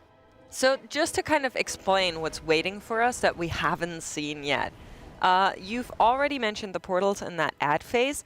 In that last phase, you get the same portals you get on Heroic, and I believe also normal, but there's ads hanging from the ceiling, like there's an Heroic. These, once they die, drop off an item that you can only hold for 15 seconds, and then you get a debuff, and you also drop the item on the floor, and you will need to pick up that item and carry it through the portal to avoid the rings. If any of these items stay on the floor when the ring comes, it actually it destabilizes the ring and messes everything up. So you're going to be needing players each to carry one of these items through the rings in like a staggered out way for every single time we have those rings. And as far as I know, the items don't despawn. So that is going to be a whole nother level of difficulty that's waiting for us, lurking around the corner, and will definitely be there for a while. I don't think there's, just to kind of circumvent what I've been seeing in chat, there is, I think, no world where this boss goes down tonight. That's some hopium that I'm seeing there, but we are going to be, I think, seeing P3 at least. Yeah, I think so. I think it's unlikely it will die today as well. Although, you got to remember, this boss is going to be subjected to 10 hours of Liquid progressing it. Oh, true. You can have a pretty hard boss fight die under those circumstances, especially now that they're here with week 2 gear. These DPS checks don't seem as tight as if they'd been trying to make them happen at 622 last week. Now that they're up at, well, what item level were you now? 626, something in that range? 625.2, I believe, was their Silken Court kill. So yeah, probably 625.5, give or take. Yeah, plus we have Mantis runes. 625.2, and Echo, now that they also pulled Queen Ansarac, is sitting on 624.8. Interesting. So Okay. Liquid actually a slight eye level advantage now on Queen Ansarac. Although I wouldn't be surprised if over the next the next day or two, those Some numbers crafts drop a coming little out. bit You know, more. they just finished their reclears. Yeah, We'll see where it lands. we may also swap in and out some characters, and that may change the average eye level. Yeah, very much so. Let's take a look at our poll predictions because we have them up here. So I said right. 180. I'm Dratna wrong. said 255, and you, Kalamazzi, a little bit high. Maybe you're right. Maybe he's mad at me. 325. Disappointed in me. I think Dratna's probably the closest here at 255. Probably. I think 180 is a bit too low. I was kind of operating on, it's the first raid, the first raid of the expansion. Well, usually those are kind of easy-ish. Usually. Yeah, usually, but well. Yeah. No, I think you guys are much closer than I am. I would say 210 if I had the option to guess again right now, probably, give or take. I don't know. I feel like a huge question mark is that last phase. I think that the overlaps on that phase, even at the end of it on Heroic, are super brutal. We don't usually see that on Heroic kills anymore because you just have enough gear to skip the later overlaps of that phase, but they're actually really nasty, and that's just the Heroic version of that fight. I think that phase is going to be super difficult on Mythic, and that can really inflate the pull count here. So you're saying it dies Sunday? I wouldn't be surprised if we've got to rebook some flights. That's all I'm saying here. I am expecting that we got to rebook some flights, personally, but... I think Friday evening it could probably die, possibly. I think it could, yeah, I mean, I think it could die tomorrow. Okay. It's definitely possible, but I wouldn't be counting on it for sure. Yeah. Dazer told me with his unbiased prediction before today, walking down here, that it dies at a weekend. At the weekend? But the weekend, it can also mean Friday night. My mom's birthday is coming up soon, so... Better call her and say you ain't gonna be there. Well, she knows. She's been watching. My mom actually messaged me yesterday, and she was like, oh, how's it going, you know, the guild, they're doing well, Liquid is, like, killing it, and I'm like, yeah, they're doing great. And she's like, you look so relaxed, natural, but professional. And I was like, okay, Mom. When is her birthday? On the 29th. It's exactly that's 1 close. week before mine, yeah. Oh, okay. Happy early birthday. I'll probably... don't say that. That's bad luck in Germany. But... oh, we're not in Germany. We're in California. well, Good but luck we're here. German, so... You are? I You don't know. are, yeah. Yeah, my mom and I. Okay, yeah. All right. So it's bad luck to wish somebody happy birthday before their birthday? Yeah, it is. I see. Because you're... Forget it. Don't have a good I don't know the Forget it. entire lore, but I looked it up once, and it's like... basically, you're inviting, like, bad ghosts to know that your birthday's coming up, and so they can then, like, ruin your birthday or something. I don't know. There are no ghosts in Florida, just alligators. So you're fine. You're good. We're chilling. It's okay. I'm just saying. Happy birthday. All right. Well, goodness. All right, well. Great. I think Friday. I'm calling Friday. It's possible Friday? somewhere in the world. I think Hopefully Friday, here, though. too. Yeah. I mean, the eye level disparity is interesting as well because I believe Liquid might have done a little bit more BOE farming. That wouldn't surprise me, yeah. Yeah. Like, They were also a little bit lucky on those BOE farms. We had one run where 2 dropped. That was a That's good pretty moment. good. I've done a few of those runs, and the average is 0. The 1 is a good outcome. 2 is incredible. I've never seen that. a little bit of luck never hurt. I mean, they had 2 drop, I think, like in quick succession. Yeah, they did. Yeah. That's basically half a boss, right? Oh. Like, a large break timer has entered the screen here. Oh. 25 minutes. My suspicion is that's a lunch timer. Oh, it might be. Very likely. Oh, interesting. Also, we're top of the hour, so just letting you know, then now that we're getting closer to potentially an end boss kill, you might want to use those prime subs if you have them ready, or just normal subs. You do not want to be in the situation where a boss goes very low and you're getting edged. I am assuring you that much, and we need to finance this somehow, so huge shout out to everybody that has been supporting. And we are also, I believe, going on lunch break. I haven't heard the queue just yet, but I can see the Raiders all coming in. And what is for lunch? Do you know? Anybody knows? I think it's braised beef with mashed potatoes. Oh, at I dinner. think don't it's the know. Dragon Slayer special, is it? That's dinner, I think, today. Oh, is it maybe. dinner? Oh, I might have mixed it up. The Raiders are having a steak and fajita bar, chips and salsa, rice and beans for lunch. Yeah, there you go. Thank you, chat, and thank you, moderators, who set up that command. We're going to be heading into that lunch break. Huge shout out to all of our sponsors once again: Coinbase, Secret Lab, Monster Energy, Alienware, RaiderIO, Wowhead, Warcraft Logs, and the Dungeon Dojo. We're going to be seeing you after that lunch break.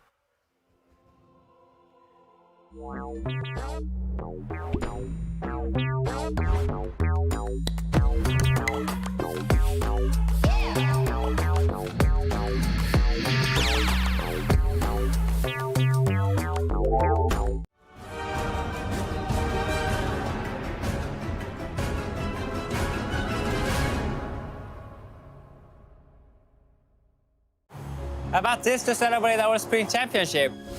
I celebrated by getting a new Honda Civic Hybrid. With style, power, and fuel efficiency, it's next level awesome. Get in. Why didn't I think of this? How do you return a billboard? Hi, my name's Atlas. I play Death Knight for Liquid Guild. Some of the features of the Alienware ProLine mouse that I've really enjoyed: it's extremely lightweight, it glides effortlessly across like a mouse pad. The clicks feel very responsive and give you feedback. I love how this mouse feels. WoW players inherently mash their keyboards like crazy, so it's good to have a reliable keyboard that is responsive and easy to have clicks on the keys. Can I keep it? Hi, I'm Exile, and I play Rogue in Liquid Guild. Personally, my favorite feature about the ProLine mouse is that it feels light as a feather, it's really smooth, and I have no questions on whether or not I'll be able to use it for very extended periods of time. The customizability of the Alienware keyboard is a great feature to have, as you're able to change the lighting whenever you want and even change between switches. Hi, I am Bubba Dub. I am a analyst/officer in Liquid Guild. The main feature that I really like about the mouse is the side buttons. They give you direct feedback on whether you pressed it or not. The weight and the shape of this mouse are perfect for me. This keyboard is definitely something that I would use at home for general use and for gaming. The way that the keyboard feels to me, I get instantaneous feedback on what button I pressed and how I pressed it. Hi, my name is Max and I'm the raid leader of Liquid Guild. Alienware Pro Mouse is actually great. It's wireless, it's super easy to deal with. It has great skates, so it actually will glide really well. You could use it all day and you don't get sore at all. So the Alienware ProLine keyboard is actually great for WoW. If you want smaller desk space taken up by your keyboard, it can also connect to 3 different devices through Bluetooth. And just overall, it has a great feel. This might be the best keyboard I've ever used.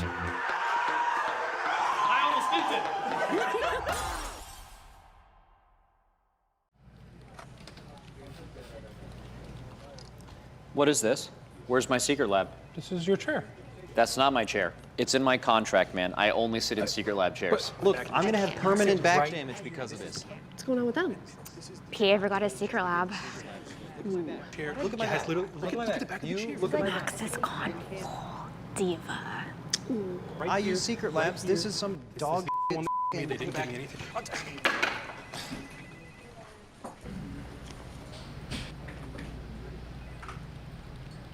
Ever since Max renewed his contract, he's been like weirdly obsessed with secret lab chairs.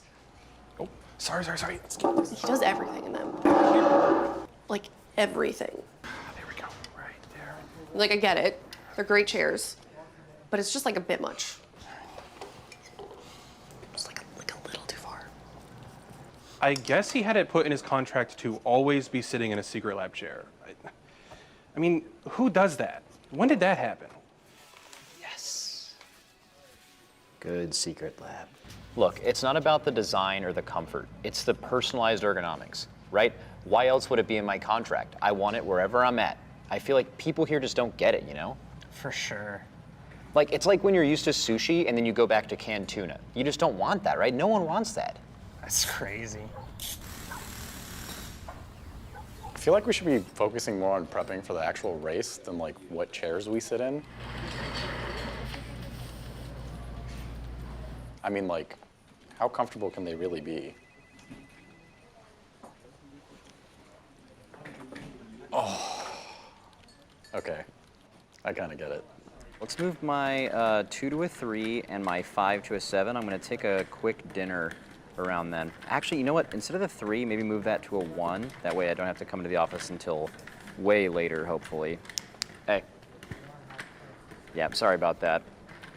Look, it is what it is. I'm a nice guy, but Secret Lab, that's the only chair this butt sits in. Sorry. There's either a Secret Lab there, or I'm not going. All right. That's a wrap, everybody. Thank you. Have a good night.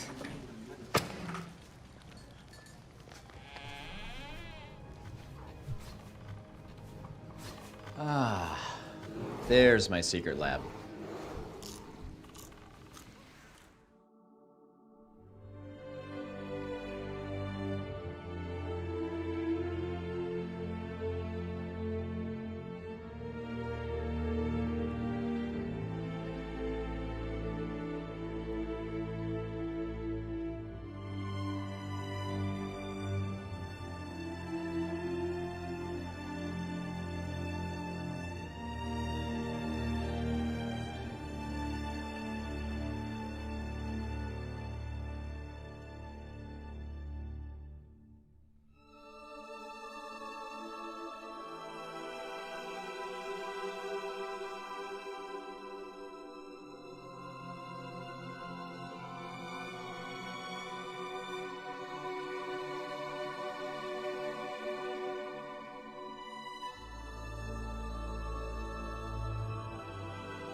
You know, I was just finishing out my Instagram story there, but production is sending us back into those polls. Raiders are getting ready as well, and we're back here with some action. Big shout out to all of our sponsors who are making this event possible. Our presenting partner Coinbase, as well as Secret Lab, Monster Energy, Alienware, RaiderIO, Wowhead, Warcraft Logs, and the DungeonDojo. You know, I've been practicing. How fast can you really say all of our sponsors in like one breath? That was good. That was actually pretty solid. That was a good run. I've been getting better at that. That's good. Did you guys get a chance to talk to the Raiders during that lunch break? A little bit, yeah. Talked to Dryny a little bit about the Phase 2 strategy that they're going with and the healing requirements with those dispels, whether or not turns out there is a little hit of raid damage when you do dispel the circle that you get after going through the portals, so that's something that they're figuring out, but it doesn't seem too difficult numbers-wise. Like, the numbers situation seems reasonable. It's not one of those phases. Sometimes you get to a phase like Razagath intermissions, and you're like, okay, we don't know how to make the numbers work here. We're going to have to go back to the drawing board. Sometimes you get to a phase like that, and the answer is just, oh, the numbers are twice what they should be.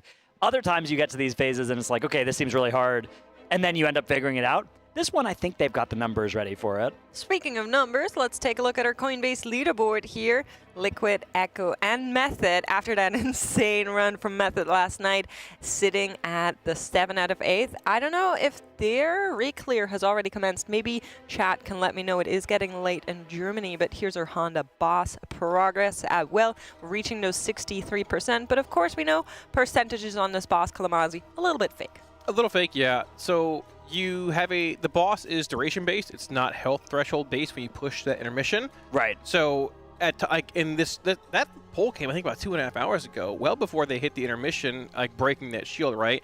They likely pulled some CDs off the boss to put it on the shield. Now, at a certain point, when you have enough DPS on the shield, maybe allocate some more back to the boss so you can find a lower threshold pushing. But right. There's no damage threshold there you're hitting to push the boss. There's a very good chance that when this boss dies, they're probably going to need to push out a P1 even lower than 64%. That seems likely to me that we're going to start seeing them trying to milk that more and get more and more damage there. But right now, that's not important. Right now, whether we push out of the first intermission at 70% on the boss or 60%, is the same because all we need to do is prog P2. Right. So they're going to be using as many resources as they can, either in the intermission or at the start of P2 to help make that happen. And that 63% best pool is probably going to stay there for a while until we get to P3. Once we start getting that P3, once we get our first P3 push, if it's like heroic, there's going to be 20 seconds of just hitting the boss at the start of that phase, and the boss is going to lose a lot of health during that time. So do you think there's a world where we say, oh, the shield is actually fine, let's just put that lust back on P1? I don't think so yet. I don't think you lust P1 yet. I think what you might want to do is take the lust off the intermission and start using it on whenever stuff gets bad in P2. Okay. And you're just using it as a progression tool, which is like, okay, we have 17 people alive, a couple people have died. Let's try and see further into this using Bloodlust to make up for the fact that a couple people are dead on this pull. Yeah, good idea, I think. Yeah. You won't see it on the shield in a prog kill. You'll either see it in Phase 3 when they push in that big boss burn, or it could be a Phase 1 thing like you're saying. I think there's a bit less movement in Phase 3 when the boss is just stationary. It's probably Phase 1 burn. is really hard. But yeah, it's worth. Yeah. Yeah, but they're making it through Phase 1 without it. Either way, you're probably not going to be using a Bloodlust at a time when it's going to help the healers too much. You're mostly going to be using it for damage. Spy Masters as well. Yeah, so P3 has the benefit of the Spy Masters. The problem is that you probably won't have all of your CDs ready for the less at the start of P3. Versus pull. Whereas on pull, you always have all your CDs. So historically, even with the Spy Masters we saw on like Kaiveza, that lust pull on it ends up just being better usually for damage. Yeah. Well, maybe this will be different though. We have good news because we are going to be checking in with our charity partner, Santa Monica Animal Shelter. You guys have been doing great at getting us closer to those stretch goals, and I know Tettles is going to be happy to see that we are less than $400 away from getting a date with the real Void Mummy herself, Xalatath. I don't know. Really, I have so many questions about this, and I think it's better if I don't know. It's crazy as well, because all of these different, charity goals, right? Which is like, oh, who wants to eat bugs, right? And nobody jumps to volunteer for that. So strange, really. And yet, the date with Xalatath pops up, and all of a sudden, Tettles is just in the building. He's ready. He's sitting in the wings, waiting for us to get to that 20,000 point, offering to swap in for shifts. What a surprise! It is crazy how that works out. Yeah, I believe his own words were he would be begging on his knees to do that. So I believe it's pretty hard locked on who's going to be able to finish that charity goal once we get there. But if you want to help us get there, you can donate. Of course, any amount helps, but if you want to get a little something for it, $30, and we'll show your pet on stream, or we'll rate your transmogs here on the broadcast. Just a little update for you guys. The guild is currently not yet pulling. We're still setting up after that lunch break. I saw some of them just standing there signing some of the jerseys that we're giving away, so they're preparing all of that. Yeah, I would expect to see Phase 3 within the next couple hours. I don't think Phase 2 is that difficult. I mean, we haven't seen the middle of B2 yet. On Heroic, one of the harder parts of B2 is the second platform where you're getting those dispels. On Mythic, you already have dispels being taxed by the dispelling of the portal debuff as well. So if those are simultaneously needing to get done, that might actually be kind of tricky to coordinate and might be an awful lot of raid damage that they're having to deal with there. So I wouldn't write off P2 as being easy just yet. We also don't know what the DPS check. P2 has a couple of different DPS checks. You have the DPS check of getting to that second platform and killing the ad before it kills you. True. You have the DPS check after that of getting to the end and interrupting Queen Ansarek before she kills you. And you now on Mythic have the DPS check of using the portals before they kill you, and you can only do that 10 times before. I mean, if you wanted to do it in 11th, I think you'd have to sacrifice players because they're vulnerable to damage from those portals after they go through. I don't think, I really hope I'm not wrong with this, but I don't think there's going to be an 11th portal slot required. That would really be not very I wouldn't be surprised if they end up sacrificing players to the portals on some scuffed first few pulls of making it to P3. Just to see longer. Sure. I doubt it'll be part of the long-term kill of this boss. But yeah, I think P2, the numbers on it don't look too nasty. It seems like you do need all 20 players alive to realistically get through it, which is something that has really been quite tough to get through. Even P1, where we are consistently seeing death still in P1. So cleaning that up is still a priority. We're not at this point yet where it's like, okay, P1 is locked down. There still are optimizations to make in that phase, and it's probably one of the main phases they're still thinking about. But yeah, of course, it's exciting to be thinking about P2 now that we've started to see it. Too. I think we've got an Azoth on our hands. I think we're going to see the end of the fight and be like, oh, we got to find 30% more damage in the boss. I wouldn't be surprised. Yeah, exactly. I think that's an Azoth on our hands. 63% pushing out of P1. I bet we are going to be looking at this in the future, and it's like, 58% is the number that boss needs to be at. Or even lower, like that. Could be. So exciting times, though. P1 is pretty hard on this boss, which notably is rather rare for bosses. Usually P1s are kind of lame. This one has it in it. It's very, very hard. It's a lot you need to do there. And I feel like with P1 being this hard, you also need to an at least equally hard P3, because it'll just feel bad if you don't. So I have high expectations for that last phase being a breaker. I don't know how you feel. I've heard some people say it might be easier than P1. So it is on the lower difficulties for the first couple of minutes of P3, right? Like, it's kind of chill at the start, and then you can kill the boss before you get the nastiest overlaps. I don't know. There's a lot of potential in those P3 mechanics, and on Heroic, they kind of don't start ramping up for a while. On Mythic, I wouldn't be surprised if you get into P3 and it's like, the overlaps are nasty from the start, and then they get nastier over the next few minutes. I'm reminded somewhat of Sarkareth a little bit on this difficulty curve, where it's like really, really hard P1, and then P2 is maybe a little bit chiller, a little bit ads, that kind of stuff. And then P3 again is hard, and that's where the bulk of progression needs to happen. But you're right, P1s are rarely as difficult as we're seeing on Queen Ansarek. Usually the P1 part of the fight is like, okay, we figured this out, and then we're pretty consistently getting through it. You think of Fireack, even Razagath. Razagath had a hard P1, but once you were progging the later phases, P1 became pretty consistent and relatively, I don't want to say easy, especially with before the Winds nerf on that fight. There were always people that were in the trenches in P1. Yeah. But yeah, it's usually not as tough as we see on a fight like this. Like the P1 here is incredibly intense, especially when you get to that 4 froth overlap. That is really nasty. Yeah, they changed the cadence of the phase as well, too, right? In Phase 1, I wouldn't be surprised at all if Phase 3 has a cadence. I would be shocked if it was the same as Heroic. Yeah, I think it's going to be much more fast-paced. I think just based on how P3 works, it cannot be the same, because on Heroic, you get the rings and then the ads. Yeah. And you want to carry the items that the ad drops when they're killed through the rings. So I would assume it's at rings, rather than the inverse, which is how it is on a heroic right now. Yeah. So that is at least a change that I'm expecting. And it doesn't really make sense to add a whole item there that you need to carry through a portal through a ring, only for that to occur in the opposite order. Yeah.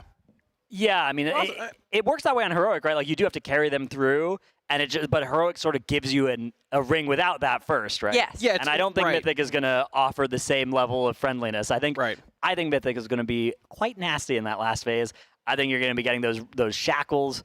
I suspect there's going to be more that we don't know about that phase as well. That when we get there on Mythic, it's going to have, and it's going to be nasty.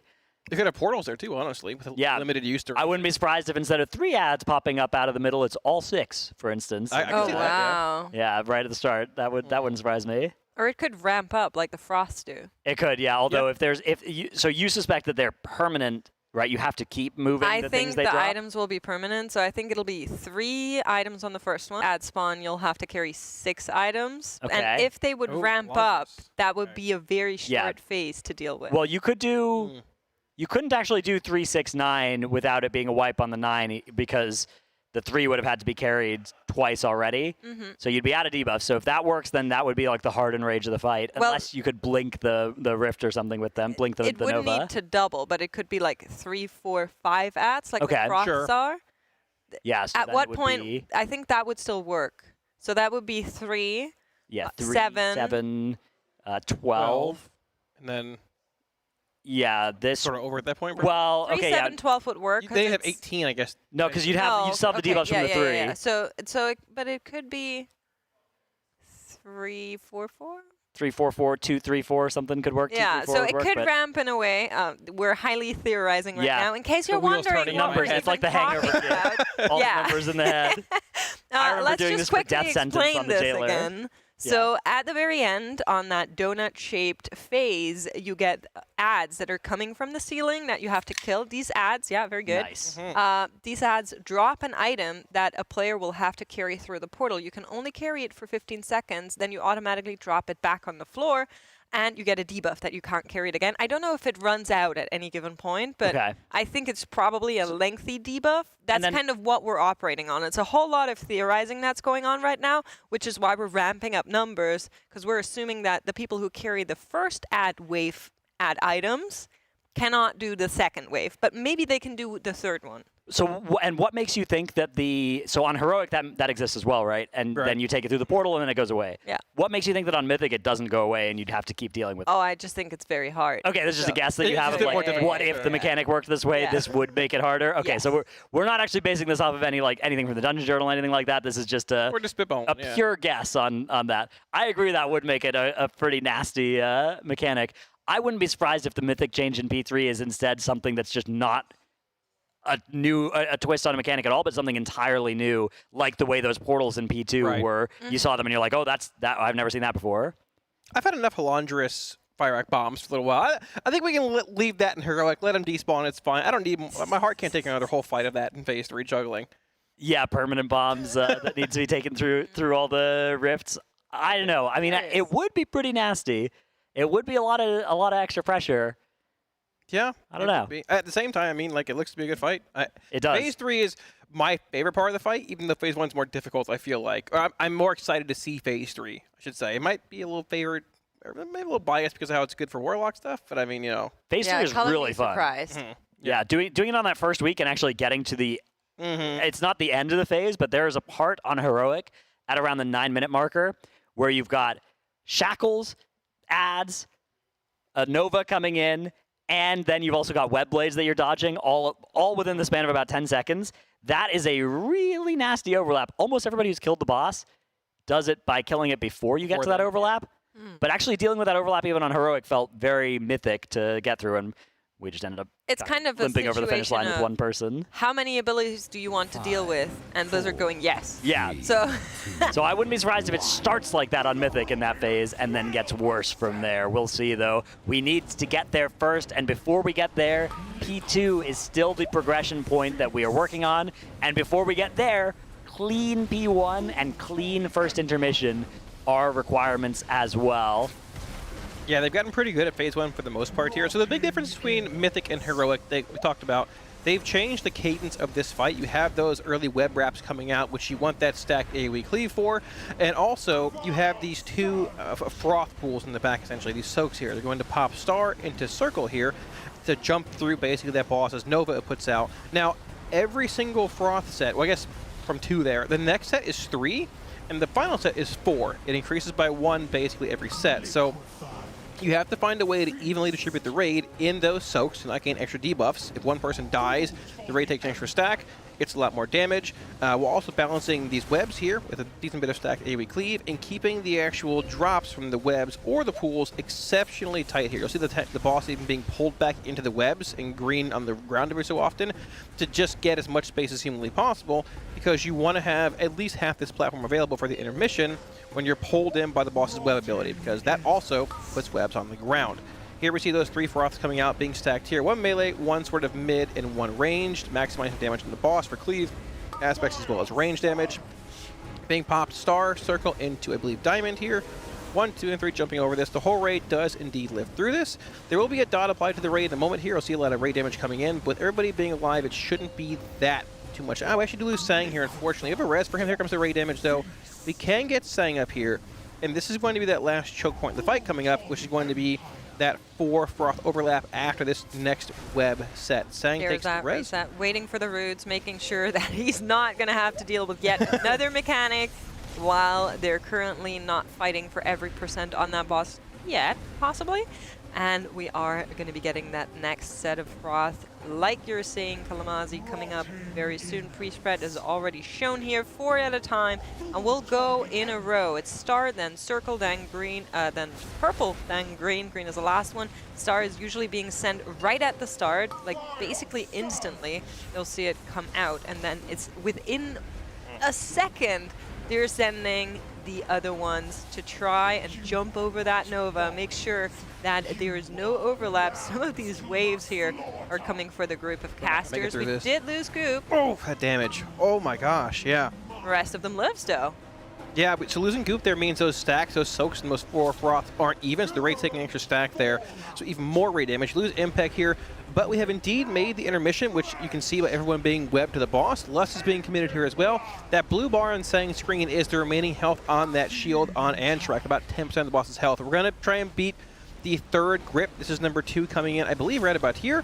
We should beat the 3rd pretty easily. That shield approaching sub 10%, and we'll see another good intermission pull, Dranos. Yeah, you can see a lot of web on the platform now. Not a lot of space left. The way it works is in this phase, when you do get gripped, you leave behind webs on Mythic as well. We are going to see some more deaths coming out as just the entire platform has been polluted by those webs. And they only have a few people alive here. I don't think we're going to be able to see anything new in P2 with this. Well, we'll see it again for anybody that might have missed it, which I think is maybe also valuable. You're seeing the explosion there, Dratnos. Yeah, one thing it looks like they've changed here, unless this was just an adaptation to the wipe, it looks like they're sending tanks as the first portal swap, which makes a lot of sense. If you send your tanks in there, there's actually not a lot of threat that needs to be juggled. You can just both go through and taunt the one caster that is on the other side. And that way you can get your tank swap. That was something we were talking about, is like, oh, right. How are you going to find a time to swap your tanks? It looks like that very first swap is actually probably the lowest overhead one that you could maybe get the tanks through. Yeah, it makes sense, because on those platforms you have a mix of AoE adds, 2 add tanking. It's much harder to find a spot to swap tanks there comparatively to that first swap, which swap, taunt, and you're good to go, right? Yeah. So good seeing that there. We believe a total of 10 swaps, give or take, can be made across the raid. So tanks being number 1 means there's 9 swaps left for the remainder of that phase. Those, we assume 3 platforms in the intermission, but it could be more. But we're assuming 3 similar to Heroic. But yeah, I mean, that's like basically their current progression point, getting to that part of the fight. We've seen them hit that first platform a little bit with those 2 ads you need to burn down. We've also noticed that on the platforms as well, like the intermission, you're pulled by the boss, which also leaves web pools, fragments in the ground. So it's a lot of area of denial in this intermission. Yeah, it feels a little bit nicer because you only have the 10 people up on each side, but you only have a very small platform up there. If it gets full of webs too much, that will not be good. So, and there's only a few spots in the platform you can stand where if you get gripped, you're not going to get gripped off of the platform. Yes. Don't want to fill those all up with webs, but you need to be standing there when the grip comes out. So the classes that can handle the knock easily are at a premium here. That's part of the reason, if you look at this comp, right, we've got 2 Death Knights, They just press Death Advance and stand anywhere. They can put those webs in a really nice place. We've got Evokers. They can tap spacebar, turn on Glide, not get gripped off. Same with Demon Hunter. Demon Hunter has Fel Rush and stuff as well. And then you have a couple of classes that are a little bit more sketch, but have ways of doing it, right? You have Transcendence from your Monk. You have Leap and Charge from your Warriors. Circle you from have Warlock, Blinks same thing. from your Mage. Yeah, Circle is actually a really good one. That from the Warlock is a really good one. And then you have some very tentative options like Wild Charge or Skull Bash from a Guardian Druid. You have Bubbling or Bopping from your Paladins, which you probably don't want to use on that. You have, I guess Shaman has a charge they can talent into. Enhancement can. So they all have options, but there are some that are kind of A and S tier movement removals that can be used every time. And then there's some where it's a little bit more like, if we're relying on this person is going to get gripped off 1 out of every 10 pulls. Dratnos, you're a speaker of many languages. Chat is being a bit unruly, and I feel like we should let them hear a message, and I'll say it to you in German, and you say it to them in German. How does that sound? I'll teach you a bit of German there. Okay. So it's 4 words, and it's Mach Fenster auf Kipp. Can you say that? Mach Fenster auf Kipp. Auf Kipp. Yeah. Auf Kipp. Yeah, very good. So Okay. there you heard it first, chat. What did he just say? Is that bad? What did he? He told him to crack open a window. Chat maybe needs some fresh air. Oh, I see. That was going to be a monster, but sure, one and the same. There we go. All right. Get a little feisty. We're not even phase 3 yet at this point. Goodness. All right. Well, good job, Redness. How many languages do you speak? All of them? 1 and a bit. Oh, okay. He's pretty good with that. Yeah? Yeah, Dratnos. I could do it in French. I could do French. Yeah. German. Ouvrez la fenêtre. That's open the window. Yeah. I think. Do you actually speak multiple languages? Or Yeah, he does. What's up? Yeah. Oh, I hate me something else. What do we got? Yeah, okay. All right, well, yeah, I mean, he just speaks. He chooses not to speak. It's fine. Keep your secrets, Redness. It's okay. There we go. Do you know in Germany are windows like, what is it? Like they slant open. Yeah, you guys this have way? weird. That's what Kipp means. I see. So They you do it like, here too, actually. I'm pretty sure. So American windows, as far as I know, they like slide up and down. So you get like a hole that's like square shaped. Yeah. Yeah. In Germany, the window you can like turn the angle on the handle, and only the top part of it will come loose. So I think it's like building the same way. It's very cool. I like that. Yeah, it's cool. yeah, European way windows. Yeah. There's no vent on the like no net in the window though. Yeah, Florida, that's all true. kinds of bugs come through, like snakes and gators. You and can bears get climb you through. can get like a net specifically for that. Sounds suboptimal. I mean, you can also open them the full way. Well, they're not using it the proper way though. Then. No, you can do So both. basically It's you're multifunctional. So basically, you're changing the way they were built from their original German existence. No, to no, the way no, no. America They've built always the been windows. built that way. Oh. You can like open them okay. all the way, or you can just open them a little. So Sounds a little sus. Okay, all right. It's okay. It's all right. You know. You'll come along eventually. It's all right. We've got 2 messages in chat that I want to highlight just to talk about kind of the duality of chat. Yes. One of them, and these are right next to each other. One says Kalamazoo wouldn't know he doesn't open windows. Very true. Mm-hmm. And then the other one says Kalamazoo, Lord of Warlocks, Bringer of Doom. The Warlock community loves you. Heart, heart. It's nice. So Very you kind. got some fans, you got some haters. It's a good mix. Like everyone. Florida mine cannot comprehend German windows. No, because Florida's not part of Germany. It's part of Florida. Its own country. Yeah. There you go. It's a state, but yeah. No, it's close. its own country, basically. Yeah. Yeah. Mhm. You should Yeah, come down Germany to is a state it's within like- the EU. No. Yeah. There was a funky Twitter post. Yeah, I saw that with the I just eligible couldn't help countries. myself. I just Yeah. couldn't help myself. I'm sorry. Big shout out to our social media guy. He's great, but I just had to. There's a very good post last night about the final boss with the Triple H intro. Did you see that? No. No. Oh, you didn't see it? No. So that guy singing the Triple H intro. It's time to play the game. You should check it out. It's very good. Oh yeah, you have should. to link it to You me. should link it. I will. No, you don't have to right now. It's okay. Oh, I'll do it right now. Yeah, Don't you'll worry. like Very good. I'm a bit busy right now, so I wouldn't really be able to watch anyways. Oh. That one, Okay. yeah, exactly that. Oh. You had to be there. Yeah, It's maybe. good. Check it out. Doing a very good job. Very good job. All right. I'm Dennis is confused, laughing at me. but I'm just looking at the pinned comment. Fortunately, German windows need not be gator-proof. that's true. That's a good comment. That is very true. Oh goodness. We don't have swamp puppies in Germany. What unique animals do you have over there? Unique. Yeah. Um, Unique animals. Do you know Kalmazi, you know a fun fact in German? The raccoon is translated directly as a wash bear. Yeah, that's true. Oh, Yeah. that's exciting. Yeah. Yeah. Oh. Because they wash their food, but they only do it in captivity. Only in captivity, yeah. Yeah. So they're domesticated, basically. So like, No, like Well, if you see a raccoon in a zoo, they'll wash their food, but they only do that when they're in captivity. Like same as studies the found Florida that man, out. actually. Yeah, you wash your food only in captivity. Yeah. You don't wash it. Any washing Kalamazi does is only when he's 14. Yeah. Yeah, I've worn these pants 10 days in a row now, actually. All right, all right. I'm joking. Actually, I was denied laundry. Okay, no, you can actually wear denim for a lot of days before you. You need to wash can. it. That's Yeah. true. Very true. Yeah. But I'm not one to do that past 2 days. Okay, all right. Well, we've got a. I don't think I keep thinking about it, but I don't think we have like unique animals in Germany. Maybe like a type of bird or something, but. All right. I think most of the animals we share with like the neighboring countries. Someone said lynx question mark. I don't. Lynx are in Florida. Well, lynx. I was gonna say lynx exist in other countries. We have like oh, what are they called? In chat will know maybe. So we have muffel, which I don't know if other countries have those, but probably like Austria should have them. It's like a goat with the rounded. Oh, a ram? Maybe It's a that's ram. the same thing. It's got the horns that do the spiral thing. Yeah, the spiral. buns for horns. Very exciting. I just like the word muffel. Not a ram, says somebody in chat. All right. Ibex. Nutria is not exclusive to Germany, no? What about spiders? to- Any unique spiders over there? Oh, I don't think so. We don't really have dangerous spiders, to be honest, which is good. I'm looking up what the English word is for the animal that I'm thinking about.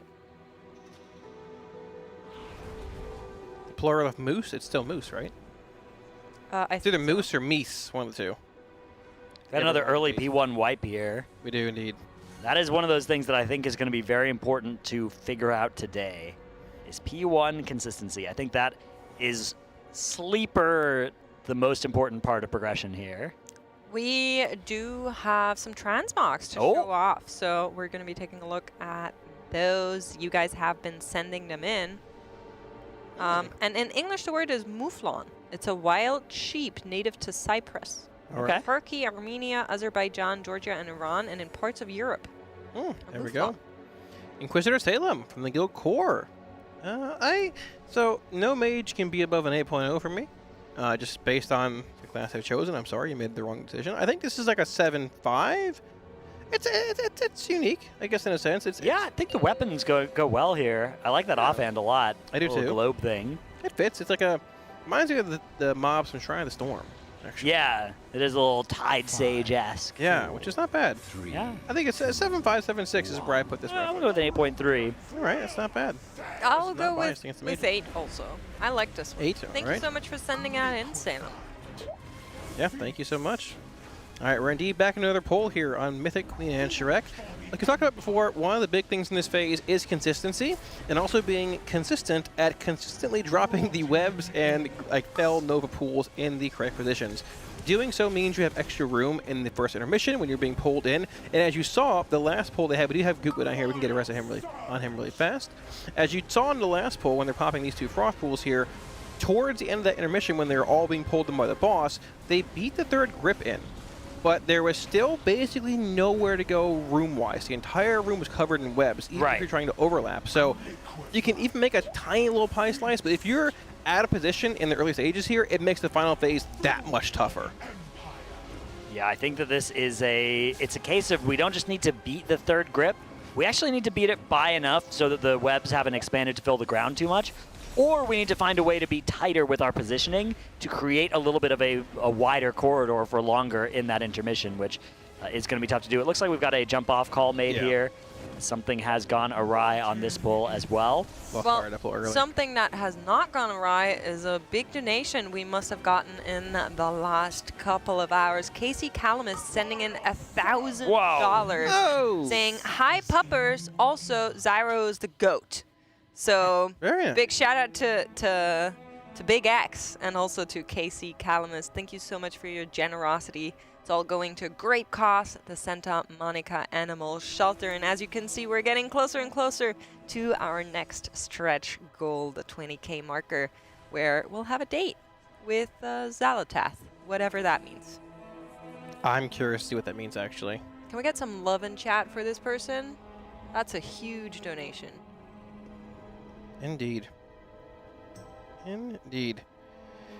Trados, I had a question, or I asked Jack a question earlier. I'm not sure if you have any interesting takes or insight into this. So, as far as the comp is concerned in this boss, we are indeed running 1 dev, 2 preservation, and 1 aug. But do you think there's any, like, if they're wanting to make a general comp swap, is there any class that might want more than others here based on the profiles we've seen? Or just, is it more of a wait and see what phase 3 looks like kind of angle here? Because that Red Paladin has been in and out a handful of times. We have 2 Frosty Ks here, but they've also been sort of very niche, but very good at times. Do you think this is a well-rounded comp, or? It looks like they're playing 2 dev as well, right? Not the no AUG, so if I'm not mistaken. Okay, I thought it might have been an AUG earlier. I've only seen... They may have experimented with both. Okay, yeah. Either way, I mean, that we've seen that double, triple dev comp. Yeah, they really like that dev evoker. Renewing Blaze being very strong here as well, right? So Renewing Blaze is powerful. Yeah, it does a lot of damage as well. Some of its damage isn't showing up on details as well. When you play Scale Commander, your bombardments are attributed to the people triggering them, not you, on details currently. So the AUG evoker, or the dev evoker damage is actually a little bit better than it looks, which is already quite good.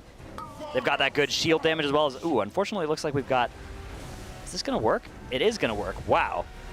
A little awkward there. That was some awkward placement of those, but maybe this is actually good. Hang on, maybe this is the plan now, because that's gonna save them space later in the fight.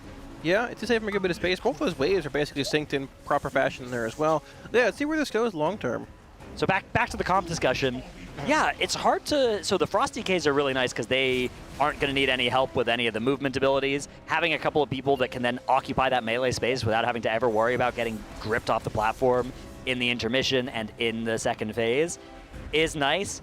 I like the Rep Pally as well. One of the biggest strengths of the Rep Pally on this fight is this phase where you have those Silken Tombs coming out. Rep Pallies get to freedom not just themselves, but also somebody else, too. And that is really nice for just removing a bunch of those Silken Tombs from this phase. So I like that spec for that reason as well.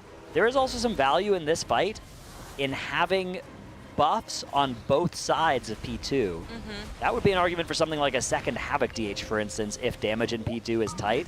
Being able to apply that Chaos Brand to the mobs on both sides. That's another benefit of running those 2 Pallies for now. Devo are on both sides. They help, of course, with the freedoms in those early stages like you're seeing right now, but they also help in getting that aura spread out to both of the sides, so some double action coming in here.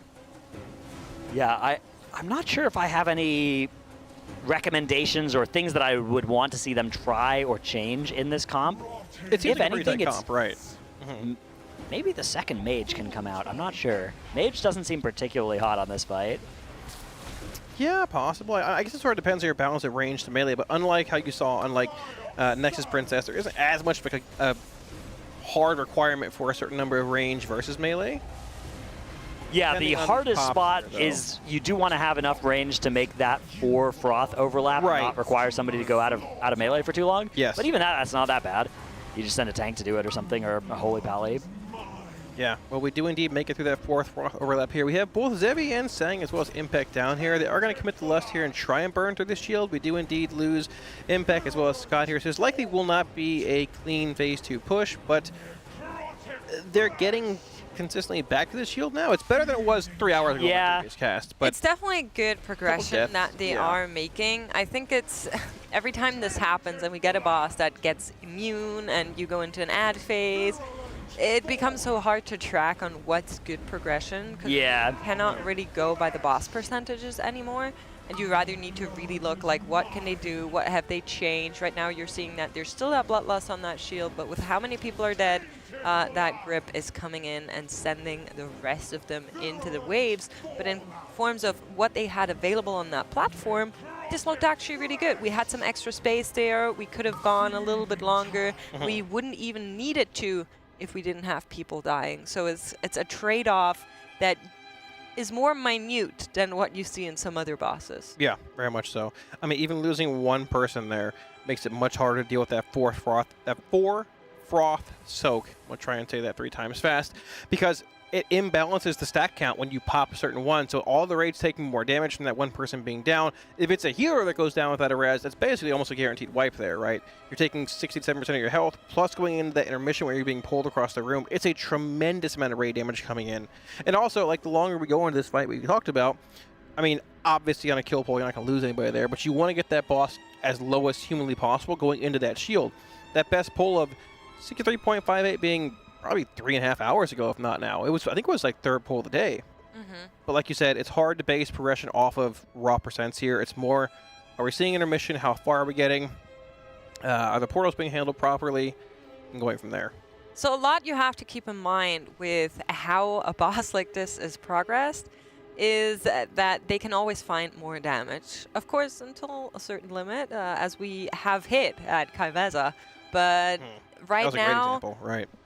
they can do so much better in terms of raw DPS in phase 1 once they actually have all the motions down, and then that intermission will get that same treatment where that shield becomes easier and easier as soon as players have figured it out, know exactly where they need to be, don't need to be worrying about their own health bars, about whether or not they live, maybe sitting in immunities, etc., etc. So that will be something that just automatically, the more often you see it, the better you progress it, players will be able to find damage. That's not necessarily what you can base the progress on right now. You really need to watch out for how are they dealing with certain mechanics. And we saw it change last night where they looked at these froths and they inverted them, saying, okay, we actually would much rather have the melees outside and the ranges inside. We have this whole room that we can spread out through and allow us to be a little bit safer on these corners. And that's exactly the changes you're looking for to try and speed up progression, even if it looks like we're just taking tiny steps. 1,000 steps will get you there too. It's just going to take a little while longer. Yeah, we want to be the first guild to get there, but it's certainly. You've seen it also on Brew Twister. Like, for example, they pulled that boss back 3 or 4 days ago in progression way into that corner, trying to optimize damage, even early on. When he was moving from one canister to the next. And yeah, you can see Scott and Yips both pulling him pretty far, or Queen Antrek pretty far back into these pools here. Like you said, trying to get every little bit of space possible so players can live for that intermission, have some space for the roots, and then once it all clears, have a pretty good intermission transition. Yeah, they are definitely playing these two geysers closer than they used to be as well, making it so that they don't have as much of that room committed. Does require people to stand not in the overlap of that like Venn diagram of the two of them, but they're able to figure that out and save a tiny bit of room space. That is very valuable here as that huge tank heal absorb lands on Yips. They've been setting this up to always have him take that feast and always have Scott take the liquefy, which I'm actually surprised that you're able to do that and you don't have to have both tanks take both mechanics. The debuff falls off in time that you can just always have them both. Basically, there's a big hit, and then there's another big hit that leaves behind a heal absorb, and you have to keep tanking with the heal absorb because the liquefy gives you a big physical damage taken increase instead. So the heal absorb and then tanking the boss with a huge heal absorb on you is landing on Yips every single time. And that Brewmaster, he's just able to stagger it off and tank the boss for long enough to get healed through that 35 mil absorb. Yeah, negate that damage with ease. Yeah, so that next liquefy will be coming soon. Scott's going to take the boss right now. Move the boss back over into the corner in a sec.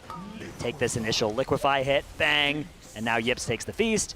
And Yips has a massive, you can see that heal absorb on him, already only down to 23 mil.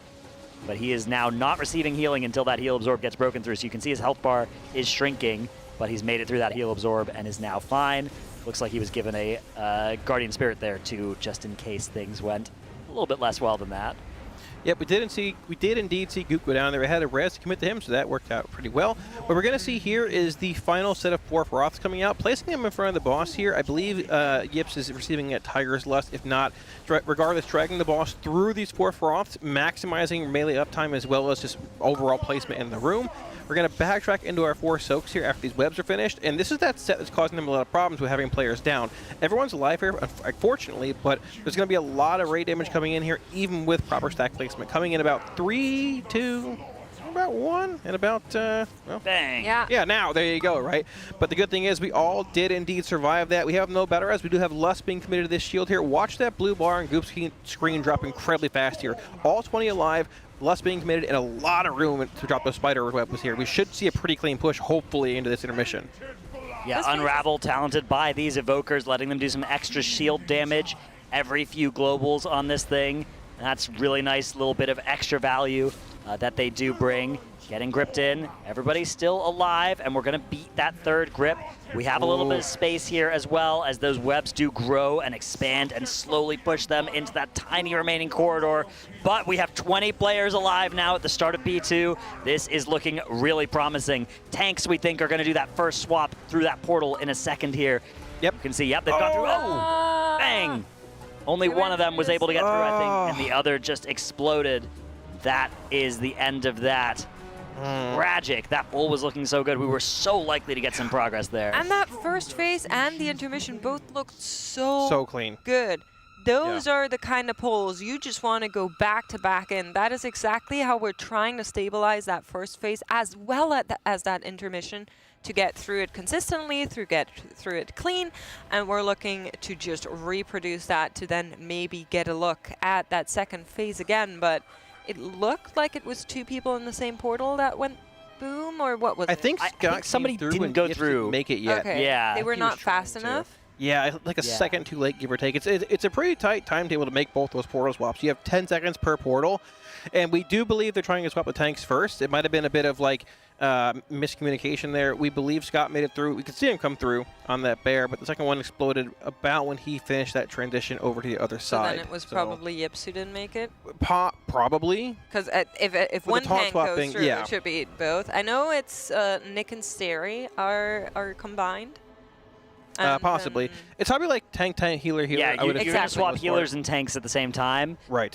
We saw them initially experimenting with swapping healers at the very start, but it looks like now they're swapping tanks on that very first go. And then we need to have assignments for all of the future portal swaps with probably what you do is you'll just always swap any mirrors with each other, right? So like the 2 DKs are going to swap with each other, the 2 mages. And you can kind of see on the group frames, they've split up groups 1 and 2 and groups 3 and 4 to be those sides, right? So you've got Yips in group 3 and Scott in group 1, not the usual thing of both tanks in group 1, because you're expecting to have the kind of 2 groups be on the opposite sides of each other. It's going to be weird, though, as they swap in the middle. Are the portals always in the same spot? Yeah. The first one is always in the same spot? Yeah. Or are all of them in the same spot? The 2 sets of portals that we've seen so far have always been in the far edge of the room and then the far edge of the platform, yeah.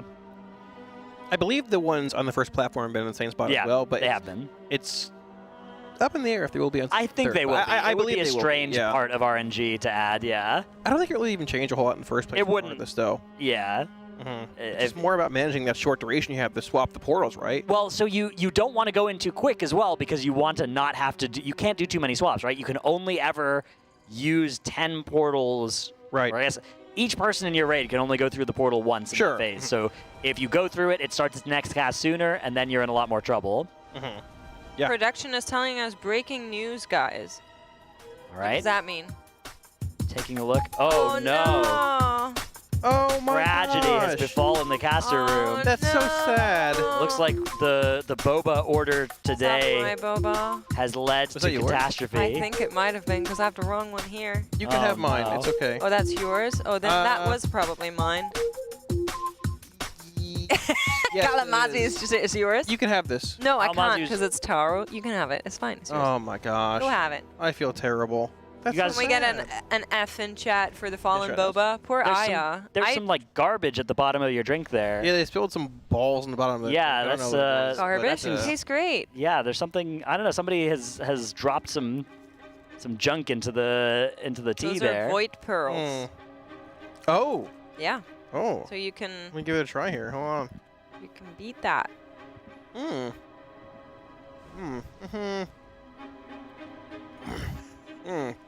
Is it good? Is this your first time having boba? In a very long time. In a very long time? Might be the last time. The facial expression. Do it again. Yeah, repeat it. Yeah. Oh, shoots up first. Here we go. Ready for this? Yep. Open the hangar. Here comes the plane. Aww.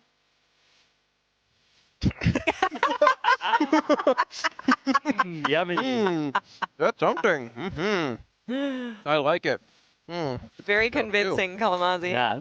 Very Got nothing on convincing. the old M. I get my monster here too. The Yeah. down to the monster.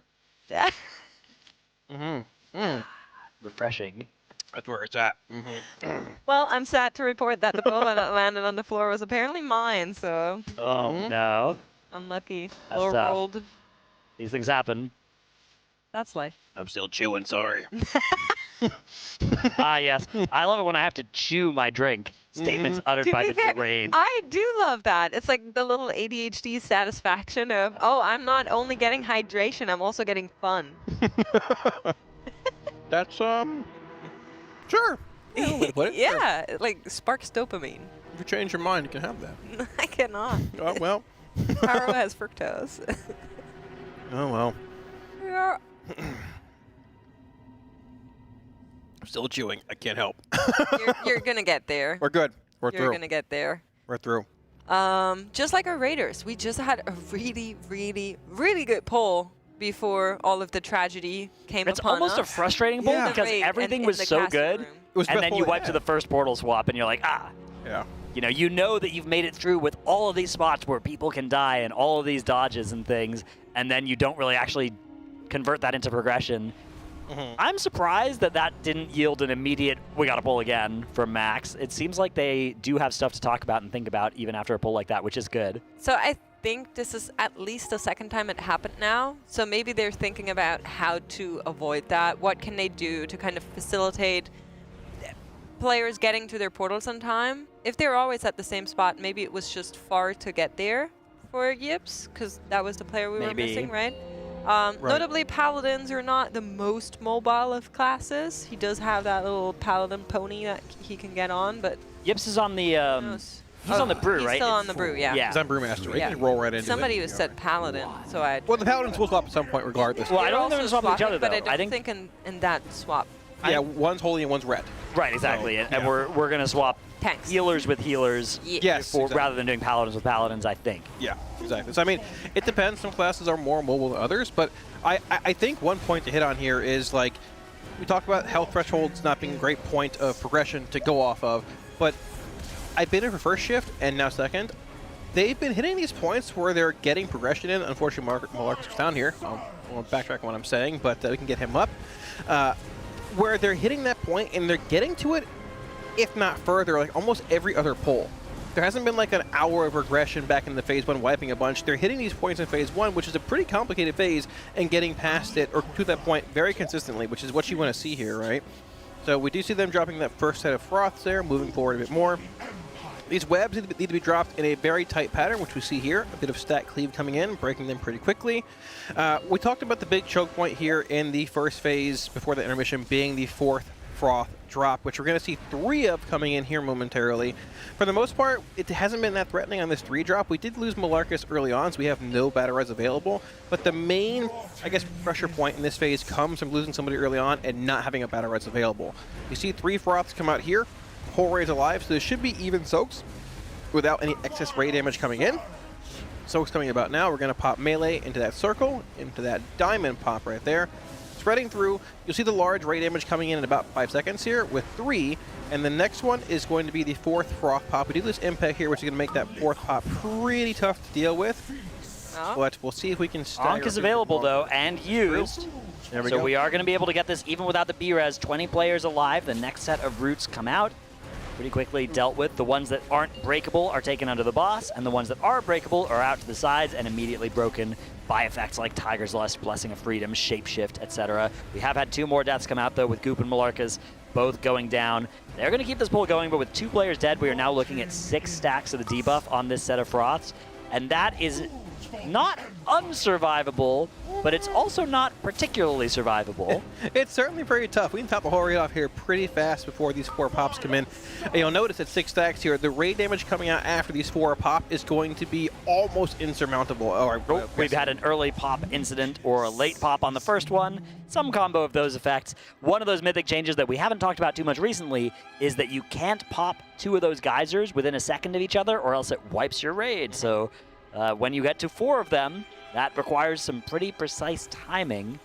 Right. Why does this happen? It's like a second between them. Yeah, it's 1 second between them. So the first one goes instantly. Yeah. The melee camp, they get sent instantly. And then it is, you can see them here, circle, purple, green. And it goes like bomb, bomb, bomb, right after another. And if you don't do that, people die. If you go too early, people die because it's the double damage from the sending it itself.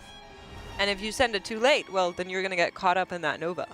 Yeah, it's exceptionally precise. On top of the fact that the Nova is spreading outwards, which is why you can see those markers there, that diamond and triangle. They have those 2 range camps in the back being further out, so they stagger the pops, and the range camps get basically popped and knocked across the Nova, negating that Nova's damage, but also, once again, having to balance those 4 pops within 1 second of each other, and hoping to have the whole raid alive for that and not accruing any additional stacks, because additional stacks hurt exceptionally bad on that dot heading into that intermission. We're getting there. We're getting there. It's 2:21 local PM. Right. That also means that it's starting to get late over in Germany. Yeah, I believe that 11:21 p.m. I believe Echo have stopped for the day. They started, of course, at 5 a.m. on their reset, so you don't want to push it too much. Yes. Method, on the other hand, they're still reclearing. Method had a slightly different day. Oh, yes. Because they ended there yesterday at 4:30 a.m. Yes. And so they woke up a little bit later, didn't take advantage of that 5 a.m. EU reset, took instead advantage of sleep, and have been going a little bit later today, which does make sense. When did it end for them yesterday, you said? So they killed the boss at 4 a.m. and 1 minute. Our time? Local time. For us, local. No, their local time. Okay. Yeah. In the middle of the night. They went really late. So, and then they also had a look at Antwerp just real quick. The way that Europe works is the maintenance starts at 3 a.m. their time, and the reset is 5 a.m. Yes. But the maintenance often doesn't take the full duration of that. Maintenance usually is 15 minutes. Right, which is, if you're an NA player, you're not used to that. In NA, we got the longer maintenances because we got the maintenances first, and they have to test all these things and stuff, test all the new changes whenever they do these maintenances. Right. So in EU, what happened was Method had like a 2% wipe, then the servers went down, and they made the call of let's stay up, wait for this maintenance to finish, come back in and kill Silken Court before the reset. I didn't even and know they that. did. That's In fairness, maintenance comes in at like 3 a.m. So they Wow. were already going. Yeah, it was already until quite then. Then maintenance came, and then they went back, and then they actually killed it. Looked at Antwerp, went to bed, and just said, okay, well, we'll get a bunch of sleep tonight because we know this is a marathon. This boss is going to take a couple of pulls anyway, so they're now still doing their splits. I don't know if they re-cleared yet. I'd be surprised if they have I believe all they're of in the heroic bosses splits already. currently at Yeah, this point, I which- just don't know what they did first, so I think they're Right. doing the heroic splits first. So we'll probably, they're a little bit more on an NA-friendly schedule now. Yeah, they're sort of accidentally converted into NA rating hours, something you do want to avoid. They also got very unlucky with their loot. I will say they didn't drop a single Spy Masters, at least not from the boss itself. Okay. Vaults are a different But story. maybe in yeah. the vaults. So Max was here yesterday night saying they've alone from, so they dropped 1 from killing the boss itself, and they had 4 more in vaults. Very so exciting. they got a lot of mythic Spy Masters from that single kill, and it was super worth it. Yeah, we were talking about how important that kill was to Liquid. I think that's one of those nights where, I mean, obviously the race is not over yet, we don't know, but that's one of those nights and one of those calls that if it had gone a bit later, it's tough making that decision. Do you stay late? Do you go to bed early and come back the next day? Those calls often can make or break a race. But the fact that they killed that boss opened up the last slot in the vault for a handful of players, got them Spy Masters in their vaults, and that could very well be the call that wins them this race, depending on where things go on Queen and Shrek. Progression looking pretty solid today for the most part. Still early on, but I'm venturing to guess deep into Phase 2 later on, into the evening tonight. Yeah, I don't think that they will be pushing too late on Ansarek today. I wouldn't be surprised if tomorrow we're entering the realm of like, Oh, right, yeah. Maybe we have this Maybe decision. we'll go a bit longer. Yeah. You know, we did have that sneaky 5 a.m. kill on Sarkarath. Yeah, that could be the other option, the early to bed, early to rise. That could also be the play. Yeah, possibly. Yeah. It depends a bit on how they're feeling and also how close we are. Right. Actually, I know there's so much time still in the day. Like right now, we're talking around about 11 hours that they still have in today for Team Liquid. Obviously not I don't taking think they'll into push it. consideration dinner and 11 all hours that. would get us to 1 a.m., right? Oh. Yes. Yeah, it'd be like 1:38. No, it'd be 11 hours 1:30. would get us to like 11. No, 14 plus 11 is 25. Oh. There's 24 hours Yeah, in the you're day. right. I did the math wrong. We got Yeah. 24 hours on our day in U.S. Yeah. Sorry. So we got like 9 hours if we want to be done before midnight, right? It's all right. I added almost an 8:10. hour where I should have subtracted one. Yeah, it's We have complicated with 9 these hours, with yeah. these 24-hour clock Yeah, things. a European That's would why know us in about America, we only count to 12. Ooh, I actually used that time. You can see on my phone. I have 14:26 in my corner. Oh yeah, I do the You have American AM, way. PM? Yeah, mine says 2:26. See, the problem I with actually me have is 2 that times on my phone. Oh, that's good. How do you do that? Very That's like fancy. a widget. You can To show get me different how, yeah. time zones. So wherever I am in the world, I always see home time zone. Pretty good tech. I have a cursed sleep schedule. So when I say 2, I'm often referring to 2 a.m. to people. So I have to say, 14:0200, and that works out pretty well. We're going to be taking another look at transmogs here. You guys have been doing great What is supporting that? our charity. Oh, wow. And in comes Wow. a glacier. That's a 10. That's a good one. Yeah. 1 Tusk of Manaroth, 1, dinosaur head. Wow. That's a combo for sure. That's a Triceratops right now. Sent in by Anonymous, too. Yeah. No notes. Well, no, this is the Obsidian Slayer. Oh, yeah. We know who this is. I give this a 9.3. This is very solid. I almost wish the weapons had enchants, but at the same time, them being like in their natural form is pretty cool too. I like how the weapons are kind of halfway between each of the shoulders as well. They've got the Tusk of Manaroth colors, and then they're, dinosaur-y. The BFA Very one, cool. yeah. I do like that. 9.3. I think this is good. That's Can 10 for we me. give it a little spin one more time? Turn that thing around. Yeah, where's that Tettle's voice line? Oh, I guess we cannot turn it around. Fine. All right. I would give it an 8. I thought it was a very unique kind of concept, but Caroline! Caroline. Yeah, it's No notes either, but sent in by same name, Caroline. The Conqueror of Noxramas. Fun fact, that's almost 2 states we have in this country. Carolina. And? California. Well, we have 2 Carolinas. We have North Carolina and South Carolina. Oh, okay. It's pretty cool. Yeah, there you go. That's a 3. I like the basic mocks. I also currently run that bag mock, the little backpack. Yeah, there's so many cool backpacks actually. Yeah. I like the treasure chest one that was on the trading post. Yeah, I Like, got the that little one sacks as well. Of loot, the one with the sword sticking out of it. This one is nice though. It's almost like utilitarian. You think somebody Yeah, who's it fits the repairing mock. The appliances. pickaxe, like they look like they work in some sort of mine. Yeah, I like it. it's a good mog. Where a hunter should go. 8.7. 8.7, nice. I like that. I'll go with 8.7 as well. Yeah, I'll go with 8.7 as well. All right. Ooh, that's a good score. A rare agreement. agreement from our judges. Very true, actually. Thank God Tettle's not up here. Yeah, that's true. He Yeah, would've Tettles would given give this. I've never heard him give higher than a 4. He told me last night if it doesn't have a tail, it's not above an 8. That doesn't surprise me. That was in secrecy, though, so don't tell anybody that. All right. All right. Well, just between you and me and the thousands of people watching. Yeah, it was both IRL and in-game, to just Yeah. clarify. So. Deal. Okay, I'll just pretend I didn't hear that. It's That's probably good. better I wish for I all could of do us. that. Yep. Yeah, there we go. Trying to get back to those really good tries we did see shortly before the Raiders started discussing some of their strats, it looked like. Yeah, again, Getting you the can triple see froths here. The froth management is very important here. Keeping it in as tight of a line as possible with the existing junk on the floor. They barely managed to get over that Nova in time. Players spreading ahead with that big green circle so that the other players, the rest of the raid, don't have to move too much. Now we're baiting backwards, trying to guys keep, think- again, the ground clear. Blizzard ever names things with knowing that Race to World First casters will have to say them over and over again? I have to say Vile Froth is a Taint really as an ability hard for my word class. for me to pronounce, I will say. It's a gross word as well. Froth? Froth. Yeah, I don't like It makes me think of coffee. Like a milk froth. Mmm. Yeah, froth is a nice word. I don't... I like that word. Or like the froth on the sea when the waves go crashing down. Yeah. Makes me think of Frothing Berserker. Either that's a Hearthstone card or a Warrior Talent. Maybe both. I think it's, yeah, I think, isn't it both? I think. Could be. You play a Warrior anyway, you should know this, right? Yeah, there was, I think it's Froth. Frothing Berserker. Ooh, this is sketchy, all right.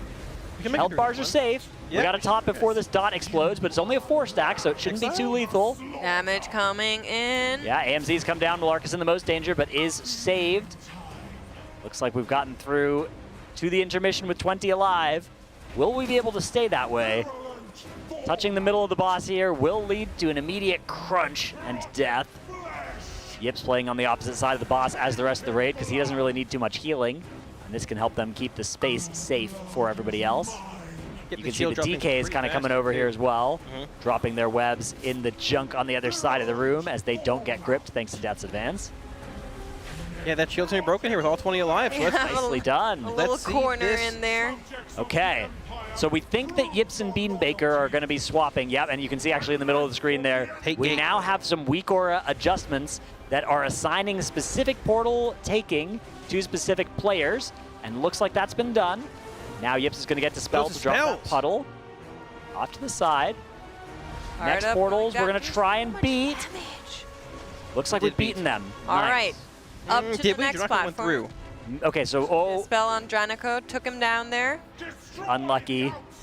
Okay, it's fine. We'll just move on to our next set. Looks like Fired Up and Goop. I think it's supposed to be Fired Up and Dranico would be the next set here, but Dranico already took it. And then it would be Sang that would be meeting up with Goop, and Riku being called because he's the next in order. So then it would probably end up being Smacked that will be the next one on the next take. THD and Boomy is the call. Look at that damage. Look at that damage, and the portal's covered in the spells here as well. If we can make this, though, taking gate from THD here, hit THD, and he made it through. We need to dispel back in these roots here. If we can kill this mob, though, we'll see the second part of this fight coming up. Yeah. Really it's like a big. mission. Click those Yep, there's bridge. Here we go. Okay, and that should kill off the portals. And we should now have a new set of portals. Yep, you can see there's one up here on this platform. Yep. Any new mythic changes that we can notice here? So more ads, acolytes in the ceiling.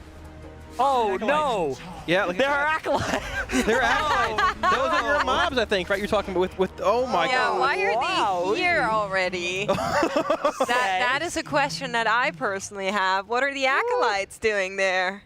Interesting. That I don't know. The fight becomes a little more mythic. Let's take a look at a replay so we can see if we can glean some information about what exactly those ads might be doing. So before we get there, just a quick explainer. Every single time you go through these portals, you end up with the circle you just saw on THD that needs to be dispelled, and that leaves a void that is permanent, and then you will run out of space. But they made it up to the bridge, and we're here. And suddenly there's an acolyte in the back. Two acolytes are dropping down, and I think there are two on the other side as well, and they're going to start casting Dark Detonation, a 10-second cast that needs a kick. Now, what actually wipes them here is the Heroic Ad, the Devotive Worshipper, finished their Cosmic Apocalypse cast right then as well. So that's the timer. We need to get to this platform and kill the Devoted Worshipper before that cast finishes. So Here's we were the other lacking damage, side, is the explanation. Oh, is this the other side? Because I don't see any hanging spiders on this side. Either.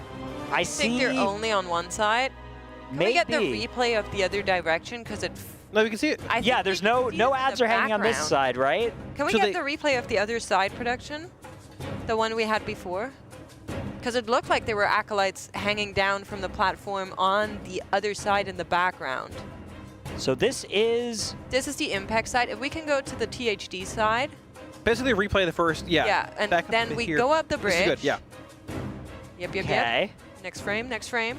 So now we go up on this side. So they spawn left and right of our little shield the shield edge. They're going to spawn in about 3 seconds here once he applies his And havoc. THD angles to the left. Now, I thought see you them? could see some in the background as well. So on the left-hand side? No. Okay, so only one side has two acolytes. We have two acolytes, an expeller, and a worshiper. I think there was a guardian on the other side instead. Maybe we can swap back to Impact's POV and see what that looks like on the other side as well. So on Impact side, yeah, there's Chamber Guardian there casting Oust on the tank. So one side has an extra melee ad, the Chamber Guardian, and the other side has those 2 Phase 3 ads, the Worshippers. Now our question is, what do those Worshippers do? Because on Heroic, the ads in the last phase that drop from the ceiling start at 60% health with a 40% shield, and you need to break through that shield to land kicks on them. These ones didn't work that way. These ones, when they reached here, which are on, again, they're on the other side, so we would, THD's POV would see there's a lot going on. Spiders on the other side, perhaps if we could swap over to his perspective. Yes. So there you see the Chamber Acolytes casting Dark Detonation, but they aren't like the P3 Heroic ads. They don't have a shield on them. Are they holding something where when you kill them, you need to pick it up, like you do in P3 Heroic? Or are they just extra ads, different types of ads? That need to be like interrupted? Yeah, this is going to be huge because now we have a difference in what's on which side, which means we're going to want different classes than we'd previously planned for to make sense of this damage profile, right? On this side, we have 2 static ads hanging off the sides, and on the other side, we have 1 extra melee ad. Yeah. So what we're going to want is we're going to want to think about, okay, which classes are going to be able to do this 3-target well? At the same time, portal swapping can change here too. Yeah. Right. Exactly. This is huge. So I wouldn't be surprised if this is like a 30-minute strategy session about figuring out what classes are going to now, because we had these portal swaps sort of, we penciled some in just thinking, all right, let's just do some portal swaps, right? And now we need to think about, okay, what's going to be good at each of these 2 different platforms? Well, of course, we want to hear what's going on with the Raiders, so we'll be going to a Monster Energy listen and check what they're saying. They're far off the platform. I mean, there were only melee DPS over there. We literally could not hit them. It's likely some kick interaction, like you kick them and then they go across or something. Yeah, I bet they go to the other platform. I just don't get why we have a Guardian on our side and you guys don't. What is a Guardian? What does It's the tank smasher. We can make it special. I mean, we can just swap the tanks again, right? I'm down for a tank smasher. Dude, I think we just keep it the same right now and we just get 2 kicks on those. We just need to assign a different aura. So Star and Orange are going to be... Assigning kicks are going to be so weird if they swap sides. They might swap like the different platforms as well, I like the second round or doubt something. they swap sides because there's an extra ad on the other platform. Yeah, it would be crazy if one side has to deal with a Guardian and the Okay, other sides. we're going to have to change groups then. So we need all ranged and we need the first 2... We need the first 2 people on the first platform. So basically, we need one group to be 2 melee and full ranged, right? And then we just have those 2 melee swap with a ranged on the other side at the beginning of the first platform, just so you have all ranged on the second platform. Ideally, and then you just get range kicks and you just assign a Star and Orange range kick rotation. We can easily do that. Give me a... Do you guys want to do P1 while I set that up? Or what do you want to do? Yeah, let's do it. I feel like P1, you guys understand it, but polls are probably still helpful. That's definitely helpful. I think mages will probably want to both be on the side with the acolytes. Yeah, of course. I'm putting all the ranged on that side. So the acolyte side which side is it in the intermission? Which side is the acolyte side? Skull side. Okay. One thing also that it's good to be aware of that you can put focus on the portals. So if you're planning on like focusing the ad to kick it or something, make sure you're not focusing, like accidentally focusing the portal through that, which I did. Also, but then I had to swap focus. You have to account, Max, like, the people are going to take the portal, so moving them all over isn't... I know. Yeah.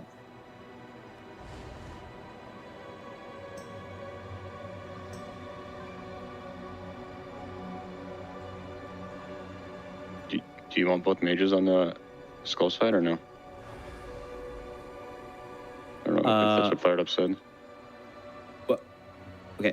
I mean, if I'm doing this now, I know what we need to do. You guys are either pulling the boss or you're giving me 5 minutes to do it. Oh, you can pull the boss. I'm just trying to reorganize our groups. AFK. We need a feast. This group, it's not going to change this poll. If you guys are pulling without me fixing it, nothing is changing, right? Let's just do P1 again. Yeah, we need to wait for Scott. He's not in the chair. Scott, take a 10. Scott is taking a 10.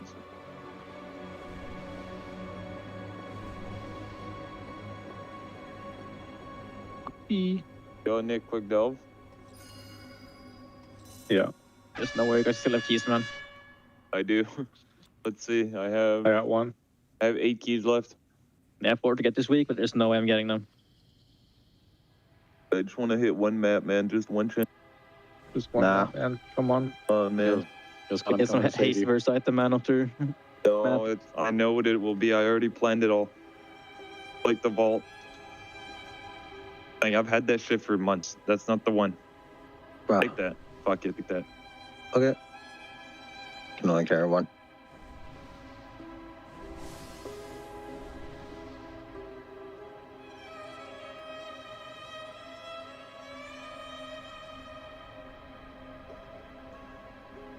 Alright, squad's back. Let's slam a pull.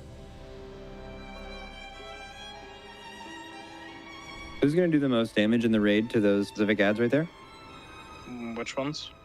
Are there any ranged who will do bad damage to them is actually the question. The chamber acolytes. Probably Mark, right? I don't think his pets could hit him. Okay. That's all I need to know. You ready, Rico? Yeah. Yeah. Go. Give me to Scott. Wants to be. Scared of they are getting a big hit. Yeah, how about you fucking How about shut you up, look Shaq? at that Ravenous How about Scarab, you huh? How about we get that trinket changed? At it right now, it's looking a little good. Moonfire is getting nerfed, it's fine. Move. It's GG for him. Yeah. Find that funny, Scott? How about we get a little more removed then? How about we get fucking roots removed, and then you have to sit it inside. Hey, reactive toxins down. Okay, I'd be down. That was a sketchy fucking note. Yeah. Fun. Nah, that's just light. Lightweight for many more. Shit ain't no weight. Boom. Boom. Dodge easy waves now. And bait liquefy.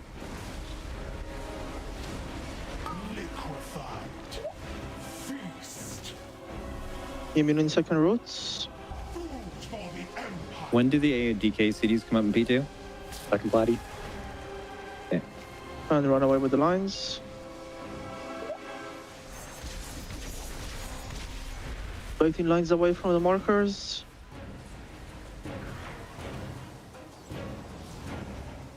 And pre-spread for toxin while you're dodging. Try to pre-spread. What are the 2 acolyte markers that start in orange? Yeah.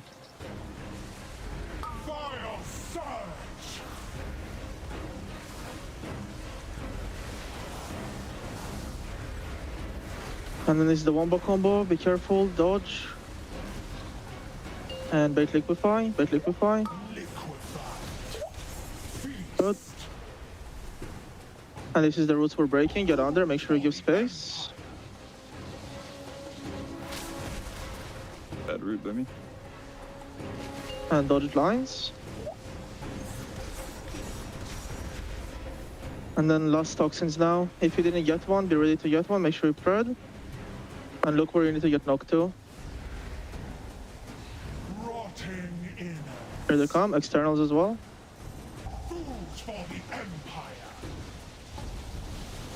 The level off. Do you have a kick? Yeah. Dodge and then walk in. And ready to pop. Oh, I was late.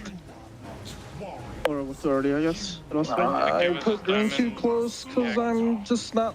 That's just so far from me. Because it's just like far from the boss. Wait, what happened? I just got assigned green. It's like actually a lot of movement just away from the boss, out of my max range. So I was just slow. Oh yeah, bad placement. You should never get triangle. King triangle is very rare for you. I've gotten it twice already. It's annoying. I mean, it's really rare. It's like really unlikely you'll ever get it. Very rare. Also, another random note. I don't know if like every single class is out of personals going into P2, but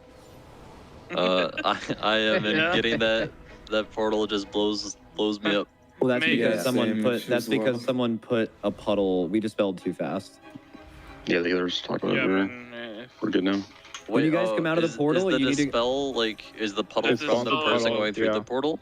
Yes. No, it's when you dispel it. When you dispel, it spawns a portal or as a pool of shadow, but someone just dispelled on top of the portal, so you came out and took a tick instantly.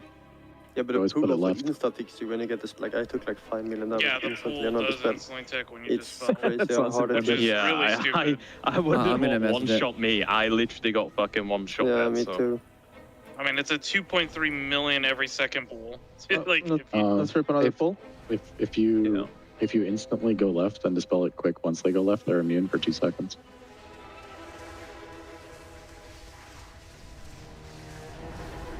Five, 4, 3, 2, 1. The Nerubians will ascend! it's fine. You get dispelled, you can just blink. Feast! Blowing up. Food for the Empire!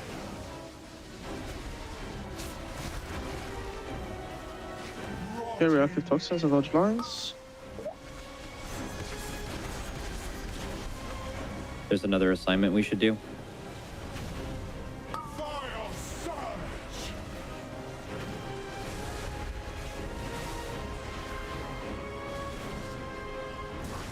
Easy dodges now. Dodge the waves. And bait liquefy. Liquefied! Feast! Then immune in second roots. Food for the Empire!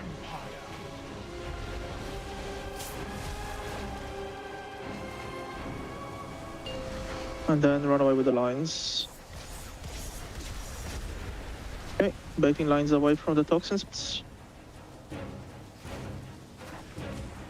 Pre-spread. Rotting in Reactive toxins now. Push them.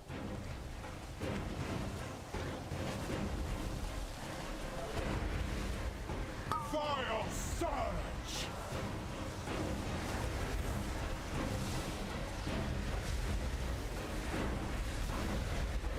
Hard wombo combo now. Dodge and then bait the webs. And then liquefy after. Feast!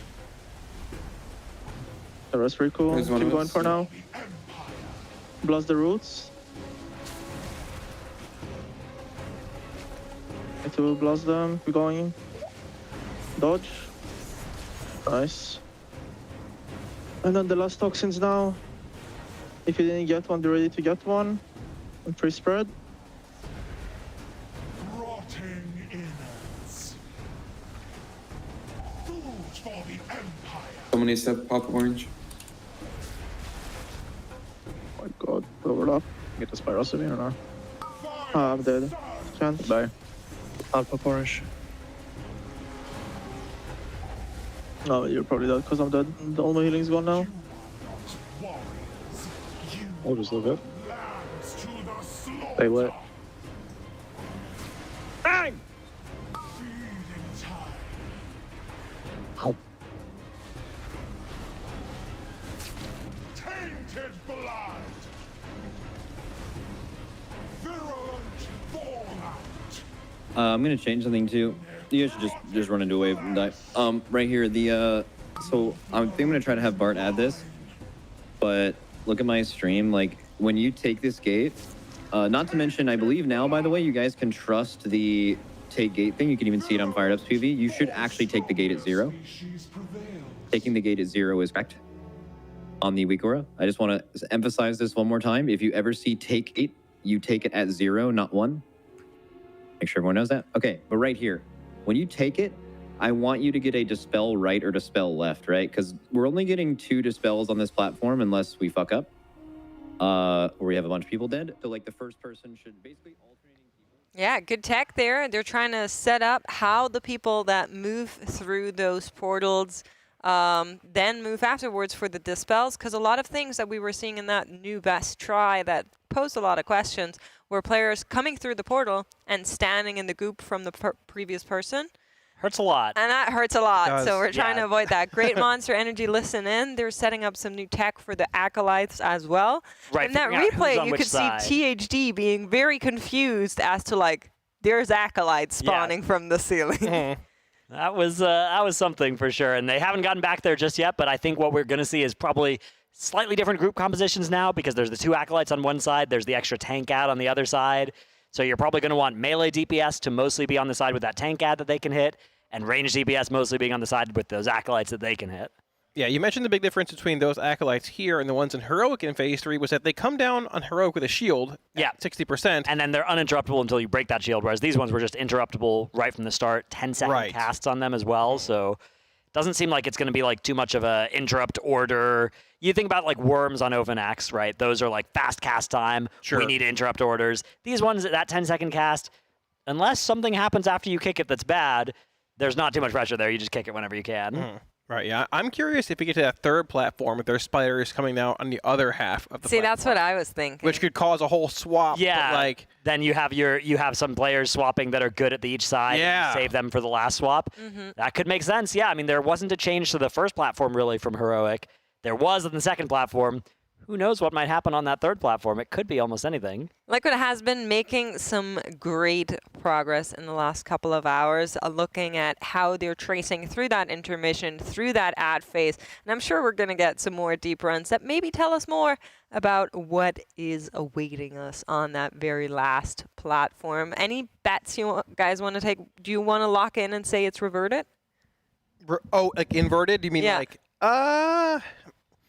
I'm trying to think of the actual design of the platform. I think it's sort of an enclosed third platform. Yeah, the third platform it's a little bit bigger than the first two, and there's a lot of extra room. On Heroic, you also get those orbs being shot out on that platform from the swirlies. Yeah. I bet there's an additional ad, and it might vary per side. But yeah, maybe it can't be the same as Heroic. A Guardian on one side, and so maybe inverted from the different ads that are on that second platform. Yeah, that could be it. Could be, yeah. Any other theories? I kind of feel like the numbers check is pretty tight already. I don't think there's room for more ads on that last platform, but maybe there will be. I mean, we exploded coming onto that platform. Yeah. So that means we should have killed that ad at the same time that we were walking onto it. So pretty much. Right, the previous I section think needs to die faster. There's a lot of damage that needs to be found there, but also a lot of players were already on the floor. Yep. However, we do have something we want to remind you of, because we are getting very, very close to our 20,000 stretch. What is it? I keep saying the word wrong. It's a stretch goal. Stretch goal, yeah. Stretch goal, yeah. It's a hard word for me to remember. Less than $300, and we're going to be having a date with Zalatath. And if you ever watched any of our After Darks, you know this one's going to go haywire. So I personally am interested. I know Tettles has been waiting on the sidelines, just begging to do this date. Yeah, we can't let him down. And all of your donations are, of course, going to the Santa Monica Animal Shelter. They have a lot of pets, cats, dogs, sometimes also other critters. If you want to check them out, maybe look into adopting one. It's tl.gg/adopt. And if you can't do that, consider donating! !charity or tl.gg/rwf-donate. It is a really great cause, helping all of those animals. But right now, it's kind of a double charity effect, because you're also helping Tettles get his first ever date, too, which would be really just, heartwarming. Helping other animal, yeah. Exactly. Exactly, so, yeah, there we go. Yeah. It's helping all the creatures. Really just some of the best causes that you could think of that we've got going right now. I can just see him sitting back there, like, shaking his head, like... I can just see it right now. Yeah, that is a Tettles mannerism. That's true. He does that. Yeah. Well, maybe he's doing that right now. Or maybe he's doing this one, which you all do this. I'm sure internally he's excited. Yeah. We're getting there. So we are working on getting that filled out. But of course, also, if you're interested, we did have Simba here the other day, one of the dogs that has been in the shelter the longest. They're absolutely adorable, precious pets, and I would instantaneously take one if I could. You could if you tried really hard. No, I could really not. I have a tiny apartment. So do I. So where's your dog? If I tried really hard, I could. Okay, what are you waiting for? What are you waiting for? I have cats. I have... Yes, so that is that discussion. Thank you very much. I'm sure there is people sending What are you waiting for? donations as we speak. Right, just push it on to them. Right, do Good as tech. we say, not as we do. Yeah, exactly. Yeah. Deflect the chat. There we go. Do you have pets? No. Danos? Not at all? Yes, Why Tettles, don't you what do adopt yeah. a dog? I don't really You want play one. WoW all day anyway. Yeah, exactly. I play WoW all day. They're cute. They're really cute. It's nice to have them here. But I would have to go outside once a day and like walk them. That's true. It's a big step. It would be a big step for me to take, and you shouldn't adopt an animal lightly. That's very true. Very So, true. Yeah. It's a big step for you to take to go outside of your house. Exactly. look. Look at this Simba! one. That's Simba. him! He Wow. is so cuddly. What's the dog's name? Simba. I thought never mind. Okay. Oh. No. Ha ha ha ha ha ha. Yeah, this is indeed Simba. They Look were at here, I think, him. on Thursday. A couple days ago, yeah. Yeah, so Simba has been in the shelter for over a year already. Oh. He's a very, very cuddly, sweet dog that's looking for a home here at the Santa Monica Animal Shelter. He does tricks, he can give paw and give other paw and sit. And he's super cute. He has a little food intolerance. He's on a salmon diet. Ooh, It's better than I do. Yummy. Yeah, that, very. that is much better than Kalamazoo. I mean, it's really not hard to eat better than Kalamazoo. That's right.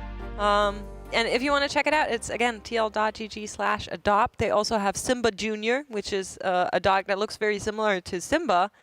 Maybe you could adopt them both, get the double Simba. Are they unrelated or? I think they just look the same, and That's then cool. one is very young. I like that. So Simba is already for a big dog, on the older-ish side. See. And Simba Jr. is like sub 1 year. I don't know how, but somehow I related to that. For a big dog being on the older-ish side already. Well, you should take Simba home with you. All right, I'm just going to leave. Also, any pet that is adopted during the Race to World First, Aya will cover the adoption fee. And if that's so nice of somebody her. chooses to pick up Simba specifically, I'll make sure he comes with a nice little care package with like snacks and toys and food, because he does have a food intolerance. So we want to make sure he has a loving home. That's very nice. Yeah. Are we? Are what you are looking at interested? for? I got a. There's a hurricane coming to Florida. That's right. Yeah. I can't have dogs. Certain types of dogs in my complex. I think he might be one of those. What? Move. Well, you move. I would if I had the money. Well, yeah, me too. At least you're getting paid for this. I'm here on fun time. That's basically it.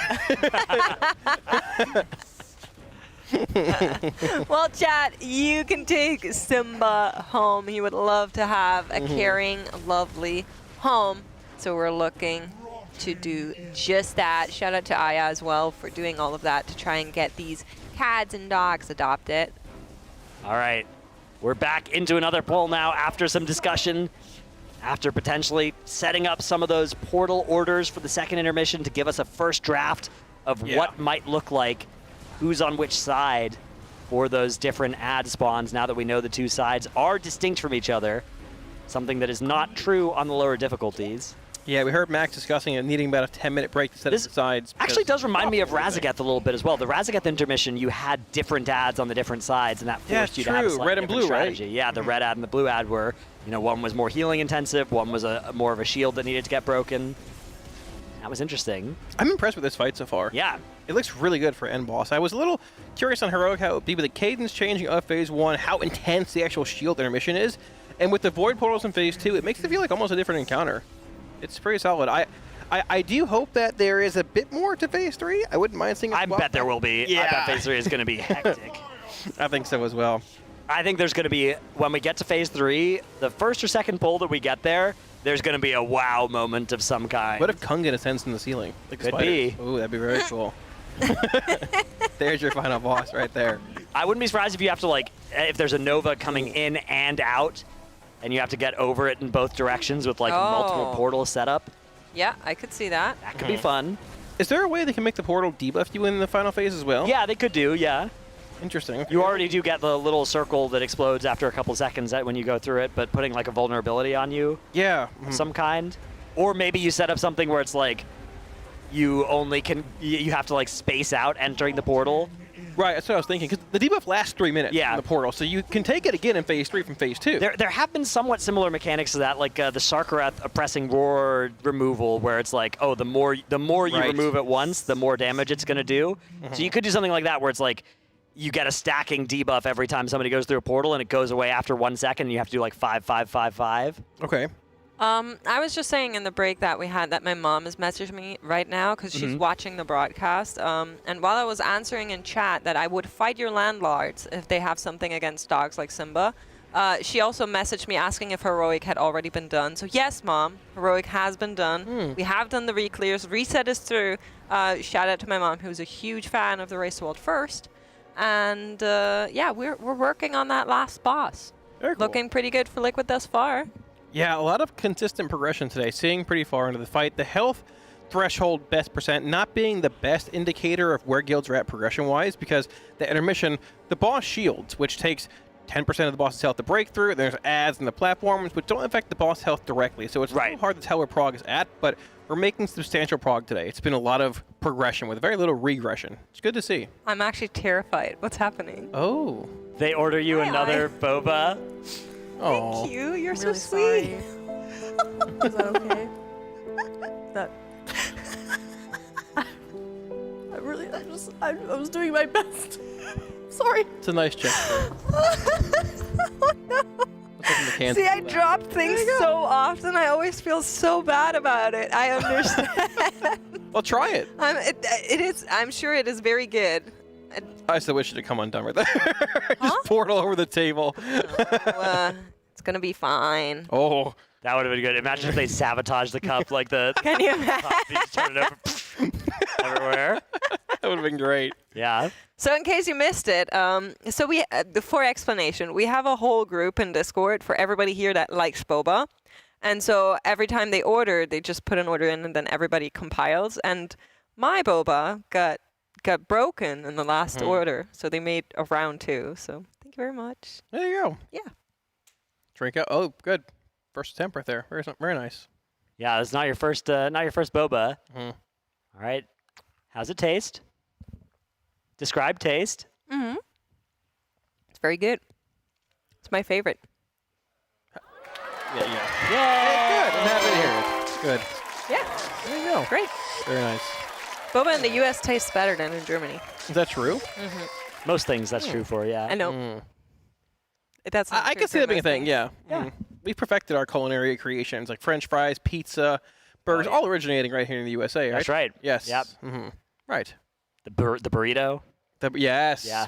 The mustard rice, taco. Can we go back to Ansrac? Thank you, production. Buffalo wing. Oh, no! There it is. Yeah, that was my boba on the floor there. Now, are you sure that they didn't just take that off the floor and then put it back in a new cup? Yeah, I'm pretty sure. I do see there's some garbage in the bottom of your cup there. Stop calling my food garbage. It looks like there's some debris at the bottom of the cup. No, it's intended. It's tapioca That can't be intended. Very There's no way. I wouldn't be comfortable. I wouldn't be confident.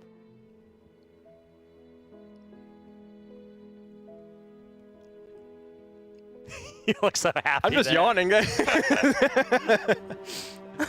I enjoy the awkward silence. It's okay.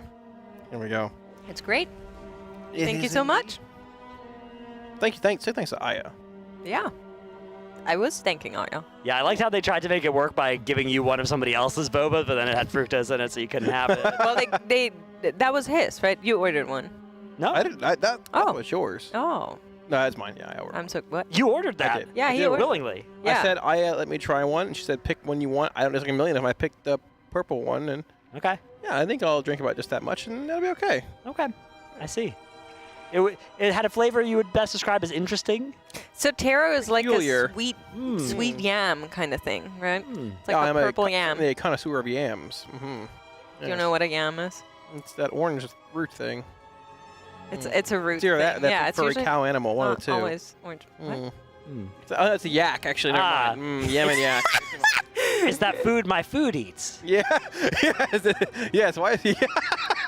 It's that food my food eats, exactly. I see. What is happening? You just confused yam with yak?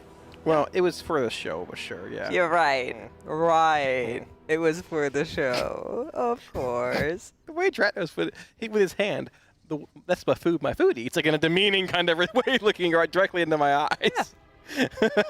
Yep. Close enough. Close Very enough. good. But yeah, taro is like a sweet yam kind of thing. We don't have those in Florida. It's like a an Asian sweet potato if you want to be really weird about it. I do love sweet potato. Sweet potato fries, those go crazy. Yeah. I don't like those. Actually. It's tough. There's so many different types of fries, and they're all so good. Just the shoestring fries, the curly fries, the waffle fries, the sweet potato fries. You have to pick a favorite, and then sometimes just the good old original fries as well. Yeah. Do you guys prefer the small crunchy ones? No. Or the like Belgian cut fries? Oh, I love the thick cut fries as well. Yeah, those are good. The shoestring fries. They're very Shoestrings can be good. They can't hold sauce well. I don't like them. What's a shoestring? It's like a thin Yeah, they're ones that are really narrow. like a and- shoestring. Yeah. Okay. You can't hold sauce. I don't very think well. we call it that. Well, yeah, 'cause obviously you eat inferior food there. It's okay. It's fine. Okay. You know. Yeah. Okay. Well, moving on. Back to Ansarac. Looks like they figured something out. We heard it in that Monster Energy listen-in that Max was saying, oh, he needs a couple of minutes. That's why Sasevi was right leading, if I'm not mistaken, for a couple of tries. And hopefully they have it now figured out. And we're hoping to see another time that ad phase, because there's a lot of changes. Right. Max mentioned he wanted to sort of like change groups around a little bit to have the side in the intermission that has the two spiders coming down be more caster friendly, or caster, I guess, stacked. You can have those range kicks compared to the melee side, probably having both. Also, I think it's just hard to hit them as melee, Yeah, especially exactly. if you're getting gripped off that edge, because they are on the inside rather than outside edge. Favoring those range damage profiles and kicks comparatively to melee. And we'll see if portal swaps will dictate, or I guess the ads that might exist in the third platform will dictate when you want to swap portals, which I think that might be the case. That would make Phase 3 a lot more in-depth, actually, than it already is. So we'll see when we get back there, but in the meantime, we're back wiping in Phase 1, actually. I'll backtrack there. You can't call that a jinx. I didn't even get too far into talking about it, but it's all right. A little bit of relearning never hurt anybody. It's okay. It feels like we're a lot more than 55 pulls into this fight, too. It does feel like more prog has been made than that. I think that's because the first phase is so incredibly hard. It Yeah. feels much Long, more rewarding, whereas other bosses, you need to get through the first phase a couple of times until you feel like you're making progress. So, yeah. I mean, I feel like we're also seeing a lot of fights, Silken Court, Nexus Princess, where it's these fast, rapid, just fast-paced pulls. Somebody died, reset, die fast, die fast. They're getting pretty consistent in Phase 1, seeing these 2 to 3 minute pulls pretty quite often, almost back-to-back in a sense, reaching that shield a good bit. So, yeah, it feels like we're in like the 100 pull range, but honestly, I still think even with that being the case, once you see Phase 3, assuming it's going to be a lot tougher than it is in Heroic, you're probably still looking at 200 pull range, which, if that's the case, I could see it probably ending Friday. I think Friday's still a safe choice if they're seeing prog. I think Friday, too. Yeah. Obviously, pending how crazy P3 goes, but... Right. What's your guys' take on Mythic Phase? Any I don't think theories? there's a secret mythic phase in a fight like this. No. You don't think so? I like it, but I don't think so, no. Instead of getting yeeted back to the third platform, a giant web opens up and you need to play the game of, is this path safe? I just feel like P3 Queen Ansarac on Heroic has enough potential to turn into a full It's epic mythic enough. phase that it doesn't need any more than that. Now, could there be something like the Jailer where you finish a full phase and then the boss like shields up and heals up and you do some more? Maybe. Well, what happens to Mommy Ansarac in the lore? I don't know. Do you guys know? She gets She like falls stabbed off the by middle a of the dagger, donut no? and falls back down to the P1 platform, right? Well, sure, but she doesn't die. No, in the lore, she gets stabbed by a dagger by her daughter, no? Yeah, but there's a quest line, though, afterwards where she lives through it. Huh. Maybe she's the final boss. Maybe you ascend, then she helps you fight the boss in the last phase. I don't know. Could be fun. I didn't Jack know was that. alluding to that in the first cast, but he's a lore guy, apparently. I'm not as... It would be cool Chat if we had like a Xalatath phase on Mythic for every boss this expansion. That'd be very cool. You know, like just like you got to keep fighting her for a little bit, and then on Ansarac Mythic you take her from 100 to 80, and then like the next raid we take her from 80 to 60, and then like by midnight we actually fight her proper. That'd be cool. That could be cool. Yeah. Free Chat ideas is here, blaming Blizzard. you guys. Those casters that don't play the story. Yeah, that's the final. Yeah, I only play the bosses. My bad. I don't watch the cutscene until I kill it on Mythic. I save that. That's for a them. good... Yeah, that's good. Yeah. Very nice. Fun. I'm going to instill that, actually, in my... Let's turn around. I'm going to do that. Okay. I'm going to do that, yeah. So you're still waiting to see what happens for like the Jailer and stuff? Yeah, I haven't even seen Castle Nather yet. Oh, yeah, I'm yeah. gonna go back and farm it soon. Shoot. Oh, yeah, Vermornia. Oh so my sad. god. He was applying that I haven't killed anything on Mythic. Yeah, that was the... That was the joke. Yeah, that went. I was distracted. That's It's okay. okay. I was drinking my boba. Yeah. Did you guys kill Brutus last night, by the way? 3%. Oh my god. Tragedy struck. Unfortunate. Close. Yeah. Very close though. Are you going back in today, Dratnos? Yeah, we got some heroic activity to do. Our Frost Death Knight's away for 2 days, so that's gonna hurt Brood Twister a little bit. All good though. Scott and Atlas are down though on this bowl. That's not all good though. I kind of think you just jump it. I think you likely do too. You have no battle res available. Yeah, here. the problem is you can't live Liquefy and Feast. Yips is about to die to that overlap here in a second, unless there's some heroic bubble taunt activity. Maybe there is. They've been practicing a lot of one tanking, so. Yeah, I mean, they've gotten pretty good at that. Could be the proof of concept for the one tank here, or maybe there's a weak aura they want to test out, the gateway take weak aura. Here goes Yips though. Going to try and live the overlap. Yep, having that Nova coming in here. There's one pop, too. We got to go fast in these last two pops here. 3 and 4 barely gets across there. The problem now, we had 2 players dead. This damage in the raid is going to hurt very bad with the 6-stack. All right, somehow Yips has survived as the solo tank to this point. Unfortunately, Malarkus and Riku have not. The rest of the raid's starting to explode as well, and I think that they are all going to get crunched under the middle of the boss here. Yeah. It just snowballs so fast at one player dying. That debuff just hurts so bad at extra stacks compared to even 4. Oh, well, we go again. All right. Would their composition or would their group changes in the intermission affect anything in phase 1, Dratnos? I don't think it so, shouldn't right? too much, no. Which person is going up to which side in phase 2 doesn't change anything about P1, really. What would change things is if they start changing their classes based on P2, then they'll have to relearn how that works in P1, which is still a very hard phase. So if you want somebody who's like, oh, I do really good 3-target to these floating spiders on the second platform, but then maybe they don't have a good way to break themselves out of a silken tomb, so maybe you're making P1 harder. Yeah, that's fair. Res has come out. 67% on that last bull with a couple people dead, making it to the intermission. Again, that boss percent we expect to not improve much until it takes a big jump at some point when they reach P3. I think that is today. I think that's after dinner. I think that's P3. today as well. I think so. Pending there is no crazy mythic phase after phase 2, and pending that last platform is in the range of what we expect. Right.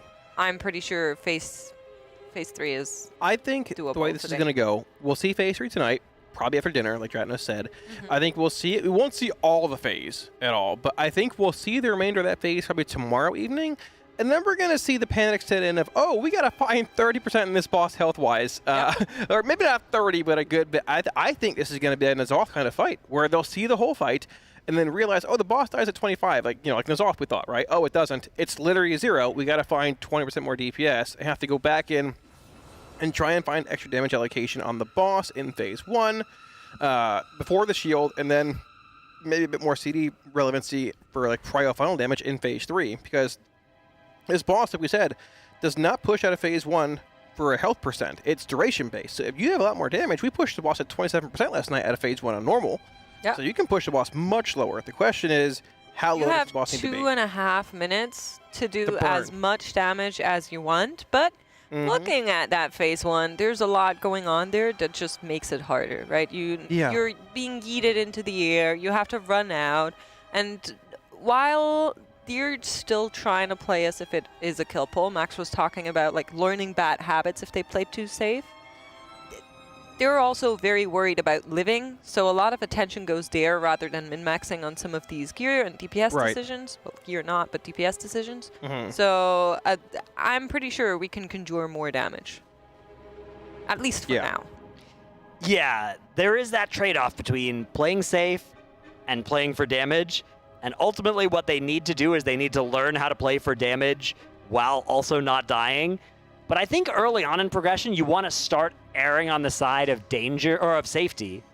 And then over time, you start taking more risks. But one thing that I was talking with Max about was that these good players, like the best players in the world, they just have this instinct to go for it, right? And to maximize their damage. And then they also just find a way to live. Like you look at people like Fired Up, and he's just always blasting. He's always maximizing his damage from pull 1. That is not something that he's never playing scared. So something Max explained yesterday using Lords of Dread as an example, that was a boss where you needed to kill the boss in the enrage. Yeah. And what they had their melees do was play safe just to see the fight for the longest.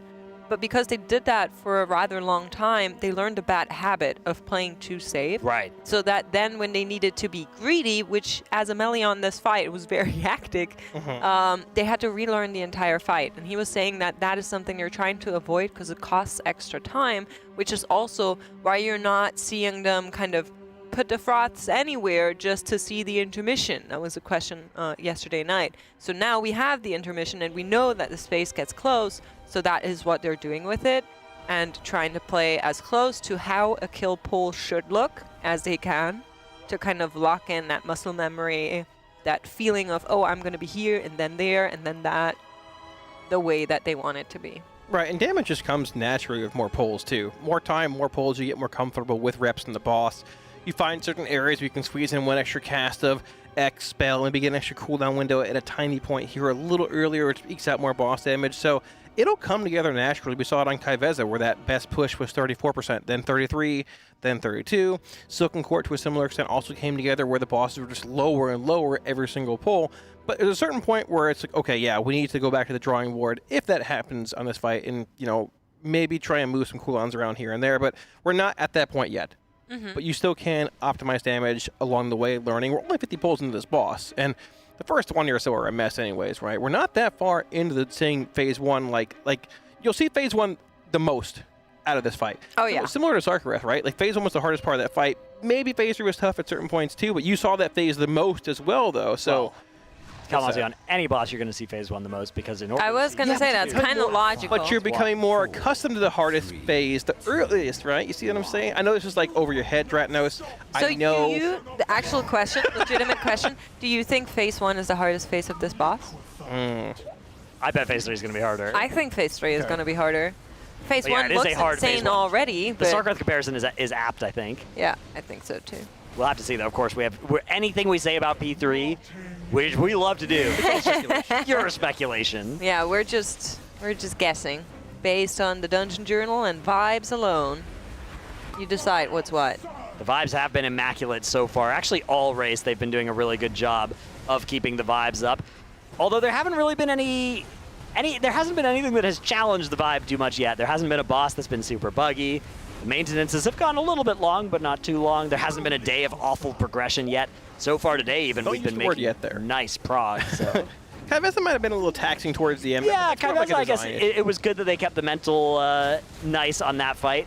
But at least it wasn't like any other guild was having an easier time with that boss, right? That can be where it's really challenging for your mental is, if you're 300 pulls into a boss that another guild has killed in 50. Yeah, exactly. Even keeping this Reclear pretty clean for the most part. The Reclear was great. Yeah, exactly. That's a huge plus for the mentality of the guild, right? I'm not trying to, but not spending more time than you need on Kai'Veza or killing Silken Court after a few hours, coming in and clearing the raid fast, knowing you're already sort of ahead, and maintaining that lead is really big for morale. Right. So very good to see. Was it Thursday, Dratnos, where we had Max here and he was saying, look, eventually around this time of the race is where you'll wake up behind and go to bed ahead? Yeah. I still feel like that hasn't happened yet. There was one day where it did happen on, Silken? I think, Kai'Veza or Silken. Yeah, it was Silken. I think it was Silken. Where they, you woke up and you saw Liquid number 2 on the Coinbase leaderboard, maybe even number 3, actually. That was where they went dark.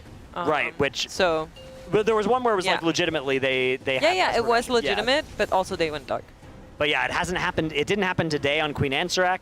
I don't know if it'll happen tomorrow. I mean, again, we have this weird thing on Queen Ansarak where the percent is a little bit fake too.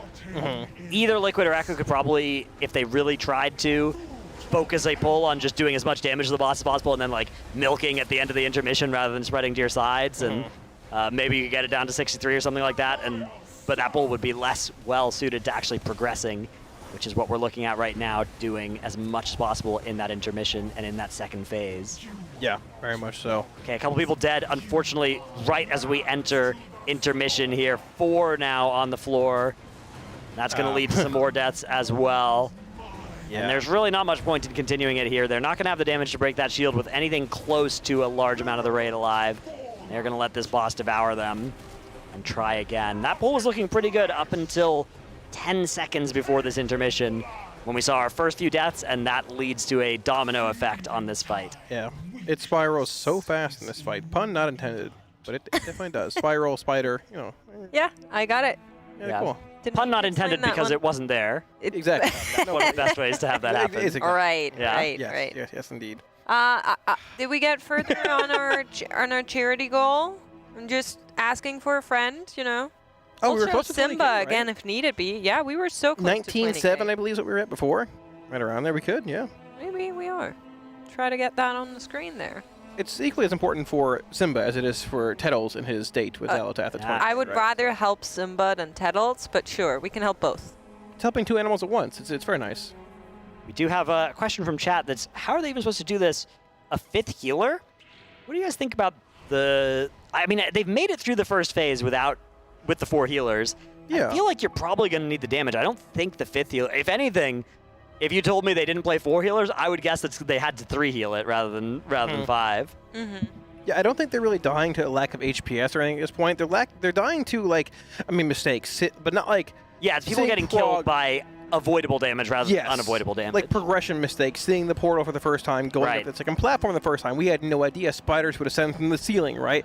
This is what progression looks like. We're not dying to a lack of raw HPS. It's just mechanical overlaps or things you haven't seen before, some mistakes being made. But the more they pull that phase, the better they'll get at it.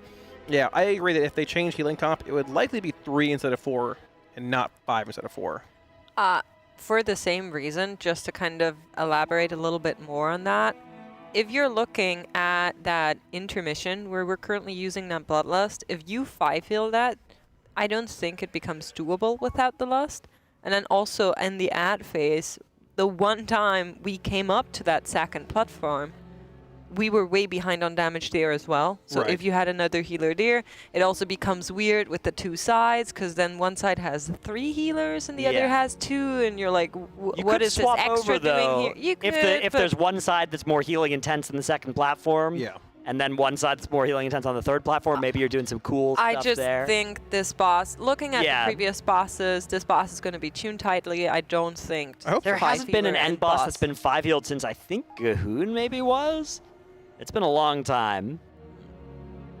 Was it really Gahoon was 5-healed? I think so. I think I remember BFA went like 5, See, 4, I played 3, healer 2 on Gahoon, healers. and I don't even remember. What about Unut? Was that 4? Unut I thought was 3 maybe. I also thought that was less. And then Jaina I thought was 4. Yeah. And then Ajara was 2. Ashara was 5, 4, 3, 2 notably was something 2. I thought was there. 3 for most regular guilds, but... Somebody in chat says Jailer. Was Jailer 5-healed? That doesn't sound right. I don't know for sure anymore. Maybe it was later on? Maybe. I don't know. Damage check was very tight on that boss. See, sometimes what the Race to World first kill runs, and then the guilds that come after that run differs, and sometimes by a lot. So That's very true. And often there are actually guilds will hurt themselves by trying to copy what the Race to World first guilds did with less gear or after nerfs, when you could actually get a lot farther by just playing a safer strategy now that you have more gear or now that bosses have been nerfed. Kai Veza, I think, will be a great example of that boss. If Guild try to one-tank that pass basically next week or the week after. Yeah, I think that is a fantastic example. There have been several bosses as well where you could just add an extra healer. It doesn't hurt, and if your healing is the problem, you have more than enough damage with extra resets worth of gear. Did you note that in phase 1, she's super fast for some reason? Yeah. Like, I think, are they just she's a Invoke on her on spider pole? with 6 legs for some reason, and somehow she's incredibly fast. Maybe there was some internal testing they did where kiting the boss around was a good strat, and so they were just like, yeah, this is not... No. We're not going to let people do that. Give her the zoomies. Yeah. I mean, she's got 6 legs, so she should be 3 times faster than a humanoid. You got 6, well, not you. But she should be averagely slower than most spiders. Because spiders have 8 legs. Yeah. And somehow WoW spiders only have 6, which look at is her. why the She's made for speed. arachnophobia mode works. She's made for speed. Look at that. She's built for speed. Yeah, she's got that dumpy for speed. She's got a 300 horsepower engine back there. That AMG. The V8 coming out. Revving that thing up. Here we go. Vroom, vroom. There we go. Very good. Right. Right, I was walking the fine line. I like it. Oh man, I was hoping we'd see the end of phase 2 by the end of this shift. I think we'll see it probably next shift. I think you're likely correct as we are nearing the end of this one. It I would like have how to be this Dratnos full. walks the fine line always of, I think you are likely correct, possibly correct, most likely. And everything's a definitive Yeah, statement. I'm never getting clipped being confident about something that I'll be wrong about. Never a Yep, definitive yep. statement. Just Yep. like Zyro, plays That's both sides me. of the fence. Exactly. I'm playing both sides. I always come out on top. All right. Well, here's another poll coming on in, and to answer some questions that just come up every now and then in chat, the bottom bar that you are seeing below the HP on her L frame is her energy. Ah. So if you're That's looking Venom out Nova for, when it fills up. for energy-based casts like that Venom Nova, then you will know when that happens based on the energy bar rather than needing to look for boss timers. Usually, once the energy bar on a boss fills up, that's a pretty important mechanic, so that's why we put that there. They do that. Blizzard does this for bosses to help you see when certain. Basically, they come up with a crucial mechanic and then they make the boss's energy bar correspond to a timer on that mechanic. Helps you if you're not using boss mods, or even if you are, it can be a nice way to track those sorts of mechanics. I really like that. I think that's great. It is good. Do. I feel like this raid tier, not rehashing too much into previous bosses, but as far as like private auras are concerned, yeah, great. Actually did it pretty well this tier. Yeah. The only boss, Brute Twister does require another weak aura that you like. Whenever you have 3 worms out that all need to be interrupted, you do need an interrupt coordinating weak aura, which is a coordination check. But it's the 5th boss on Mythic. You know, guilds that reach that point tend to be able to set up that sort of I was going to say, I don't think an interrupt tracker is a bad weak aura. Yeah. No, it's not. I wouldn't be think- surprised if in a few weeks or months they slow that cast down or something to help guilds that are a little bit less coordinated be able to But do like it as when well. we talk about private auras, we're usually looking at auras that do the fight for you. Yeah. Notably stuff like the Jailer one, where you just basically had a NAFSAT on your screen telling you exactly where to be when. Yeah. So that is the kind of weak auras that Blizzard is trying to circumvent with these private auras, and I think this raid in particular, they did a great job of that.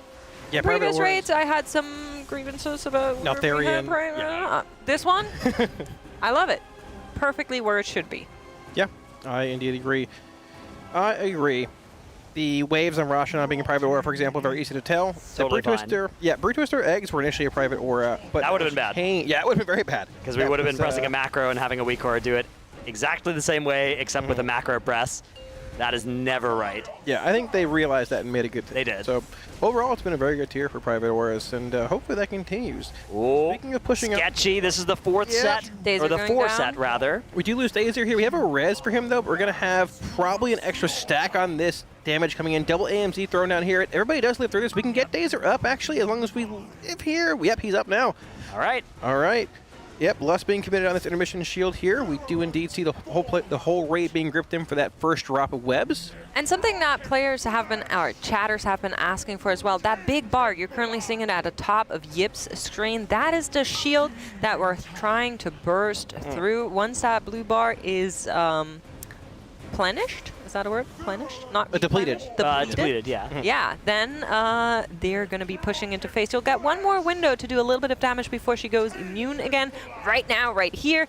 And then she will go up into the air. You cannot do damage to her anymore. And you're hard locked at the percentage that you go to, and we're going to be getting a look at the phases. In come the portals, and you're always switching. Tanks for tanks, healer for healer, DPS for DPS. They go out, they move to a side, get dispelled. This one's a little close It's to the portal. fine if we don't have to use this next portal, which I think they're trying to beat this portal. So Oh, they're I trying like to kill that. these before the portals. Nice. Got it. Touch of death comes in from Yips. Oh, that That's was going to allow that terrifying. to die before the portal destabilizes and kills them all. Unfortunately, oh wow, Janako barely lands on the platform. We are into the first platform now. This is basically the same as the lower difficulties, except there is that portal up on the side. Our second set of players now making that swap. A Dispel lands in the very middle of the room.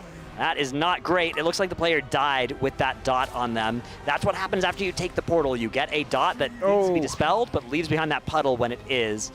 Now we are starting to have more players die. I think that might have been a portal going off on this side of the room. May well have Like- been. Mm-hmm. And now the enemies have snapped to this side. Whenever they do that, they also get a massive damage buff, so not at all survivable. THD, big smile though. Is that a big smile? Hard to tell from this angle. He's definitely having fun. I His can eyes tell are you open. that He's much. having a good time, yeah. Look at A that. big smile for THD. Not as big a smile, but definitely content. Not yet. Not Good the pull. furthest they've gone thus far. We have seen that platform after that already for a split second. Now he's locking We in. know what's waiting behind there, but they are getting towards this closer and closer. So looking pretty good here for Team Liquid as they kind of reach Now there's a big smile. the midpoint of the day. Yeah, they're having fun. I wonder what they're saying. All right, we swap over to Scott's POV. As he does have a res pending, but he must be looking at something on another monitor right now. As the strategy sessions continue here for Team Liquid. Yeah, possibly. It looked like with those 2 deaths heading into that intermission there, Yeah. the melee side did fall a bit far behind. I think that they did die to a portal swap, or I guess a portal being missed there. The portals are going to be so sketchy here. They Well, are going to be. Something that's not sketchy, but a cause for celebration is that we have made gosh. it. We reached a charity goal. Thank you so much for donating for the Santa Monica Animal Shelter. All of that money goes to helping lots and lots of sweet animals and the shelter keeping their operations up. They do a lot of catch, neuter, and release as well. So very, very important work that is being done by them. And that also means... Tettles, buckle up! Wowee. Do you Big think we day should here. prepare him for that date? I don't know if we can let him go in there on his own. We could go buy some deodorant or something. Some mint. Yeah, definitely. Yeah, Tettles is a clean individual. I think he's fine. he is, but he'll you be can okay. never be too sure with these sort of things. Yeah. Sure, yeah, yes. We can always over-prepare. He's in chat saying, OMG so Zalatat, back." my date, we're so back. Whoa. Nice. There Yeah, we go. someone's celebrating. I'm not sure when or how this is happening, but I'm pretty sure we locked in that Tettles would be doing it. So, the excitement. Woohoo! Woo! Yay! Woo. I'm personally very excited that that's a lot of money that's going to a great cause, but yeah, well, we'll see how I feel about the date Casters once are it so happens. mean to each other. Sad face. You don't know how mean they are to me. Let me explain to you. How long do you have? Let me. I am the lightning rod. All right, it's okay. I take it in stride. Take it in stride. Yeah. Okay. All right. Anything mean you want to say to me, Dreadnought? No, I never say anything mean to you. No. You and I are good friends. We're buddies. I value our friendship. Thank you. I do too. Yeah. And you know what else I value? What? Our sponsors who are making this event possible. So a huge shout out to them. Thank you so much to Coinbase, our presenting partner, as well as Secret Lab, Monster Energy, Alienware, RaiderIO, Wowhead, Warcraft Logs, and the DungeonDojo, as well as our charity partners. Thank you guys so much for this shift. It's been a lot of fun. We have the next caster trio coming up in a little bit, and we'll be going to a Monster Energy listen-in while we're waiting for this swap. So see you in a little bit. Holy shit, 2 Devos. This is a good flip, by the way. Is it Dranaco Boomy? Yeah, it is. The groups have changed, Bart. I'm linking it. Welcome to Red Side Exile. Okay, Is there a reminder add-on? Does it have? Can you update it so it has like a start of P2 timer? That only works with def on the unit, right? That's this year. What do you mean, like end of shield? Like, I mean, it would work with end of shield, but that doesn't work with the other timers because those are dynamic, right? You can make it based on the first thing that's cast on the next platform, probably. So, like the oust cast or something. Whatever that's called. The OUST cast.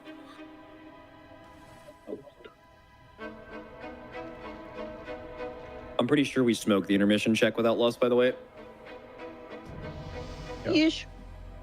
You show Telecom how to do that thing, like Bart, like. Yeah, listing the first platform could probably be good. No, I'll do it myself. Yeah, but I'm open for the sheet, like, well. Do you have to change portal assignments for me and Exile?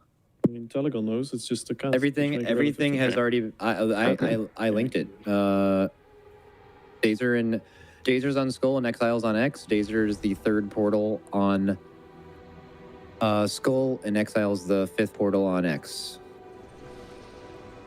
Also, I think we need. Is there a way to like? Do you want people to macro call for externals when they have? Because like it's gonna ask for externals from across the room, isn't I it? mean, we can hard assign that. I think we should. How do we do that? What's our method for hard assigning? Just healers make reminders for yourself, right? The like in the portal is static. They are static, yeah. Well, they're static unless someone's dead. Yeah. Oh yeah. Is someone go early, by the way? Like the clip I open the answer channel? Because I'm supposed to soak it as the pull is happening. And I don't know. If I'm on a mage, I can't make that. I mean, depending on timing, it might not even be bad to have one group go early. Like if we're gonna beat it after 2 people go anyways by 3 seconds, you may as well send one group earlier, I guess. Yeah, we could. I just want to see this. Let's see. And we have multiple people dead, but let's see what our damage is like. Okay, Boomy and Dranako go. They both go with less than a second, which is perfect. And you're supposed to take the gate in 8. I know I'm getting it, but I'm also getting pulled, right? So I think we're ending up at 2 there, right? I think we need to do it 2. How do we deal with that? You have to take it at 2. I think you just have to... He has to take it early, I think. Yeah. The first person? Change who's doing Just that platform. That's doing all my CDs as well, so... Well, it changes, right? You don't always get stuck at the same time every platform. Yeah. Is it different? Is it actually changed? I think it's the same. No. Every platform is consistent with the same. Yeah. But if Oh, really? You should just take it before you get stopped, right? Oh, that's easy. Okay, then it just needs to... That's fine, that's fine. I can easily just change the order. We just need someone who can do it during the suck. It's probably like Demon Hunter, right? You like fell rush into that and stop the suck? Yeah. Yeah, I'll do that. I'm also my CDs there, so... Yeah, I will... Shaq, I am moving Shaq. One more change, sorry. Fine. I might have to be put one set later, too. I don't know if I can get my kick going that early. We are not getting 3 portals on the first platform unless we are Omega dead. Okay. I think you want to... It's not the... Yeah, but I also think you want to consider, though, like, who you're putting on that 4th and 5th row right now, because that's going to be people during the break of the shield, right? That is correct. What do you consider for that? I assume Mark is popping cooldowns there. I mean, you Take the portal, pop cooldowns. So they just for pillars there, if it's a DPS check. Yeah, okay, I don't know. We could do healers there, actually. I mean, we're getting people side too. That's actually... Heal platform. You guys have to set up, right? Yeah. Are we getting debuffs on that platform? Rani and Siri doesn't. Yeah, I mean, that is a platform we're supposed to get debuffs. I don't think you ever sent healers too. Okay, never mind. So someone who doesn't have CDs on that second ad, then that is also a... I think it's wrong to say you don't always ever send healers through. Like if we don't break the shield, you would go first or last. Yeah. But if we don't break that shield with wipe, then that's a double stasis. You're not gonna do any healing. They're gonna do all the healing. Not really. You will do all the healing. Like Rani got beat by a Shadow Priest in the splits. Jesus. Holy fucking Jesus Christ. Right, sir. I had to fucking bringing up splits. For a long time. Let that one out. Yeah. That was... He's gonna blow you the fuck up, buddy. But if we don't break the shield, we wipe the DPS thing, and like if you're saying... it's not like we're not gonna break it. I mean, we're gonna break the shield. Yeah. But I think like it's just gonna add less consistency doing the dispels too. It's like... I think it's the most recent list updated. Yep. Okay, cool. Since healers are guaranteed to get Gloom debuffs on the second platform as well. So Shaq, you're just gonna die, right? Because you don't have a personal. Sorry, say that again? Get externals for every time, right? So. We're using externals on the first platform because our personals are down from P1 intermission, but they should probably be up on the second platform. Yeah, and so everyone will up their personal as well. For the all right, everything has been updated. I think we're good to go. Everything has been changed. We've solved the Shaq. It's just during that rest on that platform, you have to like you take the portal during or like right after it, and it will actually cancel the suck. Yeah, that's fine. Golside is losing Devo really early. That's probably fine though, right? I mean, maybe it's not actually. I mean, I can't keep you. I could have Dryny and you change at the same time, but then the healers are all set. It's going to happen. Yeah. The reason I have you changing over there is because I want range to be over there for those ads. Yeah. Because that's a very little HP for whatever. Probably has a range though. Whoa. They've got a manageable amount. It's definitely hard. We're gonna have to fucking strap in, but I think we could do it. Also, I'm hungry. Whoa, I'm hungry. The ranged ads? They have 30 million HP. No. All the ads have. Wait, whoa. All the ads have a very. We can barely make it if we try hard. I don't think it's undertuned and they're going to buff it. There's already enough difficulty in the phase just with the portals. By the way, I think we can send like 3 people a platform and still make it. Like, the check, we don't need to have 2 on the first platform. We could send 3. That's fine. Mark is right though. If we send 3 on the first platform, his kick won't be up. But we also just don't have enough range to do that. But we also don't need 3 kicks on the fucking. Are you saying like sending 3 people per platform? Well, I mean, if we send 1 before P2, 3 on every platform adds up, right?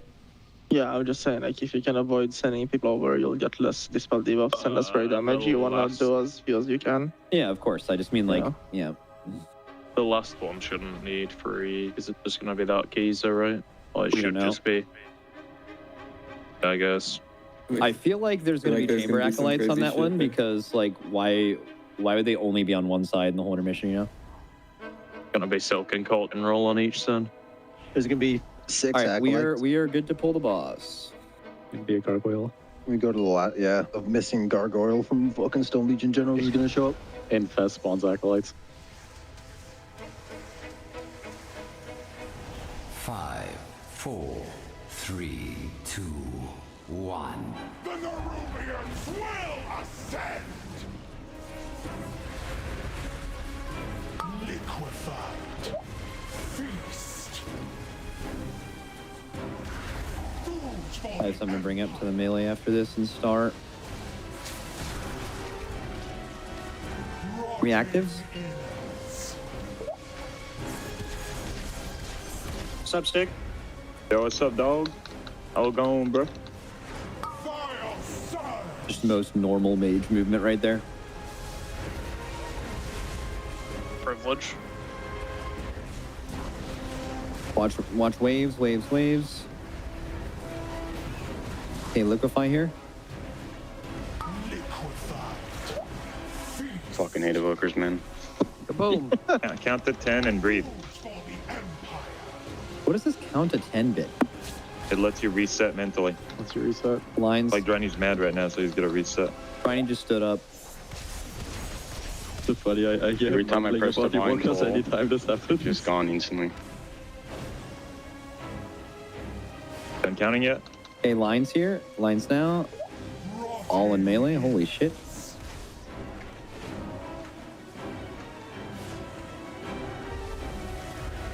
Good. This is the wombo combo. Well, not really. But this is the hard dodge. Nice. Okay, lines are in 3 seconds. Dodge or waves, and lines now. Dodge lines. Liquefy is in 3, 2, 1, now. It's so much easier. We solved that. Under. Get under.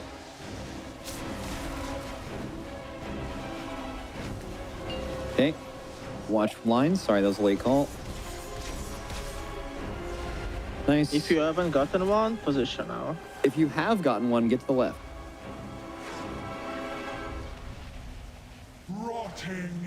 They're coming out now. And then we're getting rooted soon. Getting rooted in 3, 2, 1 now. Watch your HP. You can external the far people. Dodge lines. Lines are spawning. Lines. Getting your soak. And pop star. Orange. Diamond. Triangle. Nice. Dodge here. We can res Riku after. We can res Zevi actually. Res Zevi. Okay. Alright, wait for the devo. It's gonna hit pretty hard. No rally though. Okay, we're okay. Nice. Make sure we're kind of top for this. Hellstone hold on anything. Yeah. We're okay. Watch waves. We haven't lusted. We should lust. We have a dead DPS. Sure. We beat it without lust, but yeah. Okay, here we go. Rest soon. Second suck. 3, 2, 1. Oh no. That web. What the fuck is that? Yeah. Some people died there. Shit all over melee. It was Well, the dead people, dead right? bodies don't do it anymore, I don't think. They haven't hotfixed that yet. Unless you've seen it. Yeah, they haven't mentioned that they hotfixed it. They'll say I didn't see it on the It's platform. been fixed, yeah. I I'm pretty sure it's fixed. Okay, go to your sides, get the first Someone's hit. got to take skull up portal. So, It's Dranako, he's already assigned. Actually, never mind. There's only me and Dranako. Yeah, looking fine. Backup move. Just keep doing it. Backup Get used to move. using the gate, boys. Get used to using the gate. Exile, you're assigned to the gate. Everybody Good in. luck. Yep. Everybody in. Everybody in. I'm supposed to take it. Good luck. Was that intended? 2 people can take the same gate? Yeah, of course. With a double debuff. You can put everybody in I the thought same it just fucking disappears gate as if soon you as wanted someone. to. No, it just it like I thought, like, recasts. yeah. It just I restarts. thought it was Yeah. like a respawn every time someone takes it. How did we lose? I mean, I was just in. We took Venom now. I was in my as a circle like. I mean, these webs are crazy. You were I don't probably know a little what too the fuck. close. I was definitely too close. I was in the front of the circle. I should be on the side. Hello and welcome back to the Team Liquid Race to World First here at the Alienware training facility. Huge thank you to our presenting sponsor in Coinbase, Secret Lab, Monster Energy, Honda, Alienware, RaiderIO, Wowhead, Warcraft Logs, and DungeonDojo, as well as our charity partner in the Santa Monica Animal Shelter, as we just hit our $20,000 goal. Woo! And it's going to be a date with Zalatas. Hello, everyone. I'm Jack, joined by Zyro and Tettles. I get to go on a date with Zalatas later, and I am stoked. This is great. I have a button-up shirt prepared. This is going to be awesome. I gotta make the most of my opportunity here. That's right. And the second that we found out, Tettles jumps up into the room and says, I gotta change. Like, crazy. His hands waving. Arms and then excited. I actually spilled water on my shirt, but surely it'll dry before If dinner not, time. I have a spare, okay? I'll dress you up. It certainly will not be too long for you. Definitely won't look like my dad gave me this shirt vibes. I'm happy to be here for you, son. All right? I'm happy to be here for you. Listen, I had to do that growing up. I had to wear like my one of my dad's shirts one time. Yeah. You have to wear your dad's. Yeah, but I'm 27. Yes, actually. I had to wear my dad's tie as well. It's very, very long. That one. Not for a date, though, but some other formal event we had. Jack, I think you forgot one of the sponsors. The World of Warcraft in-game store for sponsoring the raid's race change to Gnome. As we've seen, the entire raid has changed to Gnome for the racial escape artist, which allows you to break out of those tendril roots. Love to be able to see it. It's a nice price to pay, though, since you can break out of those snares, and then the only real price is the webs that are basically going to be there anyway. Yeah, it's pretty crazy. I mean, it makes sense. It makes it so you don't have to worry too much about AoE. And also, we've seen that there's overlaps that just kind of coincide with other mechanics on Mythic that make it extremely difficult to deal with if you actually have to break them out. So, makes perfect sense. Have to do it. That's right. Wouldn't be the first time you had a race change for an boss encounter, huh? There's the troll one on Jaina. Yep. There's the Goblin for Goblin on Kil'jaeden. That's when I swapped as well. That was the official swapping. It's happened multiple different times through over the years, so it's no surprise to see it happen once again. Interestingly enough, there was some nerfs coming in through our other partner, Wowhead, about the non-evoker Reclear glide getting nerfed coming into it. So what do they do? They're just making the glide a little bit worse. So I assume that it's going to be like similar to just regular run speed or something, but we'll have to see on the PTR when that sort of comes into the process. Of course, the guild is still pulling, so we're not going to miss a second of it. But first, let's take a quick look at the replay of their highest progression pull yet. At some point. Yet. Yeah. So they were actually struggling to get through this shield right here to be able to break into the intermission. This is a 700 million health shield, so it was rather large. You know, there was a lot of their room that was covered at various points. But then now they have to be able to kill off these ads and be able to break through them. And then they're going to be jumping from platform to platform. And the ads on the other platforms have a shield as well. But that shield, not as steep as the 700 million one that allows them to go into the intermission. This shield is only 70 million. It's important to mention, though, that the timer to break that shield starts the second you finish that first intermission. The second the shield on the boss breaks, you can see those HP bars for the shield are already active, casting that spell that if it goes off, it wipes you. You only have 80 seconds, I believe, on Mythic to break it. On Heroic, it was more like 90. So you have to get through this platform, kill off both ads, make sure you're not dropping webs in the wrong spots, and somehow get through both of these ads, go up the platform, don't have anybody die to aggro on the spiderlings, then break the shield. And that's kind of the progression point we're at. Those platforms on Mythic are proving to be a pretty difficult mechanic for the players to get through.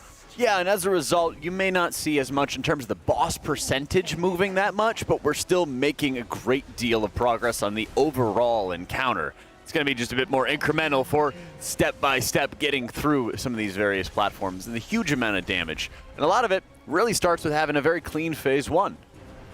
Yep, and they've iterated on their positioning a little bit throughout the phase, but the main thing that's been the consistency issue for them has been really just kind of the popping of these pools. The amount of consecutive damage that goes out on different groups of players over the course of the phase, when you have to split up into more and more groups with fewer and fewer players, has been causing them issues. And also when you have to get 4 groups over that Venom Nova instead of just 2 of them, it's a little harder to space out those pops. So as they get further into the phase and try to keep their positioning very, very tight so they have more room to move around in the intermission, we'll see if they stay consistent with their movement. Also, they're using a lot of externals, freedoms, to make sure players get broken out of the webs, players that can't race change to Gnome.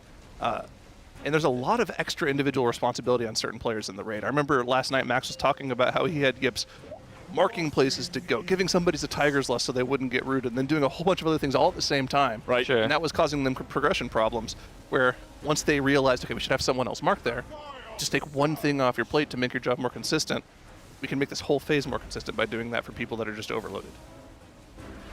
Yeah, and one of the things I enjoy the most is really seeing how they have, there's a lot of micro that goes into a phase like this, and to do it consistently with the ever ramping amounts of damage, you can see just how low everybody gets. But the follow-up damage isn't too heavy. Usually it's very bursty in nature with pretty light amount of rot damage. And so once they're surviving those instant hits, usually they're going to be safe for the next 5-10 seconds until the next mechanic goes out. Quick death on impact there, but he had an AUK, so they didn't have to use the battle res. Love to see that. Yes. Especially whenever you can get that off in the middle of combat. The escape artist ability from the Gnome, as well as only a minute CD, so you're actually able to use it multiple times in phase 1 to be able to break out of that root. This is huge. Oh, I didn't know it was insane. Yeah, I was going to say, Goblin Jump's like a minute and a half or something. Well, it's normally just garbage, right? Like, when was the last time you needed to break out of a root?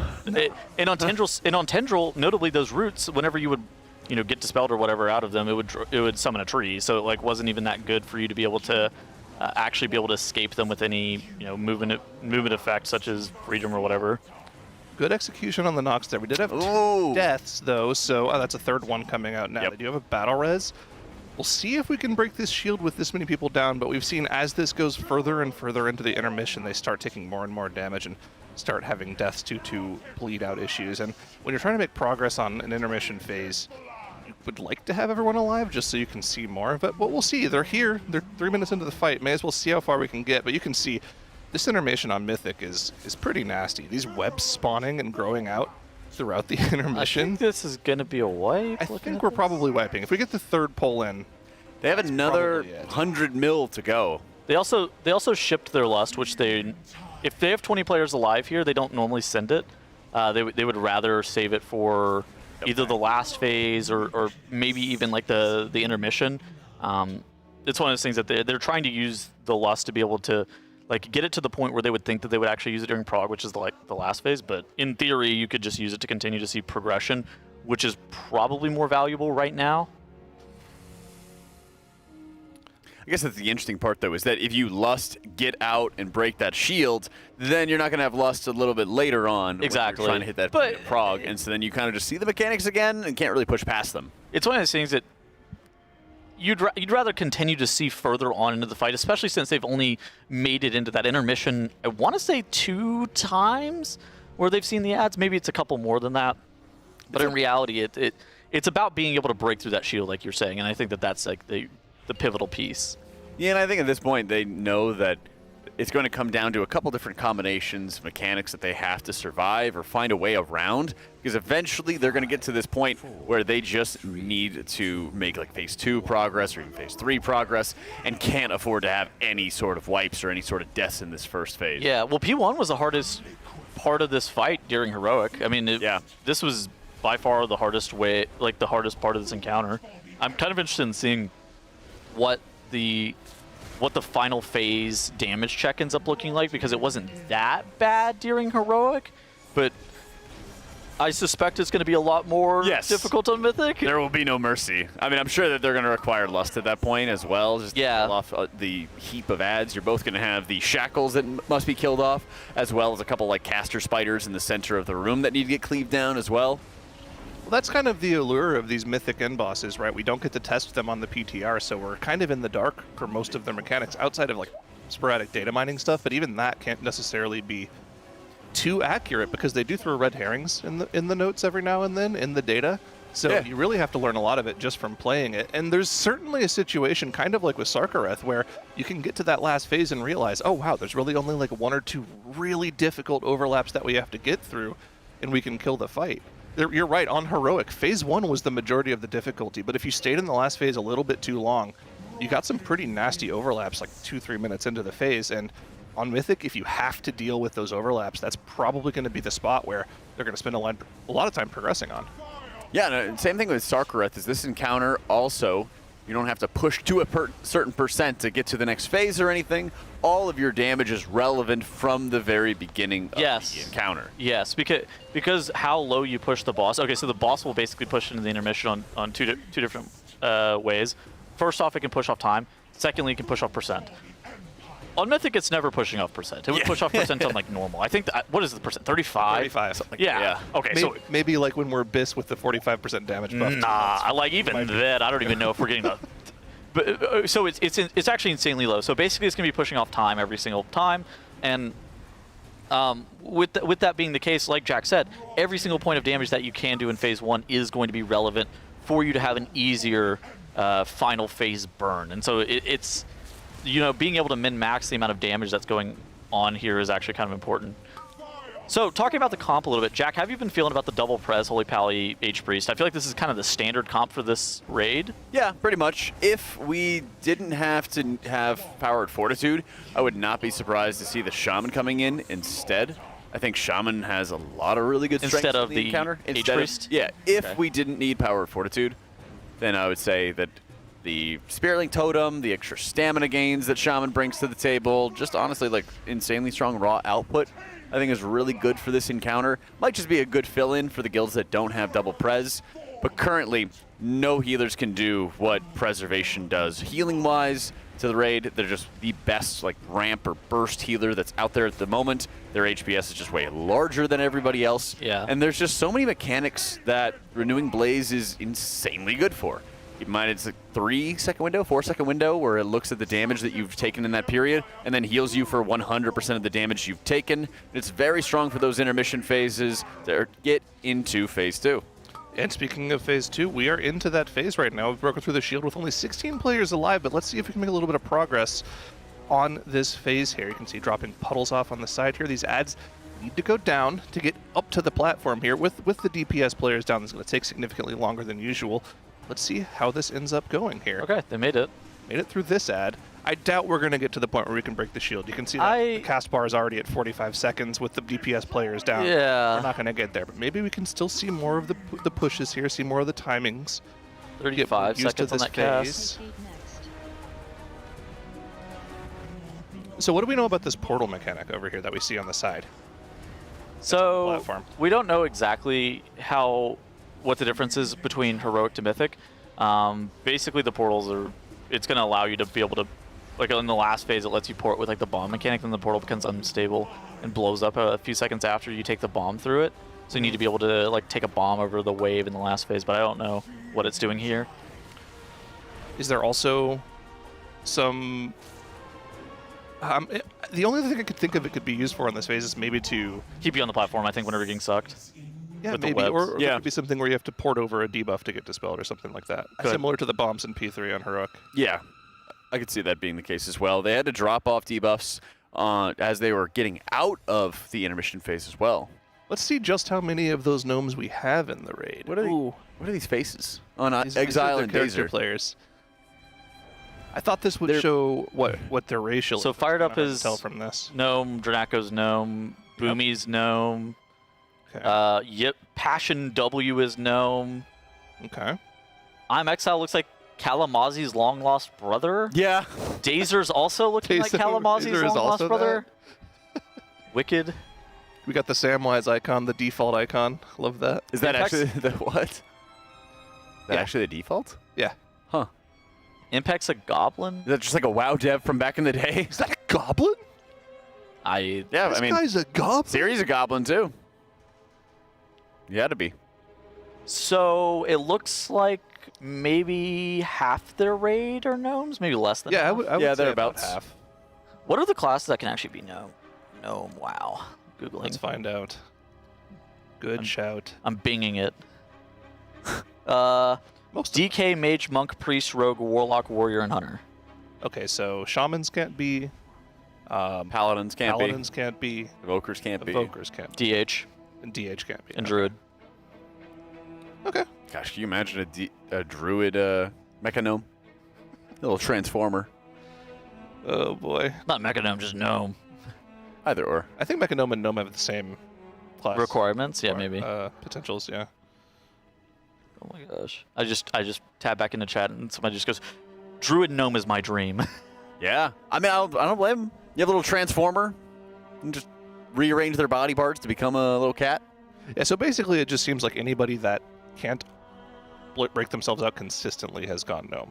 Right. Warlock obviously doesn't need to go Gnome because they can Soulburn Port every single one. I think DK can Wraithwalk. Yeah, that's probably right. Mage could just Blink it, but then you're playing Blink instead of Shimmer, which is kind of weird. He's Gnome though, yeah. He has gone Gnome. But yeah, the nice part about the Gnome, the escape artist is still 1 minute CD, so you can do 1 and 3 with it. There's a lot of time breaking it. Yeah. Yeah, that's the most interesting thing is when you make some very niche racials, and then there's always some kind of fight that ends up being worthwhile for it. I mean, they had it with Troll on Jaina. Jaina was crazy. So Jaina had a debuff that had a specific duration to a slow effect that was also ticking damage. And then it would also make it so that the debuff fell off earlier, like, what, 3 or 4 seconds earlier as you were trying to break her ice wall. And it was a significant amount of extra damage reduced. So it would reset going into the final phase, so you'd have 0 stacks of the debuff instead of 3. Yeah. But you always reset the stacks, but it was always like, you reset it like 4 seconds or 5 seconds like earlier, and then the healers have a lot more time to like add damage. It was pretty significant with that dot, that being the like primary damage mechanic. The entire encounter was just rot damage all the way down. Hold on, guys. I gotta lock in for the next 2 hours. Up. There it is. Okay. There it is. So you got a new shipment and everything like that. You were just well stocked up. Yeah. All the Raiders are really stocked up with their drinks. Unfortunate wipe on screen. I had a Mocha Loca and everything like that recently. I might go back and get a rehab. Dude, okay. I've never had the Java monsters before. I had one today for the first time. Which one? I had the caramel one. Okay, that was good. I was surprised by how much I liked it because I'm normally a rehab only kind of guy. Yeah. The normal monsters, they're okay. I'm not a huge fan. I greatly prefer the non-carbonated versions. Me too. I was sitting there thinking to myself, how would a carbonated coffee monster taste? But it's not carbonated. It's actually really good. I got the Mocha Loca. Big fan. Irish Cream is really good as well. I gotta try that one. I'll try that one tomorrow. Highly recommend. Some people, I mean, it doesn't always vibe with everybody, but I love that one, absolutely. Being told by someone in chat, Mean Bean is the best one. What flavor is Mean Bean? Yeah, I haven't had that one yet. It feels made up. Yeah. No, it's there. I've seen it. It's real. Yeah, this guy said they're watery. You have to actually just move it around a little bit. It's coffee. It even says shake gently. Nice and gently. Mean Bean's the best? Oh, dang, I haven't even tried that one. Beans? Wait, is there a vanilla bean one? Ooh. If there is, I gotta get on that. 4, 3. Don't you guys have water? Yeah, but where are you gonna get your caffeine from? That's right. You can just put caffeine in water? You know there's water in Monster, right? Put caffeine in water. I think you probably could. They do make caffeinated water. Yes, Teddles. Yes, you can. Listen, I mean, you're asking the question. Goodness. No need for caffeine. Listen, if I don't get caffeine, I get headaches, and I'm not addicted. I'm not addicted. I can stop anytime I want. Yeah, just like I could stop playing World of Warcraft anytime I want. I really don't think that's true. I don't want to test it. I was gonna say, I'm curious to see the longest that you've gone. Me? Yeah, without playing WoW. In the past 8 years that since I started playing, it's been probably the longest I've went is I went 2 months, 2.5 months. Really? Yeah. That's a long time. I went 3.5 months once. I was on a study abroad in Ireland, and They don't have WoW there? Ireland's a weird place. Wait, what was your 3 months, Arrow? It was after It was right before Sepulcher. So it during farm after Sanctum of Domination before Sepulcher race. That was a tough time. Yeah. That was a tough time in WoW. I totally understand that one. Started playing a lot of TFT. Got back into tennis. It's great. And then I was ready for the Sepulcher race. I was all fresh and you needed to. Yeah. Yeah, you needed to be. Which is a good thing because that was a time. That was a heck of a time. Somebody said 9.1 helped me take 5 months off. Oh no. That was one of the tiers of all time for sure. Those are dark days. I'd like to shout out Korthia. Yeah. Shout out the Shards of Domination. Talk about, one of the things that could have led to one of the most imbalanced races of all time, but they just lucked out with it. Dude, imagine if the 5th best guild just randomly hit 15 sets of the purple shards on week 1 and got world first. Yeah. Just do more splits, bro. Yeah, that was a very dark time. I remember we were trying to figure out the acquisition method for how you would get those domination shards. Yeah. And it wasn't known until the absolute last possible second that you just kill bosses and then hopefully you get them. Just random. Yeah. I remember for my Wowhead guide, they had us starting to write the page for the Shards of Domination. Yeah. And then I started doing more and more research about what these were. And then I started realizing what the acquisition was, and I was just like, oh wait, this is perhaps one of the worst systems I've ever seen. Oh no. Oh no. it was literally just like oh no, and then I just immediately made a YouTube video, and I think it was titled "Shards of Domination is the worst system ever." I remember that. It was I was just had a moment of realization. I was like, this is so bad. I remember there were also some people who somehow accidentally deleted their shard and there was no way to get it back. Oh my gosh. Yeah. I had a person in my guild, they accidentally, because it wasn't you deleted it, you accidentally placed a shard on top of the other shard inside of your gear, and it would destroy it. Yep. Yes. Yep. There was a guy inside of my guild who did that, and then he was like, let's go. He taken it to Blizzard and was like, can I get it back? And they're like, no. By the way, phase 2. Let's get a little phase 2 action out on this one. No death. Oh, they do have one death at the moment. One dead. That's okay. We'll take it. We really just want to see. We really just want to see into the last phase. So they've been struggling to be able to get all of these ads killed off. Oh my gosh! I saw fired up was on another monitor. He almost fell into the abyss. It wasn't on screen. Sorry for making This it sound. rest, just like in the intermission, will drop webs on the ground that will then slowly grow over time. Yes. Making it so you do not actually have that much time to stay on this platform. Obviously, you wouldn't anyways. You're trying to get to the second one as quickly as possible. But I think one of the big things that they can try and do once they get their cooldowns in this phase and start getting more consistent with it is try to beat that second rest. That'll be a huge thing, a huge damage check if they can get ready for No! When you kill off both of these ads and you click on those pillars that spawn the bridge, it cancels the rest. So they can run over and click right now and it'll cancel it. Perfect, just like that. They beat the third rest. And then, of course, you have to run up to this platform and break the shield before the cast goes off. It's not going to happen here. There's 3 seconds on that cast, though. Yeah. They're dead, and now. Boom. But it's doable. I mean, I see what it's supposed to be looking like. That felt like a pretty good pull. Kalamazi's even over here looking at the screen from the sidelines, clapping a bit. He's feeling pretty good about it. Let's go. You love it? You feeling it? He's nodding. Good pull. Clapping. That was a very good pull. It wasn't a new best in terms of fight progress. You can see the pulse HP was a little bit higher. But in terms of what we were continuing to see in the fight, that's what we need to be seeing, right? Consistently getting through phase 1, 3 out of every 5 pulls or something like that will really help us continue to see further into this boss. Yeah, if you want to sound smart to your friends, let them know Liquid got into phase 2, platform 2. That's the progress that we're at. Yep. Just barely, with everybody, with most of the group dead, but still. Phase 2, platform 2, we're making good progress right now. What did you think about the Echo Reclear today? It looked like a bit of struggle.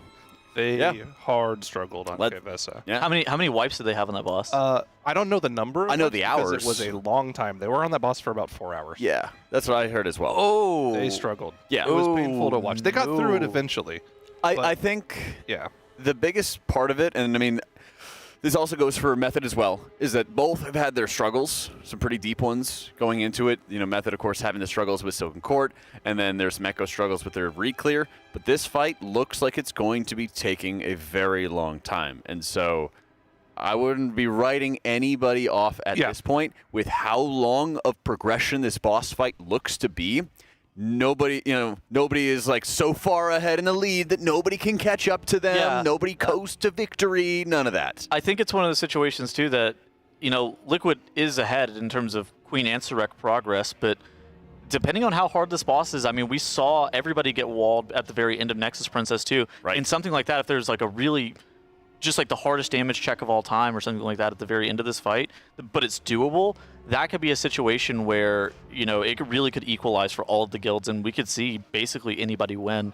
But Liquid, I think, they had a pretty good Reclear yesterday and they're in good prime position today.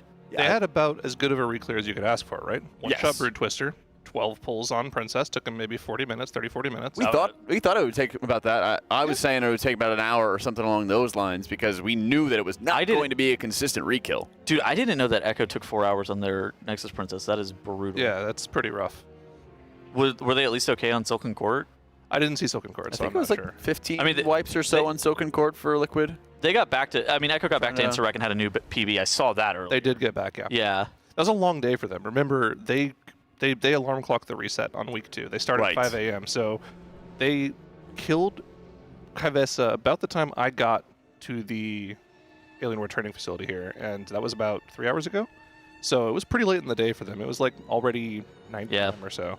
So they'd been going for about 16 hours. It's a long day. Definitely, I would not be counting anybody out yet until we see further into this fight because I think that the last phase of this encounter could be just rough. Yeah, I mean, just like Max was talking about last night, the slingshot is still in effect, right? Just because you're a little behind on the boss right now doesn't mean you still aren't gathering information, gathering the understanding that the other guild is going through and adding that to your own, right? They're still slightly behind in terms of actual playtime on the fight, but they get all the information from Liquid. They're going to be able to use that to aid their progression tomorrow. And I really wouldn't be surprised if after we're done raiding tonight, when Echo starts raiding again, they'll probably get a little further into phase 2 or maybe even phase 3 before we get back on tomorrow. Yeah, one of the most important things for like the European guilds that do start later than the NA guilds is the ability to be able to take what was shown and what was learned by the guilds that are in the lead and be able to implement that into what you're doing to reduce the pull count and the time to prog on a boss. That's like a huge deal. It is, and it's a really good opportunity for anybody to make sure they're avoiding some of the pitfalls that we saw early on. They'll be able to look at the cooldown allocation. Obviously, they're not pulling up like a spreadsheet or anybody's Warcraft logs, but they're oh, dude, I mean, their spies can pull up a lot of information just watching the streams. So the analysts, a lot of the times too, like you're saying, will be mapping out CDs, and you don't even need to do Warcraft logs. With basically the stream being so prevalent, you have people's UIs and whatnot that are actually showing like when raid CDs are pressed, when offensive CDs are pressed, when a bunch of different stuff is being used as well. And then you can kind of just, while you don't have the logs, you can just do it manually by watching a VOD. Yeah, like watching, fired up POV will have an MRT note, and then you'll be able to look at the order in which cooldowns are allocated and see how consistent they are, see what mechanics that they're focusing in on. And then you're going to be able to see, when people are using externals, and who they're using them on, what reasons are they using them on. It's the more that like the analysts are understanding the fight in advance while the rest of the team is re-clearing, the easier it can be for them to start carving out a plan and shaving off, 20 minutes here, 30 minutes there planning. This has still been an incredibly close race, and I kind of expect Echo and Liquid to be pulling Queen Anserek within 15% of one another at the very end of this fight. And I think that we saw kind of a battle at the end of Fire Rack, and I'm kind of expecting something similar. Yeah, I would say so. Yeah. Something else I think that's important to mention is the sort of end of a marathon that we're at right now. For most other raid tiers, a patch will come out, you'll have like 1 week of prep, and then the raid will open. And you just go in and you start farming, and then maybe the raid will be done in 2 weeks. Even if there's a heroic week, usually about 2 weeks after that. So from prep to in-boss kill, you're probably talking 2.5 to 3 weeks. This particular tier at the start of an expansion, that's a little bit longer, right? They've been doing a ton of PTR prep heading up to it, which they do for other tiers too. But then expansion launch is like a month before the raid actually comes out. You think they're just taking it easy during that? They might be. But in the back of their minds, you got to level characters, you got to prep those characters for splits. It's a lot of time that they've been spending on the game for the past month and thinking about this race. It's a pretty tough mental battle to get through. I've never seen more than 10 splits ever. I 16 splits is unprecedented. Yeah. Like that is an insane amount of characters that everybody has. I remember whenever Sepulchre was coming out, everybody had 8 or 9 characters. Yep. Everybody was like, oh my god, this is so many. This is the most characters anybody's ever had. Oh my god. And then this War Within comes out, and then early access leveling is free, and Heroic Week is back, and it's like, oh my god, I'm going to level 25 guys. You can't stop me, Blizzard. On 100 mages. Save it for your date, I swear you try to get them to clip you, man. That's not a my fault. perfect one. Dude, it's not my fault. I just That's can't. right. There's no feedback or background for it either. Oh my goodness. If you just tuned in, we're still waiting to see the next polls coming up for Team Liquid as they're having more of a discussion. We have seen the second platform right now in the second phase, so it's a little bit of extra progression that we've had going on. Wasn't perfect, wasn't clean. We still had a number of deaths going on to that platform, a couple deaths as they were killing off the ads. Now it looks like they're working on mapping out those shadow gates, the positioning that they wanted for any of the debuff drop-offs, how they're aligning cooldowns to muscle heal through them, and then really going to be seeing how they can implement it and put that plan into action. The best percentage on this fight, it lends some idea as to how good your burn is, but it doesn't tell the whole story since the boss goes immune and then you start fighting ads in the intermission. I think let's try to give like a little bit of a recap as to what we've actually seen with this fight so far. So most of what we've seen through Prague is basically through P1. The main difference on this fight is going to be these froth circles that you use to jump over the wave. The wave is probably the newest mechanic to World of Warcraft that we've seen, where they're getting over it by basically launching everybody in the air and being able to land back on the ground, and you take damage based off of like how desynced players are inside these froth circles. There'll be like a dot that's placed on everybody, kind of. And so they start with 2, and then it incrementally gets more and more as the boss shoots out the waves, going all the way up to 4 froths, where they're going to have 5 players in each one. They also, those froths have to be broken up with a 1-second detonation difference between them, otherwise they just wipe. They have a debuff that's on them, and so you'll see 2 of them are placed really close into melee. One of them is used early to get players all the way over the line. The other one is used a little bit later. That helps melee basically be able to do as much damage as possible and maintain 100% boss uptime. After you do that, the whole entire raid is also swapped to Gnome for the racial ability Escape Artist. There are roots that are onto players every so often. They have to either be broken out by damage, but notably they can be broken out by, root removal effects such as Tiger's Lust or Freedom or Escape Artist in this instance. So most people have been swapping to Gnome, and that's to help a lot. Then there's the first intermission, which after a certain period of time, Queen Ansarek goes into the middle of the room and starts casting Rest, which drags players towards her, but notably also drops this spider web puddle beneath them that grows over time. And you're on a bit of a timer to be able to break through a 700 million health shield. That's huge. After that, you have to kill 2 ads that are on the sides of the platform, and then once those ads die, similar to what we saw from Razageth, an orb explodes like in the middle of the room and you like get launched up onto the platforms. Then you have to kill some ads, kind of similar to what we saw on Heroic, if you actually have ever seen this fight on Heroic, and then be able to break through a shield on 2 ads that are at the top platform right before you're able to make it into the last phase. Those ads notably have a 70 million health shield. That's actually not that bad, but we've yet to see that shield get broken. We've actually yet to see the final phase of this fight and see what the timings or if any new mechanics of the fight are here. There's a chance that there is a hidden phase. There's a chance that there are hidden mechanics because there more often than not are hidden mechanics that just aren't present in the Dungeon Journal for an end mythic fight. But we don't really know what those are going to look like or if they're even present. And so that's kind of where we stand with what's going on with Queen Ansarek. And part of the difficulty that they're dealing with right now is not only is that 4 froth transition into the intermission extremely tough to deal with, they're taking 4 huge bursts of damage on smaller groups of players, so it's split between fewer players, so there's higher potential for them to get one shot.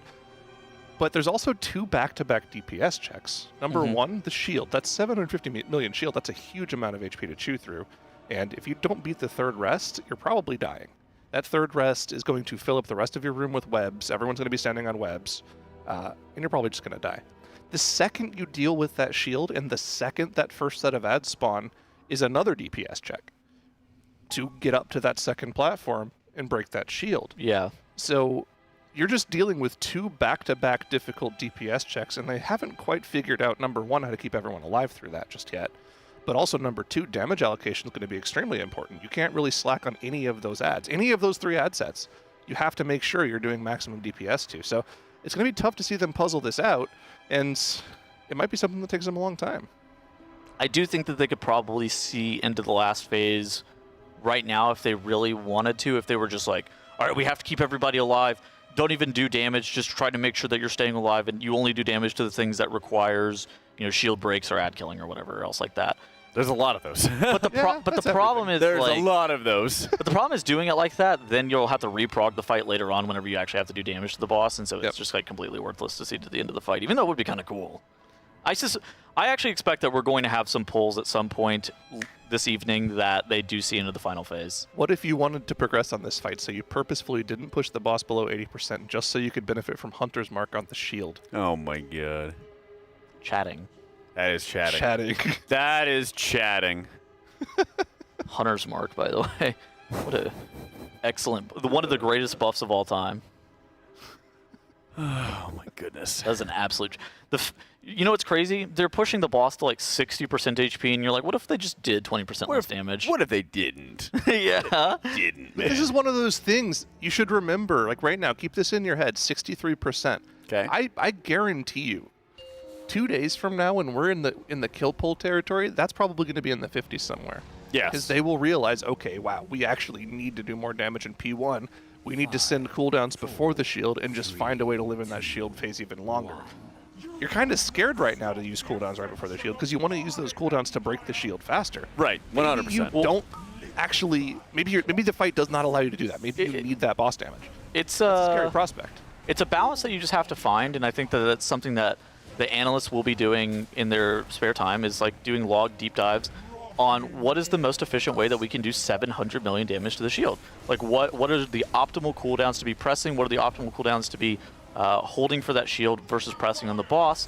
And where is a lot of our damage actually coming from? And that's something that you definitely can find and calculate, but it just takes time, right? And that's why I think that the progression of the Race to World First has been so interesting, because whenever the Race to World First started being broadcasted, there were no 21st bans, there were no analysts. We were watching basically the evolution of what we saw kind of in Legion and whatnot going into just like a broadcasted product. And as it's become more competitive and as it's become more serious, things have changed. And I think that one of the largest evolutions is, people who make weak auras pretty much on demand for these guilds, as opposed to having somebody in the raid that makes weak auras, having a 21st man raid leader that is like their assigned role is to just be the raid leader, and then having 3, 4, potentially even 5 analysts that help you do strat design and create graphs and graphics and whatnot to be able to like show what your positioning is supposed to be looking like and how to do the fight as fast as possible. Because like a fight like Nexus Princess,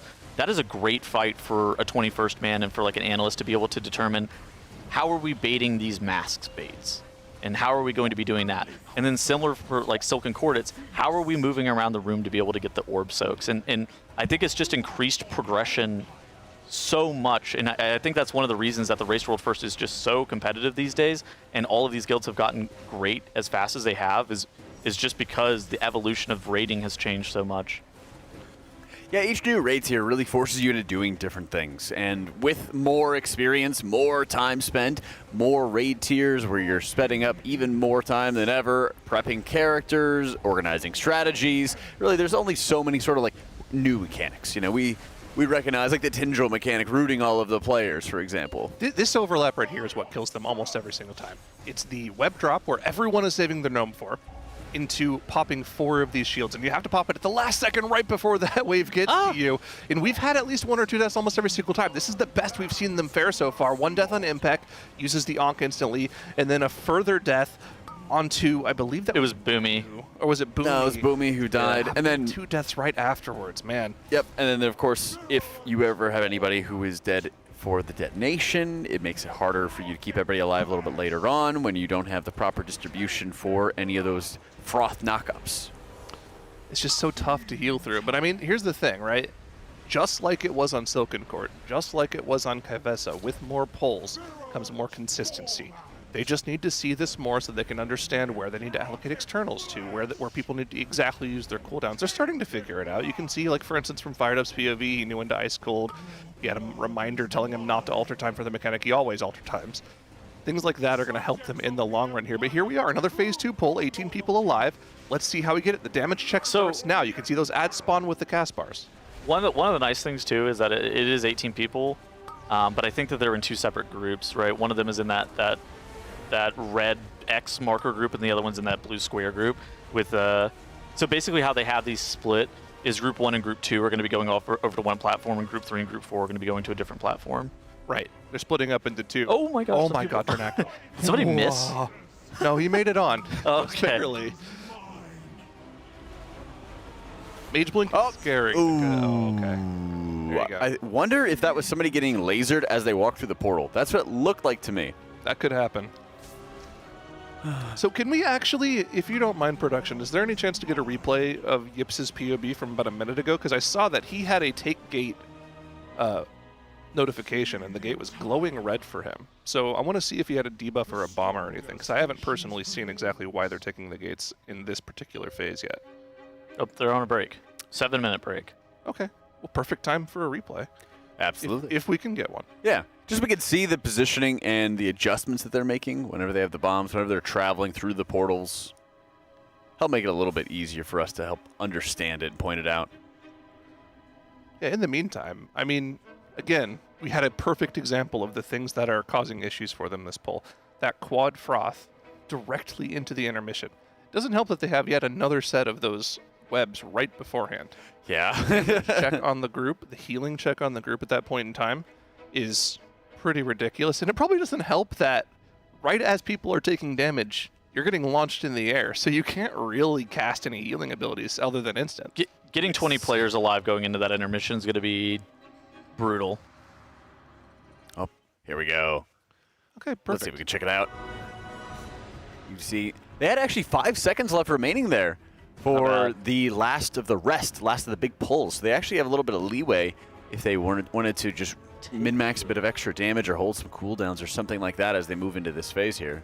So it's not a debuff-based thing.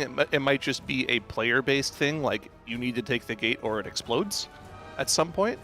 And it looks like you gain a debuff after going through the gate. Yeah, so and then it gets dispelled. You can probably no longer take that gate for the rest of the phase. There's also a dispel mechanic that coincides with going through the gate, so they probably just have to assign different people to take those gates throughout the phase. That's an interesting extra thing added to the phase. Yeah. Okay. Oh, look at Dranako.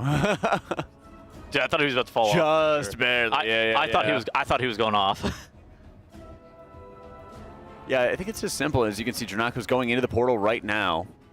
I wonder what happened. He jumps into the portal, and then somebody else is going to be popping out, if I'm not mistaken, pretty soon. I wonder what happened on the other side, if Scott got pulled off, or if maybe he didn't land on the platform or something like that, too. Could be kind of a wide variety of things. Bear Druid, I think, is much more challenging to be able to... Yeah, like, what even happened right before this? Like, where does he... Oh, he doesn't even make it to the platform? Yeah, okay. Oh. Yeah, gotcha. Which that tracks. Which, okay, then he's onto the platform.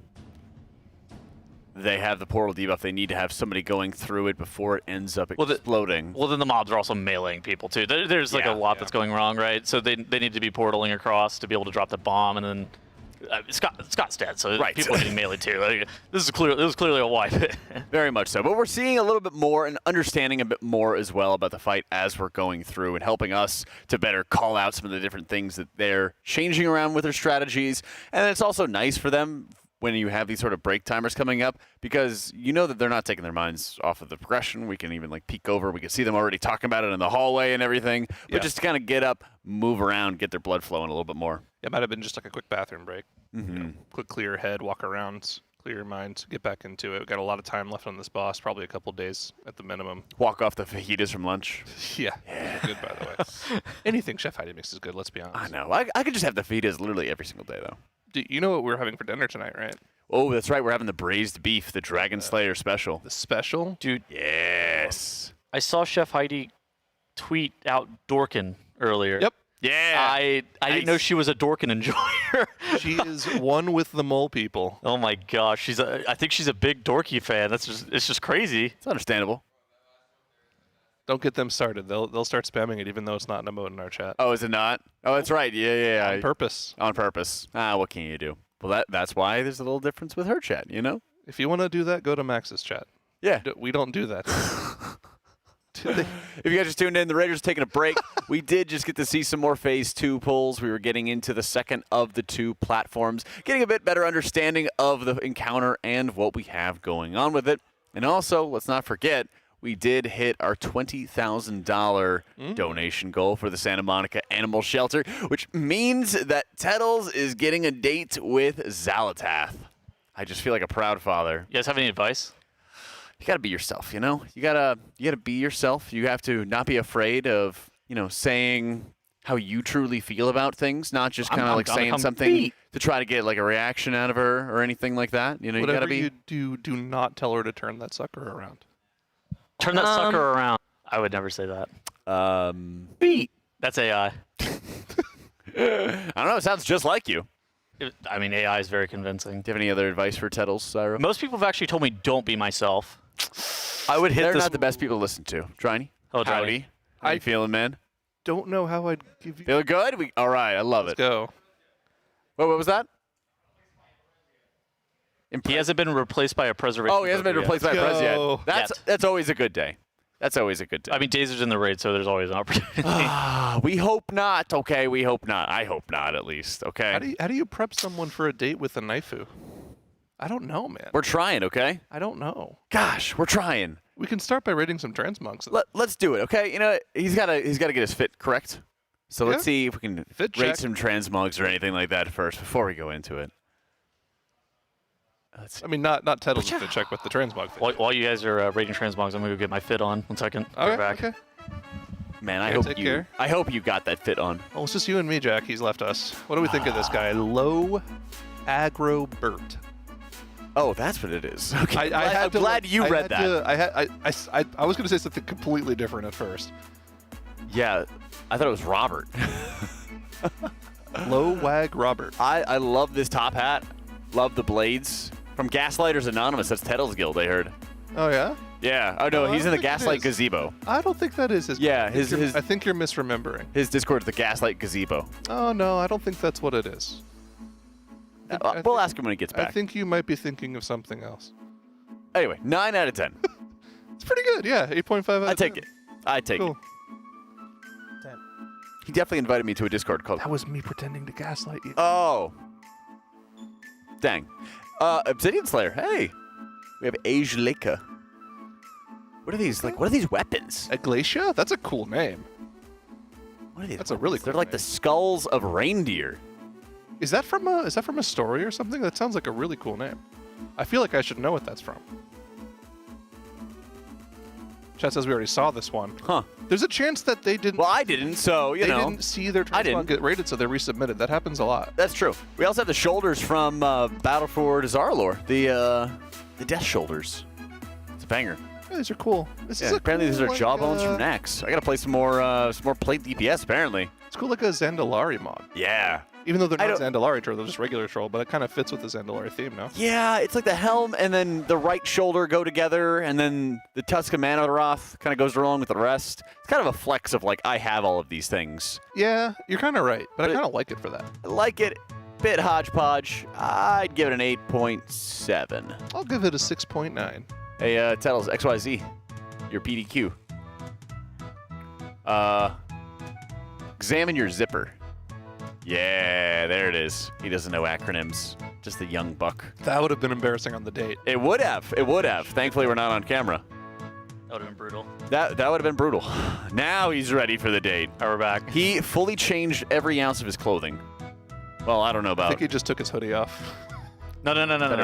Oh, you actually changed shirts? Well, yeah. Yeah, he doesn't even have a shirt on. Shirt on underneath that hoodie? Yeah, he doesn't have a shirt on underneath. Maybe. Well, sometimes it's good to have a undershirt. You know, it depends. Depends. Do we have another transmog coming in on this one? Did we rate? Did I rate? Oh, 8.7, I think is what I said. I think I guess it's like a 7. I think it's good. Yeah, solid. It's cool. Tells like, yeah, 7. It's about high rating. Dude, a 7? A 7? Seven's not bad. Tettles is like I know, but you're usually, yeah, exactly, because you're usually rating Mogs very lowly. Oh, apparently Aglacia is Grindel's mother from Beowulf. Oh, there you go. I knew it was a story related. That's a cool name. Yeah. Look at Tettles looking all dapper. Button up my cuffs. Hold on. There you go. Okay. Do you smell? Why don't you roll them up? Well, I normally. Okay, do you think it'll look better if I rolled them up here? Yeah. Okay. Need to smell? No. Okay. Gosh. Okay. I'm trying to help. If she's letting the dogs out, you gotta let the wrists out. Gotta let the forearms. You gotta let the forearms Do you out. get any ties? I didn't bring any with me this time. I don't have any ties. I used to, I used to have all the ties. Dude, they had me wearing ties at some point for the MDI. That was not fun. I was very bad at tying them, and I actually unironically had to have Jack help me. Yes, I know, it was fun. That was. Whoa. Slow down. Slow down. I'm in a rush. No. You have time. You literally have time. I've never done this before. I know. I can see that. Well, no, not this. Slow down and get it right. Killing me here. All right, chat. What do we think? Let me help you. Hold on. No, let me help you. Let Dad help you. This is important. Tettles. They're all scuffed. What do we think about Tettles' They're scuffed. Didn't ask. Oh my gosh. Didn't ask. You're going on a date and you're going to look all scuffed, okay? I'm feeling good. Chat, you have to rate Tettles as transmog. We've swapped from caster Tettles into date Tettles. What do we think? Son. Yeah, Tettles, stand up. It's about the details, all right? Turn that sucker around. Tettles, Turn that sucker around. Hang on, Tettles. Just stand up. Man. Just stand up once. Feeling good. One more time. Just stand up real quick. Office worker out of 10. This Tettles, you look like the I had to do it to him guy. I see dude, could you? I had to do it to him. Can you do this? Yeah. Like the hand over the fist. You know I had to do it to him. Yeah, I had to do it to him. I don't know what that means. But okay. I think Tettles could rock a bow tie onto that one. I could see that. I wore a bow tie at BlizzCon. Yeah, I've seen. You have a date there? Or? I've seen 11 out of 10 in chat. Oh, it's for work. Okay. Yeah, it was a work event. Was that easier to tie? It was a clip-on. Did you tie it yourself? I tied it myself. Hey, don't shame people for using clip-ons, man. I am the greatest. Good. I tied it myself. Then I went down the rabbit hole of learning how to tie like Trinity knots and stuff. Ooh, that's how you know you're lost. I know. Well, wouldn't be the first time. You were also buying like those kind of nice tie clips too. Yeah, I love the tie clips. Well, because basically the ties had to be so short, like the back of the tie, because I'm just long, that you wouldn't be able to tuck it in. So I had to get the tie clips to like hold it in place. Yeah. Yeah, you wouldn't understand, Tettles. So, the back of the tie, you have like a little loop that you go through, but if you have to tie the tie very long because you want it to go to the bottom, you want it to go just above your belt buckle, you have... If I speak, I'll get in trouble, I fear. Save it for the date. Listen, it's just men's fashion. We don't need to know about that stuff. There's that Twitter account that's like all men's fashion who actually shamed... he shames a lot of people. Daniel Craig. Really? Into going a size down. He was like, it looks rough when you have all this... fluff going on and everything like that. And he actually started going a size down because of this guy on Twitter's recommendation. It was great. Did he look better? He looked very good. I mean, Daniel Craig looks great, right? But he looked very good. That's what I was thinking. Okay, so wait, do we have any advice? I feel like there was no good advice there. We don't really have a lot of time, Tettles. We don't have a lot of time to get give me your watch. We just said he had a lot of time. I think I need that. Yeah. Yeah, you definitely don't need that. No. I'm not giving you my watch. There's one on my desk. You can use mine. You need Zyro or You need Kalamazoo does have a Rolex. I don't know. It's not a Rolex. It's like It's not a Rolex. It's a Rolex. It's something looks similar to it. I don't remember the name of it. Some like scuba watch, something along those lines. Oh man, yeah. I don't know if we have time to do a whole Pretty Woman kind of setup or anything like that. Not that. Yeah, actually, there is a barbershop down the street. I don't think Chad was giving you high ratings. I saw 8.9 on this, and I saw 10. Oh my God. Well, that's the other side of it. Is thankfully the people that were having their mugs rated by Tettles didn't come back to rate his fit IRL. It would have been like the full revenge arc, but they seem to be pretty merciful. The Raiders, by the way, are not pulling right now. They're just coming back from a break. They got up. We're moving around a little bit because there's been a lot of boss progress that's been going on, and it's seeing the next phase, I guess you could say. The percentage hasn't been changing much, but we have gotten just to the end of phase 2. And with it, there needs to be a lot more progress and a lot more consistency coming into it. Solid 9. Tettles looks handsome AF. Let's go. Let's go. Yes! Yeah. Oh my God, Salateth, you will be mine. This is so good.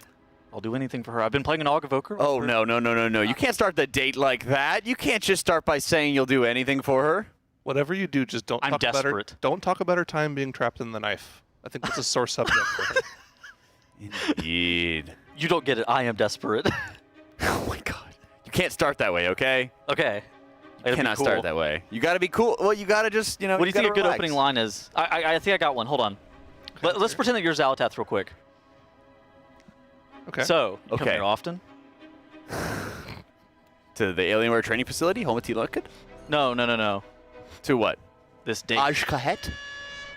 Been on any dates recently? Been on dates recently. I don't think that's a good opening line. Why not? I don't think so. What about, okay, how about this one? I would have freed you from the knife, too. How can I help you deal with Illyria? Oh, no. Oh. He would haymaker your mom.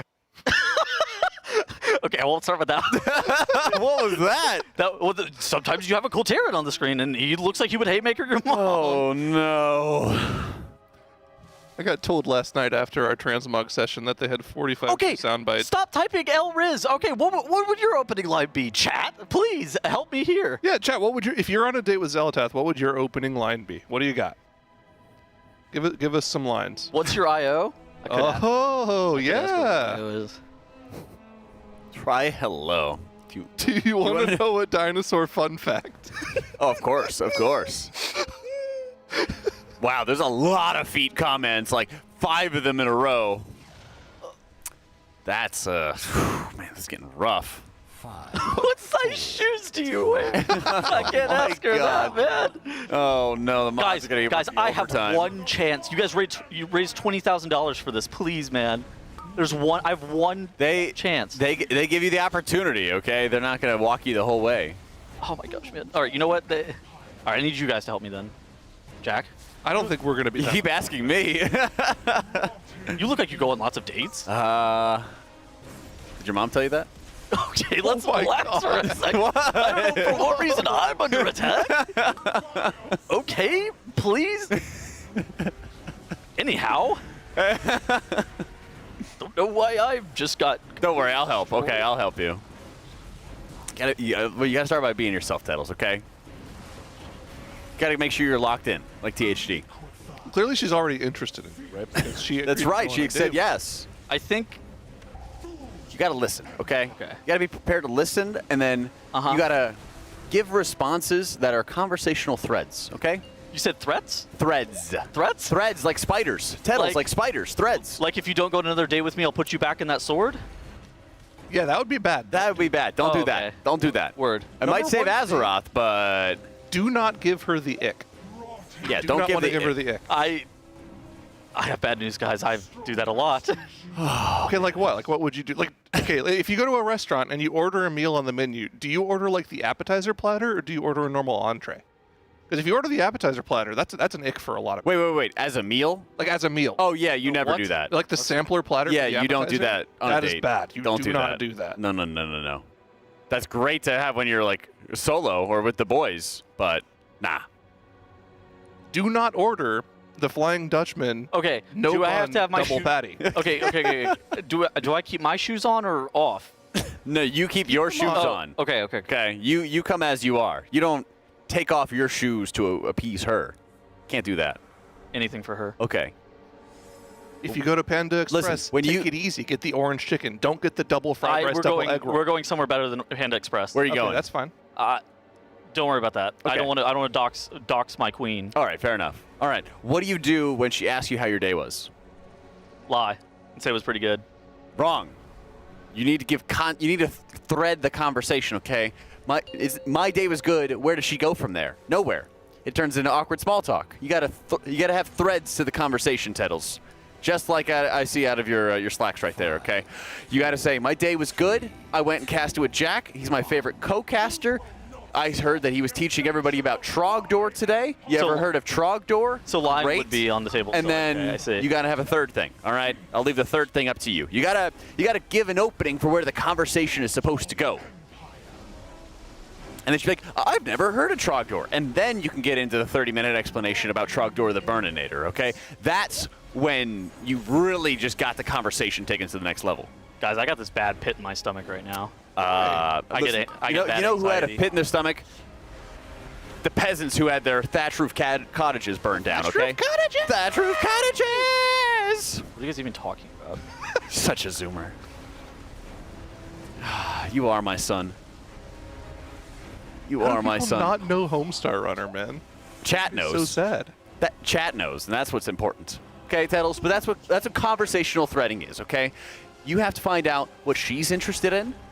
Void stuff. Good news, I've been researching. Not socks. Yep.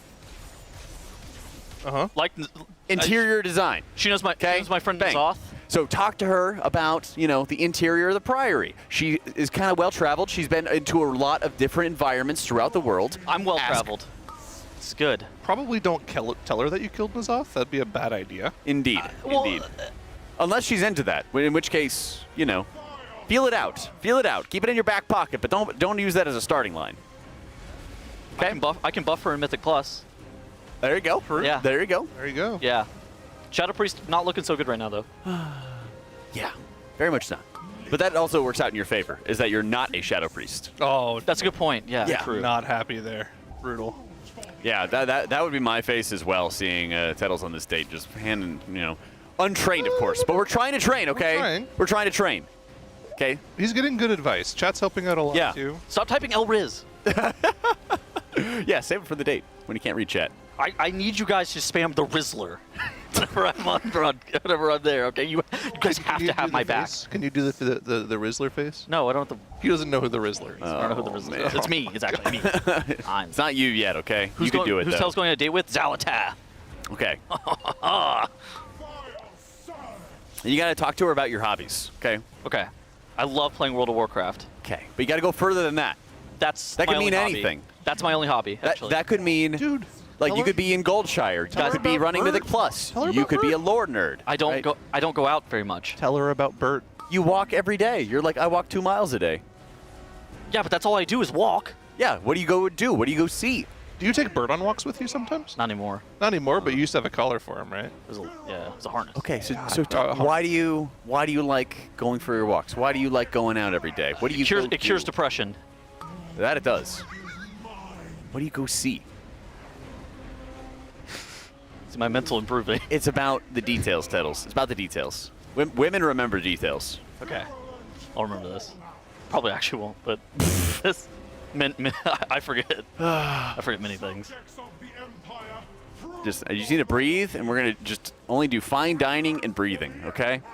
That's all I got to have you remember. Remember, the small fork is the salad fork. Yeah. The big fork is the dinner fork. Okay. I got to pay for dinner, right? Is there any way that I could get her to 50-50? No. I think Liquid's covering it. I think Liquid's covering it. You're good. Oh, that's true. It's on the house. Oh, word.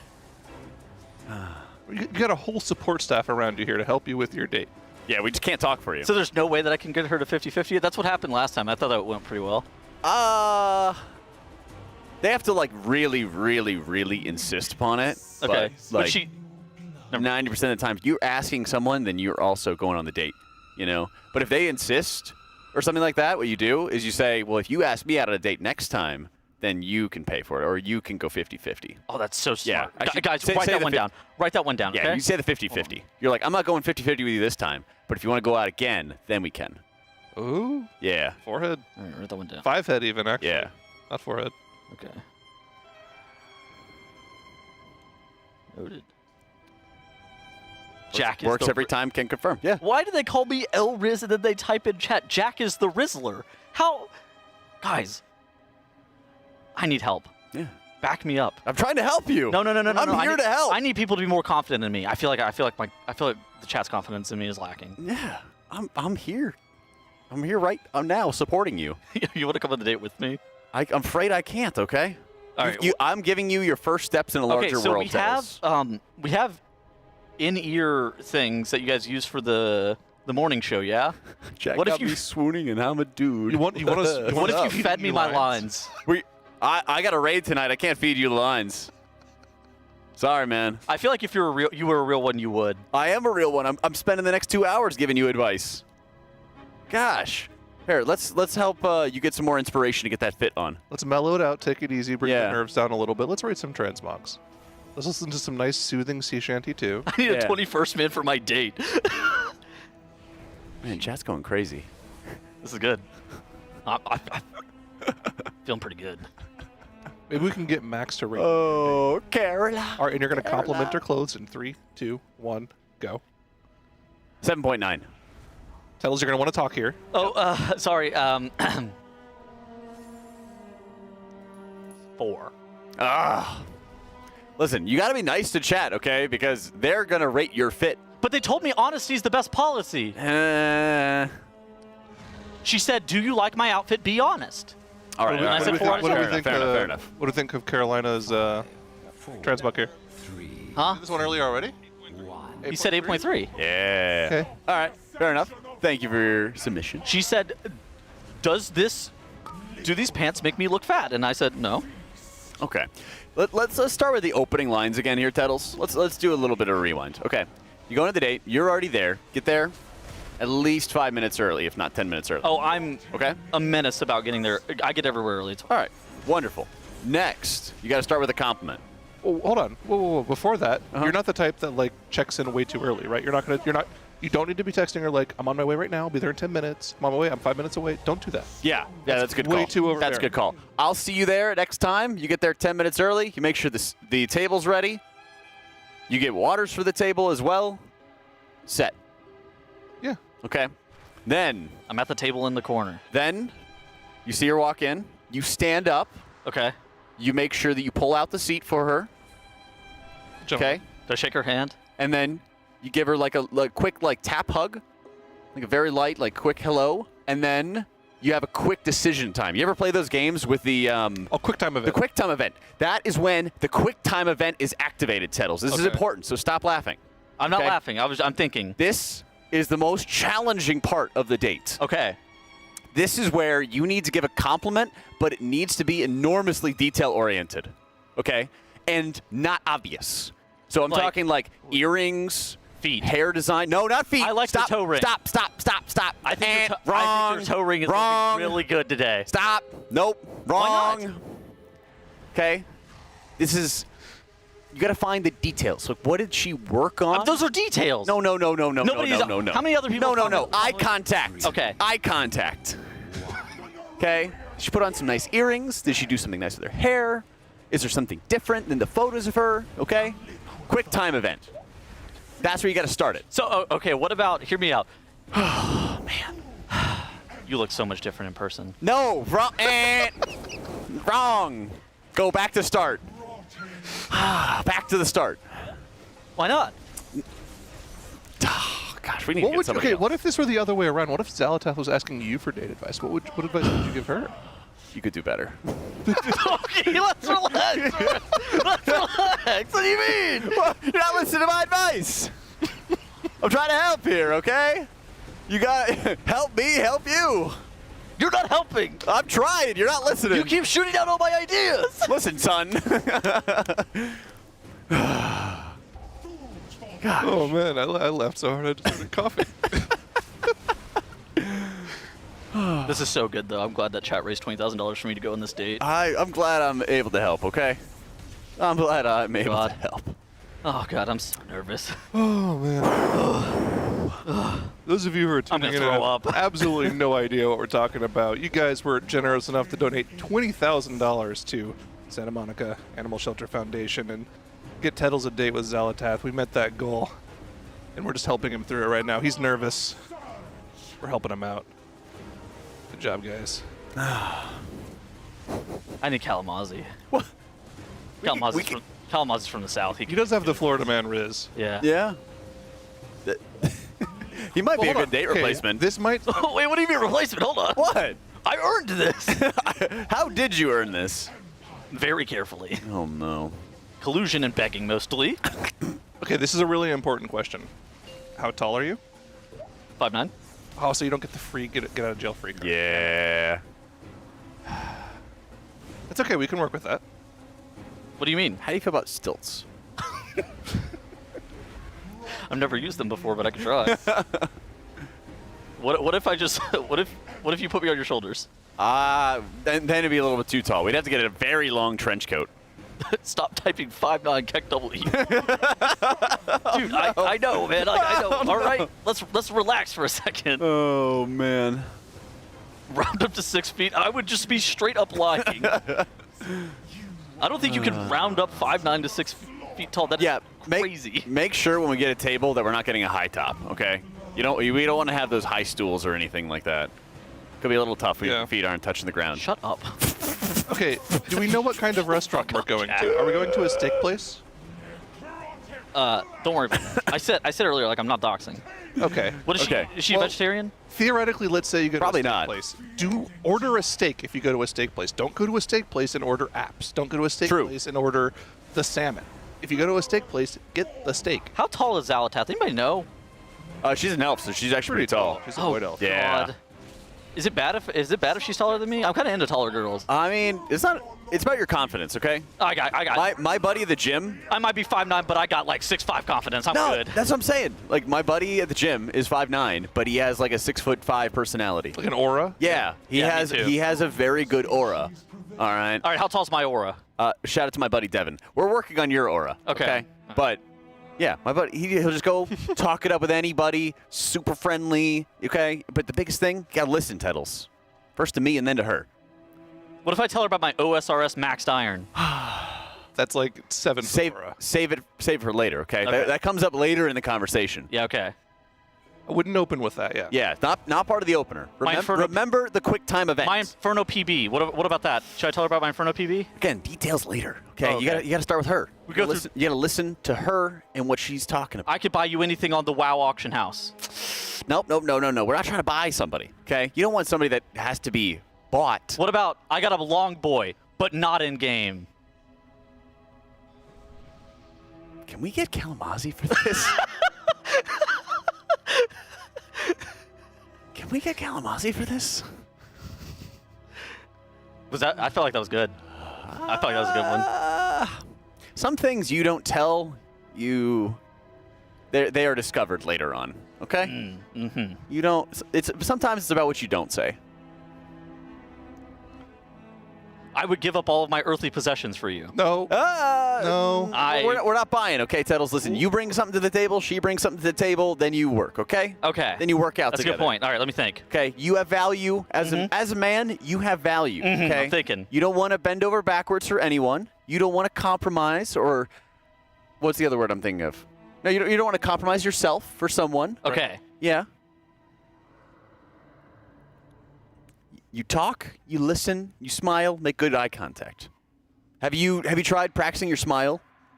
But that's a very happy smile. That's a joyous smile. Okay. But you need to have a listening smile, okay? You gotta think about that. A little too much teeth. That's a little too much. A little too much teeth. My mom always told me to smile with my teeth. Give me like your lightest smile with eye contact, okay? Like barely, you're looking at me like a piece of steak. You're looking at me like a big hunk of steak. Okay, that's the look that Kalamazoo is giving food on the regular. We need like a I'm just listening and contentment. I'm just enjoying being here. Like that. That's pretty good. Like that. Like that right there. Okay. Do I that right there? Don't do the eyebrows. That's W aura. Don't I do can the do that through eyebrows. my W aura. Hello. Okay. W aura. Okay. That face right there. Would love to hear about the dream that she had last night, okay? Would love to hear about her hobbies. What about this? Okay? So I had a dream about you last night. No, wrong. No. That's what you do on the third date. Oh. That's for later. We have a lot of time till we get to that point. That's the third date. Oh, man. You're just jumping ahead, okay? Listen, you can't skip through the lessons in the book. 4, 3, 2, 1. Guys, I think I'm ready. You're not ready yet. You're not ready yet. You're getting there, okay? You haven't even gotten to what you're supposed to do post-date yet. We got a lot of work to do. We have a lot of work to do. That's true. Honestly, depending on how long it takes for Zalatath to be like defeated in the story, I have a better literally do this every tier until that happens. How do you feel about transmog farming in Nyalotha? I have the skip unlocked. Oh, wait a minute. Wait a minute, we're cooking. Hold on a minute. We could skip the pit if we wanted to. We're cooking. That might be the most W-Riz thing you've said yet. I was going to say, he's cooking now. That's right there. Common interest. Uh-huh. special access. Shows determination and skill. Okay, we got that. That's some progress. Okay. We're making it work. Ramping. Okay, love that. That's a good one.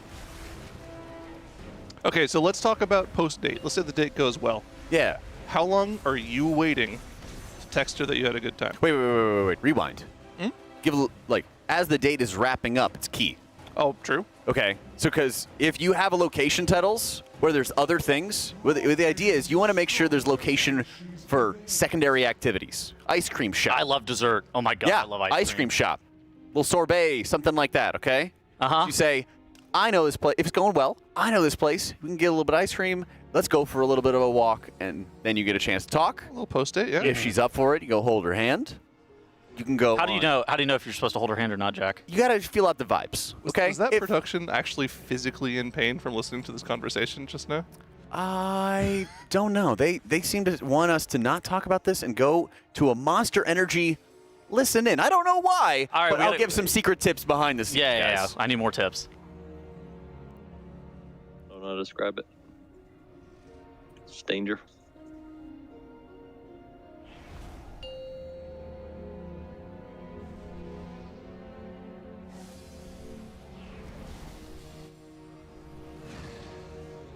Five, 4, 3, 2, 1. The Nerubians will ascend! Liquefied. Feast.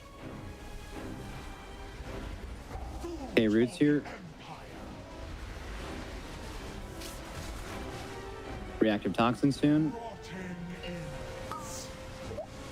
Try not to cleave.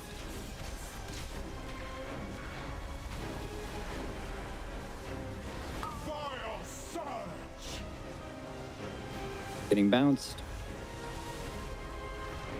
And easy wave dodge.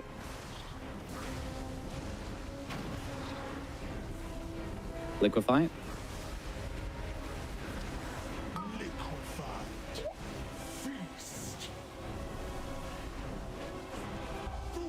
Okay, lines or roots into lines. Roots into lines.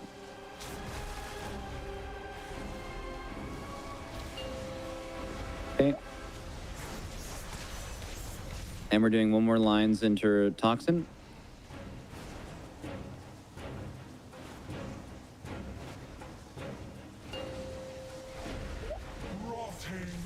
That was insane.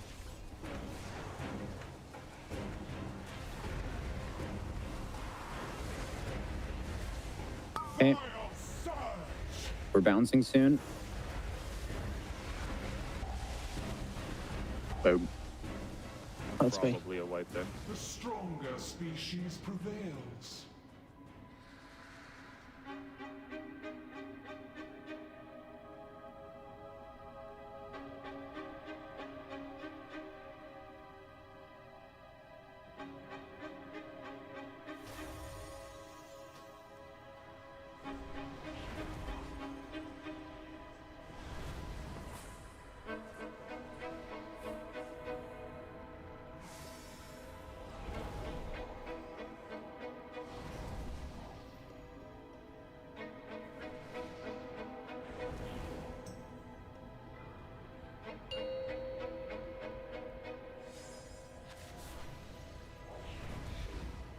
Man, fuck Walmart.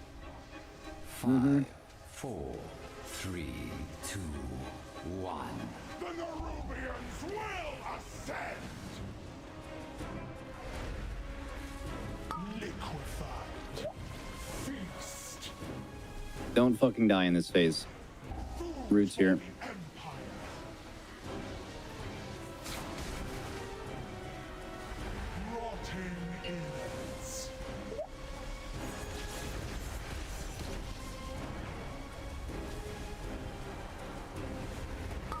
We're bouncing.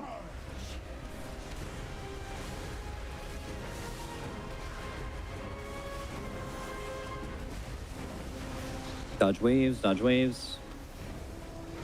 Second liquefy.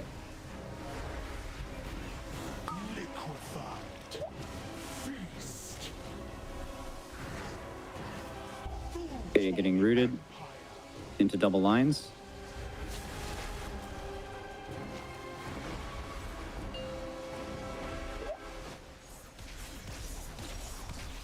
Okay, getting lines into toxin.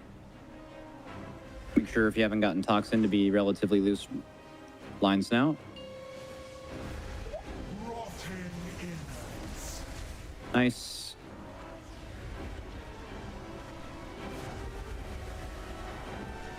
Just make sure orange is on time. That's all. Nice. Now dodge waves, everybody. Waves is hard here. Dodge waves, lines 3, 2, 1, dodge lines, and liquefy in 3, 2, green circle move. Good. On there. AoE roots.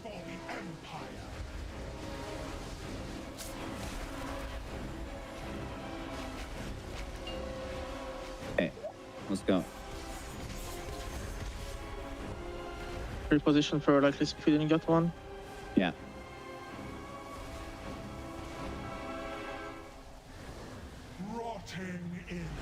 Okay, reactive toxin, we're good. And we're getting rooted in 3, 2, 1 now. Nice, lines, dodge lines in 3, 2, 1. Big lines here. We're getting bounced in 3 seconds. Stars popping in 3, 2, go.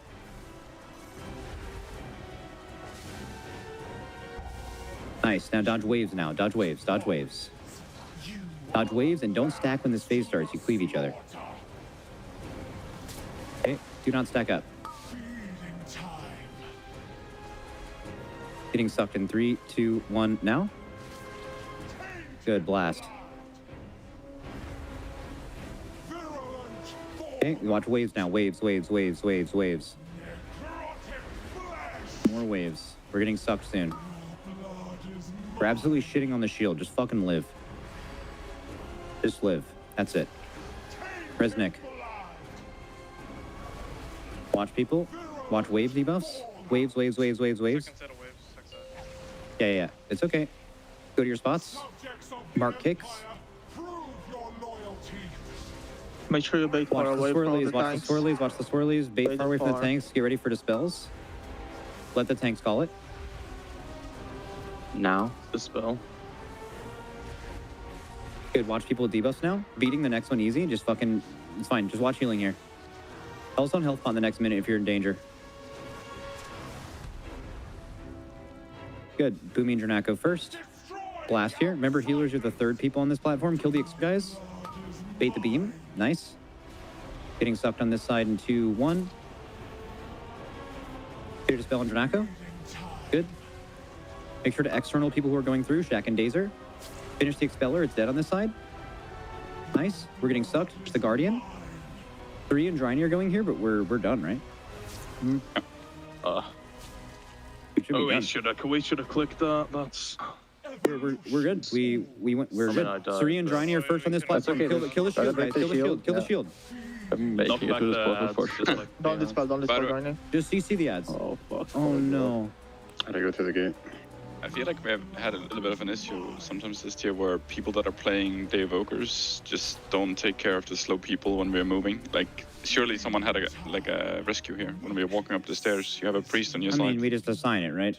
There's a lot going on. I don't know. It's hard to look at everything going on. Moving up there, there's nothing going on. You shouldn't attack the spiders before he does. Oh, right? Well, I was just more talking about. Okay, like, so we asked for a shit on the damage check, right?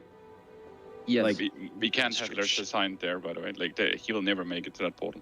Okay, so fired up in Dranako, the problem is all the ranged are on this side because we're about to get the ads. So I need to see a PUV on Scott's there. Assuming that, how the fuck do I get out of a clip? I have no idea. Okay, here we go. So I'm assuming you guys should have stopped that knockback. I feel like I was even far enough back, but not quite. But I mean, I should have just full commit. But I mean, just. Dude, killing the beam guy first was legit. That was nice.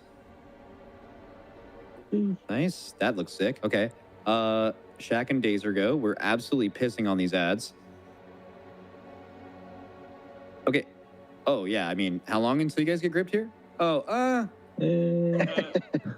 You're not clicking that. That's So just. I don't know if you saw, but I did place like a gate there. You could take it at the cast, and you won't get fly away. If you're like Did we have scared. dispelled stick before that? Yeah, we did. I think. No, he still has it. It's 6 seconds left. He's had it for. He's just been sitting in the corner.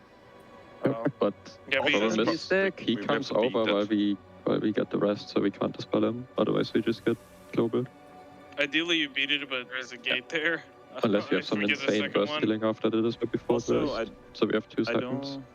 I don't know if you can see me, but when I come out of the portal, there was an orb right on my spot on the right, and I didn't take damage from it. You get an immunity. W. You stand still. I instantly went right, yeah, and you. Okay, we did this perfectly though. Like this was insane. We should just do this every time. That looked easy as fuck. You guys shit on the ad too. And then we killed had us on Skull side. Was it a spell? I mean, look at the clip I linked in the channel. I'm pretty sure what happened is, before I took it, I got the healer gloom debuff, and then when I took the portal, it refreshed the debuff, and I think the old one like exploded on itself or some shit. We should probably just So assign healers people that taking are. it is banned. Yeah. We like, should the probably healers could assign not take people that are this. the clickers, right? Theory didn't even make it up the ramp before it disappeared. I mean, yeah, it we did- do need to it did assign lag clickers. our Yeah. speed. Like people that can immune themselves. So or something, I Dryny, don't know. what happened? So feel like Dryny. it's coming up when we go to the next I feel like platform. if you get that second rest, it's already. He's kind of taking well, the the healers- healers, but there's the 90 to healer 0. debuff as well, so So watch right here. his debuff instantly explode. It refreshed, and then I got another Oh, one. okay. So well, healers can't go on the. So we beat. So now we know we do 2 platforms, 2 portals on the first platform, right? So we can move those people. I mean, yeah. We can't have healers go through there. It doesn't work. Yeah, you can only have them at the end, basically. Are tanks taking I can anything go right instead there? of Dryny there, but they wanted speed on the cross side when, for the sorry? second When are platform. Yeah, no, tanks can't go there. Tanks can't go there. I'm gonna move Dryny and Suri. Is there any DPS on any side there that feels not relevant for that shield ad? Nope, everyone has CDs? Okay, it doesn't matter. I mean, I don't have much for it, but I'm the speed on that side, so. Well, you would have. Yeah, but you're going through You're on going the through, top. yeah. Do you think with comfortability we beat that press? Yes. I think you have to. Because so we Probably. should move Luster and then act like we're never going to get it, maybe? I mean, we almost beat. Well, that pull, I had a full Arcane Surge with Spy Master, and I usually don't send at their pull. Okay, so we're Okay. definitely gonna get it then without lust. So I still think we lost the intermission, by the way. Pretty sure. I think we need to be in P2 as often as possible. I meant the P2. by the way. I think he's talking about the third rest of E2, the second one on that first Yeah. platform. I was talking. What I was, Wait, what- I was when talking did you about use cooldowns? sending on the first platform. And Oh, yeah, you did send, Yeah, right? he- and I won't exploded, ever have so- it there. Need to change the node in game at least for Yeah. the people, portal people. In that case, like if you're not going to normally have that, then I would lust to beat it because if we're planning to get it. Did you link the new portals, Max? Am I using what? Can you link the new portals? I'll Yeah, use the node. yeah, I can. I just put Impec and Malarcus at the end of the first platform or beginning of the second, whichever one happens. You should just put in the. It's in the throw away P2 the channel. order. Yeah, it's in the P2 channel. And Dryden and Suri will just be going at the end again. Okay, one thing,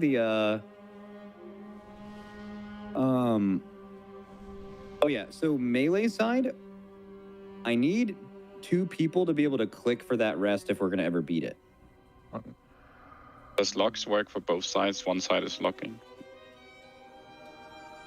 I can. Are you getting sucked on that rest? No. It'll be on Yip's side. I can DA them, but we have a time spiral sometime during that phase that'd be lit, and I could just pre-camp it. When do you want time spiral? Well, I are think- I time think spirals mine should assigned be in up. P2 right now? No. So we are lacking like a good event to assign it to, Really? as in like something No. that actually triggers correctly. Like so. Oh, well, that's a problem. What do we do to fix that? Is that a big actually. thing? That could be a big thing. Like Yeah, I mean, we need to get that fixed like fucking pronto. It'd probably be I mean, we could tie the quick event at least. I mean, I Probably should have it. It'd probably be when we're on the when second ad. Hey, so What are you- Atlas what is are you fucking talking the about? first head. I don't know. It sounds like we're lacking events in P2 or something for The reminder item doesn't go to P2 right now. I know. Well, for what timing? Well, we just want like all the rest timers to be dynamically working. So we have Can't you just do it Rest relative to the is- first time it casts it? Rest is kind of shitty because it resets when you click to create the bridge, and there's no way to tell when that happens. Yeah, but like, you could at least get the relative rest timers to when you kill the ad and come to the platform, right? And you would at least have, then they would be correct more. Well, yeah, if we Dude, had by the way, any this is tech set up for Astro that, yeah. Piss, by the way. I told you this shit wasn't scary. This shit has 5 seconds left, and we have like everyone dead, and we fucking beat it. We literally beat it. By the way, someone should take serious PI as well. We are not using second PI at least right now. No, we are at it's just the pull what you're looking at. Because They should all be on Dranaka, you know? Yeah, I agree, Shaq. Yeah, I don't think. Stop with the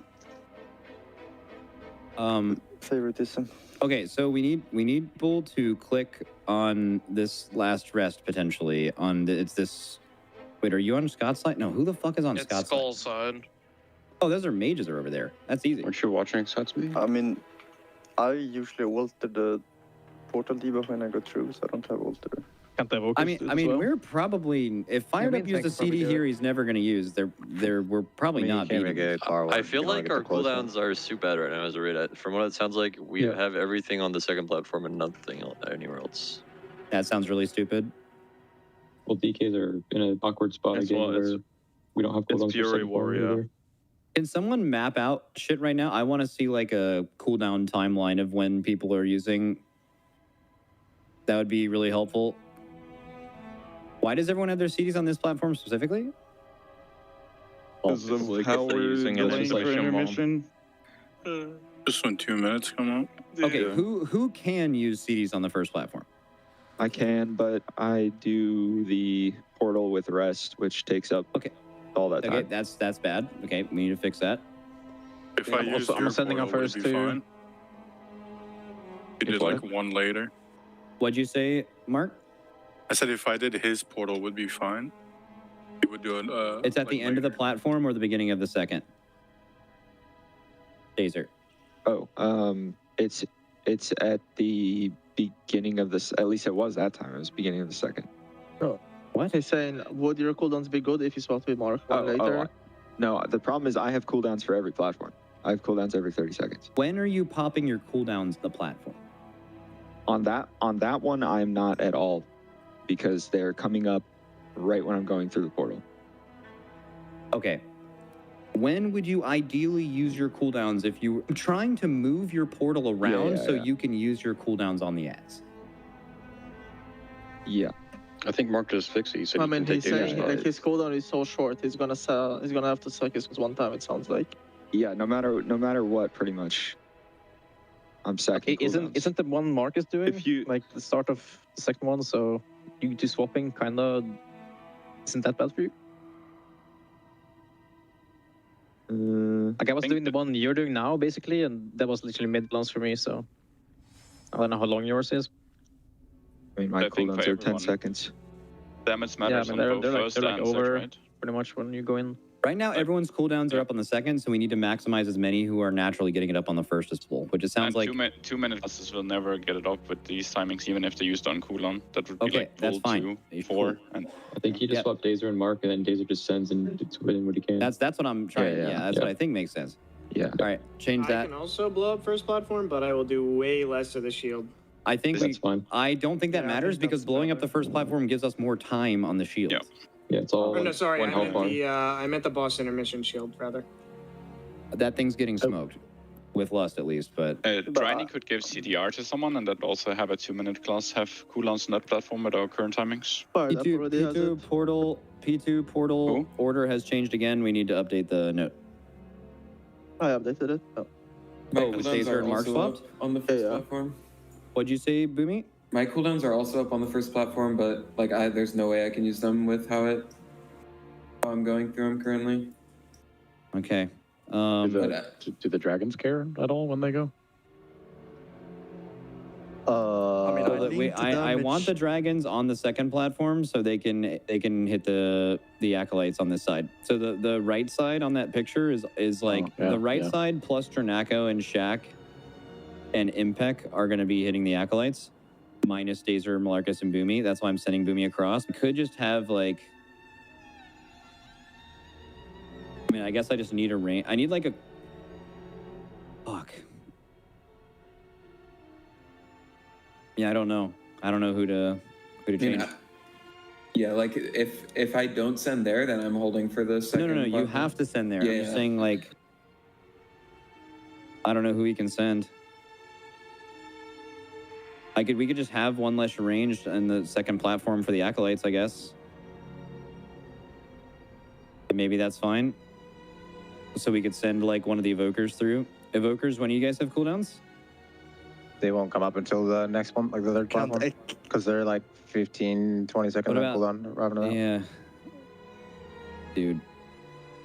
That's so fucking annoying. I think like we'll have short 2 minutes that like are very front loaded. I think if we remove Lust from intermission and actually play out full intermission, I think you can have it on that platform like 5 seconds in. But right now we're like over 10 seconds too fast in intermission, right? True. Can we just not send mandates then?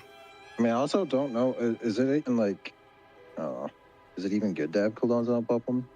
Yes, we can beat our dress, which would be massive, right? And like there's on the second platform? We have so much. But the second platform is the same. You get more time by killing anyone the who first. Can possibly use cooldowns on the first platform should. That is correct. You want to send on send?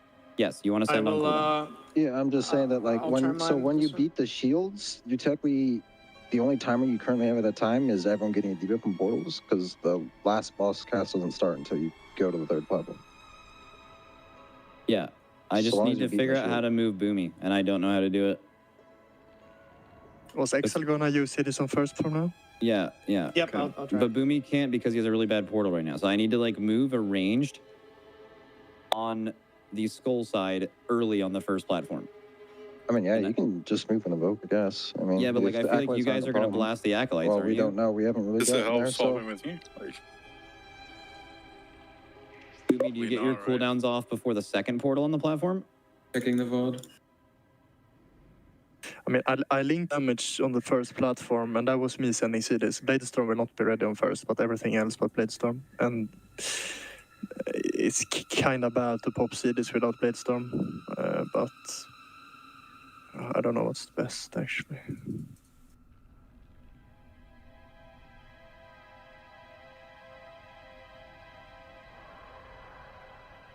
Because the mob just jump away instant. We just one target without Bladestorm, so our cities are not that strong then.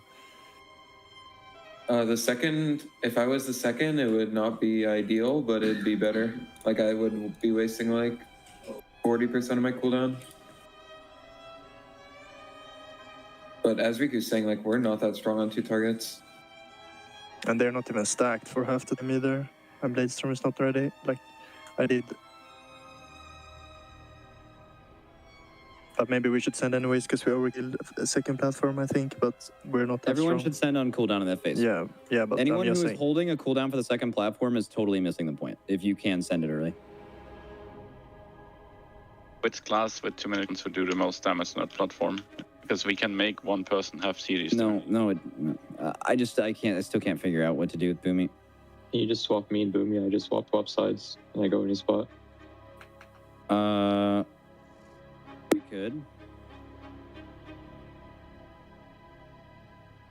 Yeah, that works.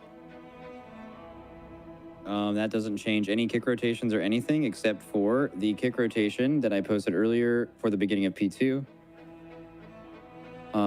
Where did I post this? Anstrek channel?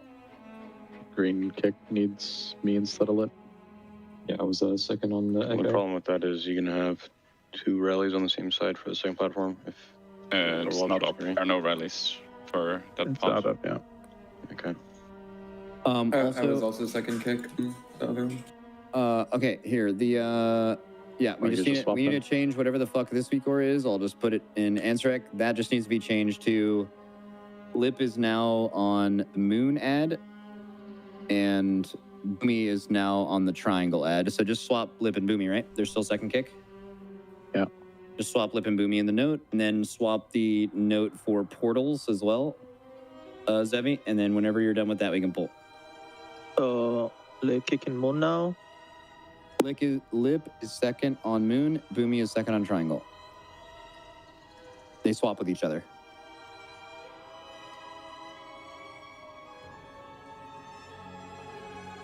And then for the portals is the picture either.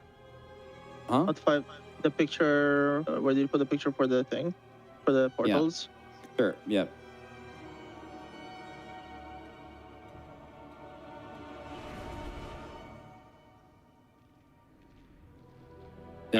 Are we delaying in this mission, as Stranako said? Do we want to do any of that? No. The thing you linked for, right? It's supposed to be orange, not skull. Where did I find it? In Queen Anseric. Like the kick. There's no skull. No, skull is the side. Oh, okay. Is it? Yeah. Yeah, that's skull over there and then too. That's not true, right? No, it is definitely not skull. It's star and orange, right? Yeah. Yeah, it's probably just because initial ones were assuming it was one acolyte on each side. Yeah. So it's star and orange. Let me just for that double kick. check. It should be whatever my big wigs is set up to, because I should be the one marking them. Should be. Yeah, I made it so just it's always orange for both of you in case you like swap sides or whatever. That was a pretty interesting listen, very Race World First-esque, where they're talking about moving a lot of offensive CDs, making sure that they have more and more offensive cooldowns available for the platforms, and trying to be able to continue to see progression. We are currently at about the 65-ish% mark on Queen Anseric Prague, but that health is going to mostly stay static all the way up until we are able to reach the final phase. Yeah, we started hearing them talk about what their specific plan is to try to maximize damage in the intermission, because like we were talking about beforehand, there are just back-to-back-to-back damage checks that you're trying to hit in this section of the fight.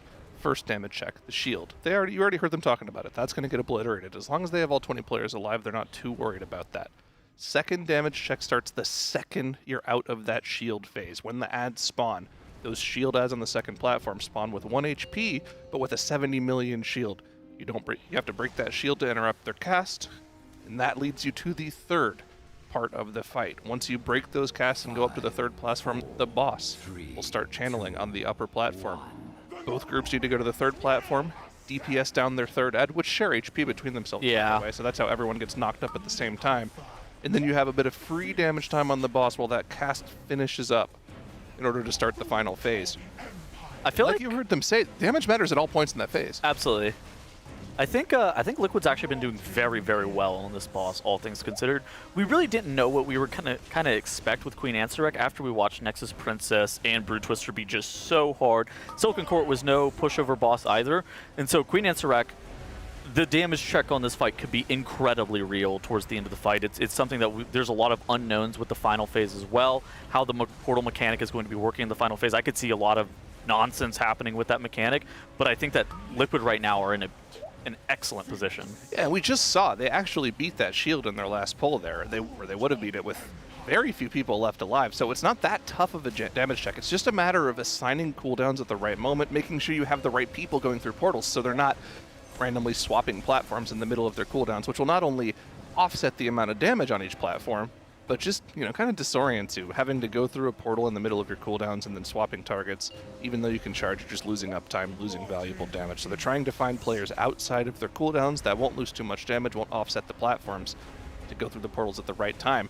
But again, just like it is in every end fight, Phase 1 is everything, especially on this encounter, like you identified earlier. Probably one of the hardest phases in the encounter, the massive amount of just burst damage coming out on every single set of these froths, making sure they have enough buttons to get themselves out of those web chambers as well, every single time. And then, of course, the entire time, just positioning requirements, making sure you're not taking up too much of the platform so you leave yourself enough room in the intermission. Additionally, something that we noticed, there was a mass migration from racials, right? A lot of people swapped from their optimal damage racial to Gnome, a very infrequently used racial for, honestly, any PvE content. Whenever you think of PvE content, typically the best races are like Dwarf or Nelf more often than not. You sometimes can see some other niche stuff use Goblins, like not too bad. But what Gnome does is it has an ability called Escape Artist, which is a 1-minute CD, and it removes you from movement impairing effects like roots. And obviously, as you see on this fight a lot, there are a ton of roots, and so being able to get out of those movement impairing effects, that's a big deal. So we had basically as many players as we reasonably could swapping to that Gnome. Don't say our time. Stop typing No, that. Don't do that. Yes, guys, we hear you. Max crashed. He's got tech support heading to his room right now. You'll be fine. Max crashed? Yeah, apparently his stream crashed. Oh. I don't. It's not a facility problem. F. We're good. We're all good here. I think it might have just been his PC. But you know, you can hang out with us for the time being. We're talking about important things like getting Titles ready for his date with Zelatath. I think I'm ready. Feeling pretty good. All right, love that for you. I think chat thinks you're ready too. Just don't give her the ick. You'll be fine. I think I'm prepared. All right. That's gonna be fun. Rise and grind. Yeah, we're finally seeing a little bit of progress throughout the day, and it's nice to see. Obviously, this is going to be a very tough fight when all is said and done. The boss doesn't have that much HP, right? It's actually really similar to Kaivesa in terms of the amount of HP it has. I think this is really going to come down to just maximizing damage in Phase 1, and then just living as long as possible in Phase 3. If there's a hardened rage on this encounter, I'd be kind of surprised. It seems like it's going to be more of a mechanics overlap check in the last phase. You run out of space in the last phase. You do eventually, yeah. Yeah, there's like ground effects and stuff like that in the last phase, where on Heroic and Normal, it's basically a situation where if you make it to that final phase, you're basically killing the boss. But for Mythic, I somehow suspect that it's not going to be that simple. Yeah, also, as with every end boss, there's always kind of the question, do we think there's going to be a Mythic phase? The last time they did a Mythic phase was Jailer, right? They didn't really do it for Sarkareth. They didn't really do it for Farak. And they didn't really do it for Razagath. Do we think there's a chance that they pull one out for Queen Ansarek here? I mean, the heroic encounter is pretty short. It's like 8 minutes. There's definitely room for it. That's an interesting prospect. And like, I feel like that final phase leaves open a lot of room for that kind of thing. I've talked about this before. I think that final phase reminds me the most of a Gul'dan final phase, where it's kind of like just the difficulty is in the different overlaps of mechanics you get, not necessarily in the individual difficulty of them alone. So I think there's definitely some possibility of that being a thing. Mm-hmm. I actually like this new mechanic that we've seen. You see right here with that wave expanding. I think that it's actually one of the most unique mechanics that we've seen from an encounter in a long time. More often than not, there's only so many mechanics that are used in World of Warcraft on boss fights, and they kind of recycle some. Because there's only so many ways that you can do soak, circle, right? But I think that this new wave mechanic that they've introduced on Ansarek and how players are having to jump over it looks visually very cool. Yeah, it's definitely interesting using the Z-axis in a way that it hasn't really been used before for a mechanic. Normally, Z-axis abilities in WoW are a little inconsistent, but it looks like this one's been done really well, and I think it's a cool concept to deal with, making sure people have to cascade into the middle of the boss to dodge that Nova. I like the way that it kind of forces positional requirements. This is the big overlap of the phase that we usually see the most deaths on if they do occur. Fireup's using Blink. He is using Blink. He's altar blinking just to make sure he can get out of there. Specifically not using the altar on this set so he can save it for the first rest of this intermission phase here. Looks like everyone's over. We have 1 death on Shakib, on Big Poppy there. No battle risk. So we're going to be 19 manning this intermission. But we've seen before, they've been prog lusting this in order to get through the shield. Actually not lusting this time around, saving that because they think they have enough people alive and enough damage to do it. So let's see how it goes with 1 person down and no lust. I think if they think it's doable, then I suspect that it's going to end up being doable. It's very likely that they're going to be looking to press that lust. Ooh, they actually do end up sending that lust to try to be able to get through the shield. Okay. This is a 700 million health shield for the record. Pressing the lust during this shield phase is basically 0 damage gain to the boss, which is long-term pretty bad.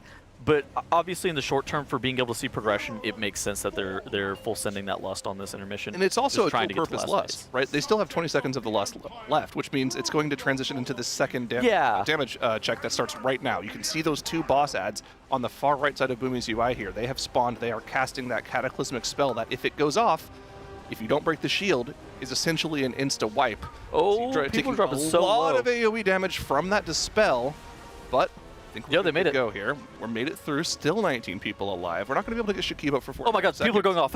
Oh, he's good. He's good. Little rescue gets him back on the platform. People flew off. It looks like Riku and Atlas also both got.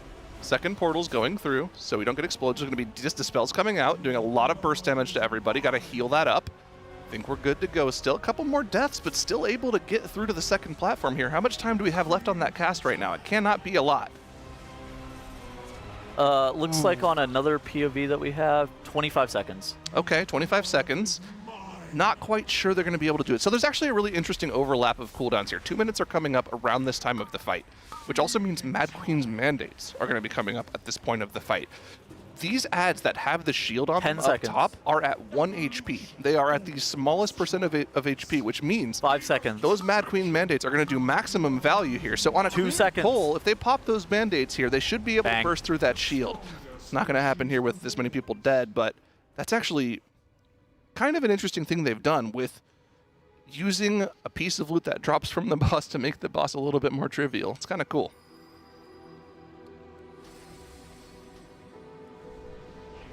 But we've seen, that DPS check is difficult in its own right, but also just keeping the players alive through those debuff dispels is nasty. Unfortunately, I guess chat doesn't believe in you, unfortunately. What is this? I just noticed that there was a poll that said, will Tell succeed in his date? And 67% of people said absolutely not. Well, hold on. What would you define as a success? A second date tonight. A second date? Yeah. Is that the only line of success? Zalta's a busy woman, man. She's got things to do. Maybe she wouldn't have time for a second date even if the date went perfectly. I could be under her control for eternity, and I would probably also classify that as a success. Do not say that during the date. Why not? It's not a good thing to do, man. Too desperate. Too desperate. Forever's a long time, Zyro. It is.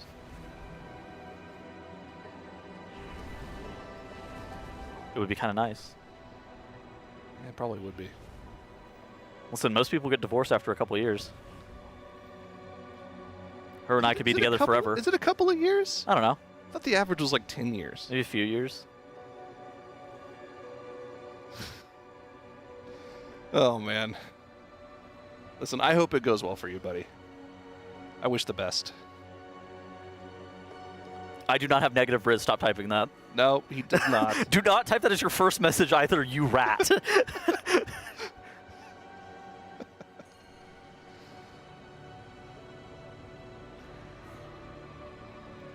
If you guys are looking forward to that break and you want to see some of our other... We actually only have one last thing we're doing for our donation charity incentives. At $25,000, a few of our players here, one of our production members, and one of our casters are going to get their legs waxed for charity. We hit that $25,000 mark. I am not a part of that. That's not a part of that. That'll be Dratnos doing that from the casters. Telegon from the Raiders. And who's doing it from the production again? Remind me? Kai will be doing it. That from the production, makes sense. If you want to see that, donate to our charity. If you're curious on how to do that, teal.gg/RWF-donate. You want to send us your pet pictures or a bad dad joke or, oh my gosh, maybe a transmog. Hit us up with that. We'll read it out on stream. Feels No Man has been added to the chat in support of all the Raiders swapping to Gnome. Feels No Man. You notice I added the Gnome Child from RuneScape to our chat? I did see that. That's good. That's a good bit. We've also got Gratz. It's the RuneScape bot guy doing the Orange Justice dance from Fortnite. Oh. Another great one. Did I finish hard mode TOB in 19 KC earlier? Oh, yeah? Dust in both kits, yeah. Sheesh. Whew. I'm in. I can't tell if you're just saying things that people told you or if you actually play an Iron Man. I actually have it. Well, it's not Iron anymore. I de-ironed. Okay, okay. It was a maxed iron at some point. Sheesh. Any shadows? No. No, unfortunate. Yeah, it's crazy. The hourly GP gained in TOB is like so low unless you hit a shadow. Kind of crazy. Game bad. My luck has been terrible, so. It's kind of like that in all the raids though too, right? Like if you don't every game is bad, honestly. Or like a T-bow from Zarek, you're kind of sad. If you don't hit a scythe in Theater of Blood, you're kind of upset. Not sorry, I was thinking Tombs of a Masket for Shadow. My bad. Mm-hmm. I know what you meant. It's okay. It's been a while. Been a while. The game corrupts the mind. But I'd rather play it than Classic, so. Reminder, you can get a best in slot prayer scroll for only 15 mil right now. Just get you some rigor for 15 mil. It's not bad. All right. Circling back to what's on screen here. Let's get out of OSRS.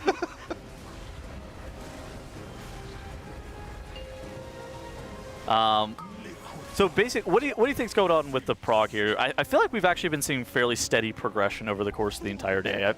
It seems like it's just a decent amount of problem solving still. You know, they'll take, I would say, 10-minute strat breaks where they have to discuss where they're moving their offensive Cs and making sure that they have enough damage for each and every single portion of this boss.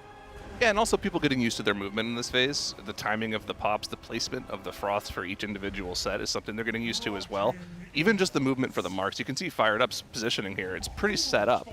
He's got to save the blink to get rid of this particular route, get back to where he was to be in the frost circle as well. Mm-hmm. Every single player has to figure out their particular way of surviving this.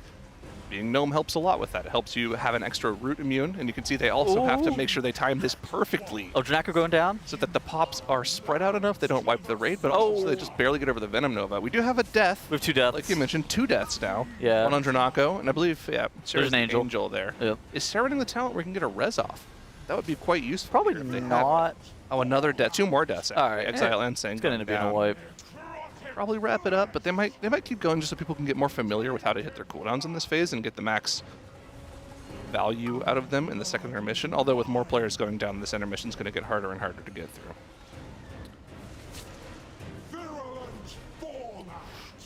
It's just so rough, dude. The addition of the webbing on the ground is actually so mean for this mythic phase. Just removes so much of your room to spread out in this intermission.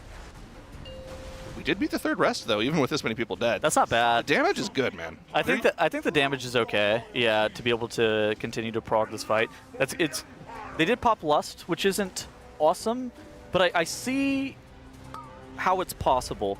I think that. Do you worry that intermission right there is going to be inconsistent for all of progression? Because they keep having to panic send Lust on it. I don't know if they're panic sending Lust on it or they're just late lusting so they can get value on this shield plus the second intermission. Yeah. I think that's the play right now. I think that's what they're probably doing. We'll see if that's the case. I mean, there's always the possibility that later on, once they're more familiar with this phase, that they end up having to move the Lust to something that gives them boss damage instead. But for the time being, just learning more of the fight is really important. They need to see more of that second phase. They need to see into phase 3. They need timers. They need to understand how the fight works. Okay, I've been cooking on this data a little bit. What about, I saw what you did with Dalaran. That was impressive. That could flop or it could hit. What about, hold on. You're 50-50ing there with that. Hold on, let me think. Do you want to coin flip your date? You could turn me into Dalaran. No, that's a little weird. Oh, okay. That's Sorry. a 0%er. Okay, right. Okay. Go back. The first one, though, was a coin flip, which is not bad. All right, I'll take that, yeah. What do you think, chat? Would that one have worked? Because, like, it could come on too strong, but also maybe she would like that. Could be good. Yeah. I'm a big fan of your work. So I said Ian Hazakosis one time on accident. Well, not on accident. It was on purpose. I just didn't know what to say. And then Dratnos' awkward self also said the same thing about 10 minutes later. So both of him and I are terrible. We saw him at BlizzCon, and I immediately go up to him and I go, big fan of your work. And it was really awkward. And then Dratnos said the same thing. He goes, also, he was like, also a fan of yours. So at least he knew who I was. But really weird if he didn't, I guess. No, Ian's actually like pretty hardwired into the community. He knows a lot about streamers and stuff, which is kind of crazy. You'd think he wouldn't have any time for that. But he's pretty into the high-end scene. I guess that kind of comes with what his position was before, being the leader of the Encounters team. Mm-hmm. He's pretty invested in the raid scene, and probably Mythic Plus as well. Oh my gosh. It sounds like we have some pets to be showing off.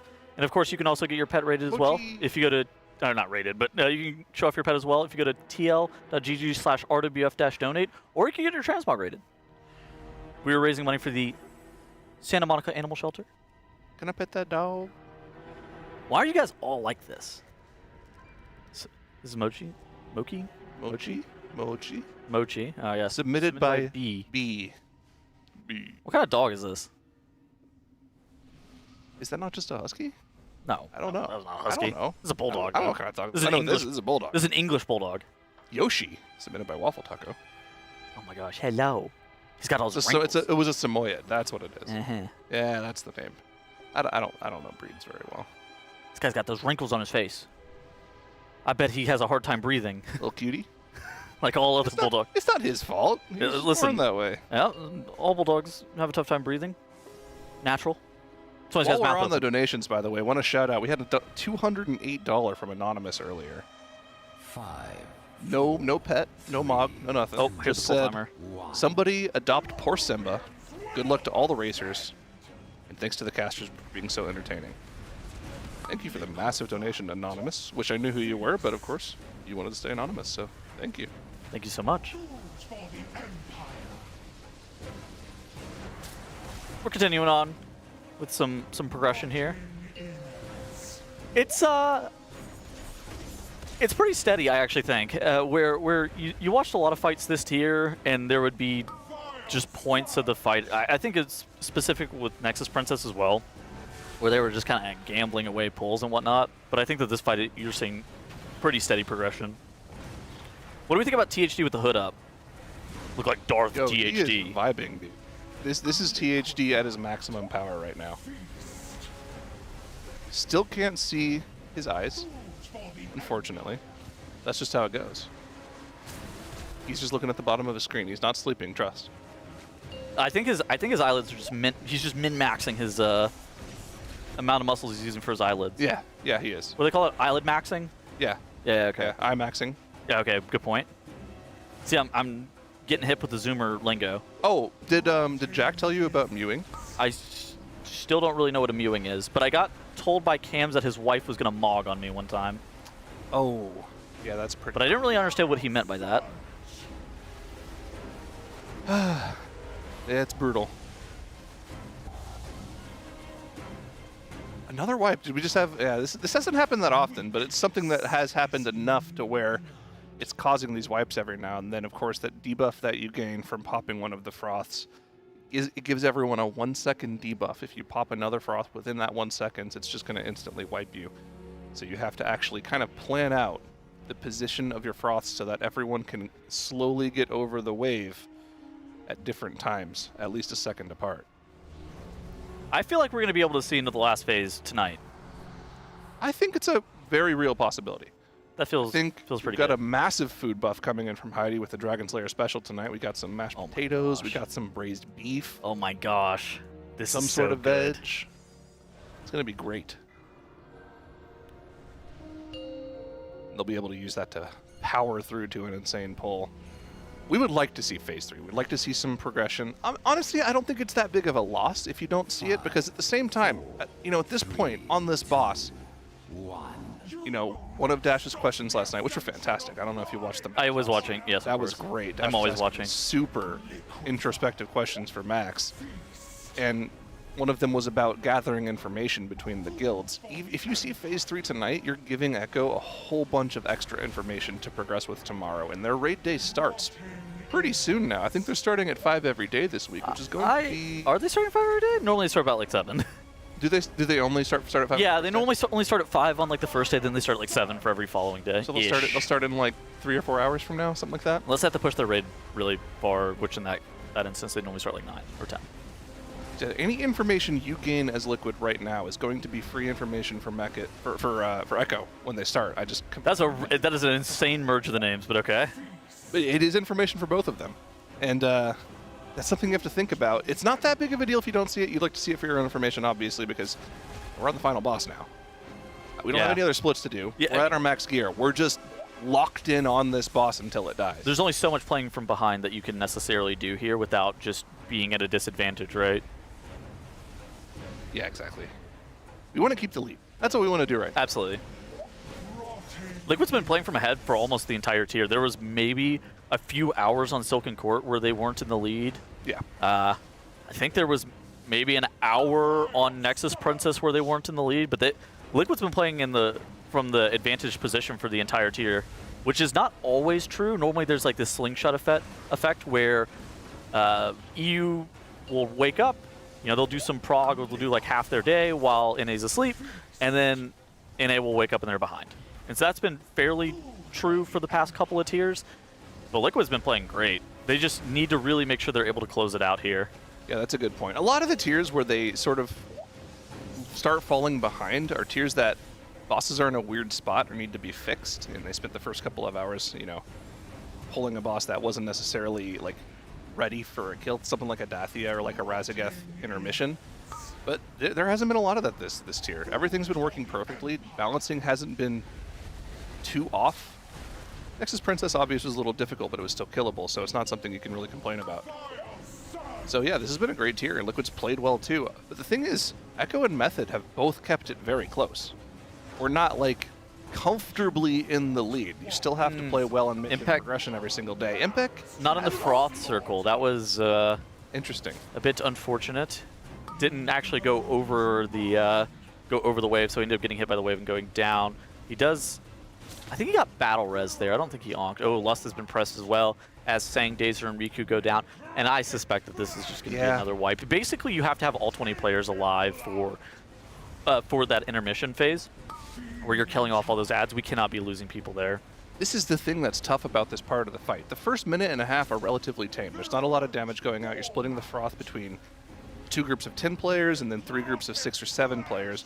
When you get down to the 4 groups of 5, you're taking a lot of damage from all of those froth breaks. But in addition to that, you have to plan out your CD usage so that, number one, you have enough to live through this intermission phase. Every single one of these weaves that pulls you into the boss is a ton of damage, not to mention the ticking damage throughout the phase is pretty insane. Yeah. And that doesn't really let up. When you get into phase 2, every single dispel is like 70% of everyone's HP. It's a tough fight. That rest ability is pretty brutal, all things considered. It's especially brutal for a couple of specific classes. Like, I honestly think that the tanks probably have a pretty tough job on this fight. Yeah. But Yips having that Transcendence allows him to, pretty much stay in position whenever he wants to, being able to just port back and forth. Scott, she's got Wild Charge. Mm-hmm. But that's not great. It's not ideal. But he does have it, so I don't know. It's going to be tough. Basically, Yips and Scott are going to have a lot of work to be doing on this fight. And I think this is one of the situations where all 20 players are just going to have to be super locked in for the entirety of progression. As you would expect for a final boss, right? It's one of those where the positioning is super important. Every single moment has to be planned out. But again, I'm going to keep likening this back to the fight that I feel like this is the most similar to. This really reminds me of a slightly more difficult Sarkareth, right? This is a encounter that doesn't really change much. Everything you can do is extremely planned out. You have very choreographed movement. It's just a very tough healing and damage check. And you have to come up with a perfect amount of damage cooldowns and healing cooldowns to live through the bursts that happens, essentially from that final froth for the next 2.5 minutes until you get to phase 3. But then again, you're also in a mythic final phase when that starts, so who knows if it even lets up there.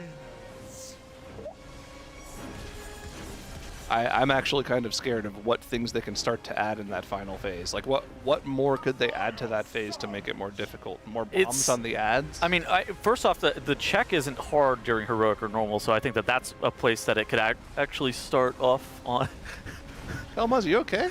What did I just watch? like limping by it. And then he stopped the second he got off camera. Okay, whatever, man. You weren't on camera, man. Anyways, answering your question, I think that first and foremost they could start by having the damage check be non-trivial. Yeah. I think that we could see a secret phase or secret mechanics that aren't illustrated in the dungeon journal. I think that those are still on the table here. Yeah. I think that secret phase seems less likely, but I do think that an additional mechanic could be within reason here. Yeah, it's definitely one of those things that's never out of the cards. People would be like, I saw people asking the question when we brought this up earlier, wouldn't they just data mine that? Blizzard has been pretty good recently about encrypting data they don't want you to see. So there are a couple ways. First and foremost, yeah, like you say, the spells just could be encrypted that were used for the final phase mechanics, and those wouldn't be data mined. Alternatively, they could just be uncategorized. So what Blizzard normally does is they normally categorize spells and attribute them to a boss. But there's a lot of things that are just uncategorized by Blizzard, and sometimes they can, and that's what happened with like the Jailer secret phase stuff, is that those weren't encrypted. They were just a bunch of uncategorized spells that mentioned mechanics that were, assumed to be by the Jailer, but you never really knew where those spells would be attached to, and so it's that's kind of why it was assumed that there was going to be a secret phase, but it wasn't known by any means. This doesn't look like there's a secret phase from data mining, but you never truly know. I would certainly be very surprised if there was one, because we haven't really had any real indicator. I think mechanics are on the table. I think a phase is maybe a little bit off the table. Yeah. Here we go. Final froth of the phase. This is the quad pop. This is good. HP bar is healthy, fired up, dropping a little bit low. Got to keep an eye on those players who have the big green circles, the ones that pop those 4 froths.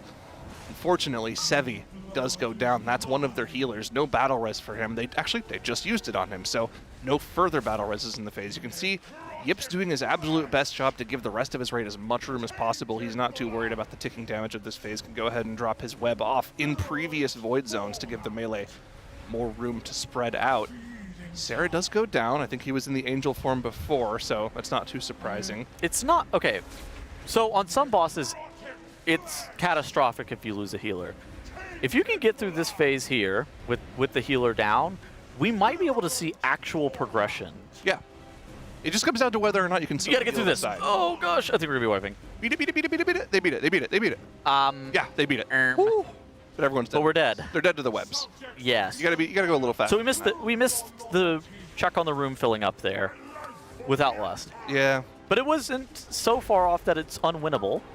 Yeah. You're right. They did opt to just not use the lust at all there. We might be able to win that in the future. I think more pulls, more comfortability. 20 players alive instead of 19. There's a very real possibility of just being able to one-bang that phase without lust, which is something they're going to have to, we think they're going to have to do that eventually. Obviously, absolutely. The prog lust is very nice to get through the new phases, but we need more unravels and shadow You're going to throws. need to hit the boss. Yeah, we need more unravels. I would actually love to see damage on the shields, but we don't have access to logs, unfortunately. That would be nice. That would be really nice, actually, if we had access to logs. During dinner, I'm going to go over to THG and be like, hey, man, just one of these pulls, just show the damage on shields for us. See those evokers unraveling the shields like crazy. It's ironic exposing his plan to leak logs on stream. No logs. I just want to see the details. It's ironic leaking. They're already showing us the details. I just want to see a little bit of the detail. Nothing new here. I want to see the details in the details. Oh, it's ironic. No. You leak one time, man. One time. That was definitely more than once. Some details for me. Oh my gosh, it got bigger. How did that happen? They zoomed in. I see. Shakib top in damage on that Havoc Demon Hunter. Havoc Demon Hunter, I don't think it was on anybody's radar as like a top performing spec during the raid this year, but I feel like Shaq has been outperforming what everybody thought about the spec coming into the tier. It's been, because that spec got buffed during Heroic Week, didn't it? I think it did get a small buff. But I don't know. Shakib always makes the spec look good, man. That's true. He's just a blaster. Always playing the spec well when other demon hunters are dooming.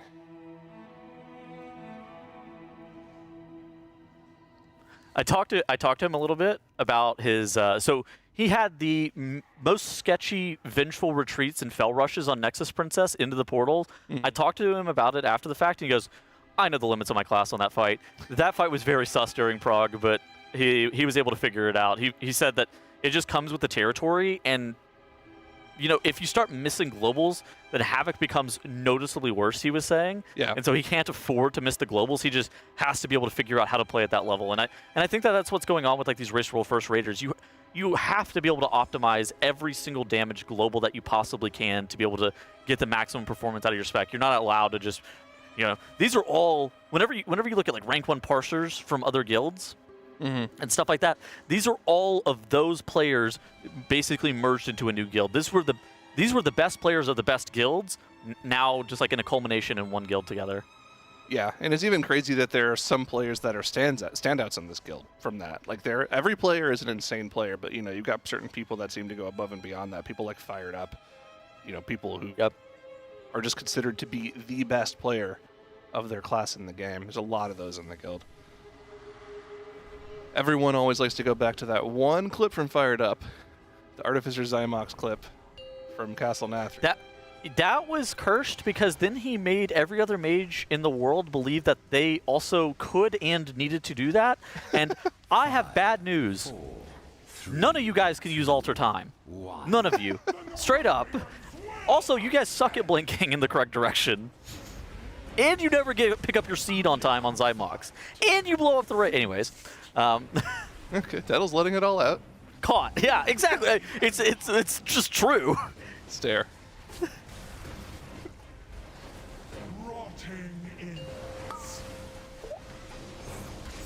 But again, just like it was for Princess Kevessa, just like it was for Silken Court, we've got the strategy. It's about getting the pulls in, getting the familiarization in. Damage comes with familiarization. The damage numbers will go down. We'll start to see lower and lower pushes in Phase 1 as they get more comfortable pulling cooldowns off the shield, using them beforehand, so they come back up off cooldown for Phase 2. It's just about consistency, man. Consistency is key. There's a reason the Phase 1 and is everything joke that Liquid uses is kind of a joke, but it's also like not really a joke. What is it? Phase 1? Phase 1 is everything. Oh. Yeah, I mean, it's a progression mantra that's kind of a joke, but also not really a joke.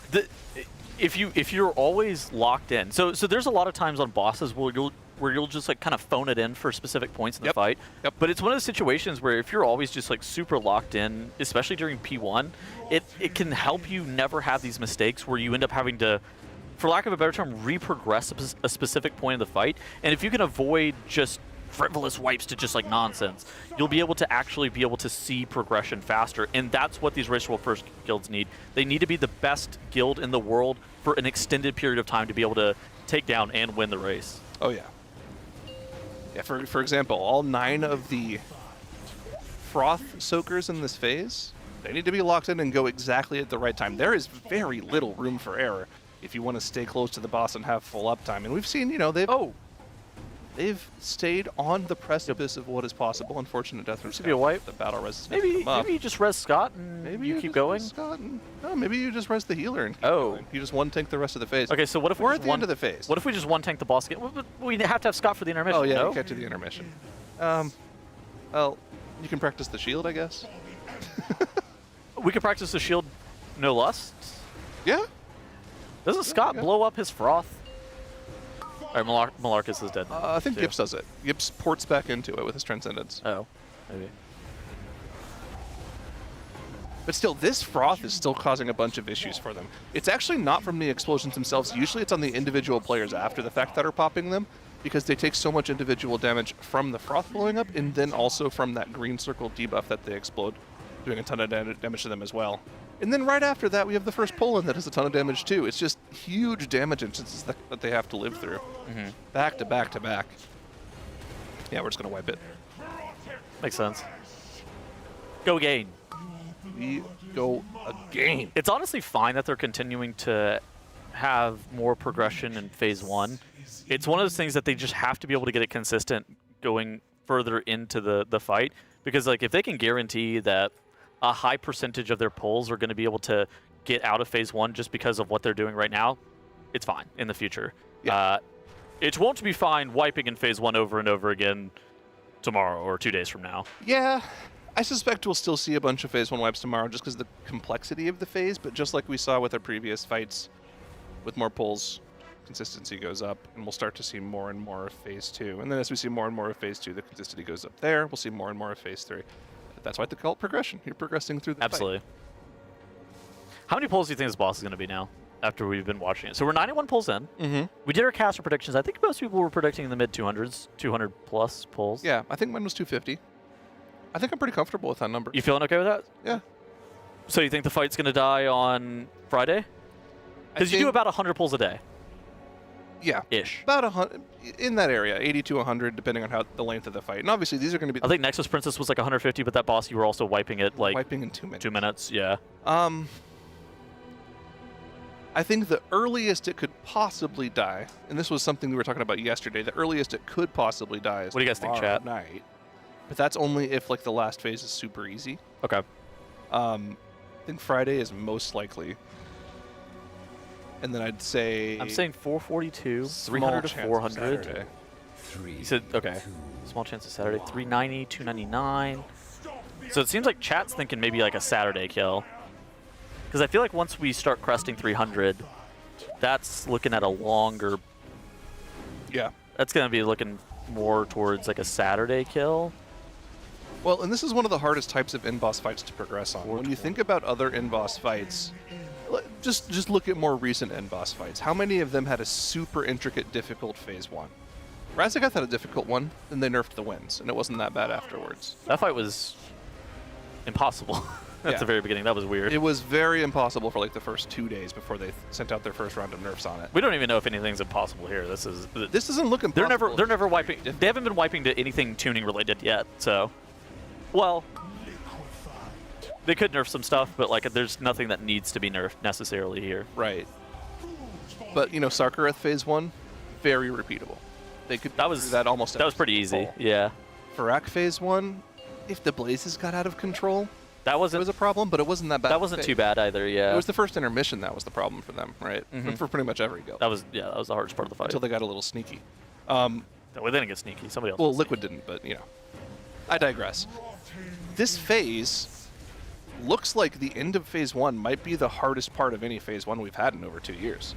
So the consistency is going to be a huge deal here. I keep hammering this because it's such a big deal. They really need to figure out a way to spread out their cooldown so that there's a consistent way of doing this, because that 4th Froth is claiming 2 or 3 lives almost every single pull. Yeah. It's one of the situations where I can, within reason, see how this fight would be 200 pulls, 250 pulls, and 450 pulls. Yeah. Right? 100%. The route to being 200 pulls is, you know, pull 150 comes around. Liquid has been seeing, you know, relatively good and steady progression. They start getting very consistent at phase 1 and the phase 1 intermission, making sure that they're getting through it most of the time. And we start seeing the last phase. Pull 150 comes around, and then it doesn't look like the damage check is really that bad. It doesn't look like there are too many unique or super punishing mechanics. And then they start seeing like a bunch of pretty deep wipes for 50 pulls, and then the boss dies by pull 200. Yeah, I mean, we've already seen phase 2, the DPS check rather, in phase 2 isn't that bad if you have everyone alive. It's just a matter of getting there with everyone alive. Which is, been a problem. I mean, that's how you want the fight to be. Here we go. Let's see this intermission, this transition to the intermission again. Notably, we have our battle rest. Are they going to lust? Looks like we have. Okay, only fired up died. That's not okay. He loses his Spy Master stacks, but we can battle res him up and have all 20 players at the very least. We lost a lot of burst damage. Have to keep everyone alive through this Wreath. Oh, Malarcus goes down. Malarcus goes down. He's our top damage right now too, which is tough.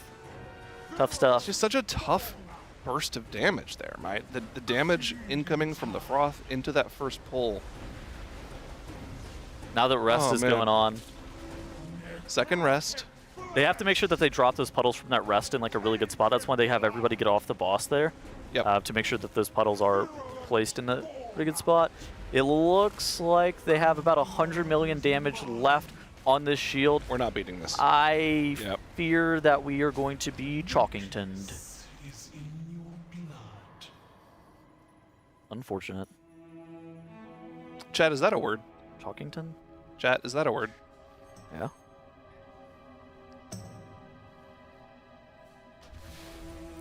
Yeah, it's just a tough phase, man. It's the brother to Brickington. All right, chat says it's a word. I'll believe you. It's a word. Okay. Did you not hear I used it? I heard it come out of your mouth. That doesn't mean it's a country of origin, United States. What about city of origin? Don't say Chicago. It's not me. I didn't go with it. I don't know. Los Angeles. Okay. Might be San Diego. But I think it's Los Angeles.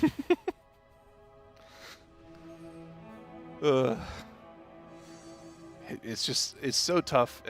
But yeah, and then for the 450 pull one, it's like how that happens is the last phase. Okay, so they get consistent in phase 1, they get consistent with the phase 1 intermission. The last phase is just nuclear difficulty, has unique mechanics. We're wiping 6 minutes into the boss over and over and over again, and still have potential wipes during phase 1. Yeah, actually, can you do us a favor? Whenever you go on your date with Zalatath, yeah, can you, maybe get some information from her? Let us know. Ask her if there's going to be any interference around the mythic encounter of this fight. No. What? My main goal is to get a second date. Dude, he doesn't want to help us. I don't have ulterior motives. I'm selfish. I feel like you should understand. Yeah, okay, fine. You know what? You're right. Fair enough. Also, what does that mean? What?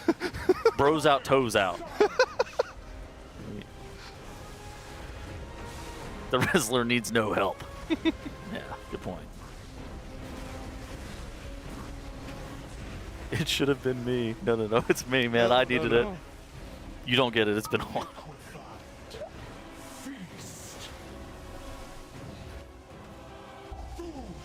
Again, they've gotten the first 2 minutes of the fight down pretty consistently. It's just this overlap that they've been working on for a while. I find it so funny that they went gnome for this boss. What a random race. I mean, if it works, it works. It's crazy, but if it helps remove a mechanic from the fight, and you're still having issues removing a mechanic from the fight, seems like it was pretty necessary for them to do. It helps so much with the positioning here, especially for that final froth. The overlap of mechanics into that final froth with a web right beforehand. Imagine having to break everyone out from that AoE and then going to your froth positions afterwards. That would be almost undoable. I mean, Dratnus was talking about how he did not like the root mechanic on this boss. He thought it was like really obnoxious, and I tend to agree. I think that loss of control effects as a mechanic should only be used as punishment. I don't think it should ever. This is my personal opinion. I don't think it should ever be used as like a genuine mechanic. I don't think you should ever be rooted, stunned, or have any loss of control effect applied to your character unless it is a punishment. I think that, as just like a traditional mechanic, it just feels so bad. I mean, they're by far the least fun type of mechanic. There's no loss of control mechanic that has been good in this game. Well, dude, every single time I got stunned by that tree in Waycrest Manor as well, getting hit with the soul thorns, it just like, how is it a good mechanic? Okay, anyways, I'm complaining. No, you're right. I'm gonna stop. You're right. Go off. No. Go off. I don't need to. I'm not arguing with anybody. It's just annoying. Fourth froth, and they actually had a ton of time for that one this time around. That seemed like it was nice and spread out. Health bar's top. Gotta keep an eye on that one final debuff there. Everyone's alive. 20 players with a battle res ready. So this is one of the cleanest phase ones we've ever had, and hopefully that'll help us break this shield. Do we lust? Very consistently. We don't see a lust just yet. Maybe they think we can get this shield down without the lust. And look, they have a ton of room left over too. They have plenty of room for probably 2 more of those bullets. This is the hardest part, I think, for all the melee that they're running on this boss.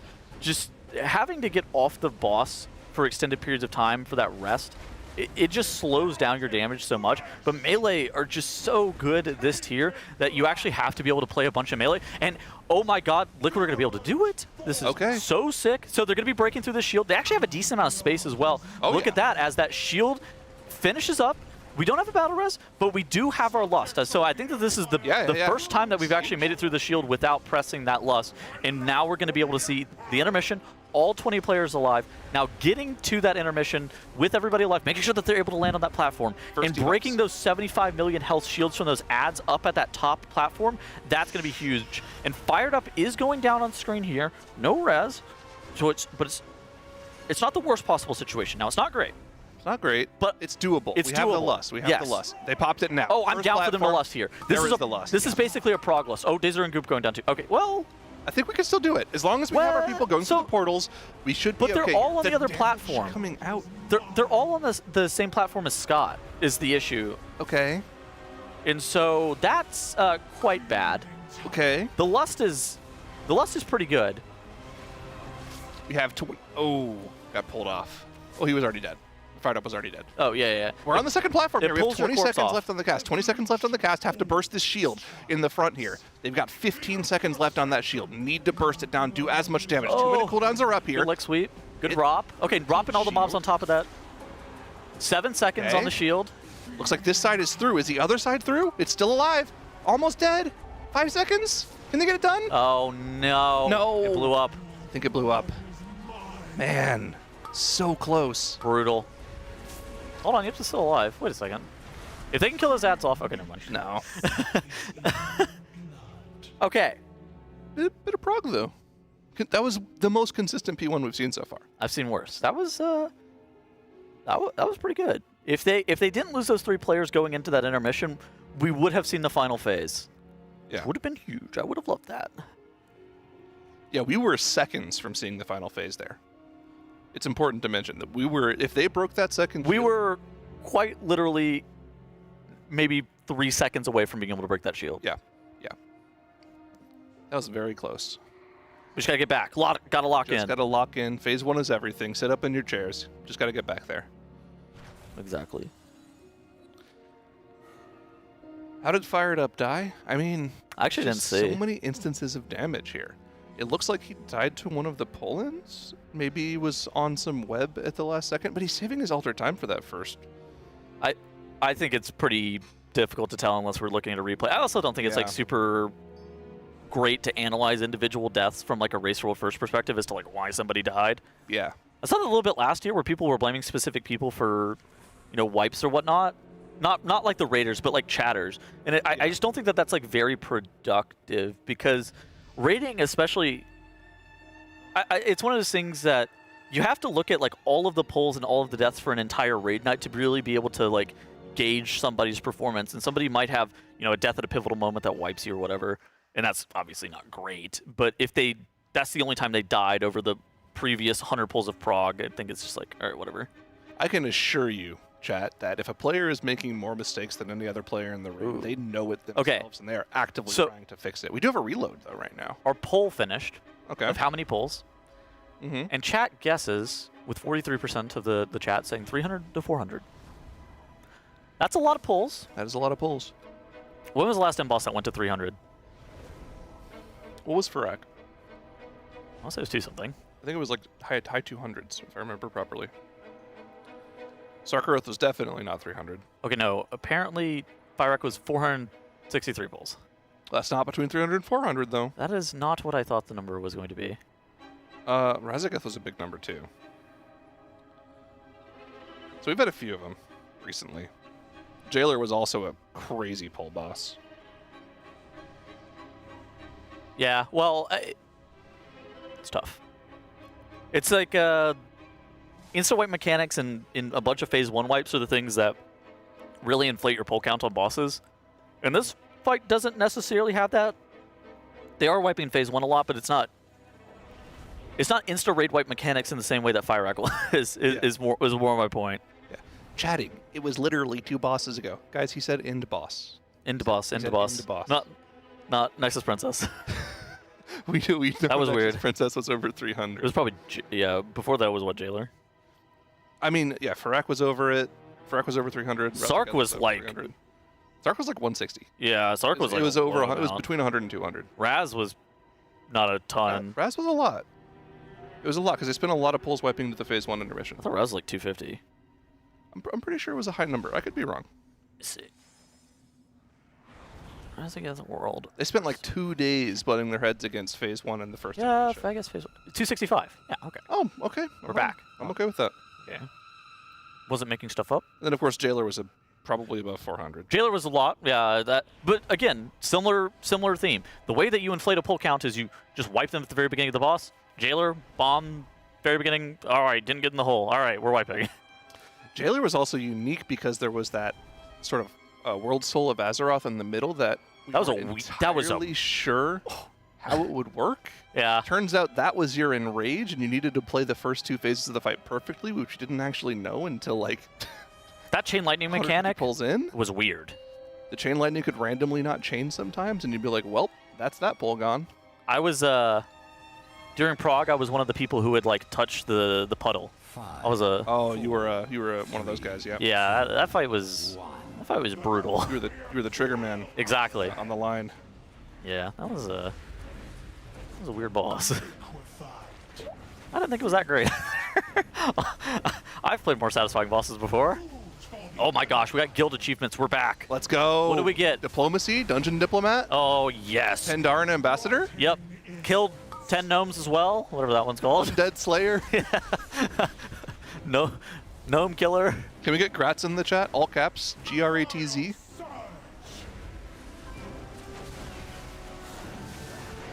Let's go. Wait, what is this?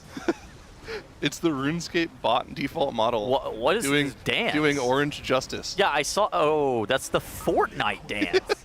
Oh my god.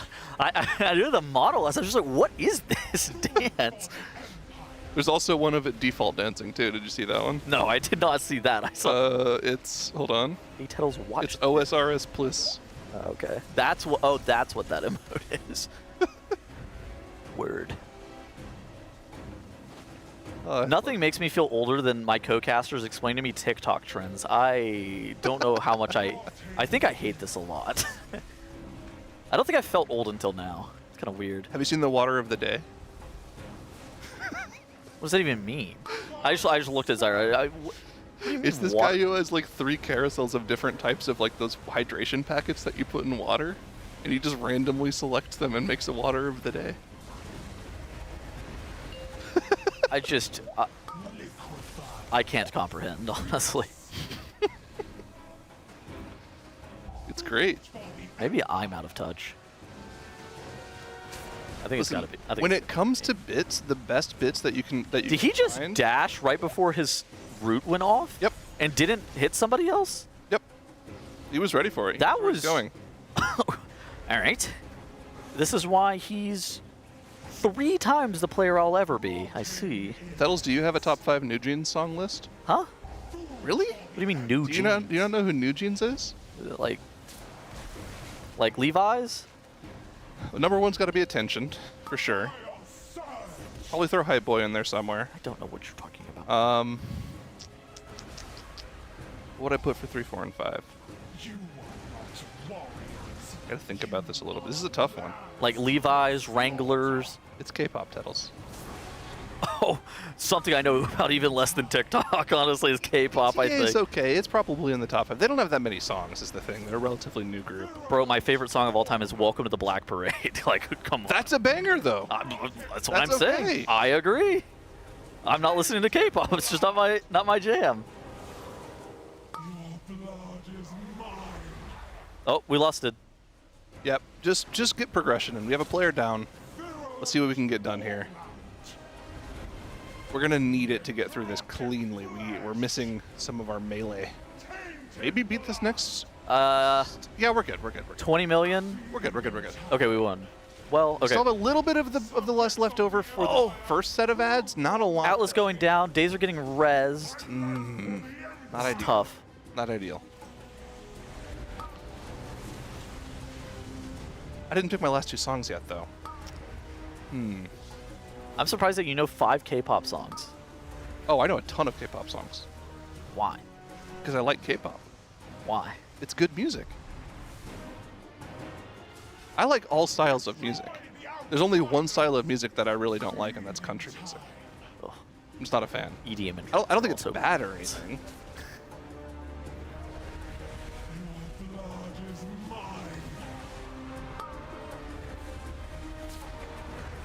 Oh, somebody got pulled off. Unfortunate. Maybe it was a dead body. Oh, Zasevi and Dryny. No. Zasevi and Dryny both died there.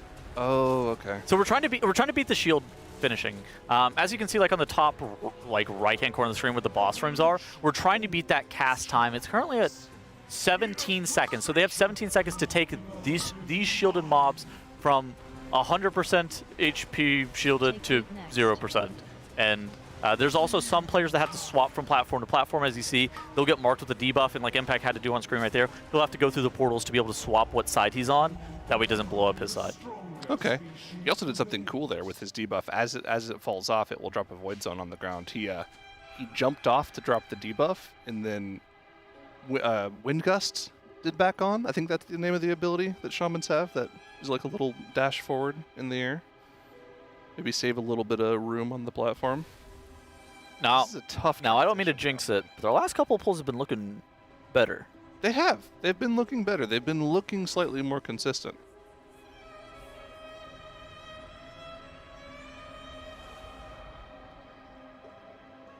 I think it's one of those spots that they just have to be able to get through that intermission without pressing lust at some point. They're really kind of relying on it a lot to be able to even get through those intermissions. Okay, let me finish out my top 5 though. I think I'm gonna move Ditto up to number 1. I think that's my favorite New Jeans song, and I think OMG has to be on the top 5 as well.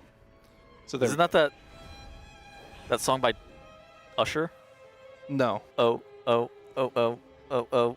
my God! Like that one, yeah. No, that's not how it goes. Was that by Tayo Cruz? I don't remember who that one's by. That was by, maybe it's not by Usher.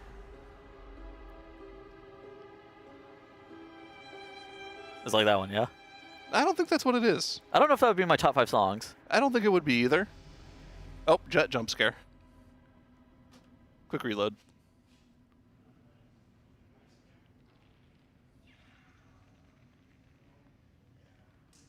They're updating their weak ores. It's kind of interesting. Like we were talking about a little bit earlier, the evolution of the race roll first. One of the things too that's crazy is the fact that they just have somebody outside the raid doing weak ores for them all the time now, and just pushing constant updates to their weak ore packs. Yeah, something that they've been sort of developing, and it's still in constant development throughout the past 4 or 5 raid tiers, is they have something that they colloquially called the horse. What does that even mean? That every raider has to get. It's a liquid add-on that they made for the guild.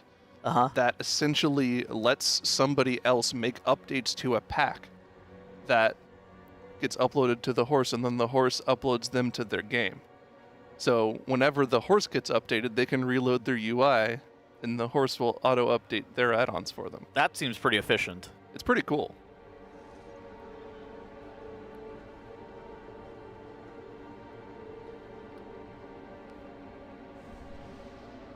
Dude, I kind of miss whenever kill videos were sick. What's your favorite kill video of all time? Oh, we've been over this, but I think mine is a good answer. It's Vodka, Ragnaros, and Firelands.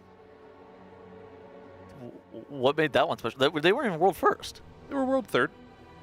They were. Because what made that one what makes that one the coolest for you? It's an extremely well-produced kill video. Good music. Lots of good POVs. And one of the things that I liked so much about it that they were doing that no other kill video really did too much at the time is they sporadically sprinkled in some guild comps. Oh, okay. Most people weren't using guild comps. Most people weren't using guild comps back then. I thought the Paragon Lich King one had guild Paragon comps. did in Lich King at the end. Yeah. But still, it wasn't used in that many kill videos. Okay. And it was cool for me because it kind of gave you a little bit of insight into how people sort of called things in a top end guild. No, yeah, Vodka's kill video editor back then, Kinesthesia, was really, really good at it. And he had good music taste, too. I think mine is... Just wait for it. Wildcard Gaming. Oh, I know. World's second Opulence. Yes. One of the best kill videos of all time. Opulence, of course, notably the 4th boss of Bod. So not an important boss kill. But they went all out. They spent, I think, their entire editing budget on the 4th boss kill, and it looked like how would I describe it? Whenever you're teaching high schoolers how to use Premiere, and you go, "This is what your final project is. These are the footage. This is the footage that you have. These are the styles that you have to add to this edit, and then you have to use a multicam to be able to cut through multiple POVs." That's what it looks like, and it is insane. It goes so...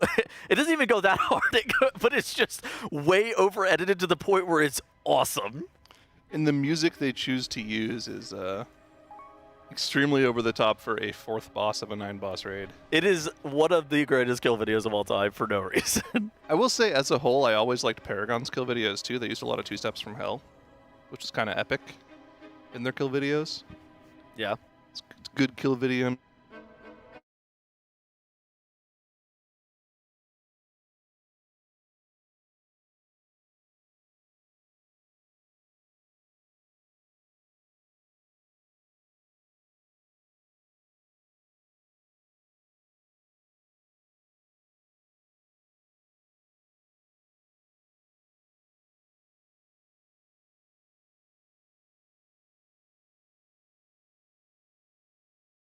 Hear us, or is it just the game audio that's gone?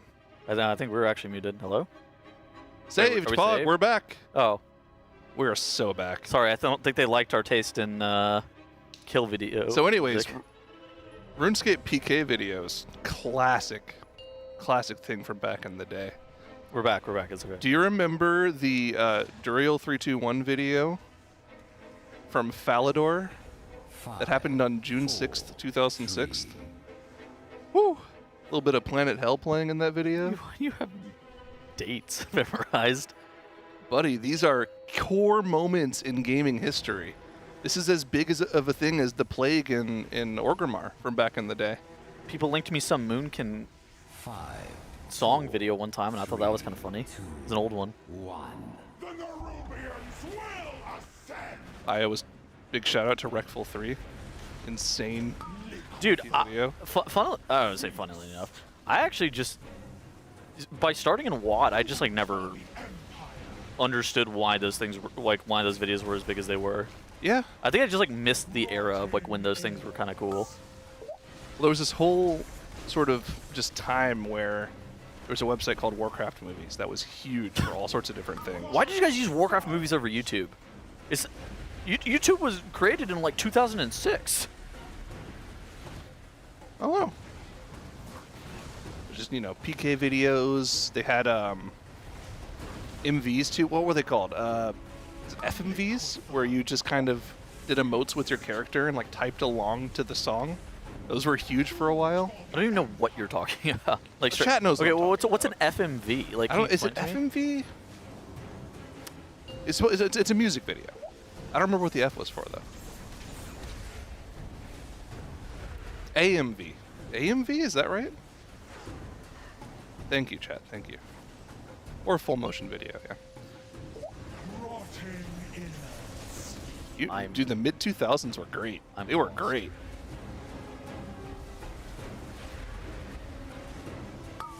I think this is, dude. I kind of wish that I started playing WoW before I did, but I also didn't have the money to start playing until I was like 18. So I don't think I ever would have been able to start earlier. You're gonna miss out on a lot more than you're gonna participate in. You can't really be too upset with what you pick and choose. The one thing I actually am sad that I missed more than anything else is 10-man raiding. That is the only thing that I'm like, wow, I really wish I could have done that. That would have been sick. It was interesting. It was more. So I started off 10-man raiding, and I liked it. It was tight knit. You felt like you had a smaller community, which was nice. That's what I like about 5-mans, right? Yeah. Yeah. But when I swapped to 25-man raiding, it just resonated with me way more. I think that the thing that would be cool with 10-mans is kind of the same reason that I like Mythic Plus. It's just like a smaller group, and it could be like, I think that some of the issues that I have with raiding too is just like the strictness of a schedule compared to like what you're able to do, and it doesn't feel like there's any leeway with like not being like very rigid with your scheduling for Mythic Plus or for raids specifically. Sorry. Mm-hmm. It's a lot easier to plan around 5 people than it is 20. But it's also one of those things too that ads raids have gotten more complicated and difficult over time. Like watching the mechanics that you're seeing on screen right here, it's a lot more challenging to play it casually, right? Where like you're not gonna casually kill Mythic and Sarek, raiding just 4 hours a night or something like that. Well, with different people. Let's lock in LFG. for a couple of minutes here. We've got 20 players alive. We've got a battle res banked up for any particular mistake. We are nuking this shield. We just had the second pull in. Have a lot of time to beat the third one. We're going to have 20 players alive into the second phase here, Teddles. No less. Huge deal. No less press, sorry. No less still press. Available. And I think we'll see that the second they get up to the first platform here. I'm down for them to press it again. They also, like you noted, they do have that battle res as well if somebody does end up going down. The only issue is if they go down, like, falling into the void. The big damage event is the dispelling of these debuffs here. Yips and Scott going through. They have to get dispelled after Shaq goes down. Tons of damage on the group. A couple players get hit by those errant orbs. Suri goes down a couple as well. Deaths, but we have a res. We're going to be 2 players down going up to the We're 3 players here. down. They're going to have to wait to take the res until their bodies get ported up here. So it's not great. We'll see how this goes. Once their body gets ported up, they can then rejoin the fight. Oh, there is a healer. He has resed Shearer. I think they're going to wait. Oh, wait. They just weren't topped enough for the pull. Yeah. That's a ton of damage, man. Well, it's over. We've lost. Okay, but again, they've been consistently getting back there. Yeah. I mean, this is what we need to see to be able to see prog. More prog points. More prog points. We've gotten past that 4 froth several times in a row now. Gotta lock in with everyone alive. They're making it past the shield damage check as well with everybody alive without pressing lust.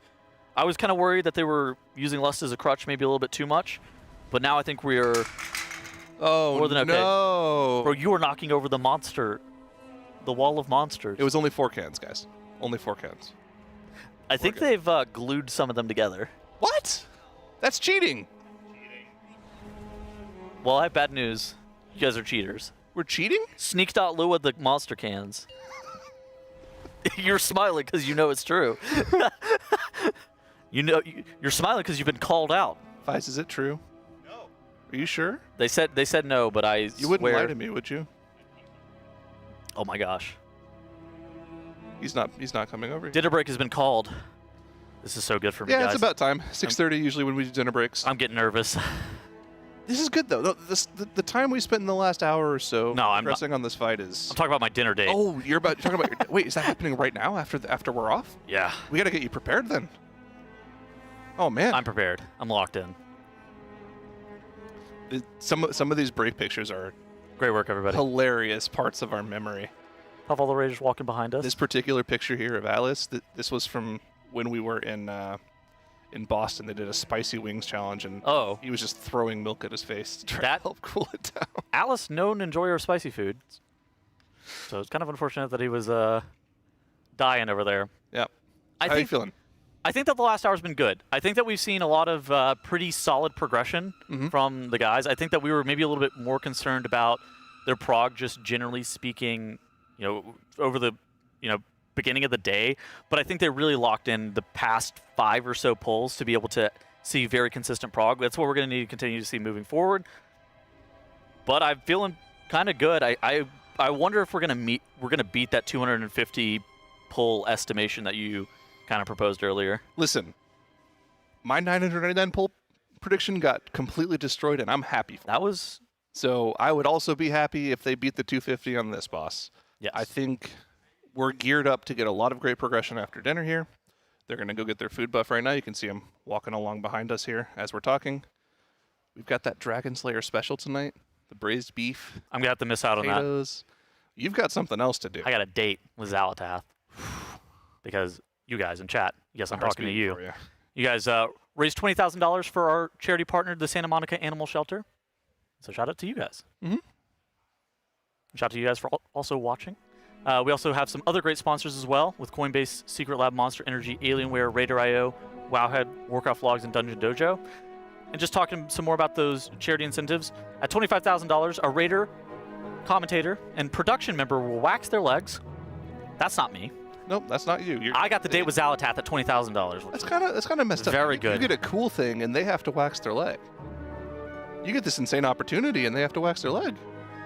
The ultimate opportunity, some would say. Some would say. Yes. Yes. How have you been feeling about just the boss in general? I think I kind of like it. I think it's a cool boss. Yeah. I don't have any issues with it. It's a good step up from Heroic. The mythic mechanics are pretty cool.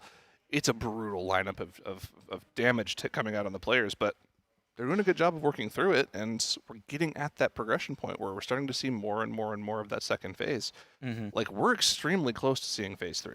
Extremely close. We're probably one death in that particular pull from seeing phase 3. Yeah. I think that we're definitely going to be seeing phase 3 post-dinner. Being able to break through those shields on those ads doesn't seem like the easiest thing ever. Also, if they can actually get their lust all the way into that final phase, that would be big. Because at that point, then we're actually able to see what the strat is supposed to look like moving into the future, right? Because they're going to be lusting the last phase. It's more of a question of how are they supposed to get that lust all the way there. Yeah, and that's a progression-oriented thing, right? They'll probably at some point realize, okay, we're actually beating the shield by a ton. We don't need to use the lust here. They're still getting used to the damage in that phase as well, right? The way that phase works, most of the damage comes from two damage instances, right? The debuffs being dispelled after they go through the portals. Yes. In addition to the damage from the rests, right? Getting pulled in, that's a lot of damage as well. Can't be standing in the void zones. There are other one-shot things going out, right? You need to make sure you're not getting hit by those lines. And all of this is just a positional-based thing, right? As long as you play the phase more and they get there more cleanly, they'll get more used to actually playing those mechanics out, and we'll see them start to get into phase 3. I think that can happen tonight, just like you just said. And we'll see how it goes. This food buff is great, though. This is one of the best ones Heidi's got in her back pocket. It's crazy that you're ranking them. I personally think that they're all great. They're all great, but obviously some are better than the other. I don't pick favorites. Except for Xalatath. Anyways. Dude, I'm getting kind of nervous for this date. I'm not going to lie to you. Relax, man. You're fine. Just relax. I'm kind of trembling. I don't know if you can tell. That's why I'm kind of holding my hands. I'm getting clammy. Do you get clammy hands? No. I do. Not really. Gotta stay cool, man. What's the worst that can happen? She turns me into a dagger. That'd be pretty bad. That does sound pretty bad, actually. But not if she actually used me. Then that would be pretty good. Hold on, wait a second. We might be cooking. Hold on. Could be good. Get it all out of your system right now. What do you mean? What do you mean by that? Get the unhinged stuff out now so you don't say it during the day. What do you mean unhinged? What do you mean? What do I mean unhinged? I'm not unhinged. Okay. I'm completely normal. Listen, I'm just trying to help you out, man. I'm feeling pretty good. Maybe a little nervous, though. I thought you said you were nervous. I am nervous. I want a second date. Do you not get nervous about going on dates? Not really. It just means you probably don't care enough. Anyways, we're going to be thrown to a break. I will be going on a date with Xalatath. I must prepare. I'm going to go practice my pickup lines in the mirror a few minutes. Good luck. Right before our date, so stay tuned for that. It'll be quite good. And we will see you guys right after this dinner break.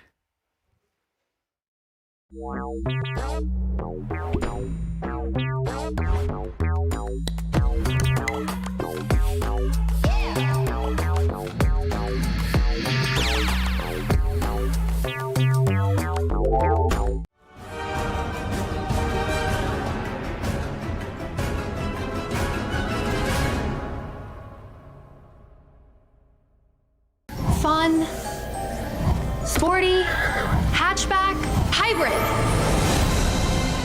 We did it! It's perfect! This Civic is powerful and fun to drive, the ultimate mount. Honda mounts are magical. Dude, check it out.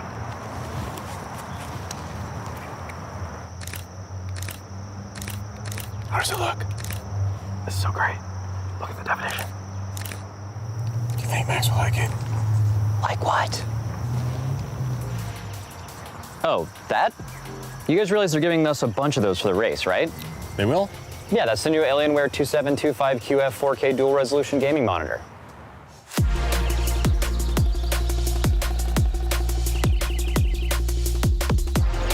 We no longer have to choose between a high resolution or a super high refresh rate. It's 2 monitors in one. It's like killing 2 birds with 1 stone. No, my bad.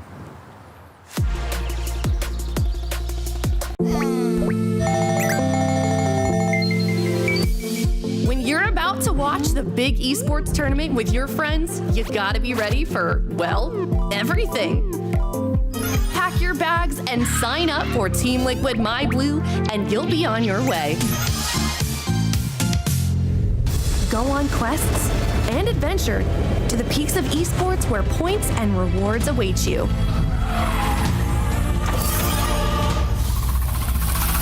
Do battle with our rivals. Join with your fellow fans and crush them. If you persevere, you'll make it to the big stage. Check in for tournaments and level up your rewards. Watch Team Liquid with your friends and earn points. And when it all comes down to the final match, level up your blue to its final form. Exclusive items, free prizes. Join MyBlue today. tl.gg/myblue.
Oh, God. Oh, my God. Hello. I got these for you.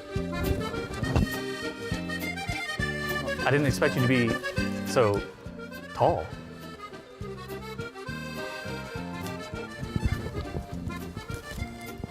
Take a seat. Thank you. I got this for you as well. Thank you. Yeah. That. Put the flowers in. Yeah, yeah. I have to hold them.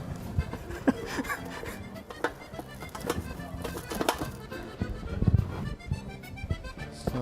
Have you ever been here before? Yeah. Me neither. Yeah. Jaina tells me you're new here. Yeah, but I'm familiar with your work. Yeah. I saw what you did to Dalaran. Yeah. That was very impressive. Yep. I could do much more, believe me, but we'll leave that for later. So. Hey guys, how are we doing tonight? Not too bad. Welcome. Hello. Thanks so much for coming to Heidi's place. I'm gonna be your server tonight. I'm Emil. I'll be taking care of you. Have either of you been here before? No. No.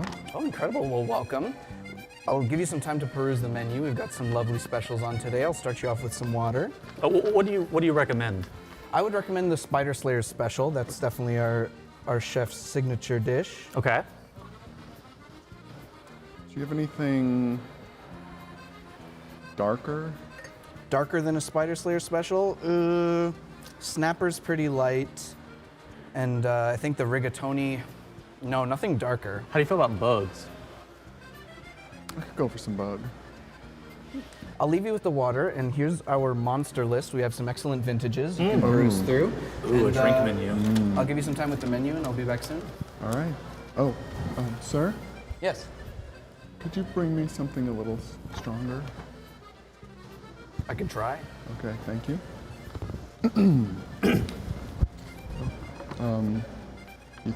I'm thinking about just getting the spider special. I think the Spider Slayer special sounds good, yeah. Okay. So what do you do? Well, I play World of Warcraft mostly. Love to play Augmentation Evoker. I could buff you. What's your IO? Do I look like I need buffs? Where are you looking? I was contemplating how to answer. I'm a bit nervous. I don't do this that often. Oh. It's not my first time, but it's just been a while. Yeah, it's been a while for me as well. I've been preoccupied. I see. Trapped. Oh, I'm so sorry to interrupt. Seems real deep what you guys are talking about. I was wondering if you had a chance to peruse the monster list. Oh, not yet. Oh, sorry. What do you think? Do you want anything? Sorry, I need to adjust. I'm coming undone. You seem like a purple. Yeah, something voidy. gal. I think We can do, would we like the purple? Can we do two of those? Two purples. Yeah, Actually, perfect. how about I just bring you a can? That sounds great. Excellent. I don't know what they meant by that. Excuse me? I said I don't know what you meant by that, but okay. Yeah, the dark works. Thank you. Sweet. So. I like your toe ring. Thank you. I thought it was very magnificent. Yeah. Where did you see that? I saw it as you walked in. Oh. I'm glad you noticed. It's a new one. Ooh.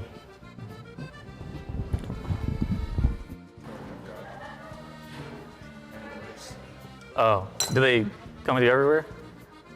Mostly. It's for protection? I protect them. Okay. Do you need more handlers? I would be a great handler, I feel. Well, Ooh, I love that color. It fits you well. That is. I think I've tried this once before. Turn that sucker around.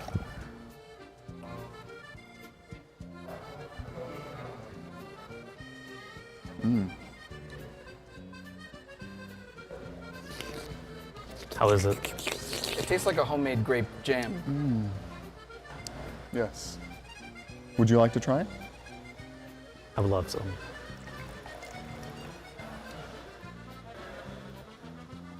Normally I don't eat spiders. Okay. But we're here. Would you like to go farm the raid later? I was thinking maybe Nyalotha. We could get some Mog together. Yeah, be nice. You know, I was once in a dagger How was that? Pretty painful. I don't know if you could handle it. Not well saying anything about you or the augmentation. Got some bread for the table. Oh my gosh. There we are.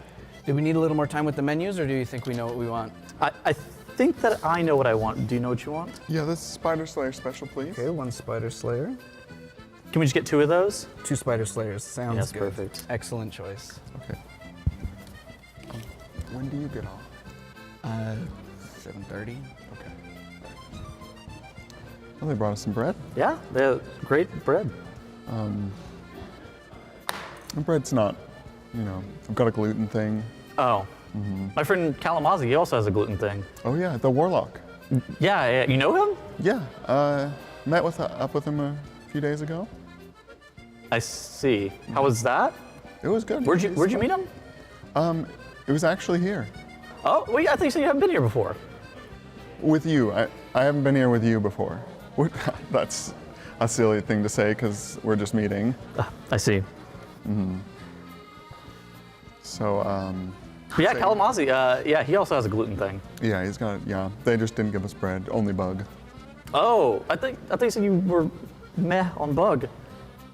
Well, if it's all the person I'm here with can eat, then I can eat many different things. I'm well traveled. Can you? Oh yes. You ever taste anything voidy? Maybe after tonight.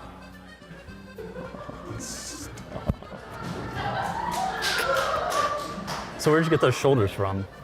Oh, these? I don't know. I think they just came with the dress. It's a good mog you have. Thank you. Yeah. Where's you got like an Anduin look vibe going on? Yep. I'm glad that you think so. That's great. Yeah. Kalamazoo's a little more like Thrall. Florida's a weird state. I don't know if you've ever been there. Florida? No. Yeah. No, I was in that dagger It's like for quite some time. How do I describe it in World of Warcraft terms? Let me think. Like Stranglethorn, maybe? Duskwallow Marsh? Duskwallow Marsh? Yeah, the Duskwallow Marsh of World of Warcraft, yeah. Duskwallow has its charms. Not very many of them, though, yeah. Yeah, but... So where did you get those shoulders? I can't remember. I've had them before. I was in the dagger, and I'm kind of forgotten a lot that has happened. I spent a lot of gold on the black market auction house. Oh, yeah? On this? No, not on that. Oh, okay. On this mod. Oh, on what you've got on now? Yeah, exactly. Get a little... Sorry for the wait. We're a little in the weeds back there. But Perfect. We got the Spider Slayer special. One Oh, for perfect. You. Thank you so much. Thank you. And one for the lady. Thank you. The plating is immaculate. Whoa. Oh. Did he? You know him? No, we just met. Get it off. What was that? I don't know. You gonna put up with that? You know, I saw what you did. Nights go. I saw what you did with Dalaran. Yeah. Okay. I blew that up. Clear up some room. So you into like a thruple thing? Excuse me? A thruple. A thruple. I'll tell you about it later. Nah. Tails. This is the first date. I see.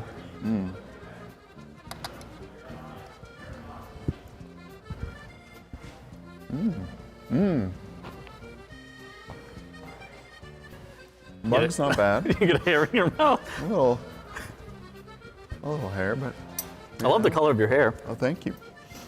Do you dye it, or is it? No, just comes out like this. Oh, okay. Perfect. It takes a lot of work to take care of it. Okay.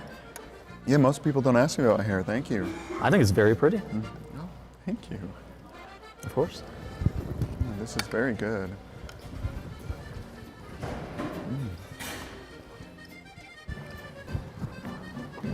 So are you friends with Ansarek? You good with the hair? Oh, yeah. Queen Ansarek, yeah. You know her? Yeah, she's a good friend. Good friend. How's she doing these days? I saw her recently. I think she's been better. Okay. She was in some... She's pretty strong. Yeah. Yeah. I can't figure out how she'd wear pants, though. Why does she need to wear pants? Well, like, if you... It's kind of like the horse question. Like if you put pants on a horse, how would they be wearing them? Oh, I see what you're saying. Yeah. Is it the back half of her spidery leg? Exactly, or on her butt, yeah. I don't know. I'm not sure. I can't really figure it out. Because she'll need that hole for the web. That's a good point. I hadn't considered that. So maybe just covering the legs, some sort of leggings. But how's your food? No, I have to ask. It's delicious. That was great. What are you doing after this? Nothing much. That waiter, we might go out somewhere. You want to come? I could be down. You like ice cream? It's a little sweet. You more savory? Spicy or? Yeah, spicy. It's painful. Oh. An experience as possible. I have handcuffs. Okay, well, we're talking about dessert, and now we're talking about something. My bad. I didn't mean to make you uncomfortable. It's okay. I've seen a lot in my days. So, how old are you again? I don't think they're sure. Who is they?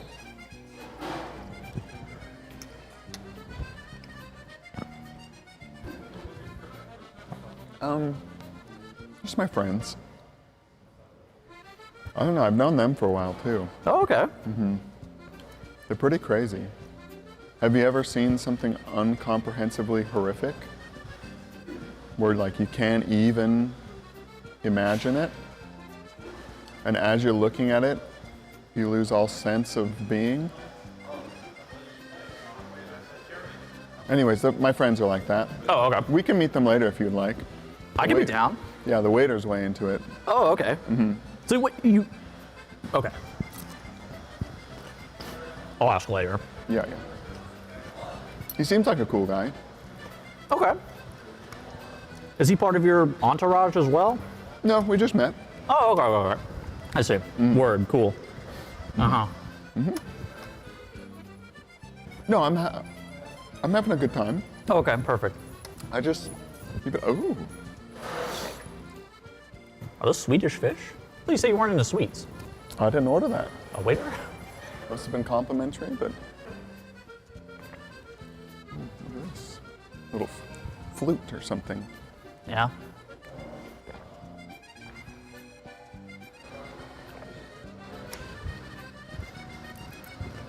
So, any hobbies or just og evoking? I don't get out very much. I have a cat. His name's Bert. Cast the Race to World first every so often. That's why I'm here. Things are going, I think, okay. What's the Race to World first? So there are these guilds, right? And they are consisted of about 30 players, and they get up in a group of people and they try to defeat the bosses of a raid. Right now they're trying to get after Queen Ansarek, your friend, but I've been protecting her, or at least trying to. I've been sabotaging my raid as much as possible. Okay. Did we enjoy everything tonight? Yes. It's been wonderful. Excellent. I'm going to drop this here. Okay. No rush, absolutely no rush. Do you mind if I clear these away for you? Yes, thank you. It was lovely. Hey, come here. You know her? You know her? No. Okay, perfect. Never seen her. There. She's beautiful, though. Relax. We're on a date, buddy. I'm going to clear that from you. Thank you.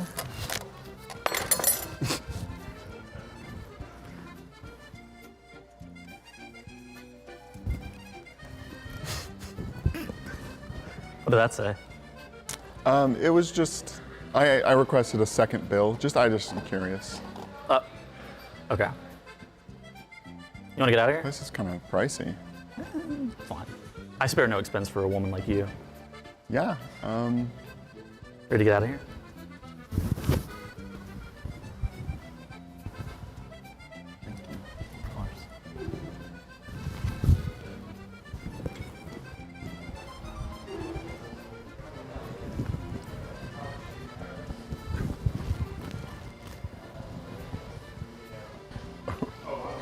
Are we done? Mm.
Hello, everybody, and welcome back to the Race World First. My name is Aya. I'm here with Makes. Quick shout out, of course, to our sponsors, Coinbase, our presenting partner, as well as Secret Lab, Monster Energy, Alienware, RaiderIO, Wowhead, Warcraft Logs, and DungeonDojo. If you're just now tuning in, we unfortunately missed a hell of a good time, Makes. I mean, I'm a little upset. Yeah.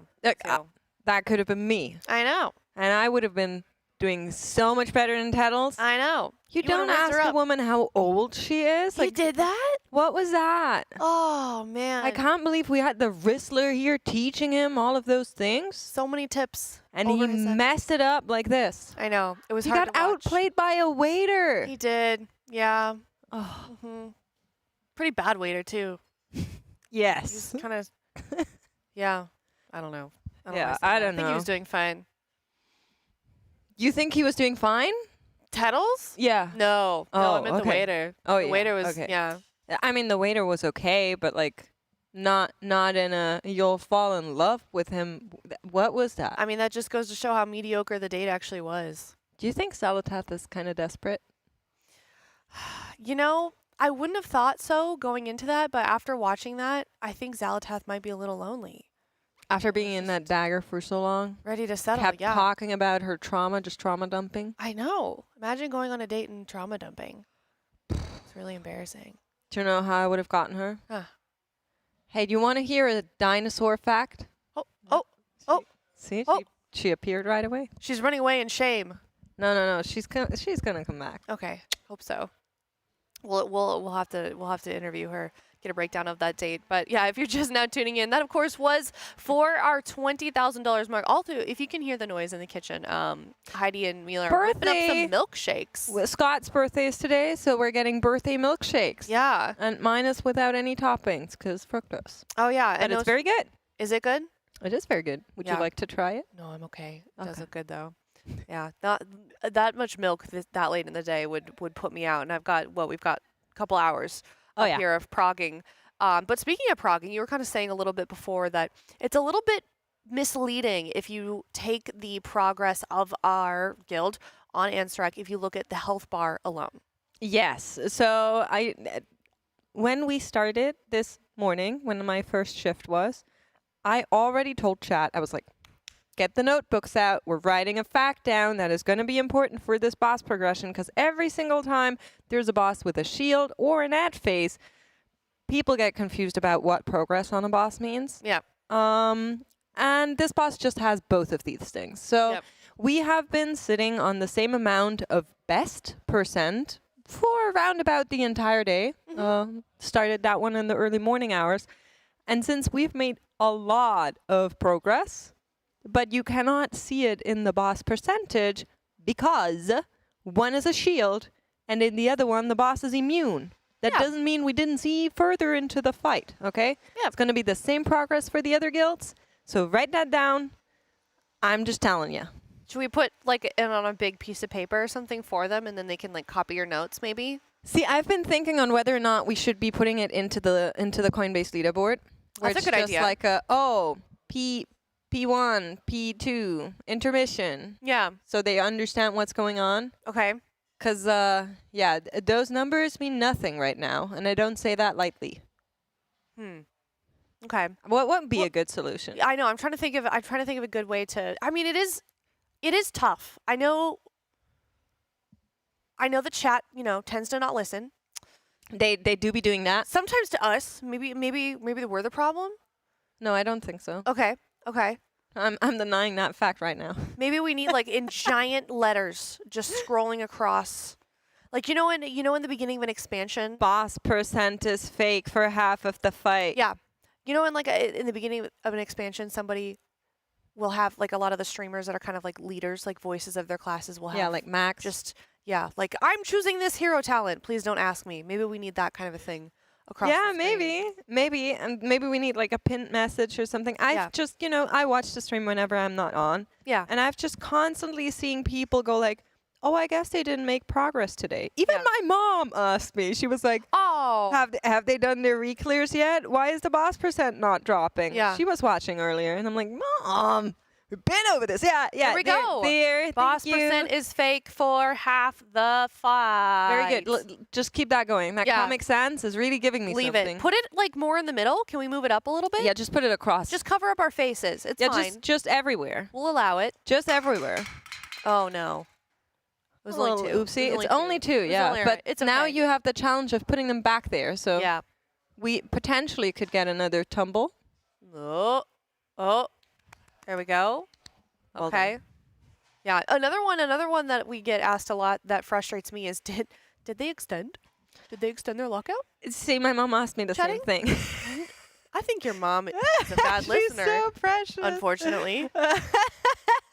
So Wow. they did Reclear. Oh.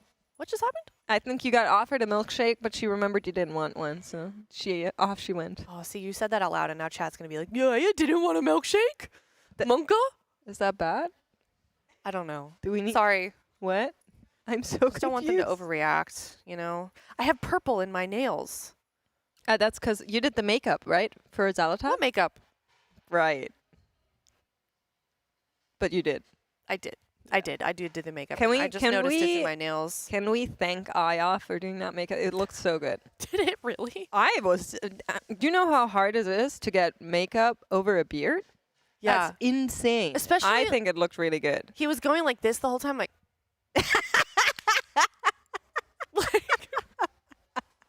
I was trying to get kind of like cover his eyes, and he'd be like. Yeah, But no, was I've good. seen this face. He was Try like putting moisturizer on a man; they look like that. It was a good You're like, spirit. Yeah. It's so true. I just have a vivid memory of my dad putting on sunscreen on his own face, and he would just like put a giant glob of it and just. Yeah, And then he that is looked the at me and be way. like, "Did I miss a spot?" And be like, "Yeah, you missed Everywhere. a few, Dad." Yeah, it's like a whole like a mask on him. Goodness, wear your sunscreen. Well, if you're just now tuning in, the Raiders are just getting back from dinner. They had their milkshakes. They had their Dragon Slayer special, as Heidi likes to put it. It's one of my favorite meals that she makes. Yeah, it's so good. Oh, it's good. The gravy alone, I could eat it as soup. You could. I mean, I feel like it could be like a good au jus for like a sandwich. I don't know what that word is, but yeah, I'm down. Like a French dip. More of that gravy, yes. You like dip a sandwich. Yeah, we had that before, and then Jeff called it a Philly cheese sandwich. That was horrible. That was the worst take I've ever seen. And he's got some takes if you follow him on Twitter. Yeah, he do be Thinking having French tapes. dip was a Philly cheesesteak sandwich was Yeah. the worst one. But yeah, they've got their lunch break, they've got their food buff, and maybe we'll see some more progression on the fight, because it did seem like before we were heading into that very romantic date that we all witnessed, they were getting consistently to the place that they needed to get before we actually start seeing maybe like a chunk of the actual health come off of the boss. Yeah, that's right. So we did already learn a bunch about this fight. Now, notably mythic end bosses, we usually don't have a lot of information on what exactly is awaiting us, because these are not tested. Which means that we have the dungeon journal, and even that doesn't tell you everything. So it's always a little bit of a surprise. For example, they went in here, and while the froth is listed in the dungeon journal, we didn't know that it would ramp up. So that is something we found out. It goes 2, 3, 4 until the phase is over. And then on the ad phase, there is that portal that we knew about. But for example, we didn't know how many portals would there be. How long would we have? And so it's continuous, but once you get a push on a mob, you can actually skip one. So that is something they've been looking for. It's very good. Okay. Is that intended? Yes. Okay. Yeah. So you can only go through the portal once, because then you get a debuff. And so it is kind of time gated how many portals you have for the entire phase. And since you always need to switch players, you can have at most 10. We're sending tanks first and then healers, and then kind of one after another. It's always pairs. So it is kind of time gated on how long you can be in that ad phase. And once you kill a mob off, you don't need to actually hop into the portal. It'll finish it off if you are finishing that platform. Now, on that first platform, everything was kind of as expected. There's some extra webbing, some AoE, some chaos, as mythic fights tend to have. That second platform, however, we suddenly had some acolytes spawn in. And on the other side, there was an extra melee mob, but the Raiders seem to be getting ready for a pull, so let's have a look and just talk through what's going on here. THE with his Hoodie up, nice and comfy this morning. A lot of people think I have a lot of caffeine. No, I just have ADHD. Yeah, see, I do the same thing. When I'm on camera, I'm always holding my foot because otherwise it bounces. I didn't even notice I was wiggling. I'm sorry, I'm a wiggly human. Sorry about that. No, that is the way. That is the way. So we are going to be taking a look here at this boss. Now, the Raiders already got it pretty far into that phase 2. That is the Royal Ascension. But first, we need to get through P1 and through that intermission. P1 is what's happening right now. You're seeing the double froths. Every single time you're hopping into these, you're going to get yeeted into the air. And the more we get, the harder this mechanic becomes, which is why this boss actually has one of the hardest phase 1s we've seen in a long time. Interesting front-loaded mechanics.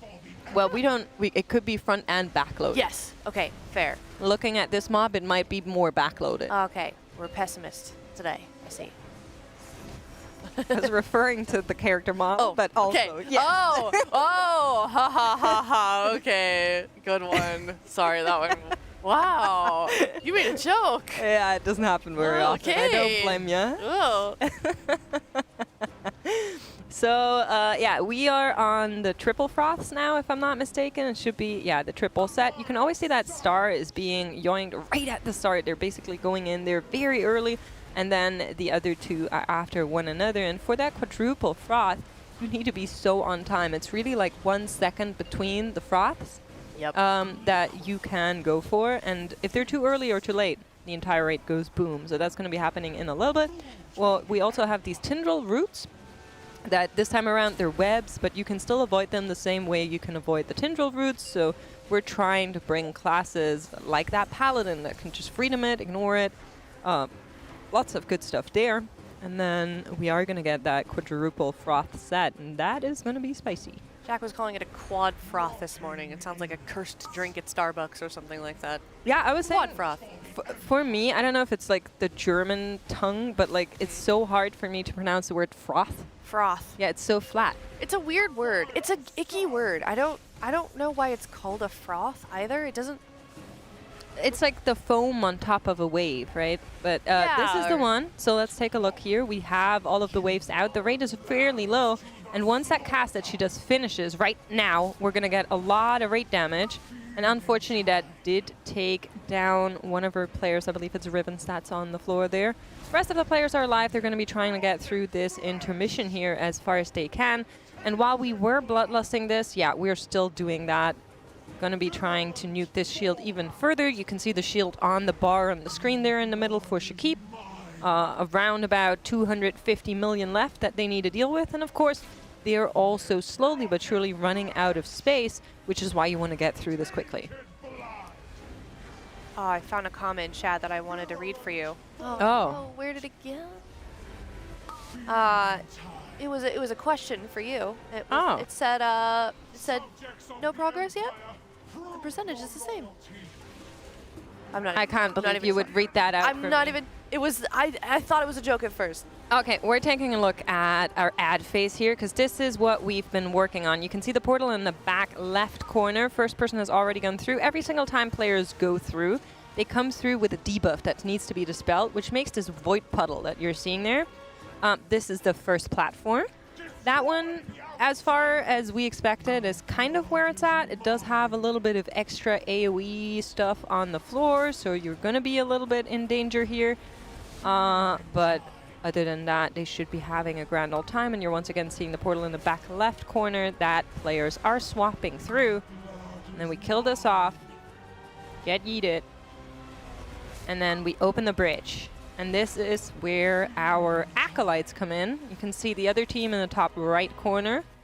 And one side has 2 acolytes just coming from the ceiling, and the other one has I believe it's called a commander, an extra melee ad that's coming in there. We're on the acolyte side, and that is just something that no one really expected. And we don't really know what they do once they die. Because in the Dungeon Journal, there's an ability where they drop something, which we thought was only phase 3. But it might be here too. Huh. Which, if it is, whoo, I'm kind of terrified. Yeah, a lot of mystery. It's funny how we killed Silken Court a lot earlier than I think people were expecting. And it was like, oh, okay, maybe this tier will last around like Thursday. And then we got into this fight, and it's like, maybe not. Now I'm hearing Friday, midday Saturday. Our flights got extended to Sunday, so yeah, not a lot of consistent.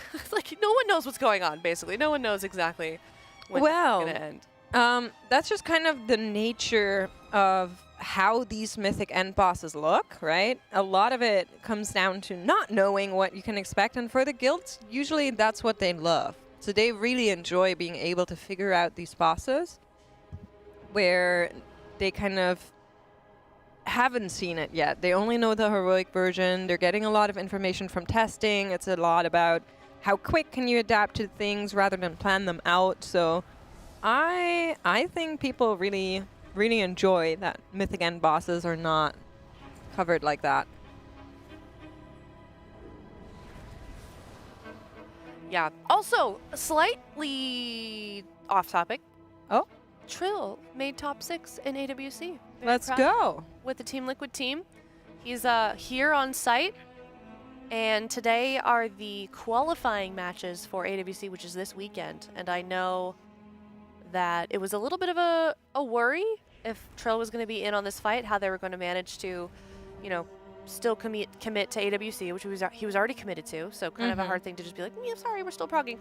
And then obviously not abandon the guild also. So it seemed like everything went well. He kind of came out of his cave of PvP and threw his fist up in the air, and now he's going to get back down to business. So I do wonder if he's going to be in on this fight. I love that you said get back to business, because all I can hear is the Mulan song. But Back to business. big new thing that we're seeing. I don't know if it was already happening during the previous shift, but Rivens is in on the Shadow Priest. So that is something that was discussed.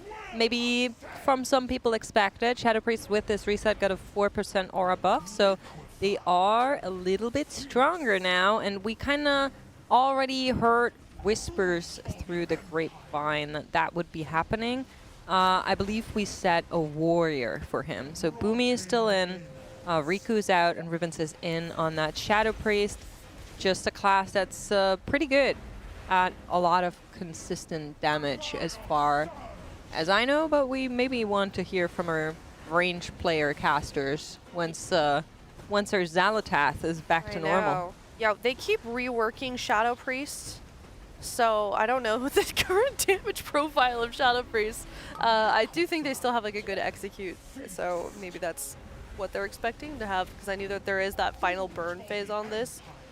I think it's mostly for the shield. So in this ad phase, there's this one ad that just has 1 health, but a giant shield, and then you also have the intermission. So I would imagine that a Shadow Priest can do really well there, but we are still learning that since it was only brought in. We're seeing how that goes. Also, real quick, I do want to give a shout out to our Brazilian fans, because we do have a Brazil stream going on. So if you'd like to have Portuguese coverage, twitch.tv/TeamLiquidBR, and they are covering the broadcast over there for the Brazilian fans. Shout out Brazil. No, nothing at all. You're good. Oh, really? I can't hear him. Can you not? I can hear him. You good? Can you guys hear Cams? Aw. Chat is spamming come to Brazil. I would love to. Job. Now I can hear him. There we go. Yeah. Hello. Hello. I was going to say. Where have you been? I was just out. Okay. Anything happen? What's all this? Yeah. Yeah, we had Xalatath here. It was a great embarrassment for Tattles. It was. Yeah, you should have seen it. He was I thought he was going to be okay. Yeah, he went on a date. He was getting pumped up. He was getting advice from everybody here in the building, and I don't know if it went that well. Yeah, just 0 risk. Yeah. Him or her? What's the reason? Tattles or Xalatath? Yeah. Like, was she just not into it, or is he? Yeah, she went on with the waiter instead. It was kind of desperate too. I know. Yeah. We're not judgmental, like get it, girl, but kind of weird. Yep. Wait, that the spider restaurant, that waiter? That guy, yeah. You know that guy? Yeah, that guy's weird. He's weird. Yeah, he like. Wait, really? Yeah. Oh my god. Should we talk about it later? Yeah, we could. Okay. Yeah. I'll inform you later. Later. Yeah. A little bit of goss. What's Looking that? at a good poll here. Gossip. Goss. Oh, goss. Little goss on Heard that one. Oh. Ansarek. Yeah, Yeah, so what have I missed? I've been a little preoccupied. See, they're getting to this intermission with everybody live, which is nice. Yeah, so we're going to take another look at the intermission here, but in the meantime, while we're taking a look at those portals and those switches, Camps, I have a question for you, because we brought in the Shadow Priest, and we're going to expect you to explain all of that once we see how this fight, this poll is working out here. So you can see that I have assigned players for every single of these portals. First one is working out thus far. Unfortunately, Big Poppy has been knocked down, so next one is going to be I'm Fired Up and Drenico, and we will see them go through that portal rather late, and then here will someone come out, and someone missed it. So one of the two players wasn't able to make that portal. Shadow Priest. Do they need another massive spell, or? I don't know. That would be a good question to ask them. The PI's nice. They did get buffed. They're probably okay damage now. Mm-hmm. But maybe it's just to feel it out. Because unfortunately, if they're bringing in a new character, did they do splits for him? Yeah, I'm pretty sure that when they saw the class tuning, Max already said, oh, Shadow Priest. So I think it's probably a damage profile question. Mm-hmm. And they do extra damage to shields, right? Or is that wrong? Like, I'm pretty sure they do. So I think it's just very good for the ad and for the intermission, that kind of situation. And you can see, well... Him right by the... yeah, that's a little low, but he's also still learning the fight. So. Yeah, true. Shadow Priest also. I wonder why they only brought him in now. Yeah, I'm curious for that as well. Because what can they do that... he's got his Boomkin ribbon. He played it on Brood Twister. Mm-hmm. They're similar damage profile. But I'm not too caught up on Shadow Priest right now because so much has changed. Is it one of the hero talents that does the shield damage? Yeah, I think so. Okay. Because it looks like they dropped a Dev Evoker. They dropped a warrior. Oh, they dropped a warrior. You can't see on Scott's frame, but they dropped Riku, who was in on here before, and they brought in Rivens. Yeah, does someone in chat know? Oh, yeah, hero talent that does more damage to shields. Okay, that could be the whole reason. That's so it was strange. buffed on this reset. 4% was the buff that came in. That's when Max said, like, oh, Rivens on Shadow Priest. So maybe they know more than us? They're not telling me But there is a whole lot of shields in this fight. I messaged them and they said Rivens has good vibes, so they're not spilling their secrets either, which is completely fine. Yeah, that sounds like them, to be honest. We talked to Max yesterday, and he was saying, like, oh, with the class tuning, there's definitely some things they have in mind that they want to do for this fight, so I assume Rivens is one, or if not, the thing that he was referencing there. Okay, he hid this from us last night. I asked him in the interview if they were taking class changes in mind. And yeah, he kind of hinted at it. he dodged it. Yeah. I get it. I wanted to straight up ask him Shadow Priest, but I knew that he would probably not reveal that. Liar. It's too, yeah. You don't want to give away what you're gearing right at reset. I respect that. Mm-hmm. Respect that. Very sneaky about it. Yeah, I'm trying to think of what they can do other than that shield damage that a Warlock can't do. Who did we swap out? I'm sorry? Or another warrior. Evoker. A warrior? Okay. Another warrior. Yeah, people are bringing up that the ad with the shield has 1 HP. Mm-hmm. And it's not like 1 HP full health. It's like 1 HP with like no health. So you can like Shadow or Death and execute. Yeah. Twist of Fate on it. So there's the intermission that has a giant shield, right? Mhm. That's the one that we're currently lasting. And then there is that ad that has the shield. And I believe the Acolytes, I might be making this up, but I believe the Acolytes in P3 should also have shields. So there is definitely a lot of shielding going on in this fight. Yeah, the Evokers, believe it's called Unravel. They have an ability that attacks only shields. I think you can get that on Preservation too. I think that might be in the class tree. We're definitely running a lot of Lizard. Yeah, this is such a weird comp given like the beginning of the raid and what everybody was thinking would be played. And you look at it now and it's like, only 2 mages, only 1 warrior, and then Dev and not Og, and then the Rep Pally with a Holy Pally.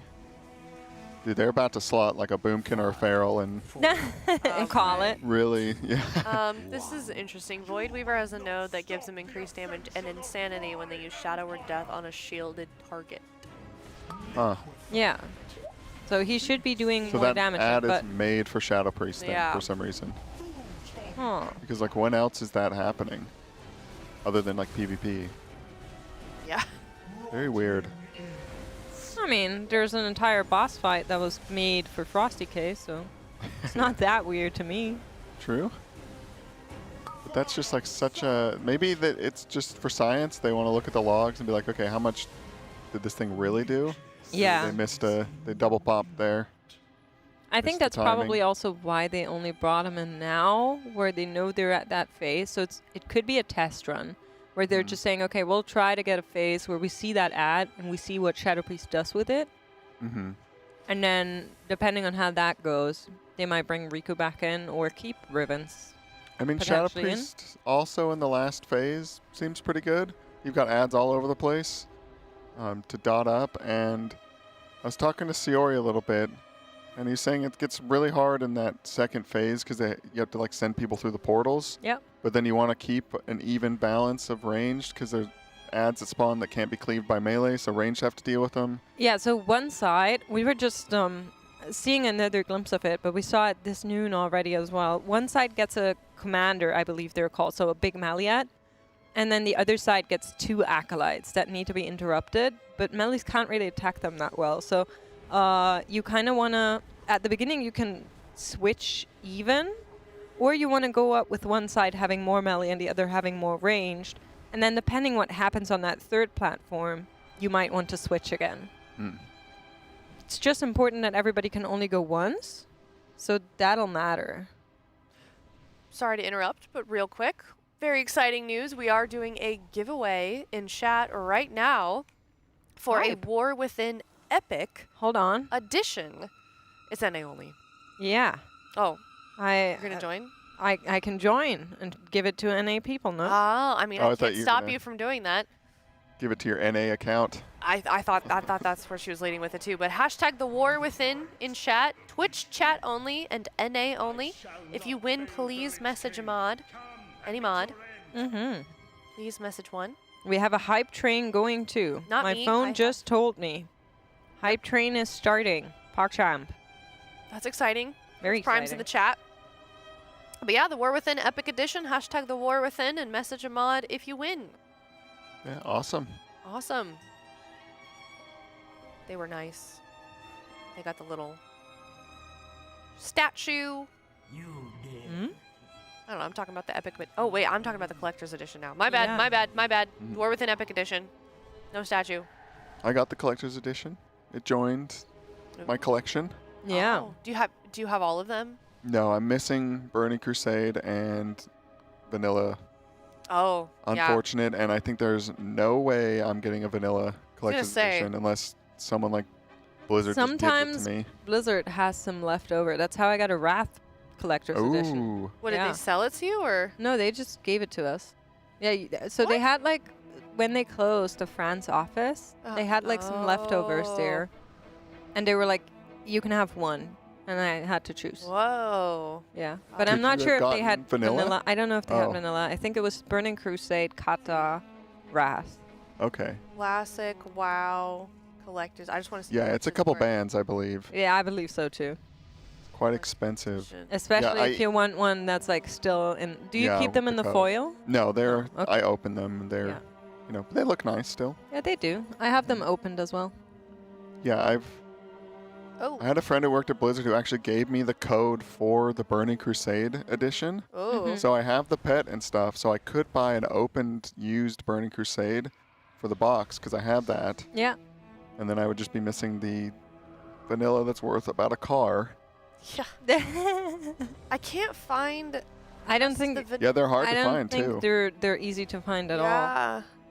Yeah, I found the only one I found on eBay was it was all Someone in editions. chat is saying you can find open classic collector's edition on eBay sometimes. I got one for a few hundred instead of a few bands. Yeah, this one's So open. maybe you just need to snipe them. It's $450, and the codes are used, and it's a little beat up, but... The box kind of has a beat up look. Oh, weathered. yeah, maybe it is just the box. Oh, yeah, okay, it's actually just the box. It's like the look of the box. 5, 4, 3. So yeah, 450. I mean, it's not, I would have thought it'd be like more, but I guess because it's open, it's worth Yeah. less. I remember I got mine, and I opened it on stream, and people were like, "Don't open it! Don't open it!" I was Nah, like, "Dude, I I'm always gonna open that. it. Whatever. Yeah. You got the vanilla one or No, War no. Within? I have the Shadowlands one or the Dragonflight one and the War Within. Okay. Yeah, I have Wrath. Do you have Legion? I might have Legion. I actually would need to check. Yeah. I for sure have Dragonflight, War Within, BFA, Wrath, and I think also Legion, but I'm not 100% on this. Started collecting a little later. Yeah. I mean, you All could right. buy one that's open now and just hope that those pets go into a Twitch drop or something. Then you got them both. That's true. Would you buy it to like have the extra goodies, or would you buy it just to have it?